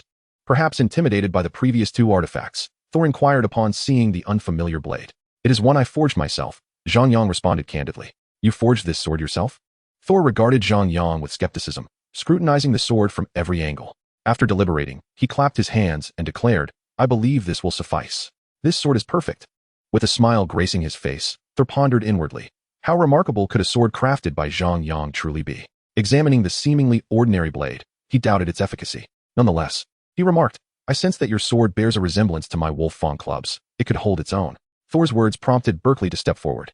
Unable to contain himself, how could this sword possibly compare to the wolf fawn clubs in your possession? They are not even of similar dimensions. The words of Berkeley resonated with the assembled sorcerers, prompting one of them to address Thor. Thor, this is utterly excessive. It is nothing but a cowardly victory. I believe that Zhang Yang should wield the eternal spear instead. In an instant, the training ground erupted into a cacophony of voices, leaving Thor feeling somewhat embarrassed. It was not that he doubted his own prowess, but rather that he had witnessed the immense power of both the eternal spear and the cosmic cube. Surely, he would be at a disadvantage. Very well, I shall use a mace instead. That should suffice, Thor declared, casually tossing another mace to the ground as he swung the one in his right hand to test its weight, raising an eyebrow at Zhang Yang. Zhang Yang hesitated, momentarily taken aback. After all, the sword he wielded was one he had forged himself. Yet, Thor's mace could also be considered a formidable weapon. Would his sword not splinter after a few strikes? The thought made Zhang Yang uneasy. Observing his trepidation, Thor quipped, and yet you criticize me? You seem to be acting rather timid yourself. I find it unacceptable. Your weapon pales in comparison to mine in size. You may use the mace, but choose a smaller one. As he spoke, Zhang Yang conjured a portal with a wave of his hand. He was not foolish. Such blatant unfairness was unacceptable to him. All right, Thor conceded, stepping through the portal to retrieve a mace of a more appropriate size. After all, Thor only intended a light jest. Truly taking advantage of Zhang Yang was not in his nature. Is this acceptable now? Thor inquired, brandishing the mace he had procured. Yes, I am ready. Let us commence. Zhang Yang affirmed, raising his sword in readiness. With a steely gaze, Thor lifted his mace in response. The stage was set for an imminent clash, one that promised a fair contest. Drawing from his previous encounters with Zhang Yang, Thor approached this battle with utmost seriousness. In that moment, the training ground of Kamar-Taj fell into an expectant silence, the very air thick with anticipation. All the sorcerers were eager to witness the duel, hoping to glean insights from the confrontation. Meanwhile, Berkeley's heart raced with anxiety. Above all, Kamar-Taj must not succumb to Asgard. With this thought consuming him, he suddenly recalled a warning from the king. Remember, you must never allow Zhang Yang to wield his sword. Never let Zhang Yang use his sword? Panic surged within Berkeley as he sought to intervene, but it was too late. Thor had already charged at Zhang Yang, mace in hand. The fierce energy he exuded was undeniably that of a seasoned commander, forged in the crucible of battle, radiating an innate regal presence. With a thunderous roar, he bellowed, "Ah!" a sound that reverberated through the very heavens. With Thor's crimson battle robe billowing in the wind, he resembled a fierce wolf as he charged towards Zhang Yang. In the instant he drew near, Thor swung his spiked club down upon Zhang Yang. Reacting swiftly, Zhang Yang raised his sword to meet the strike. A resounding crash echoed through the air as Thor's club splintered into two, leaving only the handle clutched in his grasp. Thor, Berkeley, the assembled mages? Damn it, is your magic artifact so feeble? Thor bellowed in fury. Consumed by rage, he seized the massive spiked club from the ground and hurled it at Zhang Yang. Alarmed, Zhang Yang's heart raced as he swiftly prepared to defend himself with his sword. Clang! The sharp sound of impact resonated. At that very moment, the expressions of the onlooking mages transformed from terror to astonishment. Could it be? Zhang Yang's battered sword withstood the force of Thor's enormous club and remained intact? The quality of Zhang Yang's blade was truly remarkable. Meanwhile, Zhang Yang was equally taken aback. Is my sword truly this resilient? He pondered. This unexpected encounter was both startling and enlightening. Initially, he had perceived the sword he crafted as a mere trinket, not particularly useful. Yet, it had withstood the assault of such a colossal weapon. Feeling a surge of confidence, Zhang Yang gripped his sword tighter and began to mount a counteroffensive. Chapter 89. Zhang Yang brandished his long sword towards Thor. Although the military combat techniques he had learned from Wang had indeed enlightened him with numerous fighting skills, his understanding of weaponry was still limited. Certainly not on par with Thor's. Each of Zhang Yang's moves appeared haphazard and full of gaps, revealing his inexperience. Nevertheless, despite this apparent chaos, Thor found himself continuously pushed back by Zhang Yang's relentless assault. This bewildered the observing mages, leaving them momentarily confused. Logically, Thor, who had trained in combat since childhood and was proficient in various weapons, including his massive spiked club, should have had the upper hand. Yet, why did it seem that Zhang Yang was consistently gaining the advantage? While the mages remained perplexed, Thor comprehended the situation all too well. At that moment, he felt a mix of frustration and indignation, as if he had been misled. Thor was convinced that Zhang Yang's sword was certainly not a product of his own forging. Thus far, that sword had withstood 5 of Thor's powerful strikes. With such a formidable spiked club, Thor swung down with all his might. Yet not only did Zhang Yang's sword remain unscathed, but Thor also felt a powerful force reverberating through his body, leaving him momentarily numb. But this was not the crux of the matter. The most critical aspect was the ferocity with which Zhang Yang retaliated. Perhaps it was due to Zhang Yang's utter lack of understanding of swordsmanship or techniques that his every move was devoid of elegance. Wielding the sword as if it were a crude implement of hacking. Were it anyone else employing such indiscriminate strikes, they would surely be felled in mere moments. Yet, the irony lay in the fact that Soul felt Zhang Yang's wild slashes unleashed the sword's potential to its fullest. Each blow against Soul's mace reverberated through his skull, creating a buzzing sensation, as if Zhang Yang were striking not his weapon, but his very head. This left Soul in a state of bewilderment. Despite being able to discern every flaw in Zhang Yang's form, he found himself utterly incapable of retaliating. Was this what Earthlings referred to as a blind flurry defeating a seasoned master? Soul was at a loss, unable to comprehend whether Zhang Yang was truly flailing or if this was indeed the sword's rightful application. Frustration mounted within him, particularly as Zhang Yang relentlessly pressed the attack. Soul felt his aura being suppressed under Zhang Yang's relentless onslaught. With a thunderous crash, Soul, red-faced and exerting every ounce of strength, blocked Zhang Yang's sword with his mace. The sound of splintering echoed in his ears, and Soul sensed a weight bearing down upon him. Whether it was the force of Zhang Yang or the sword's own might, it forced Soul's feet into the ground, creating fissures that quickly spread. Stunned, Soul marveled at Zhang Yang's remarkable strength. Yet, before he could ponder further, Zhang Yang thrust his sword toward him with alarming speed. Momentarily taken aback, Soul attempted to parry the oncoming force with his mace. It was then that he realized. Having endured too many of Zhang Yang's blows, his head was buzzing, and more critically, his hands felt numb. The tingling sensation rendered him unable to wield the massive mace effectively. With a resounding thud, the mace clattered to the ground. Zhang Yang, undeterred, continued his swift advance with the sword. Soul, startled, leapt into the air, preparing to execute a full 360-degree spin to kick the sword from Zhang Yang's grasp. However, in that fleeting moment as he elevated his leg, Zhang Yang's blade, swift as lightning, found its mark with precision. A sharp pain coursed through Soul's body, and he suddenly recalled a familiar sensation. This exact spot, this identical agony. Bewildered, Soul felt as if the blade had pierced through to his very mind, silencing the training ground in an instant.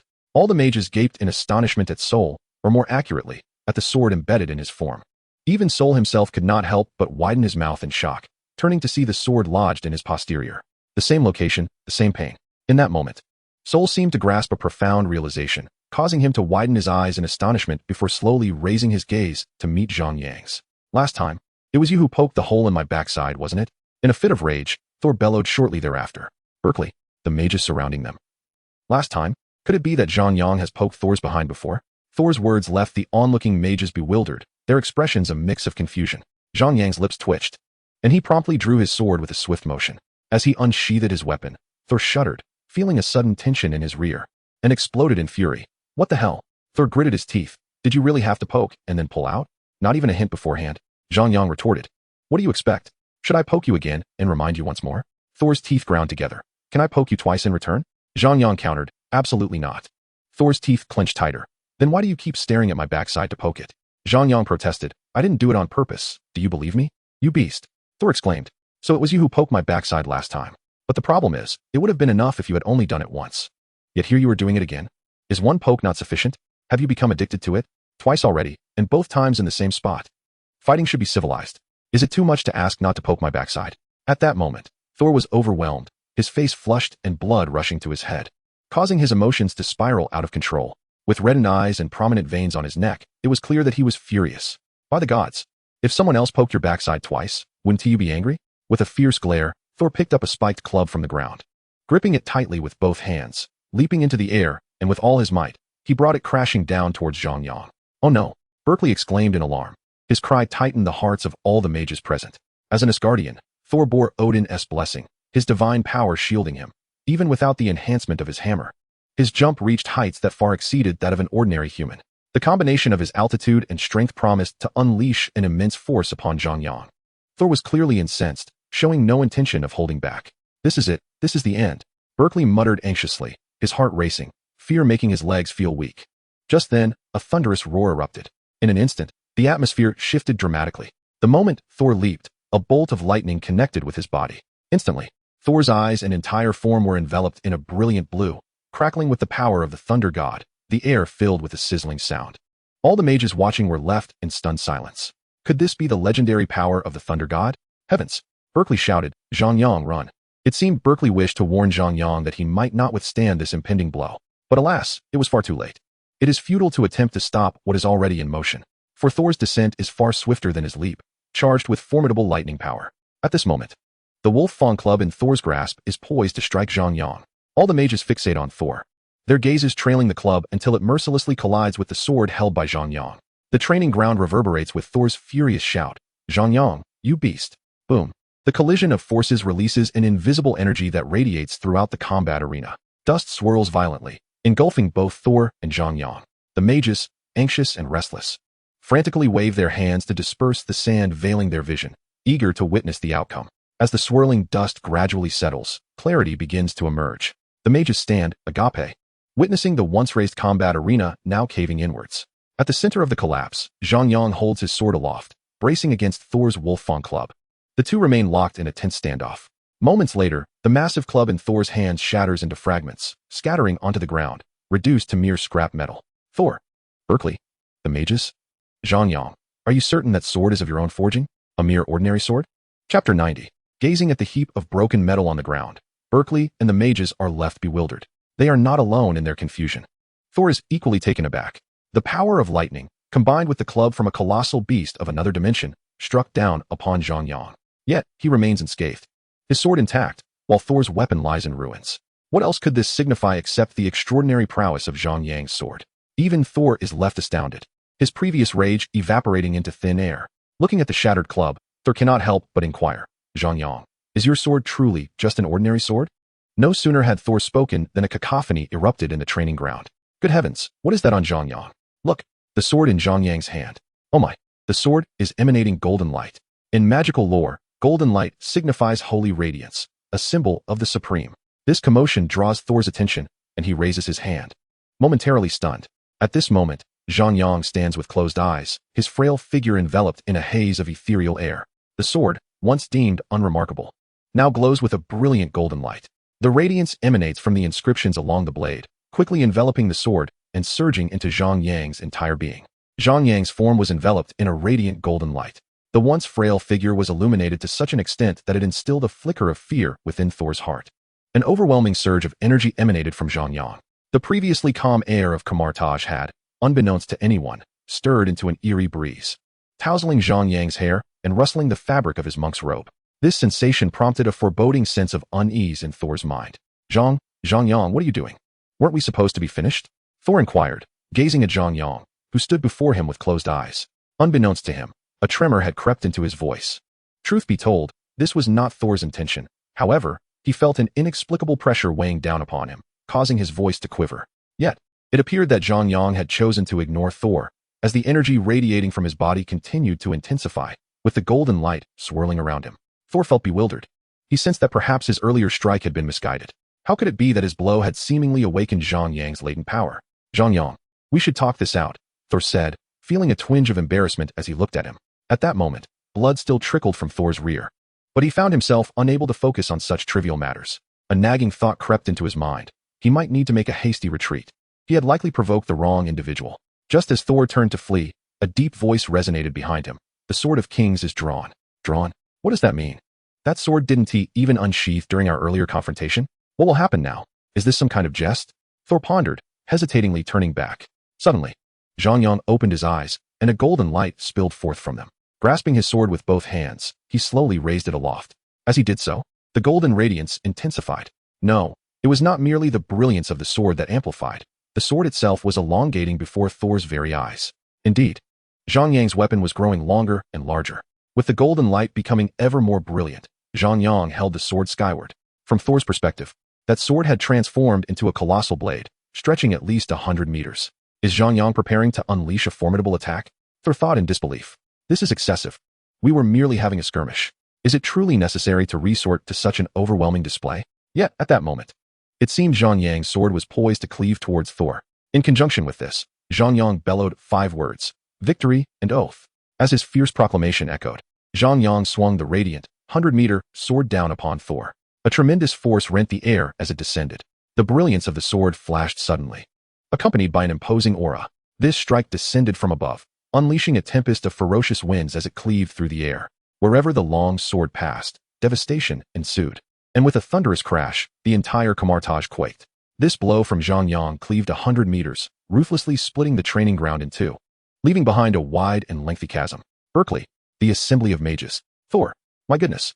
At this moment, Thor, who had narrowly escaped death beneath Zhang Yang's sword, gazed at the seemingly endless fissure not far away. He surveyed the chaotic remnants of Kamar-Taj, the collapsed structures, and the shattered ground, rendered speechless, his eyes nearly popping out in horror. With his mouth agape, Thor patted his racing heart, feeling the tremors in his own hands. This was madness, sheer madness. Zhang Yang had utterly lost it. No, he was far too serious. Truly, brother, you are far too serious. We were merely engaging in a spar, just a casual exchange. Yet you unleashed such a grand technique. With such a blow, I might be bedridden for half a year. The more Thor pondered, the more he felt something was amiss, as if he had been played for a fool. What the hell? Wasn't this supposed to be an ordinary sword? He stared blankly at the black smoke rising from the ground where Zhang Yang's sword had struck and at the ruins of Kamar-Taj. Was this truly what one would call ordinary? Or is it something you conjured yourself? For reasons unknown, Thor suddenly thought that perhaps a couple of pokes on the backside wouldn't have been so bad after all. If only he had endured a moment longer. Perhaps this calamity could have been avoided. He swallowed hard, half his spirit already lost in fright. At this moment, it wasn't only Thor who was astonished. The crowd of onlooking mages stood in awe, utterly dumbfounded. Initially, they had perceived Zhang Yang as a genius, but now they realized he was not merely a genius. He might very well be the future Supreme Mage.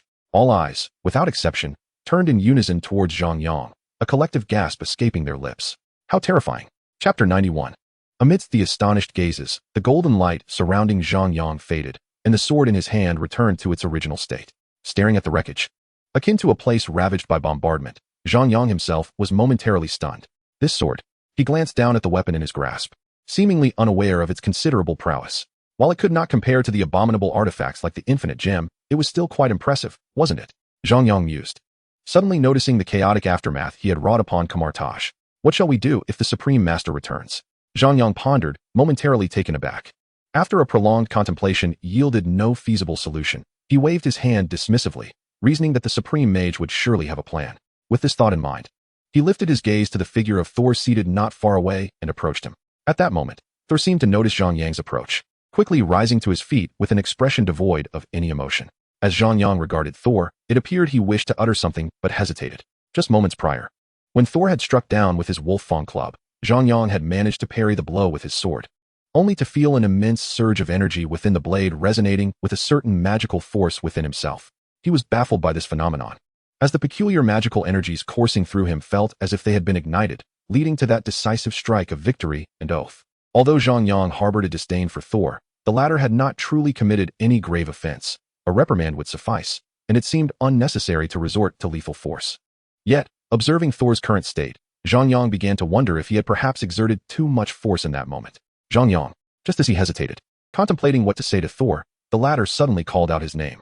Zhang Yang was momentarily startled, taken aback by the seriousness etched upon Thor's face. Could it be that this confrontation was not yet over? Zhang Yang mused, tightening his grip on his sword and slowly raising it. At that instant, Thor's expression shifted dramatically. He looked at Zhang Yang, hands clasped over his backside, with a tearful visage, exclaiming, "I was wrong, senior brother."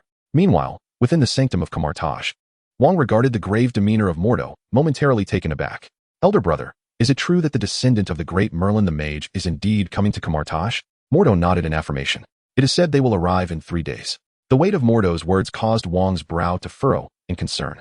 Kamar-Taj had long maintained a degree of isolation from the outside world. Thus, when the mage had previously relayed that guests were to arrive, Wang had pondered the matter for quite some time, never imagining that it would be the descendant of Merlin.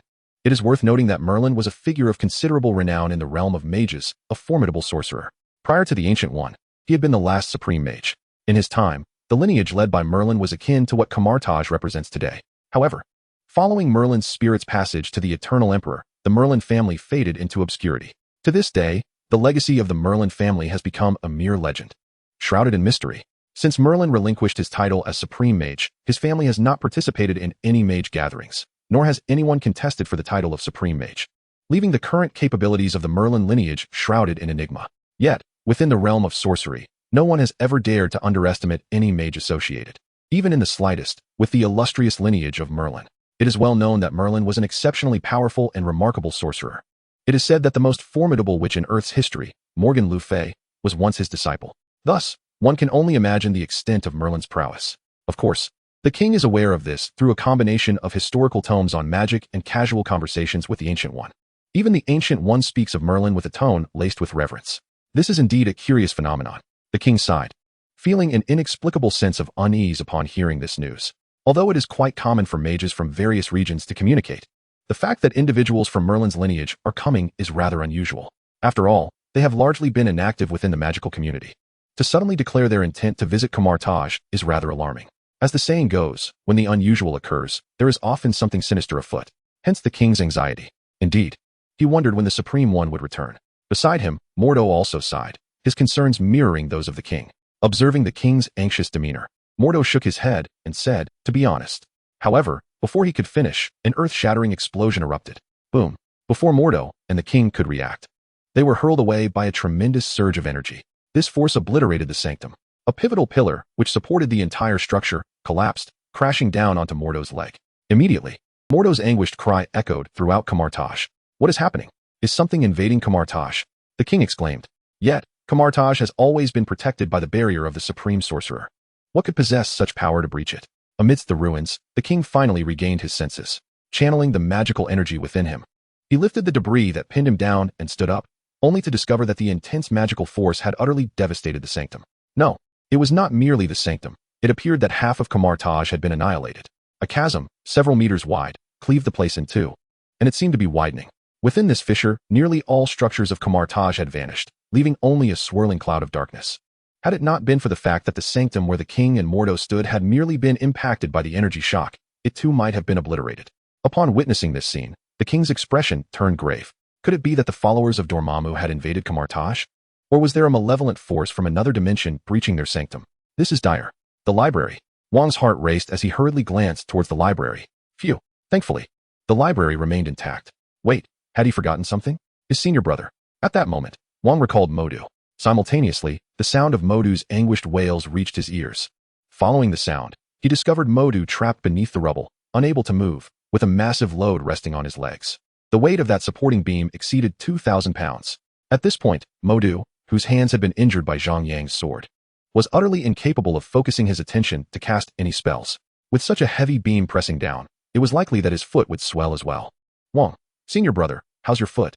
Modu, filled with rage, retorted, "Don't ask." Just get this thing off my foot. Wang suddenly remembered and replied, oh right. Just as he was about to assist Modu in removing the beam from his foot, a loud shout interrupted. Grand Sorcerer. This is bad. Wang swiftly turned to see Berkeley rushing over, tumbling in a state of sheer panic. What is the matter? Wang asked, his expression serious. Has someone invaded Kamar-Taj? No. Grand Sorcerer, Berkeley gasped. I forgot to remind Zhang Yang not to use his sword. He just practiced combat with Thor, and now Kamar-Taj is in this state. Wang Modu Zhang Yang. You scoundrel.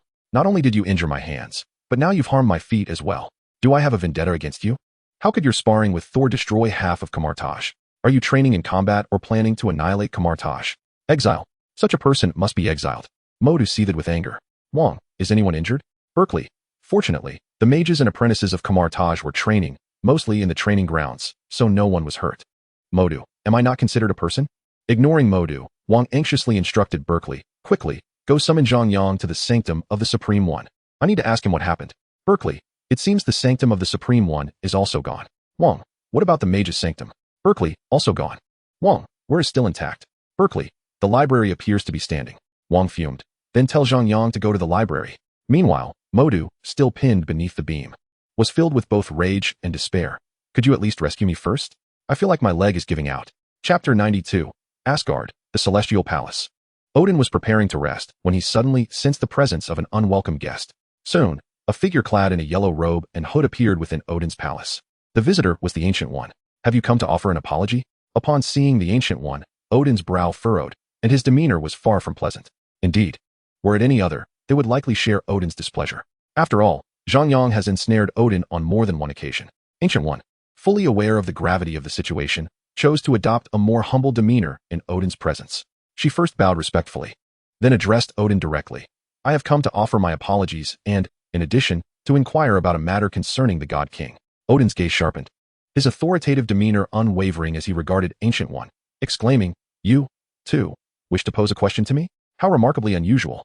Ancient One smiled, eschewing any pretense. I am here to inquire about your recollection of Zhang Yang's previous conduct. At the mere mention of Zhang Yang's name, Odin's ire flared. None. His response was curt and decisive. He lifted his robe, as if to dismiss her. Sensing Odin's intent, Ancient One hastily interjected. Zhang Yang possesses the ability to traverse Dormammu's dimension freely. This revelation momentarily stunned Odin. He had certainly heard of Dormammu. However, the notion that Zhang Yang could navigate Dormammu's realm at will caught him by surprise. Noting Odin's silence, Ancient One continued, When Zhang Yang transported me to Dormammu's dark dimension, I anticipated a confrontation, yet unexpectedly, he brought me back. Despite the awkwardness of being ensnared by her own pupil, Ancient One felt it imperative to share this information, considering her request for Odin's assistance. Indeed, upon hearing this account, Odin's expression softened considerably. One could only wonder if Ancient One still felt fortunate to have such a formidable disciple, who, in turn, had now ensnared her. With a light cough, Odin stroked his beard and spoke with a hint of arrogance. I have long maintained that Zhang Yang is not someone you can retain within Kamar-Taj. Ancient One humbly inquired. Has the God King discerned something of significance? Odin nodded, not particularly profound, but upon our first encounter, I utilized divine power to probe him, only to discover a formidable surge of energy within him, albeit fleeting. Ancient One furrowed her brow, having not perceived this aspect. She had merely sensed a magical energy within Zhang Yang, perhaps slightly more potent than that which resided in Odin. Yet she had been oblivious to the formidable force Odin described. His perceptiveness is indeed remarkable. I too have probed him. Yet I did not encounter the powerful energy fluctuations you mentioned, Ancient One stated to Odin. It was not that she doubted Odin's insights. Rather, she believed that if Odin could discern it, she ought to as well.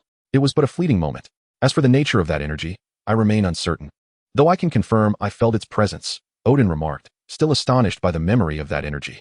Ancient One nodded and inquired, What would you estimate its strength to be? Her question pertained to the potency of the energy emanating from Zhang Yang, and Odin clearly understood her intent. Indeterminate, Odin replied, his gaze sharpening as he regarded Ancient One. The statement left Ancient One momentarily speechless.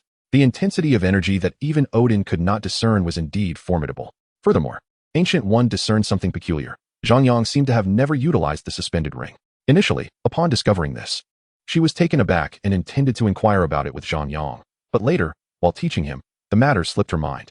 Now, as the thought resurfaced, she realized something was amiss. Contemplating this, Ancient One considered that the immense energy Odin spoke of within Zhang Yang might indeed exist.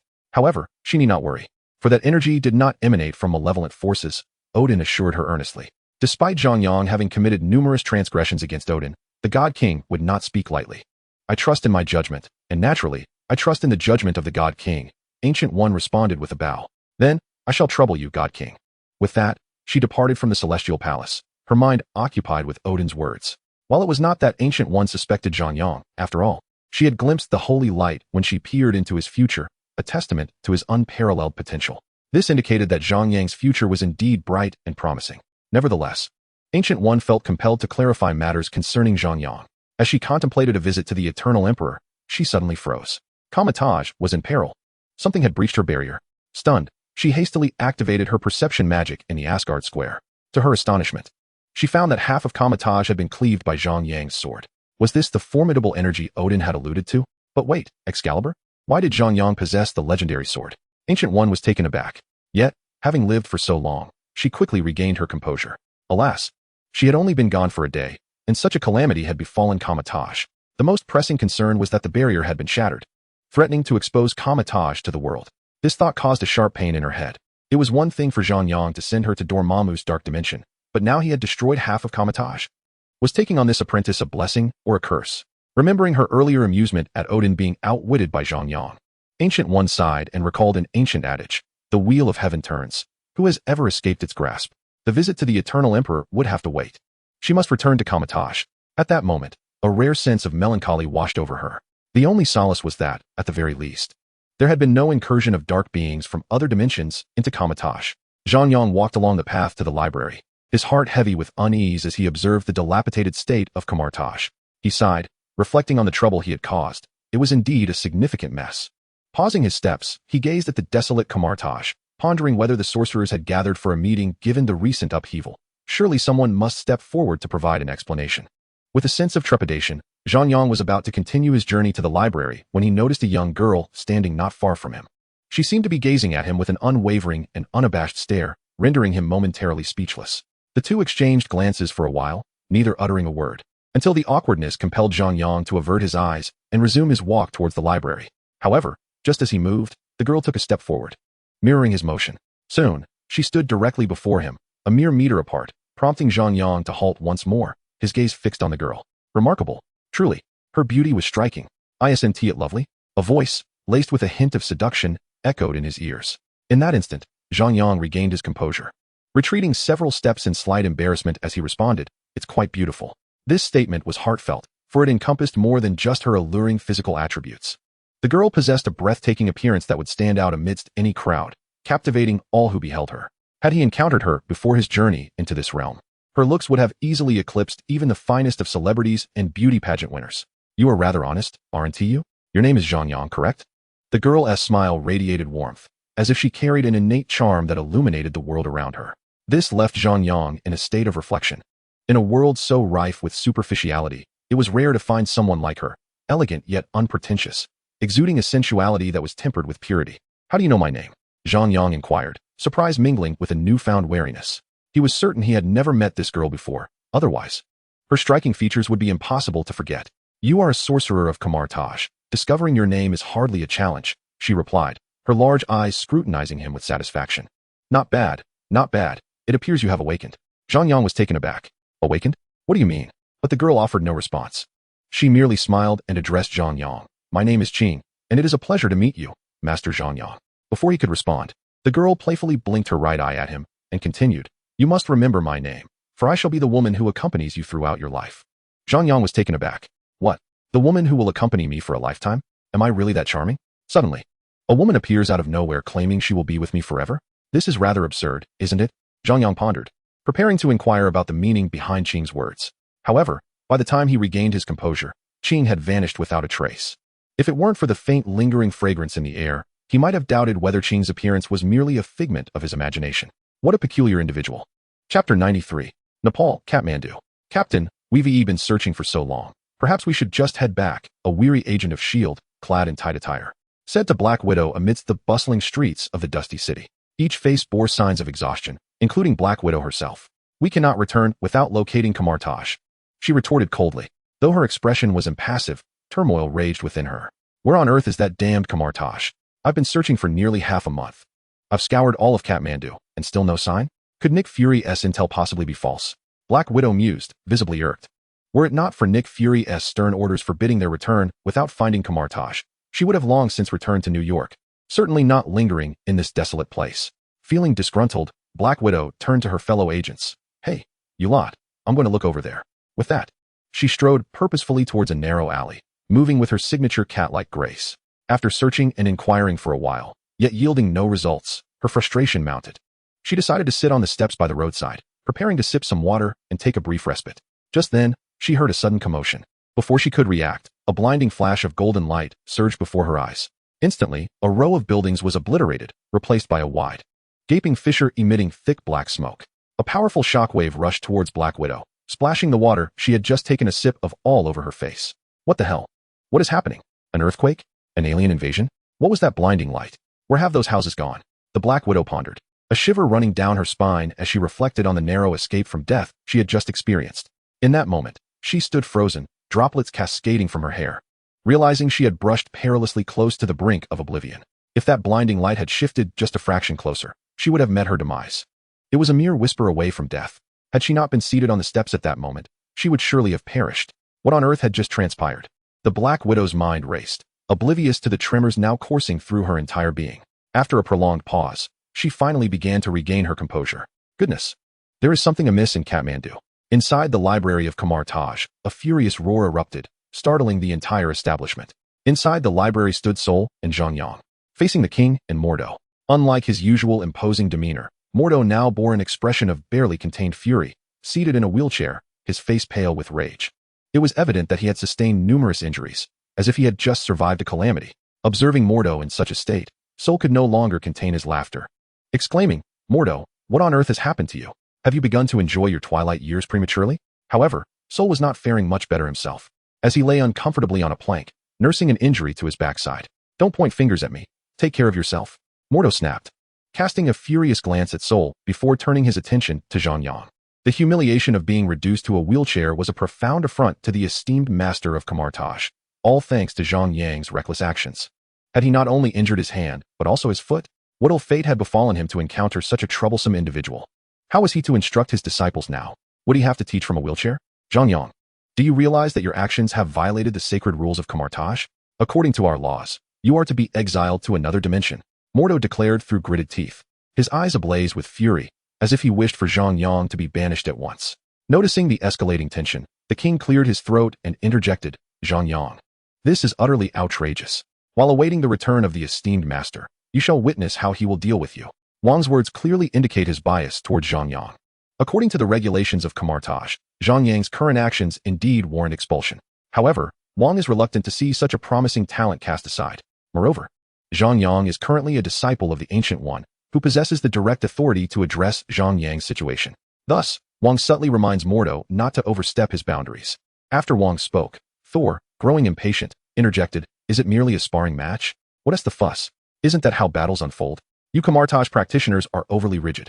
Thor was genuinely disinterested in the incessant bickering between Mordo and Wang. If it weren't for the fact that he had been forcibly brought here, he would not have to endure such tiresome chatter. Indeed, upon his arrival, he was met with their incessant complaints, which was quite vexing. Why not let Zhang Yang experience a real battle in Asgard next time? Hearing Thor's words, Mordo's face turned a shade of green with anger. He glared at Thor and retorted, "What kind of real battle do you have in Asgard? If Zhang Yang were to wield a sword there, would it not be a chance for your father Odin to take a seat in a wheelchair? Let us see if Odin would send Zhang Yang off with fireworks. Our Asgard is not as fragile as your Kamar-Taj, which crumbles with just a couple of strikes. Honestly, your ancient architecture is utterly unimpressive compared to the grandeur of Asgard." Mordo's words provoked Thor to boast once again about the magnificence of Asgard. This only served to infuriate Mordo further. He was in no position to retaliate, as his hands were swollen and his feet immobile. Otherwise, he would have surely teleported Thor back into the transport portal for a while. Indeed, the architecture of Kamar-Taj could use a renovation.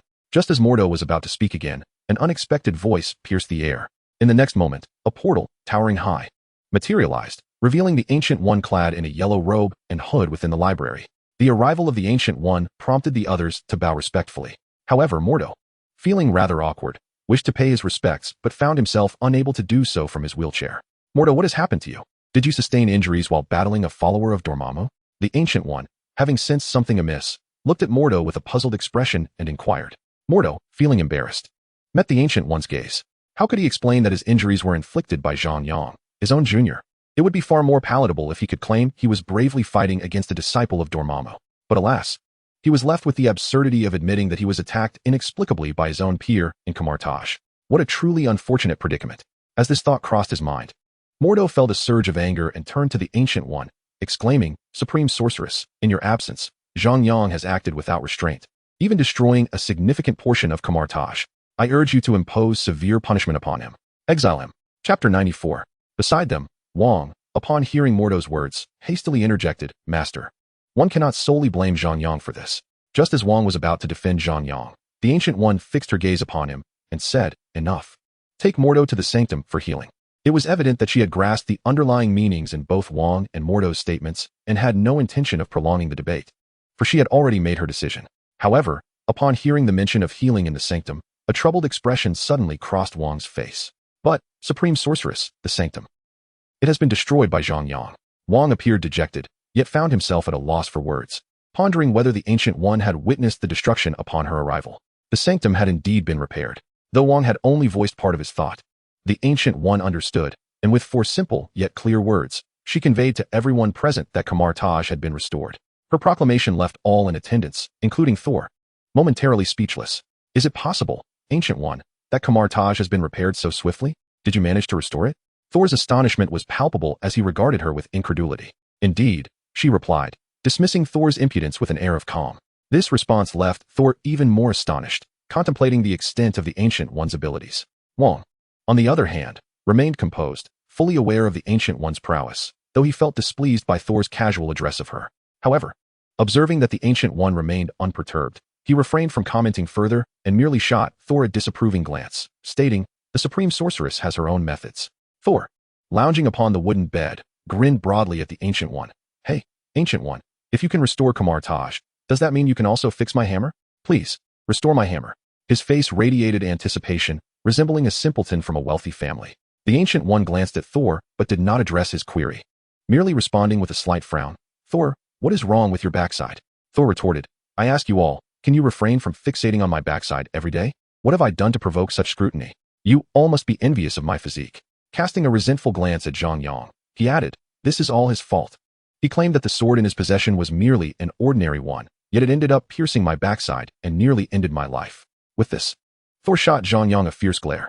While it was true that Zhang Yang's sword had startled him, it was also evident that Thor was the type to quickly forget pain once the shock had worn off. Now, having regained his bravado, he declared to Zhang Yang, "Mark my words, once my hammer is restored, we shall settle this. Your audacity is only possible because you see I lack a hammer." With those words, Thor seemed to recollect something and turned to the Ancient One, exclaiming, "Hey, Ancient One, can you actually repair that hammer for me?" The Ancient One smiled and responded, "You are the god of thunder, not merely a hammer wielder. Your power lies within yourself. The hammer is merely a tool." After speaking, the Ancient One addressed Wang. "You may leave. I have matters to discuss with Zhang Yang." Following her command, Wang promptly complied, while Thor, feeling dissatisfied, grumbled persistently, "But that hammer has been with me. I have formed an attachment. You at Kamar-Taj shattered my hammer, and you cannot simply abandon it."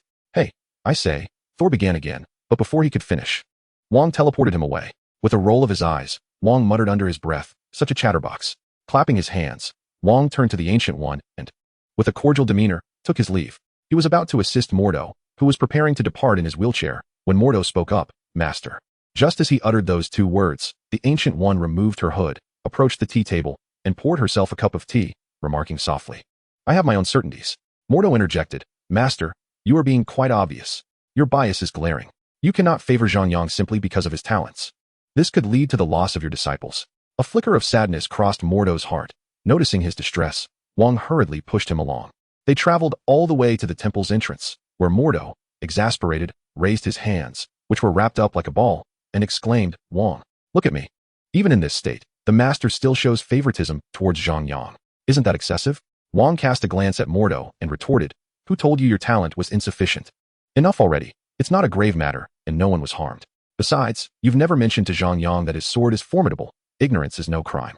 Mordo paused, glaring at Wang. "Am I not considered a person? And this is not a big deal. I am in a wheelchair, for goodness sake. Are you waiting for the day Zhang Yang causes my demise to consider it serious?" The more he thought about it, the angrier he became. Why is it that only he was injured in this significant event? Are their fates somehow misaligned? Fuming, Mordo was pushed toward the temple for healing. Along the way, feeling the peculiar gazes of the sorcerers, he wished he could disappear into the ground. Truly, it was the most humiliating experience of his life. The senior disciple of Kamar-Taj reduced to a wheelchair. Sighing in frustration, he lamented. Meanwhile, in the library, the Ancient One regarded Zhang Yang in silence, leaving him feeling somewhat awkward. Realizing he had caused trouble, Zhang Yang found himself at a loss for words. Allow me to see that extra artifact you possess. Gu Yi inquired, gazing intently at Zhang Yang. A sense of apprehension gripped Zhang Yang's heart, for he anticipated Gu Yi's audacious demeanor.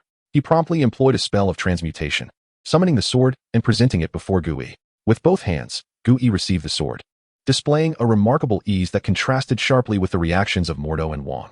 This discrepancy left Zhang Yang somewhat perplexed. Observing Mordo and Wang struggle with the weight of the sword, even dropping it, Zhang Yang mused that perhaps he was overthinking the situation and set the matter aside. Where did you acquire this sword? Gu Yi queried after examining the weapon, handing it back to Zhang Yang.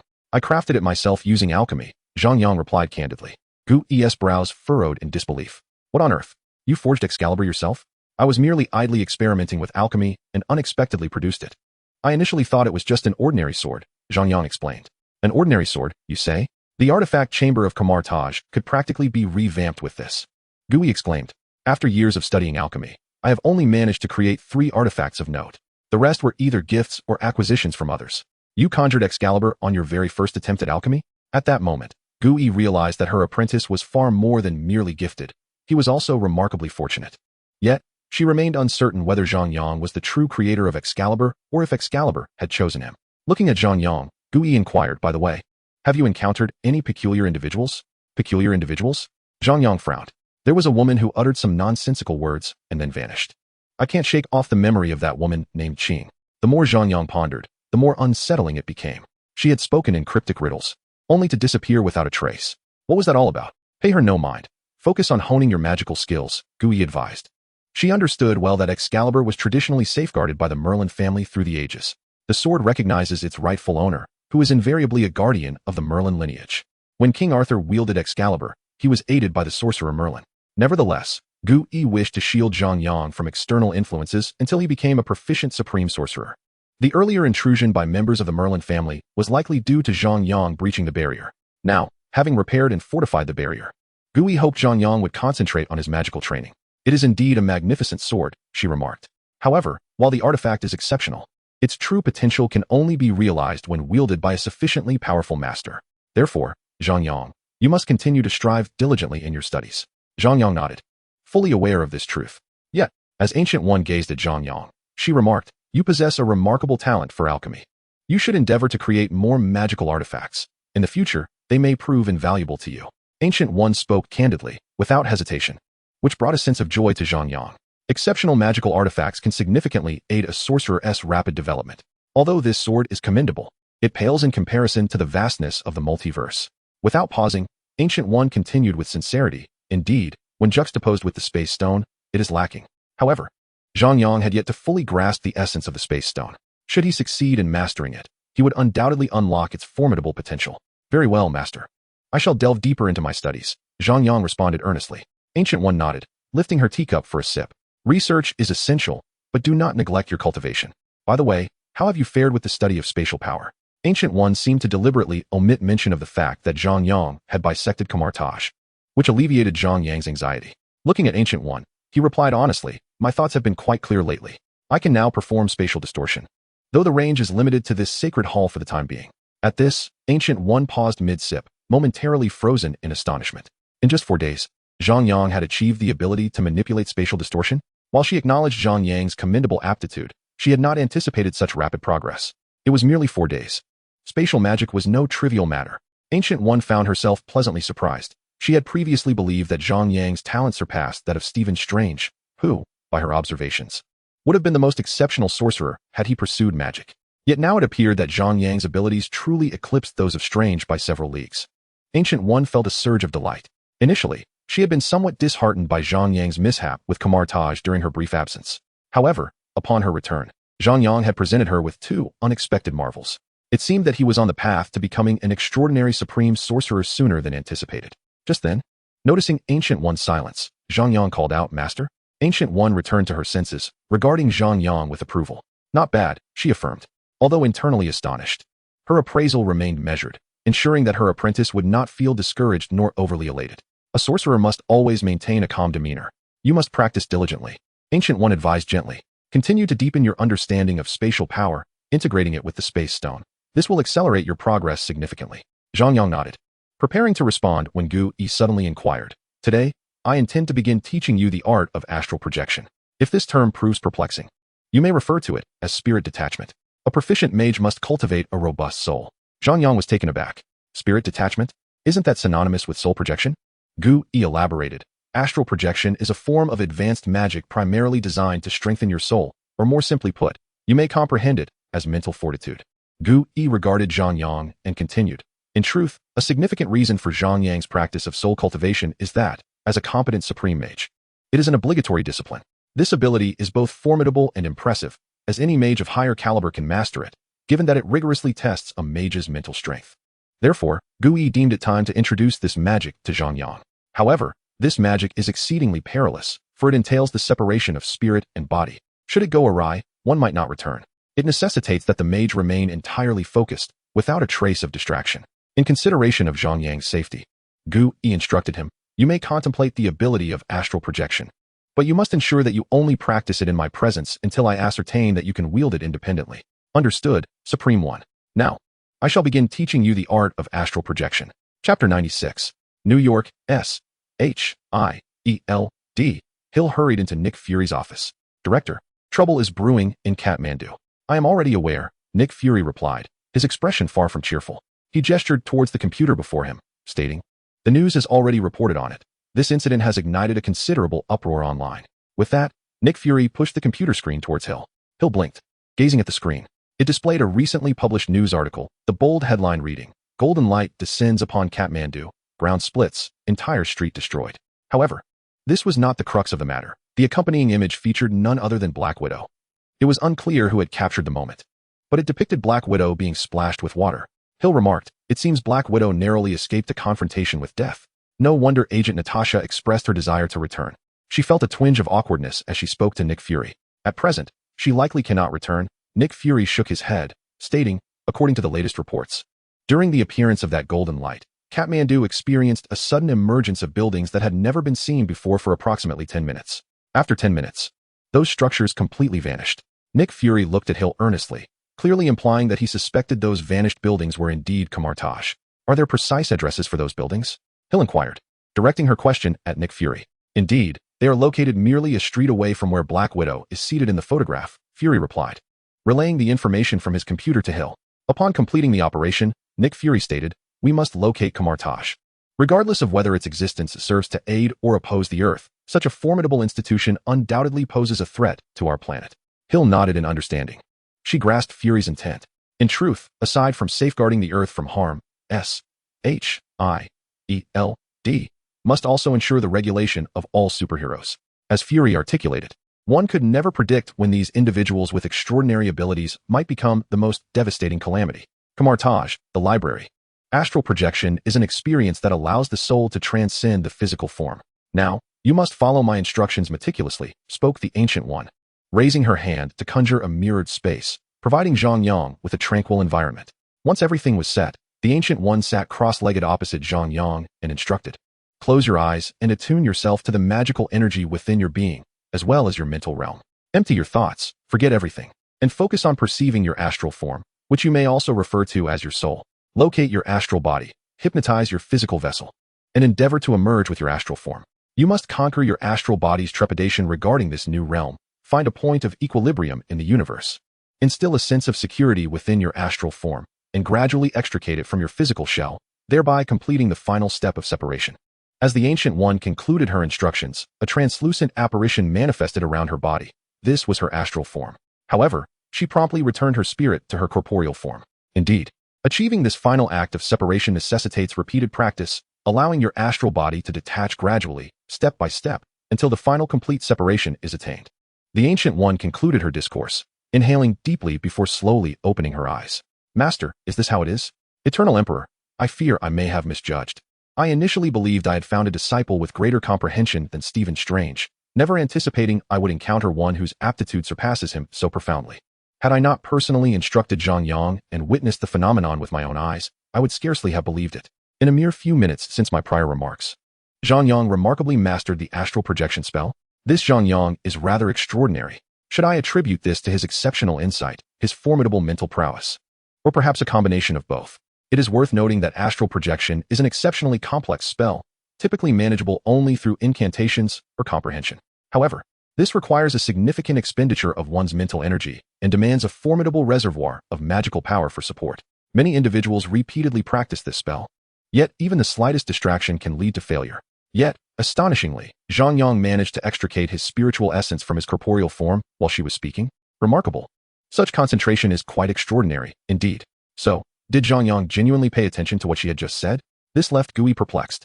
Oh, it feels rather taxing on the mind. Just as Gui was lost in thought, Zhang Yang's voice brought her back to reality.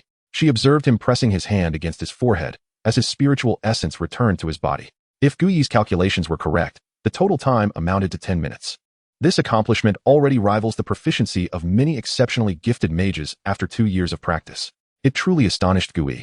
After all, while she was aware of Zhang Yang's innate talent, his previous training had been primarily in fundamental magics. The star projection spell, on the other hand, is an advanced magic from Kamar-Taj, not something everyone can wield or master. Little wonder that Wang was so cautious about teaching Zhang Yang. His speed of learning is indeed quite remarkable. It is perfectly natural. The process of separating the spirit from the body necessitates a high degree of concentration, which is mentally taxing. Regaining her composure, Gui addressed Zhang Yang, stating, "To achieve separation on your first attempt is already commendable. You must practice diligently. The more you train, the longer your spirit can remain in the external realm, and the more you will be able to accomplish. Reflect on this as you return. And should you wish to practice, feel free to visit my sanctum at any time. From now on, this will be one of your daily disciplines." Gui spoke as she steadied her emotions. "Yes, Supreme Sorcerer," Zhang Yang replied. "You must practice diligently to fortify your soul. But do not forget to continue your studies in spatial magic," Gui admonished Zhang Yang. He nodded and closed his eyes to resume his practice. Chapter 97. The following day, Zhang Yang arrived early at the sanctum of Gui. "Supreme Sorcerer," he greeted her with a bow. Gui rose and poured a cup of tea, presenting it to Zhang Yang. "How has your meditation on the star projection spell progressed?" Zhang Yang replied, "Fairly well, master. I feel quite positive about my recent thoughts." Gui nodded and inquired further, "And what of your spatial magic?" Zhang Yang responded, "I have been contemplating spatial magic and have conducted some experiments. I anticipate new insights by tomorrow." A glimmer of delight appeared on Zhang Yang's face. "Then today, let us continue our practice of the star projection spell," Gui instructed as she settled into a meditative posture. "Let us see if you can conjure a mirrored space." It was evident that Gui intended for Zhang Yang to create a mirrored space on his own, likely to assess his capabilities. Zhang Yang softly acknowledged her directive and then raised his hand to cast the spell. After a series of crisp sounds, the mirrored space was completed. At times, Ancient One couldn't help but marvel at Zhang Yang's remarkable learning ability. She had only demonstrated the method of creating a mirror once. Yet Zhang Yang had managed to construct an entire mirrored space of 6,931. How fortunate it would be if the apprentices of Kamar-Taj possessed such insight. Once the mirrored space was established, Zhang Yang sat cross-legged before Ancient One and commenced his practice of astral projection. According to the principles of this magic, the longer one could remain detached, the more potent one's soul was. Ancient One had calculated Zhang Yang's detachment time to be approximately 10 minutes. In general terms, or rather, based on Ancient One's extensive experience with magic, Zhang Yang should be capable of detaching for around half an hour at most. 3 times that duration, while somewhat ambitious for a single night, seemed attainable given Zhang Yang's aptitude. Ancient One pondered, addressing Zhang Yang's spirit form, "See how long you can remain outside. If you sense any weakness in your physical body, you must return immediately." "Understood, master," Zhang Yang's spirit responded. With that, Ancient One stood, placing her hands behind her back, observing the changes in Zhang Yang's physical form. 10 minutes elapsed without any notable alterations. 20 minutes passed, and still nothing changed. By the 30th minute, Zhang Yang's body remained unchanged, which piqued Ancient One's curiosity. It appeared he could endure even longer. Ancient One continued to observe. As subtle shifts in her expression began to manifest, her mind stirred with intrigue. Could it be? An hour had gone by, and Zhang Yang showed no signs of alteration. At this rate, could he sustain himself for yet another hour? Ancient One resolved to watch further. By the time the 3rd hour had passed, she had gazed at Zhang Yang's physical form so intently that her eyes began to strain. It was truly remarkable. After years of wandering, she had never encountered a mage capable of such feats during their initial practice of astral projection. In the span of a single night, To have reached this level of proficiency after 3 hours was astonishing. With a gentle press of her eyelids, Ancient One instructed Zhang Yang's spirit, "Now, attempt to move about outside. If anything feels amiss, you must return promptly." She felt it was time to grant her eyes a well-deserved respite. Zhang Yang, with his unpredictable abilities, was quite the enigma. "All right, master, I shall take a moment to wander outside," Zhang Yang replied, and with that, his spirit ventured out of the mirrored space, clearly eager to explore. Kamar-Taj arena. "What? Ancient One instructed you to teach me how to harness the power of lightning?" Thor exclaimed, glancing at the king before him, his face adorned with disdain. What a jest! He was the god of thunder. Now, he was to be instructed by mere mortals on how to wield his own thunderous might? Absolutely not. Thor vehemently rejected the notion. "I am Thor, the god of thunder. No one understands lightning better than I do." The king snorted in dissatisfaction, retorting to Thor, "Why not demonstrate your lightning prowess to me?" Thor. At that moment, Thor realized that this group from Kamar-Taj was indeed provoking him, fully aware that his hammer had been shattered by Zhang Yang. Yet they dared to ask him to unleash his lightning powers? "Have Ancient One repair my hammer first," Thor said with displeasure directed at the king. Upon hearing this, the king scoffed. "Is your hammer more knowledgeable about lightning than you?" Thor, now visibly agitated, snapped back. "What do you know? My hammer is akin to your artifacts. I am accustomed to it, whether you comprehend that or not." Thor spoke these words with conviction.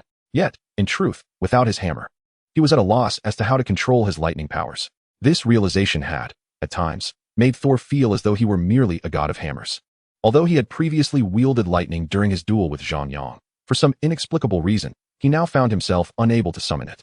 However, feeling targeted by the king's words, Thor stubbornly maintained his faade. "Our artifacts are merely supplementary. The Supreme One stated that you must be able to wield the power of the Thunder God without your hammer to leave Kamar-Taj. Whether you learn or not is entirely up to you," the king remarked coldly to Thor. The king had no intention of indulging Thor's obstinacy any further. Having said this, he turned to depart. Just then, Thor abruptly intercepted the king. "Hey, king, are you implying that if I can control lightning without my hammer, I can finally leave this wretched place?" The king nodded. This sparked a flicker of hope within Thor. After all, he was desperate to escape Kamar-Taj. This place was akin to a hell, tedious and burdened with countless rules. "Very well, show me what you can do," Thor thought to himself, lifting his chin defiantly toward the king. "If I find it satisfactory, I shall learn." The king cast a glance at Thor, inhaled deeply, and raised his hand to directly unleash the bolts of Balthak upon the ground. A brilliant red light ignited in the king's hand. In the next moment, he pressed both hands down towards the earth, and the crimson radiance erupted, shattering the arena floor. A third of the arena was instantaneously reduced to chaos. The ground flipped and torn apart wherever the bolts of Balthak passed. After the display, the king withdrew his hands and regarded Thor. "Oh, you are akin to a mere flash of lightning. You must understand that my power of the Thunder God draws its strength from nature itself, far surpassing your own." Thor shook his head, gazing at Wong. This incited a flicker of anger within Wong, who retorted sharply. "The magic of the thunder of Bossat grows in potency with the strength of magical energy. As for your claim of drawing power from nature, that is a skill to be mastered only in the later stages of one's training. You are the son of the All-Father Odin. I, a mere mortal, strive to attain arcane secrets through diligent practice, and you dare to compare yourself to me?" There seemed to be some merit in Wong's words. Upon reflection, Thor conceded that he could not deny the validity of the argument. "I merely wish to impart the method of Bossat's thunder to you, enabling you to grasp your own innate lightning power through the arcane arts. If you wish to learn, then so be it. If not, then let it be." Wong, exasperated, gestured as if to depart. At that moment, Thor seized Wong's arm and insisted, "Learn, learn. A man should not be so petty. Be generous. Come, I am prepared." With that, Thor rolled up his sleeves. Wong took a deep breath and shook his head. To be perfectly candid, had it not been for the Supreme Mage's request for him to teach, he would have had no inclination to instruct Thor. With a sigh, he was about to begin the lesson when he suddenly caught a fleeting glimpse of a figure in the distance. Was that a spirit? Could it be the ethereal form of the Supreme Being? Wong pondered, recalling that in Kamar-Taj, only the Ancient One possessed the ability to perform astral projection. Without further contemplation, he prepared to teach Thor the magic. Yet, something felt amiss. Goodness gracious, that figure is Zhang Yang. "Zhang Yang," Wong called out, somewhat incredulously. Hearing his name, Zhang Yang paused and floated toward the arena. "Wong," he greeted with a bow. "Good heavens, Zhang Yang, are you dead?" Thor exclaimed, taken aback by the sight. Just as he was about to speak again, Wong pushed Thor aside and stepped forward to address Zhang Yang. "Are you practicing astral projection magic?" "Yes. My master instructed me to take a few laps around Kamar-Taj," Zhang Yang replied candidly. Wong's expression faltered. What a travesty. I struggled for 5 years only to abandon the art of astral projection, and yet Zhang Yang has mastered it after merely 2 weeks in Kamar-Taj. Must you be so extraordinary, Zhang Yang? Chapter 98. Wang felt a wave of frustration wash over him, letting out a deep sigh. Each encounter with Zhang Yang never failed to astonish him. Meanwhile, Thor surveyed the dimly visible spirit of Zhang Yang with a curious gaze, scrutinizing it repeatedly. The magic of Kamar-Taj is truly peculiar. What do you know? Wang shot an exasperated glance at Thor. This technique involves the cultivation of one's soul. A mage must possess a formidable spirit. Thor furrowed his brow and remarked, "Why are you not focusing on training your physical body? What purpose does cultivating the soul serve? Can the soul even engage in combat?" Wang shot Thor an incredulous glance. Of course it can. The Supreme Mage possesses the ability to do so. Her spiritual form is far more formidable than mere combat. What feats can the Supreme Mage accomplish? Zhang Yang inquired, intrigued by Wang's statement. Wang found himself momentarily at a loss for words.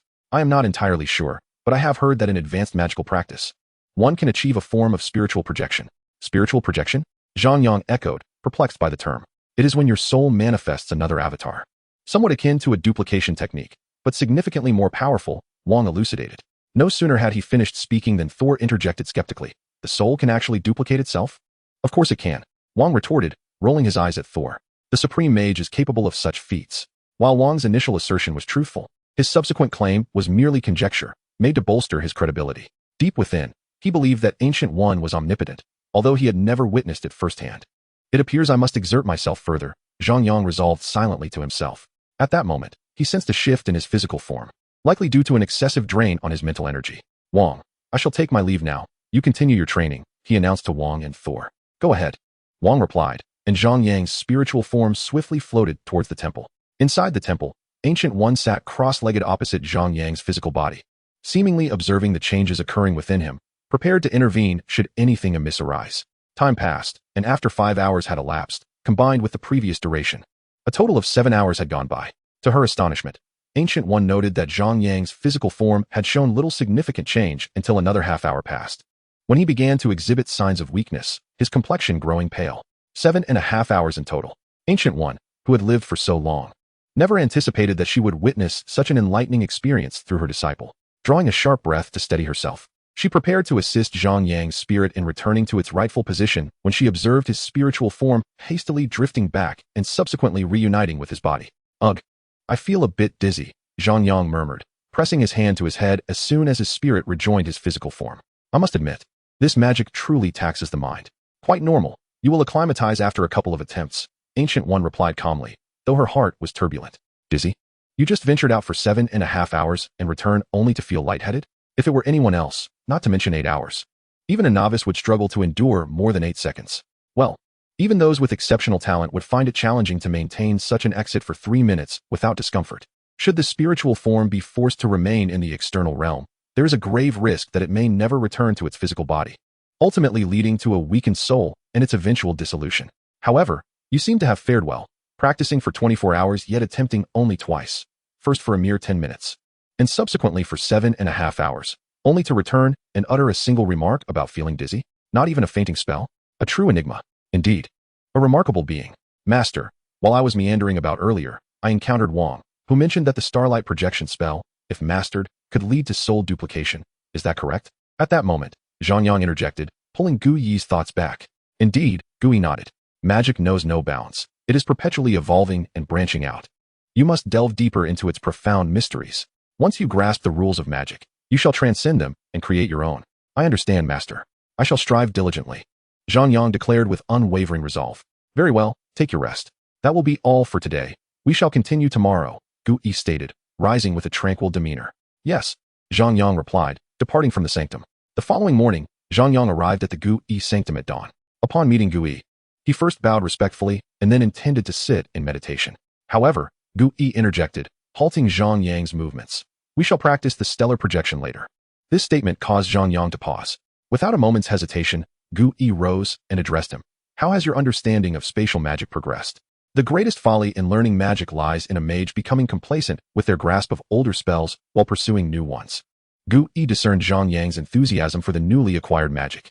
Nonetheless, spatial magic is exceedingly powerful, and given Zhang Yang's possession of the cosmic cube, Gu Yi wished to ensure that he did not neglect his studies in spatial force. Decently, Zhang Yang modestly replied, Master, while contemplating spatial force, I have been integrating teleportation magic with it, and it seems I have discovered a new spell. Zhang Yang's words took Gu Yi by surprise. After all, the majority of mages merely enhance existing spells. Yet, those who can independently derive new magic from established spells are exceedingly rare. In truth, mastering magic is already a formidable challenge. To extrapolate from it is even more daunting. However, Zhang Yang now harbored such thoughts of extrapolation, and perhaps, after mastering some foundational spells, he might indeed create his own magic in the near future. With this thought, Gu Yi felt a mixture of gratification and curiosity. Is that so? Gu Yi retrieved her long-neglected fan, fanning herself as she inquired. Let me see the new spell you have conceived. Zhang Yang nodded and addressed Gu Yi. Then I shall seek your guidance, master. With that, he raised his hand to cast the spell. Energy coalesced in his palm. And soon, a magic circle manifested upon the ground. This is a summoning circle? Remote summoning? Gu Yi paused, ceasing the motion of her fan. She had initially intended to teach him this magic in a few days, as it could prove useful in critical situations. Unbeknownst to him, Zhang Yang had attained a profound understanding on his own. This realization stirred a sense of sentimentality in Ancient One. If all her disciples possessed Zhang Yang's insight, there would be no concern for the future of Kamar-Taj. With this thought in mind, she addressed Zhang Yang, urging him to explore the limits of his summoning capabilities. Responding to her encouragement, the energy surrounding Zhang Yang began to intensify, and the light emanating from the magical circle on the ground gradually brightened. This summoning persisted for approximately 5 to 6 minutes. With closed eyes and beads of sweat forming on his forehead, Zhang Yang remained focused. Yet the magical circle showed no signs of activation. Ancient One slowed her motion of fanning air. Under normal circumstances, when a mage channels their energy to cast a summoning spell, the summoned entity should materialize within a short span of time. However, given the elapsed duration, it became evident that Zhang Yang had not yet grasped the essence of summoning magic, rendering him unable to succeed. Recognizing this, Ancient One gently reassured Zhang Yang, suggesting that if it proved too challenging, he need not force it. Yet, Zhang Yang, undeterred by her words, continued to summon with unwavering determination. Ancient One chose not to interject further, observing Zhang Yang in silence.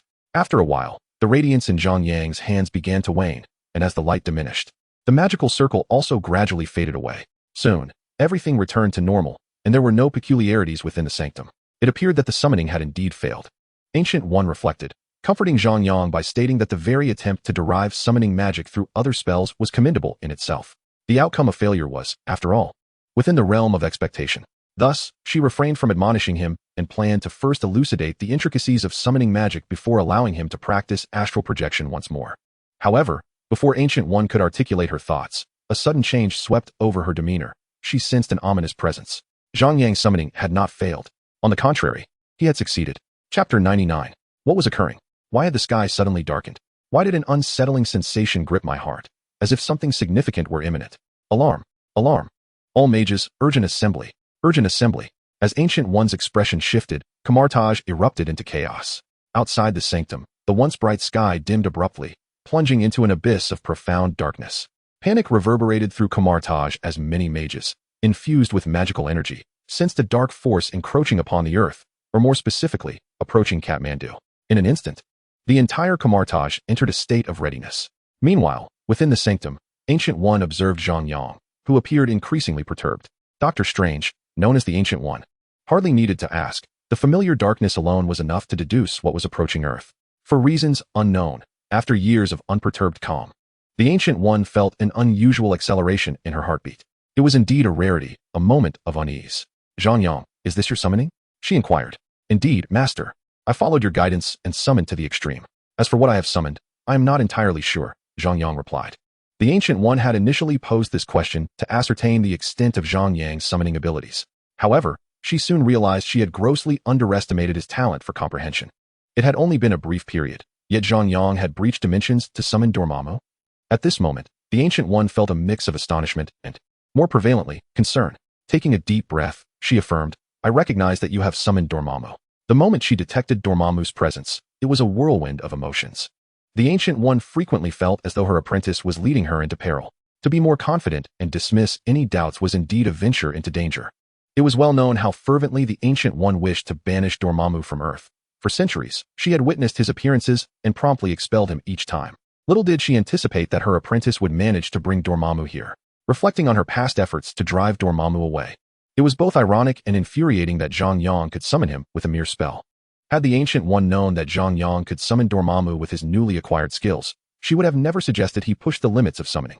While others typically began their summoning practices with inanimate objects, her apprentice had bypassed that entirely, directly conjuring a living entity. Moreover, he had audaciously crossed dimensions to bring Dormammu to Earth. Suddenly, it dawned on the Ancient One why Zhang Yang had taken so long with his summoning. He had exerted himself to the utmost to draw Dormammu into his summoning circle. Summoning a Lord of the Dark Dimension would undoubtedly require immense magical energy. Now, he had essentially provided Dormammu with a direct route to Earth. Ordinarily, if Dormammu were to come, his followers would need to perform a ritual. Now, the ritual was rendered unnecessary. The swiftness of Zhang Yang's actions left the Ancient One utterly bewildered. It then struck her that when she had previously instructed Zhang Yang to open a portal, he had already been capable of breaching dimensions to transport himself to Dormammu's dark realm. Now, after all this time studying, it seemed plausible that Zhang Yang could indeed summon Dormammu with the magical energy he had amassed. With this realization, the Ancient One marveled at Zhang Yang's astounding aptitude for comprehension. Dormammu. Upon hearing the Ancient One's words, Zhang Yang was momentarily taken aback. He had merely summoned magical energy to explore his limits, yet the predicament was that Zhang Yang had no inkling he would inadvertently summon Dormammu. He hadn't employed a specific summoning technique. It was merely an extreme summoning. How on earth had he managed to call forth Dormammu? He had initially believed it to be a simple summoning spell, one that would not pose significant challenges. Now, he must hastily return Dormammu to his realm. As Zhang Yang pondered this, he suddenly heard the panicked voices of the mages outside. It's Dormammu. Ancient One was taken aback and promptly made her way towards the door, with Zhang Yang closely following in her wake. At that moment, a colossal, bizarrely shaped head emerged in the sky, surrounded by an aura of darkness. It was none other than Dormammu, the very entity Zhang Yang and Ancient One had encountered in the dark dimension. This was dire. Ancient One furrowed her brow and murmured, her gaze fixed on Dormammu hovering above Kathmandu. Meanwhile, Dormammu appeared equally bewildered. Dormammu thought, how have I been summoned to Earth? Gazing down at the scenery, he was utterly convinced he had been brought here, and the summoner was none other than Zhang Yang at Kamar-Taj. Wasn't he this the same boy who had been teleported to the dark dimension alongside Ancient One? Shouldn't he be her apprentice? Why summon me here? Has he betrayed her and chosen to ally with the dark forces? Dormammu contemplated this, finally realizing the gravity of the situation. Although he was uncertain about the circumstances, he was now on Earth. In light of this, he commanded his followers, offer your strength to me. Let me consume the entirety of Earth. Overcome with elation, Dormammu taunted Ancient One. Ancient One, did you not forbid me from coming to Earth? Yet here I am. Feel the power of darkness. Earth, succumb to my will. His voice reverberated thunderously, causing the very ground to tremble. Ancient One, observing Dormammu's emergence, bore a grave expression. Anger surged within her, for she had indeed intended for Zhang Yang to confront Dormammu. Yet, to her dismay, he had summoned the very entity they sought to avoid. It was one thing to attract Dormammu's attention. The true concern was that Zhang Yang's current abilities were insufficient to vanquish him. It was crucial to remember that Dormammu's powers were amplified within his dark dimension. Despite Zhang Yang's keen intellect, the limited spells he had mastered were far from formidable enough to rival Dormammu. After all, he had yet to learn any powerful offensive magic. This was truly a precarious situation. Ancient One's expression tightened. Without a moment's hesitation, she prepared for what was inevitably going to be a fierce battle. At that moment, Ancient One heard Zhang Yang nearby exclaim, Master, I will cancel the summoning immediately. Ancient One, feeling an inexplicable tension within, pondered how, after all these years of existence and cultivation, it was rare for her to experience such emotions. She had always maintained a serene disposition. Yet now, she felt an unshakable frustration lodged in her heart, rendering her speechless. Could Dormammu be summoned at will and dismissed just as easily? He was the sovereign of the dark dimension. What was Zhang Yang thinking? As Ancient One prepared to address Zhang Yang regarding this matter, she noticed that he was already enacting a spell to cancel the summoning. His movements flowed seamlessly, even more swiftly and adeptly than when he had summoned Dormammu, as though he had rehearsed this countless times before. With the execution of Zhang Yang's spell, Ancient One unexpectedly observed that Dormammu's presence seemed to wane, and the pervasive darkness in the sky gradually diminished. By the conclusion of Zhang Yang's incantation, the sky brightened, and Dormammu appeared to have vanished completely. The entire process, from summoning to dismissal, transpired in approximately 5 minutes, leaving Ancient One momentarily dazed, questioning whether Dormammu had truly been there at all. Master, it is done. I have just cancelled the summoning and sent Dormammu back, Zhang Yang said, wiping the sweat from his brow, evidently having expended considerable magical energy. The assembled mages looked on in bewilderment. For Ancient One, it had been an eternity since she had experienced such a heart-pounding event.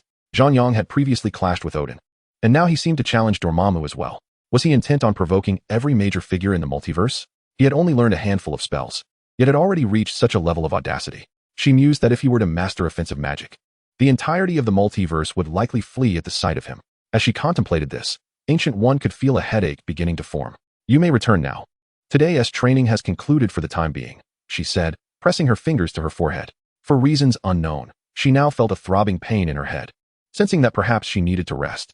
Zhang Yang's remarkable aptitude was indeed somewhat alarming. With that thought, Ancient One made her way towards the sanctum. Meanwhile, the mages of Kamar-Taj, who were already in a state of readiness, stared in astonishment at the sudden appearance and subsequent disappearance of Dormammu, each face reflecting a myriad of questions. Standing at the forefront of all mages, the king expressed a hint of curiosity toward Mordo, who was seated in a wheelchair. Master brother, it seems that Dormammu has departed. Mordo replied, Dormammu has left? Now that is indeed a rare occurrence. What could have prompted his departure? The king shook his head. I do not know. Perhaps we should inquire with the Supreme One. Mordo nodded in agreement. That seems reasonable. Please, lead me to the sanctuary. The king then questioned, so, Master brother, why have you chosen to venture out in your wheelchair? If a conflict arises, do you intend to offer yourself to Dormammu? Feel the dread that the dark powers instill in you. Dormammu roared, preparing to unleash his dark dimension to consume the earth and absorb the souls of all his followers. At that moment, Dormammu suddenly sensed a shift in his surroundings. Before he could close his gaping mouth, he found himself back where he started. What the hell? What is this? Why have I been summoned back? At this juncture, Dormammu found himself bewildered in his dark dimension, much like when he was summoned to Earth. He realized he needed to regain his composure. Twice now, entirely twice. The last time, that impudent boy opened a portal and whisked Doctor Strange away to the dark dimension. And before he could take action, they had fled. Now, this same boy summoned him to Earth, and before he could act, he was unceremoniously returned. What in the world? Am I, a formidable lord of the dark dimension, now reduced to a mere pawn, summoned at will? Listen here, you insolent brat. If you dare, do not send me away. Come to my dark dimension and fight me. Dormammu was not merely angry. He was exceedingly furious. He felt as though his dignity was being ground into the dirt, with a force that scraped away at his very essence. Initially, he was quite pleased to have arrived on Earth, as devouring it had long been his ambition. Had it not been for that meddlesome Ancient One, Earth would have already belonged to him. Now, it was as if he had barely begun to speak, and before he could settle in, he was sent back home. This was utterly excessive, a complete affront to his pride. You wretched beings, just wait. Ancient One, and you, boy, I shall soon pay you a visit on Earth. When that time comes, I will convert you all into my followers, binding your souls to me for eternity. Dormammu's wrath resonated throughout the dark dimension, causing it to tremble. Meanwhile, in the vast expanse of the cosmos, another figure seemed to harbor a sense of joy. In Asgard, within the realm of the gods, Odin reflected with a sense of relief. Just moments ago, as he sensed Dormammu's power encroaching upon Earth, he had been taken aback. Pondering how quickly Dormammu had arrived on Earth, Odin mused that, according to the cosmic timeline, Dormammu should have made his entrance at a later juncture. Activating his cosmic perception, Odin soon learned that it was Zhang Yang who had invoked a summoning spell to bring Dormammu to Earth. To be candid, Odin was initially taken aback. After all, Zhang Yang was a disciple of the Ancient One and a member of Kamar-Taj. By rights, he should have been aware of Dormammu, the sworn enemy of Kamar-Taj. Why then had he summoned Dormammu directly? It was only after realizing that Zhang Yang had subsequently sent Dormammu away that Odin began to understand. Most likely, Zhang Yang was merely practicing his newly acquired magic. This thought brought a sense of relief to Odin. He recalled the trials he had endured while Zhang Yang was learning magic. Each time Zhang Yang practiced, it seemed to wreak havoc in Asgard. He could never quite discern the underlying issue. At last, it appeared that this time, it was not Asgard that was targeted. Dormammu, the ruler of the dark dimension and a master of sorcery, was indeed a fitting adversary, especially given his enmity with Kamar-Taj. Odin couldn't help but chuckle at the image of the Ancient One's expression upon witnessing Dormammu's summoning by Zhang Yang. Ah, Ancient One. The wheel of fate turns. Who can escape the eyes of destiny? Chapter 101. Kamar-Taj, the Sanctum. The Ancient One sat upon a low couch, propping her head with her hand. And after a moment, she regained her composure. This unexpected development, one not foreseen in her observations of the future, had caught her completely off guard. Reflecting on it now, she still felt a twinge of shock, her heart racing faster than usual. At that moment, Wong and Mordo entered, their expressions grave. After exchanging pleasantries, an anxious Mordo addressed the Ancient One. Supreme One, just now, he was interrupted as the Ancient One raised her hand. Let us not speak of it. The mere mention of it made her heartbeat quicken anew. It seemed both mages were already aware of the situation. Indeed, Wong and Mordo replied in unison. Could it be that no one in Kamar-Taj was unaware of Dormammu's brief visit? Master, why did Dormammu suddenly depart from Earth? Has he not always harbored ambitions to conquer it? Mordo, unable to contain his curiosity, inquired. It was Zhang Yang who sent Dormammu away. At this point, there was no reason to conceal the truth, so the Ancient One spoke candidly. The moment she finished, Mordo and Wang's mouths fell agape. Zhang Yang sent Dormammu away. What does that mean? How long has Zhang Yang been in Kamar-Taj? At most, 2 weeks. And now he is capable of contending with Dormammu? He managed to send Dormammu back? This revelation truly astonished both Wang and Mordo. To be precise, it was Zhang Yang who had summoned Dormammu and then returned him to his realm. Upon witnessing the expressions on the faces of Wang and Mordo, Dr. Strange initially intended to elucidate the reasons behind Zhang Yang's summoning of Dormammu. However, upon hearing this, both Mordo and Wang appeared even more astonished. Summoning? Summoning magic? My heavens, Zhang Yang can actually summon Dormammu? He is the supreme ruler of the dark dimension. The notion that Zhang Yang could summon Dormammu was unfathomable. Even more astounding was the fact that not only had he summoned him, but he had also managed to send Dormammu away. No wonder Dormammu, who coveted Earth, had appeared only to hastily retreat. It was all orchestrated by Zhang Yang. Strangely, it felt as though Zhang Yang was toying with Dormammu. Mordo and Wang exchanged glances, swallowing hard. This Zhang Yang is quite formidable. To maneuver Dormammu so effortlessly, there likely isn't another soul in Kamar-Taj capable of such a feat. However, Mordo, seated in his wheelchair, earnestly implored Dr. Strange, Master, I have always maintained that someone like Zhang Yang should not remain in Kamar-Taj, nor on Earth. Hearing this, Wang expressed his discontent. It is not fair to say that, senior brother. After all, Zhang Yang is the only individual in Kamar-Taj, apart from the Sorcerer Supreme, who has been able to outwit Dormammu in centuries. Mordo conceded. Wang has a point. The crux of the matter resonated deeply with Dr. Strange. His fixation was on Dormammu, and his quest for gifted individuals was primarily to confront him. Now that Kamar-Taj had finally encountered such a person, Strange could not possibly disregard him. In truth, the blame could not rest solely on Zhang Yang. It was a reflection of my underestimation of his prodigious talent. After a moment of contemplation, Dr. Strange sighed, acknowledging, indeed, I have long underestimated Zhang Yang's gifts. Strange had thought that labeling Zhang Yang as a genius was already remarkable, only to realize that such a term might even be an insult to his capabilities. Master, do not fret. One will grow accustomed to it, Wang empathized. Next time you allow Zhang Yang to use his powers, let him hold back about 1/3. I believe that should suffice. Typically, when an apprentice demonstrates their skills, they do so in full force to enable the master to identify mistakes for correction. Yet, Zhang Yang was different. It should be noted that both Wang and Berkeley had often found themselves bewildered while teaching him, which was why they hesitated to instruct Zhang Yang further. The more they taught, the more they felt they knew nothing, and that sensation was truly stifling. Dr. Strange remained silent, merely emitting a sound of acknowledgement. Whether it was Wang and Mordo overthinking or simply their impressions, they felt that within Strange's sound of affirmation lay a profound sigh. Supreme Sorcerer, are you not concerned about Zhang Yang forming an alliance with Dormammu? Generally, summoning magic progresses from weaker to stronger. The foundation involves tearing the dimensional fabric, which is typically categorized as spatial magic. Advancing further, one can summon using incantations or items that align with magical circles. Next, we delve into the realm of biology, progressing to the summoning of creatures from alternate dimensions or even higher life forms, drawing them into the present world. The final step is the binding, which can be broadly interpreted as forming an alliance or entering into a covenant, establishing a connection between the summoner and the summoned.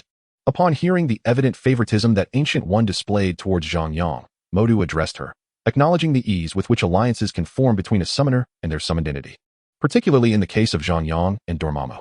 Dormammu seeks to invade Earth, and Zhang Yang possesses the means to facilitate this invasion, making their alliance particularly fitting.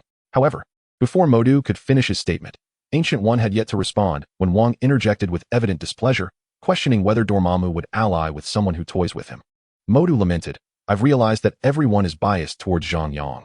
I, as the elder brother, am rendered ineffective. Damn it, is my voice of no consequence? This is hardly a matter of great significance. There is no need for such a quarrel between the two mages, Ancient One spoke calmly. Her words rendered Mordo momentarily speechless. Could it be, Master, that a matter involving Dormammu is not deemed significant? In that case, esteemed sorcerer, I shall take my leave, Wang stated as he bowed and exited. Ancient One nodded in acknowledgement. Mordo also inclined his head to depart. However, as Mordo completed his bow, he realized that Wang had left without ushering him out. Hey Mordo. He awkwardly called out to Wang, who ignored him completely and exited the sanctum, leaving Mordo alone in a state of confusion. At that moment, Mordo felt quite embarrassed. He glanced at his hands, swathed like a ball, and then at the wheelchair. With considerable hesitation, he addressed Ancient One, esteemed sorcerer. Might you assist me in reaching my dormitory? His voice was barely above a whisper, small enough that he wished to burrow into a hole. Meanwhile, an urgent alert blared. Level 1 alert. Anomalies detected in Kathmandu. Suspected extraterrestrial invasion of Earth. All agents prepare to deploy to Kathmandu. Fighter jets are on standby. Check your weapons. Hurry aboard the planes. Danger imminent. Level 1 catastrophe. At this moment, the SHIELD headquarters was in utter disarray. The sudden appearance of an unidentified extraterrestrial creature had instilled fear among all personnel. Director Hill rushed into Nick Fury's office, her heels echoing against the floor, conveying her urgency. There has been an incident in Kathmandu. An unknown entity has manifested in the sky, resembling a head, suspected to be extraterrestrial, with energy readings at extremely high levels, highly dangerous. Meanwhile, Nick Fury was not at ease either. Inform Agent Natasha in Kathmandu to prepare for combat, activate the protocol, and alert all members of the Avengers for immediate action. As soon as Nick Fury's words fell, Hill remarked, Stark may not be able to join us. He is currently overwhelmed by the extremist virus caused by Killian. Everyone else has been informed. Good, Nick Fury replied, having already packed his belongings and boarded the aircraft heading to the rooftop. Hill followed closely behind, and the two engaged in discussion. How many agents are participating in this operation? Approximately 100 agents. They are departing in 5 batches. 3 have already left, leaving 2 remaining. We have contacted the higher-ups in Kathmandu, but the region is quite underdeveloped, and they cannot provide much assistance. Do you believe this matter is related to Kamar-Taj? Indeed. Based on Thor's explanation of Kamar-Taj, I surmise that extraterrestrial beings may choose to appear in Kathmandu, likely due to its significance. Otherwise, New York would be the optimal location. As Nick Fury and Hill conversed, they boarded the fighter jet. And as soon as they were seated, the aircraft roared to life. The deafening sound interrupted their dialogue, and both wore solemn and grave expressions.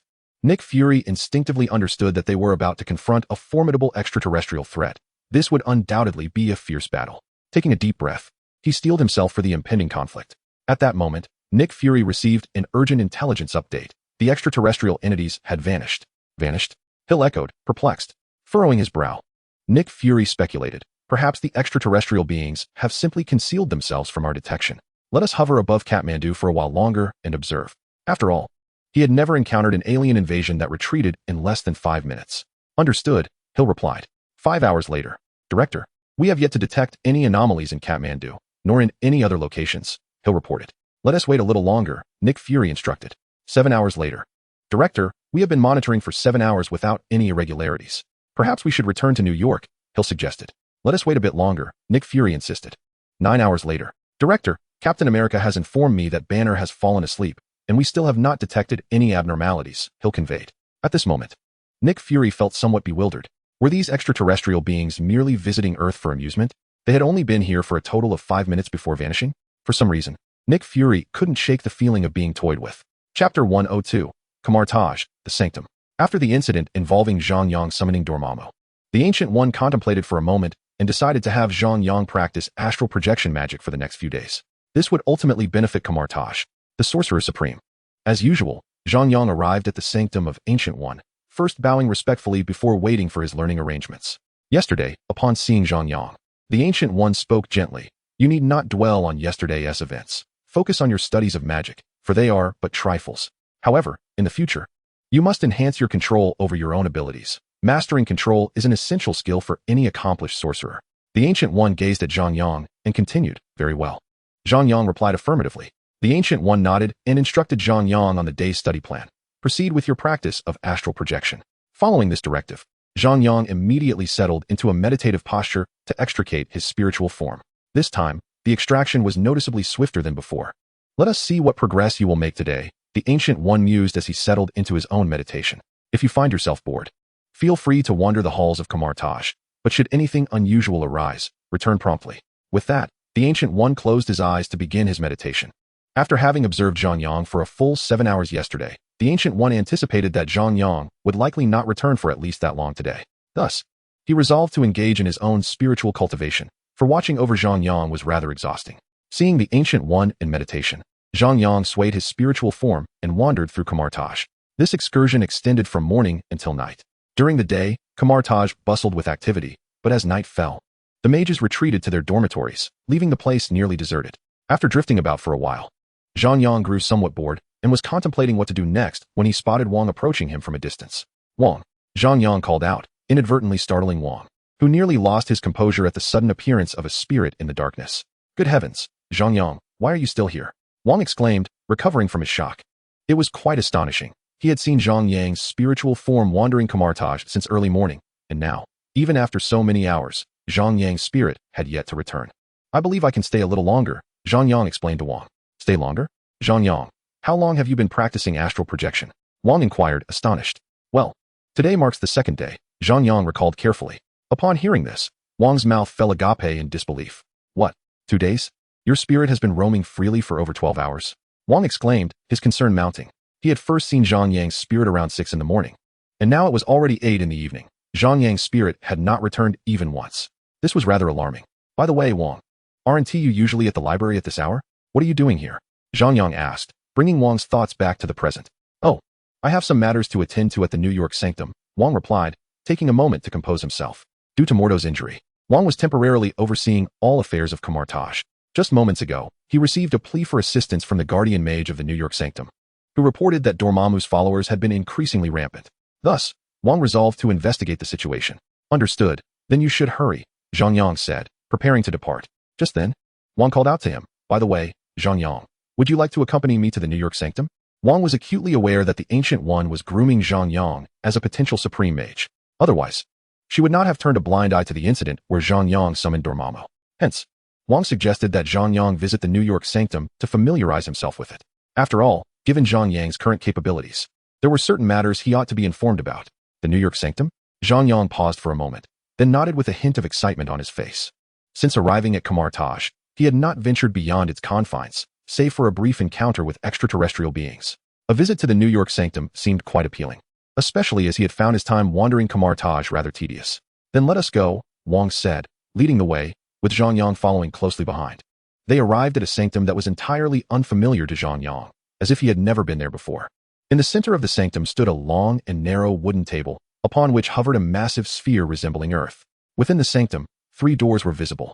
The Eye of Agamotto had established 3 powerful sanctums in the urban landscape to safeguard Earth's peace, and these doors led to each of those sanctums. Wang began to explain to Zhang Yang. This door leads to the Hong Kong Sanctum, this one to the London Sanctum, and this door opens to the New York Sanctum. Together, these 3 sanctums form the protective web of our contemporary world. These are the things you must come to understand. As Wang spoke, he opened the door to the New York Sanctum. Follow me. If you begin to feel weak, simply pass through this door to return to Kamar-Taj, he advised Zhang Yang.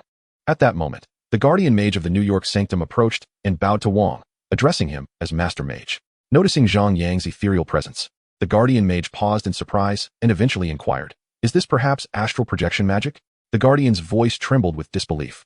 For it was known that aside from the Ancient One, no one at Kamar-Taj had mastered the art of astral projection, given Zhang Yang's attire, which indicated he was a mage of Kamar-Taj. The fact that he appeared in a ghostly state was astonishing. Only the mastery of astral projection could achieve such a feat. The guardian mage was left utterly astounded by this revelation. Do not be so alarmed, Alex, Wang interjected. Wang cast a fleeting glance at Alex, the guardian mage of the New York Sanctum, and spoke in a nonchalant tone. Alex was momentarily taken aback. What the hell? Is this an overreaction? Among the entire Kamar-Taj, apart from the Sorcerer Supreme, Zhang Yang was the second individual Alex had encountered who had mastered the art of astral projection. How could he not be astonished? However, as Wang was a grand mage, Alex dared not voice his surprise. He merely looked at Zhang Yang and inquired, what is your name, esteemed mage? I do not recall seeing you in Kamar-Taj. Have you been here long? There was a reason behind Alex's question. Mastering the art of astral projection typically required at least 5 years of soul cultivation, and a decade for the soul to detach from the body. To engage in conversation within the sanctum for such an extended period without any issue, as Zhang Yang had done, would necessitate nearly 30 years of practice, not to mention a commendable aptitude for magic. As a guardian mage, Alex had spent no less than a decade in Kamar-Taj, yet he had never encountered Zhang Yang before. Hence, his curiosity. Oh, I am Zhang Yang. I feel as though I have been in Kamar-Taj for quite some time, Zhang Yang replied. It is worth noting that Zhang Yang had been residing in Kamar-Taj daily, engrossed in studying magic. So it was only natural for him to feel that his time there had been extensive. Alex paused. How long is quite some time? Zhang Yang pondered for a moment before responding. About 2 weeks. Alex, incredulous, replied. So, you've only spent 2 weeks learning the art of astral projection? Zhang Yang shook his head. More like 2 days. Alex, what? 2 days? Are you serious? You sound as if you were boasting. Chapter 103. Upon hearing Zhang Yang's words, Alex's mouth formed an O shape in astonishment. His surprise was genuine, yet disbelief lingered. Alex scrutinized Zhang Yang's astral form intently for a prolonged moment, before regaining his composure and addressing Wang. Grand Mage, this. Alex hesitated, refraining from voicing his doubts. After all, Zhang Yang had been brought by Wang, whose status was unclear. Furthermore, Zhang Yang appeared quite powerful. Was it truly so unusual to master a skill in just 2 days? Wang shrugged nonchalantly, a look of casual acceptance on his face as he responded to Alex. It should be noted that for Zhang Yang, learning a spell in 2 days was indeed quite typical. However, after Wang's statement, Alex's demeanor shifted dramatically. What had the Grand Mage just said? That mastering the art of astral projection in 2 days was normal? Oh my heavens! Could the Grand Mage have lost his senses? Did he believe this was a spell that just any random individual could learn?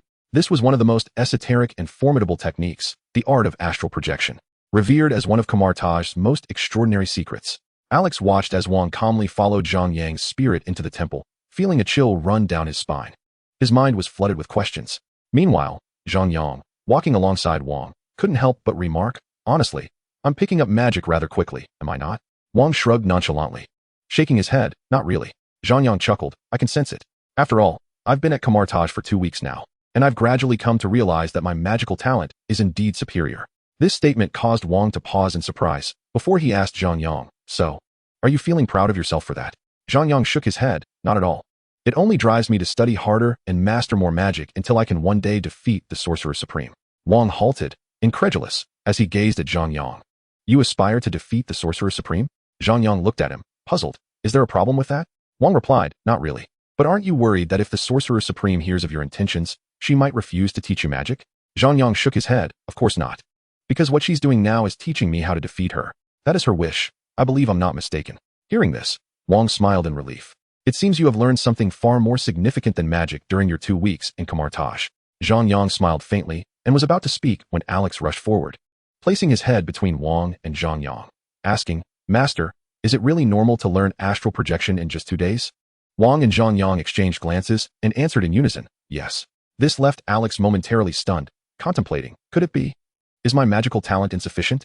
Or have the average talents at Kamar-Taj risen recently? Have I been in New York for too long, unaware of this change? After studying magic for over 10 years, is it truly normal to master astral projection in just 2 days? And most crucially, does the master also find this normal? Alex's thoughts were in disarray. Just then, Wang's voice broke through the chaos in his mind. Alex, tell me about the situation. How is New York? Wang's words brought Alex back to the present. There would be time to discuss magic later, as the matter concerning Dormammu was far more pressing. Well, based on our recent observations, many sorcerers in New York have become followers of Dormammu. Initially, they only stirred trouble from behind the scenes, inciting sorcerers to worship Dormammu. However, recently, his followers have begun to openly attack us sorcerers practicing in New York, Alex reported. Attack? Why would Dormammu's followers target sorcerers? Wang was perplexed by the information Alex had conveyed. In theory, Dormammu should merely incite mages to revere him. The greater his followers, the stronger his power becomes. Yet, why have his acolytes begun to assault the mages? This perplexity left Wang confounded. When did this situation arise? Alex responded, approximately 3 days ago. 3 days? A realization dawned upon Wang. I believe I comprehend the situation you described. I shall report to the Supreme One shortly. Just as he finished speaking, Wang's expression suddenly shifted. It seems trouble is brewing in New York tonight. I sense something amiss. With that, he promptly activated a portal and departed the temple, with Zhang Yang and Alex trailing closely behind. Upon emerging from the portal, Zhang Yang spotted a man clad in red armor engaging in combat with another man emanating a crimson glow from a nearby derelict building. Oh, it appears Iron Man has found himself in a predicament, he mused.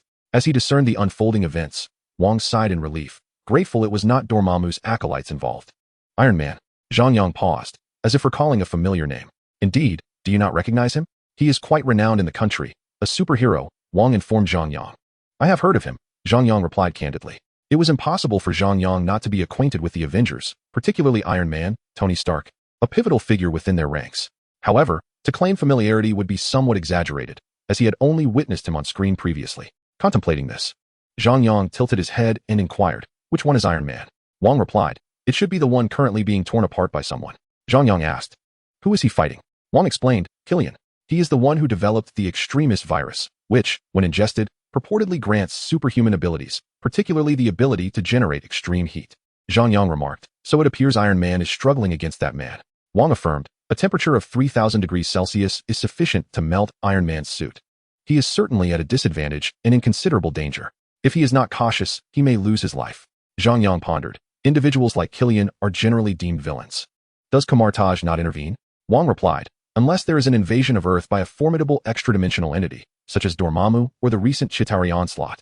Kamar-Taj typically refrains from intervening in internal Earth conflicts, which are generally resolved by the Avengers themselves. Of course, we observe from the sidelines. Zhang Yang queried. Observe from the sidelines? Wang explained, we keep track of how events unfold. Although we do not interfere, it is essential to remain informed. Kamar-Taj does not operate like the Avengers. We must remain concealed. Otherwise, should the populace become aware of Kamar-Taj's existence, it would lead to complications. Many harbor hostility towards the unknown and the powerful. With a sigh, Wang concluded his thoughts. There was a certain reason in Wang's words. And Zhang Yang could not help but nod in agreement. At that moment, it seemed as if Zhang Yang recalled something and turned to Wang, inquiring, Wang, how did you come to know that something was amiss here? Wang explained, perception magic allows one to utilize their own magical energy to sense external phenomena, discerning potential dangers. Some exceptionally skilled individuals can even activate perception magic to comprehend the unfolding of all events. Zhang Yang nodded, realizing that today's outing with Wang had yielded significant gains, including the acquisition of a new spell. As he spoke, Wang interjected, as long as it's not the followers of Dormammu causing a ruckus, we should take our leave. Iron Man will handle the matter concerning the extinction virus. With that, Wang intended to depart. Suddenly, a loud thud echoed through the air. Before Zhang Yang, Wang, and Alex could react, a man clad in iron armor appeared before them. More accurately, he crashed into the ground right in front of them. It was Iron Man, Tony Stark, Wang, Zhang Yang, Alex. The trio was momentarily stunned by the unexpected arrival of Tony Stark. At that moment, Stark appeared equally startled, pointing at Zhang Yang and exclaiming, "Oh my God! You can't possibly be a ghost, can you?" Tony Stark, a brilliant inventor and a man whose wealth rivaled nations, had always adhered to the creed of believing in science. Even during the previous invasion by the Chitauri, when a man named Thor claimed to be a god, Stark dismissed him as merely a superhuman wielding a hammer from another world. Gods, ghosts. Stark had always placed his trust solely in his armor and the weapons he created. Yet, upon witnessing Zhang Yang's ethereal form, Stark found himself engulfed in confusion. Damn it, have I really encountered a ghost? Wang, what should we do in this situation? Zhang Yang, gazing up at the descending Stark, inquired anxiously. Let us go, Wang replied decisively. With that, Wang raised his hand, preparing to conjure a portal. Just then, a figure enveloped in flames descended from the sky, crashing down between Wang and Stark with tremendous force. Bang! A resounding impact shattered the ground, leaving fissures that emitted dark smoke. The shockwave knocked Wang, Stark, and Alex to the ground. Zhang Yang felt his ethereal form sway, becoming translucent. The assailant was none other than Stark's arch-nemesis, Killian. As Killian arrived, his subordinates followed suit, about a dozen individuals, all seemingly afflicted by the extinction virus. They were empowered beings, having consumed a serum known as the extinction virus, granting them the ability to generate intense heat. This was a predicament. Wang's brow furrowed in concern. The troubles he referred to were not merely due to the predicament of the patients afflicted by the dire virus, but rather the complications arising from Zhang Yang's current state as a spirit entity. It is essential to note that Zhang Yang had only commenced his cultivation of the spirit form 2 days prior. Although he had managed to separate his soul from his body for over 12 hours, the spirit form remained exceedingly fragile, lacking in offensive capabilities and extremely susceptible to being dispersed. Zhang Yang needed to be able to wield magic through his spirit form to possess any means of attack. Yet it was evident that he had not yet acquired this ability, which is why Wang deemed the situation troublesome. Stark, is this the reinforcements you summoned? 2 middle-aged gentlemen and a mere wisp of a soul? Wait, a soul? What on earth? In that instant, Killian seemed to grasp the gravity of the situation, casting a glance at Zhang Yang, mirroring Stark's incredulous expression. What the hell, this is insane. We must flee. Alex, open a portal. Concerned for Zhang Yang's safety, Wang was reluctant to engage in prolonged combat. Furthermore, this matter should not involve Kamar-Taj. Hence, Wang urged Alex to swiftly transport Zhang Yang's spirit away. However, upon hearing Wang's intention to retreat, Killian's gaze hardened as he declared, "Leave? Whether you are human or spirit, none of you shall escape today." With that, Killian swung his fiery fist directly at Wang, while his subordinates surged forward to join the fray. Alex's portal, which had barely begun to materialize, was abruptly interrupted. Seeing this, Stark plunged into the melee, and a chaotic brawl ensued. "Alex, no matter what, you must protect Zhang Yang's spirit," Wang exclaimed while grappling with Killian. "Understood," Alex replied, battling the infected individuals while gradually making his way toward Zhang Yang, seemingly intent on safeguarding his spirit. "Zhang Yang, if you can, make your escape quickly," Wang urged after Alex's words. Initially, both Wang and Alex aimed to open a portal, for the skirmish was secondary to ensuring Zhang Yang's spirit returned safely to Kamar-Taj. Yet, their adversaries were numerous, and the most troubling aspect was that each possessed an intense heat and appeared to be exceptionally formidable, skilled in combat with relentless advances, delivering lethal blows with astonishing strength. Their speed was equally alarming. Wang attempted to cast a spell, but the sheer number of foes presented a significant obstacle. Moreover, he discovered that these dire virus patients not only radiated high temperatures, but also exhibited remarkable self-healing abilities. Even if injured, they would swiftly recover, making it exceedingly difficult to eliminate them in one blow. It is worth noting that while a portal serves as an excellent means of escape, its activation demands time, significantly longer than typical spells. Even a powerful mage like Wang required a considerable duration to open one. With insufficient time and space, and unable to free his hands for the spell, Wang was compelled to rely on close-range magic to confront them head-on. Alex faced a similar dilemma. The sheer number of opponents was overwhelming. Alex not only had to contend with these individuals, but also protect Zhang Yang's spirit from being scorched or dispersed by their searing heat. Overwhelmed and unable to consider all these factors at once, Alex resorted to invoking the Seraphim Shield. A colossal yellow magical shield materialized, shielding the left side of Zhang Yang's spirit, effectively absorbing the assaults from the abyssal virus patients. Observing this, Wang also summoned his Seraphim Shield, positioning it on Zhang Yang's right side. The two shields converged, forming a natural protective barrier around Zhang Yang's essence. It is worth noting that the Seraphim Shield is the most formidable defensive magic from Kamar-Taj, capable of withstanding even the impact of a spacecraft, let alone the attacks from these abyssal virus patients. With the Seraphim Shields in place, Wang and Alex found a momentary relief. However, they needed to continuously channel their magical energy into the shields, causing the brief respite to slip away and their nerves to tighten once more. Oh my goodness! Why are there so many people? Wang exclaimed, taken aback by the swarm of abyssal virus patients surrounding them, intent on breaching their defenses. He never imagined that he would simply come to investigate the situation in New York, only to become embroiled in this conflict. And to be mistaken for Stark's accomplice by Killian? Why did Stark fall right into our midst? If he hadn't, we wouldn't be in this predicament at all. Wang pondered aloud. At that moment, a voice reached Wang's ears. Seriously, what is this? Magic?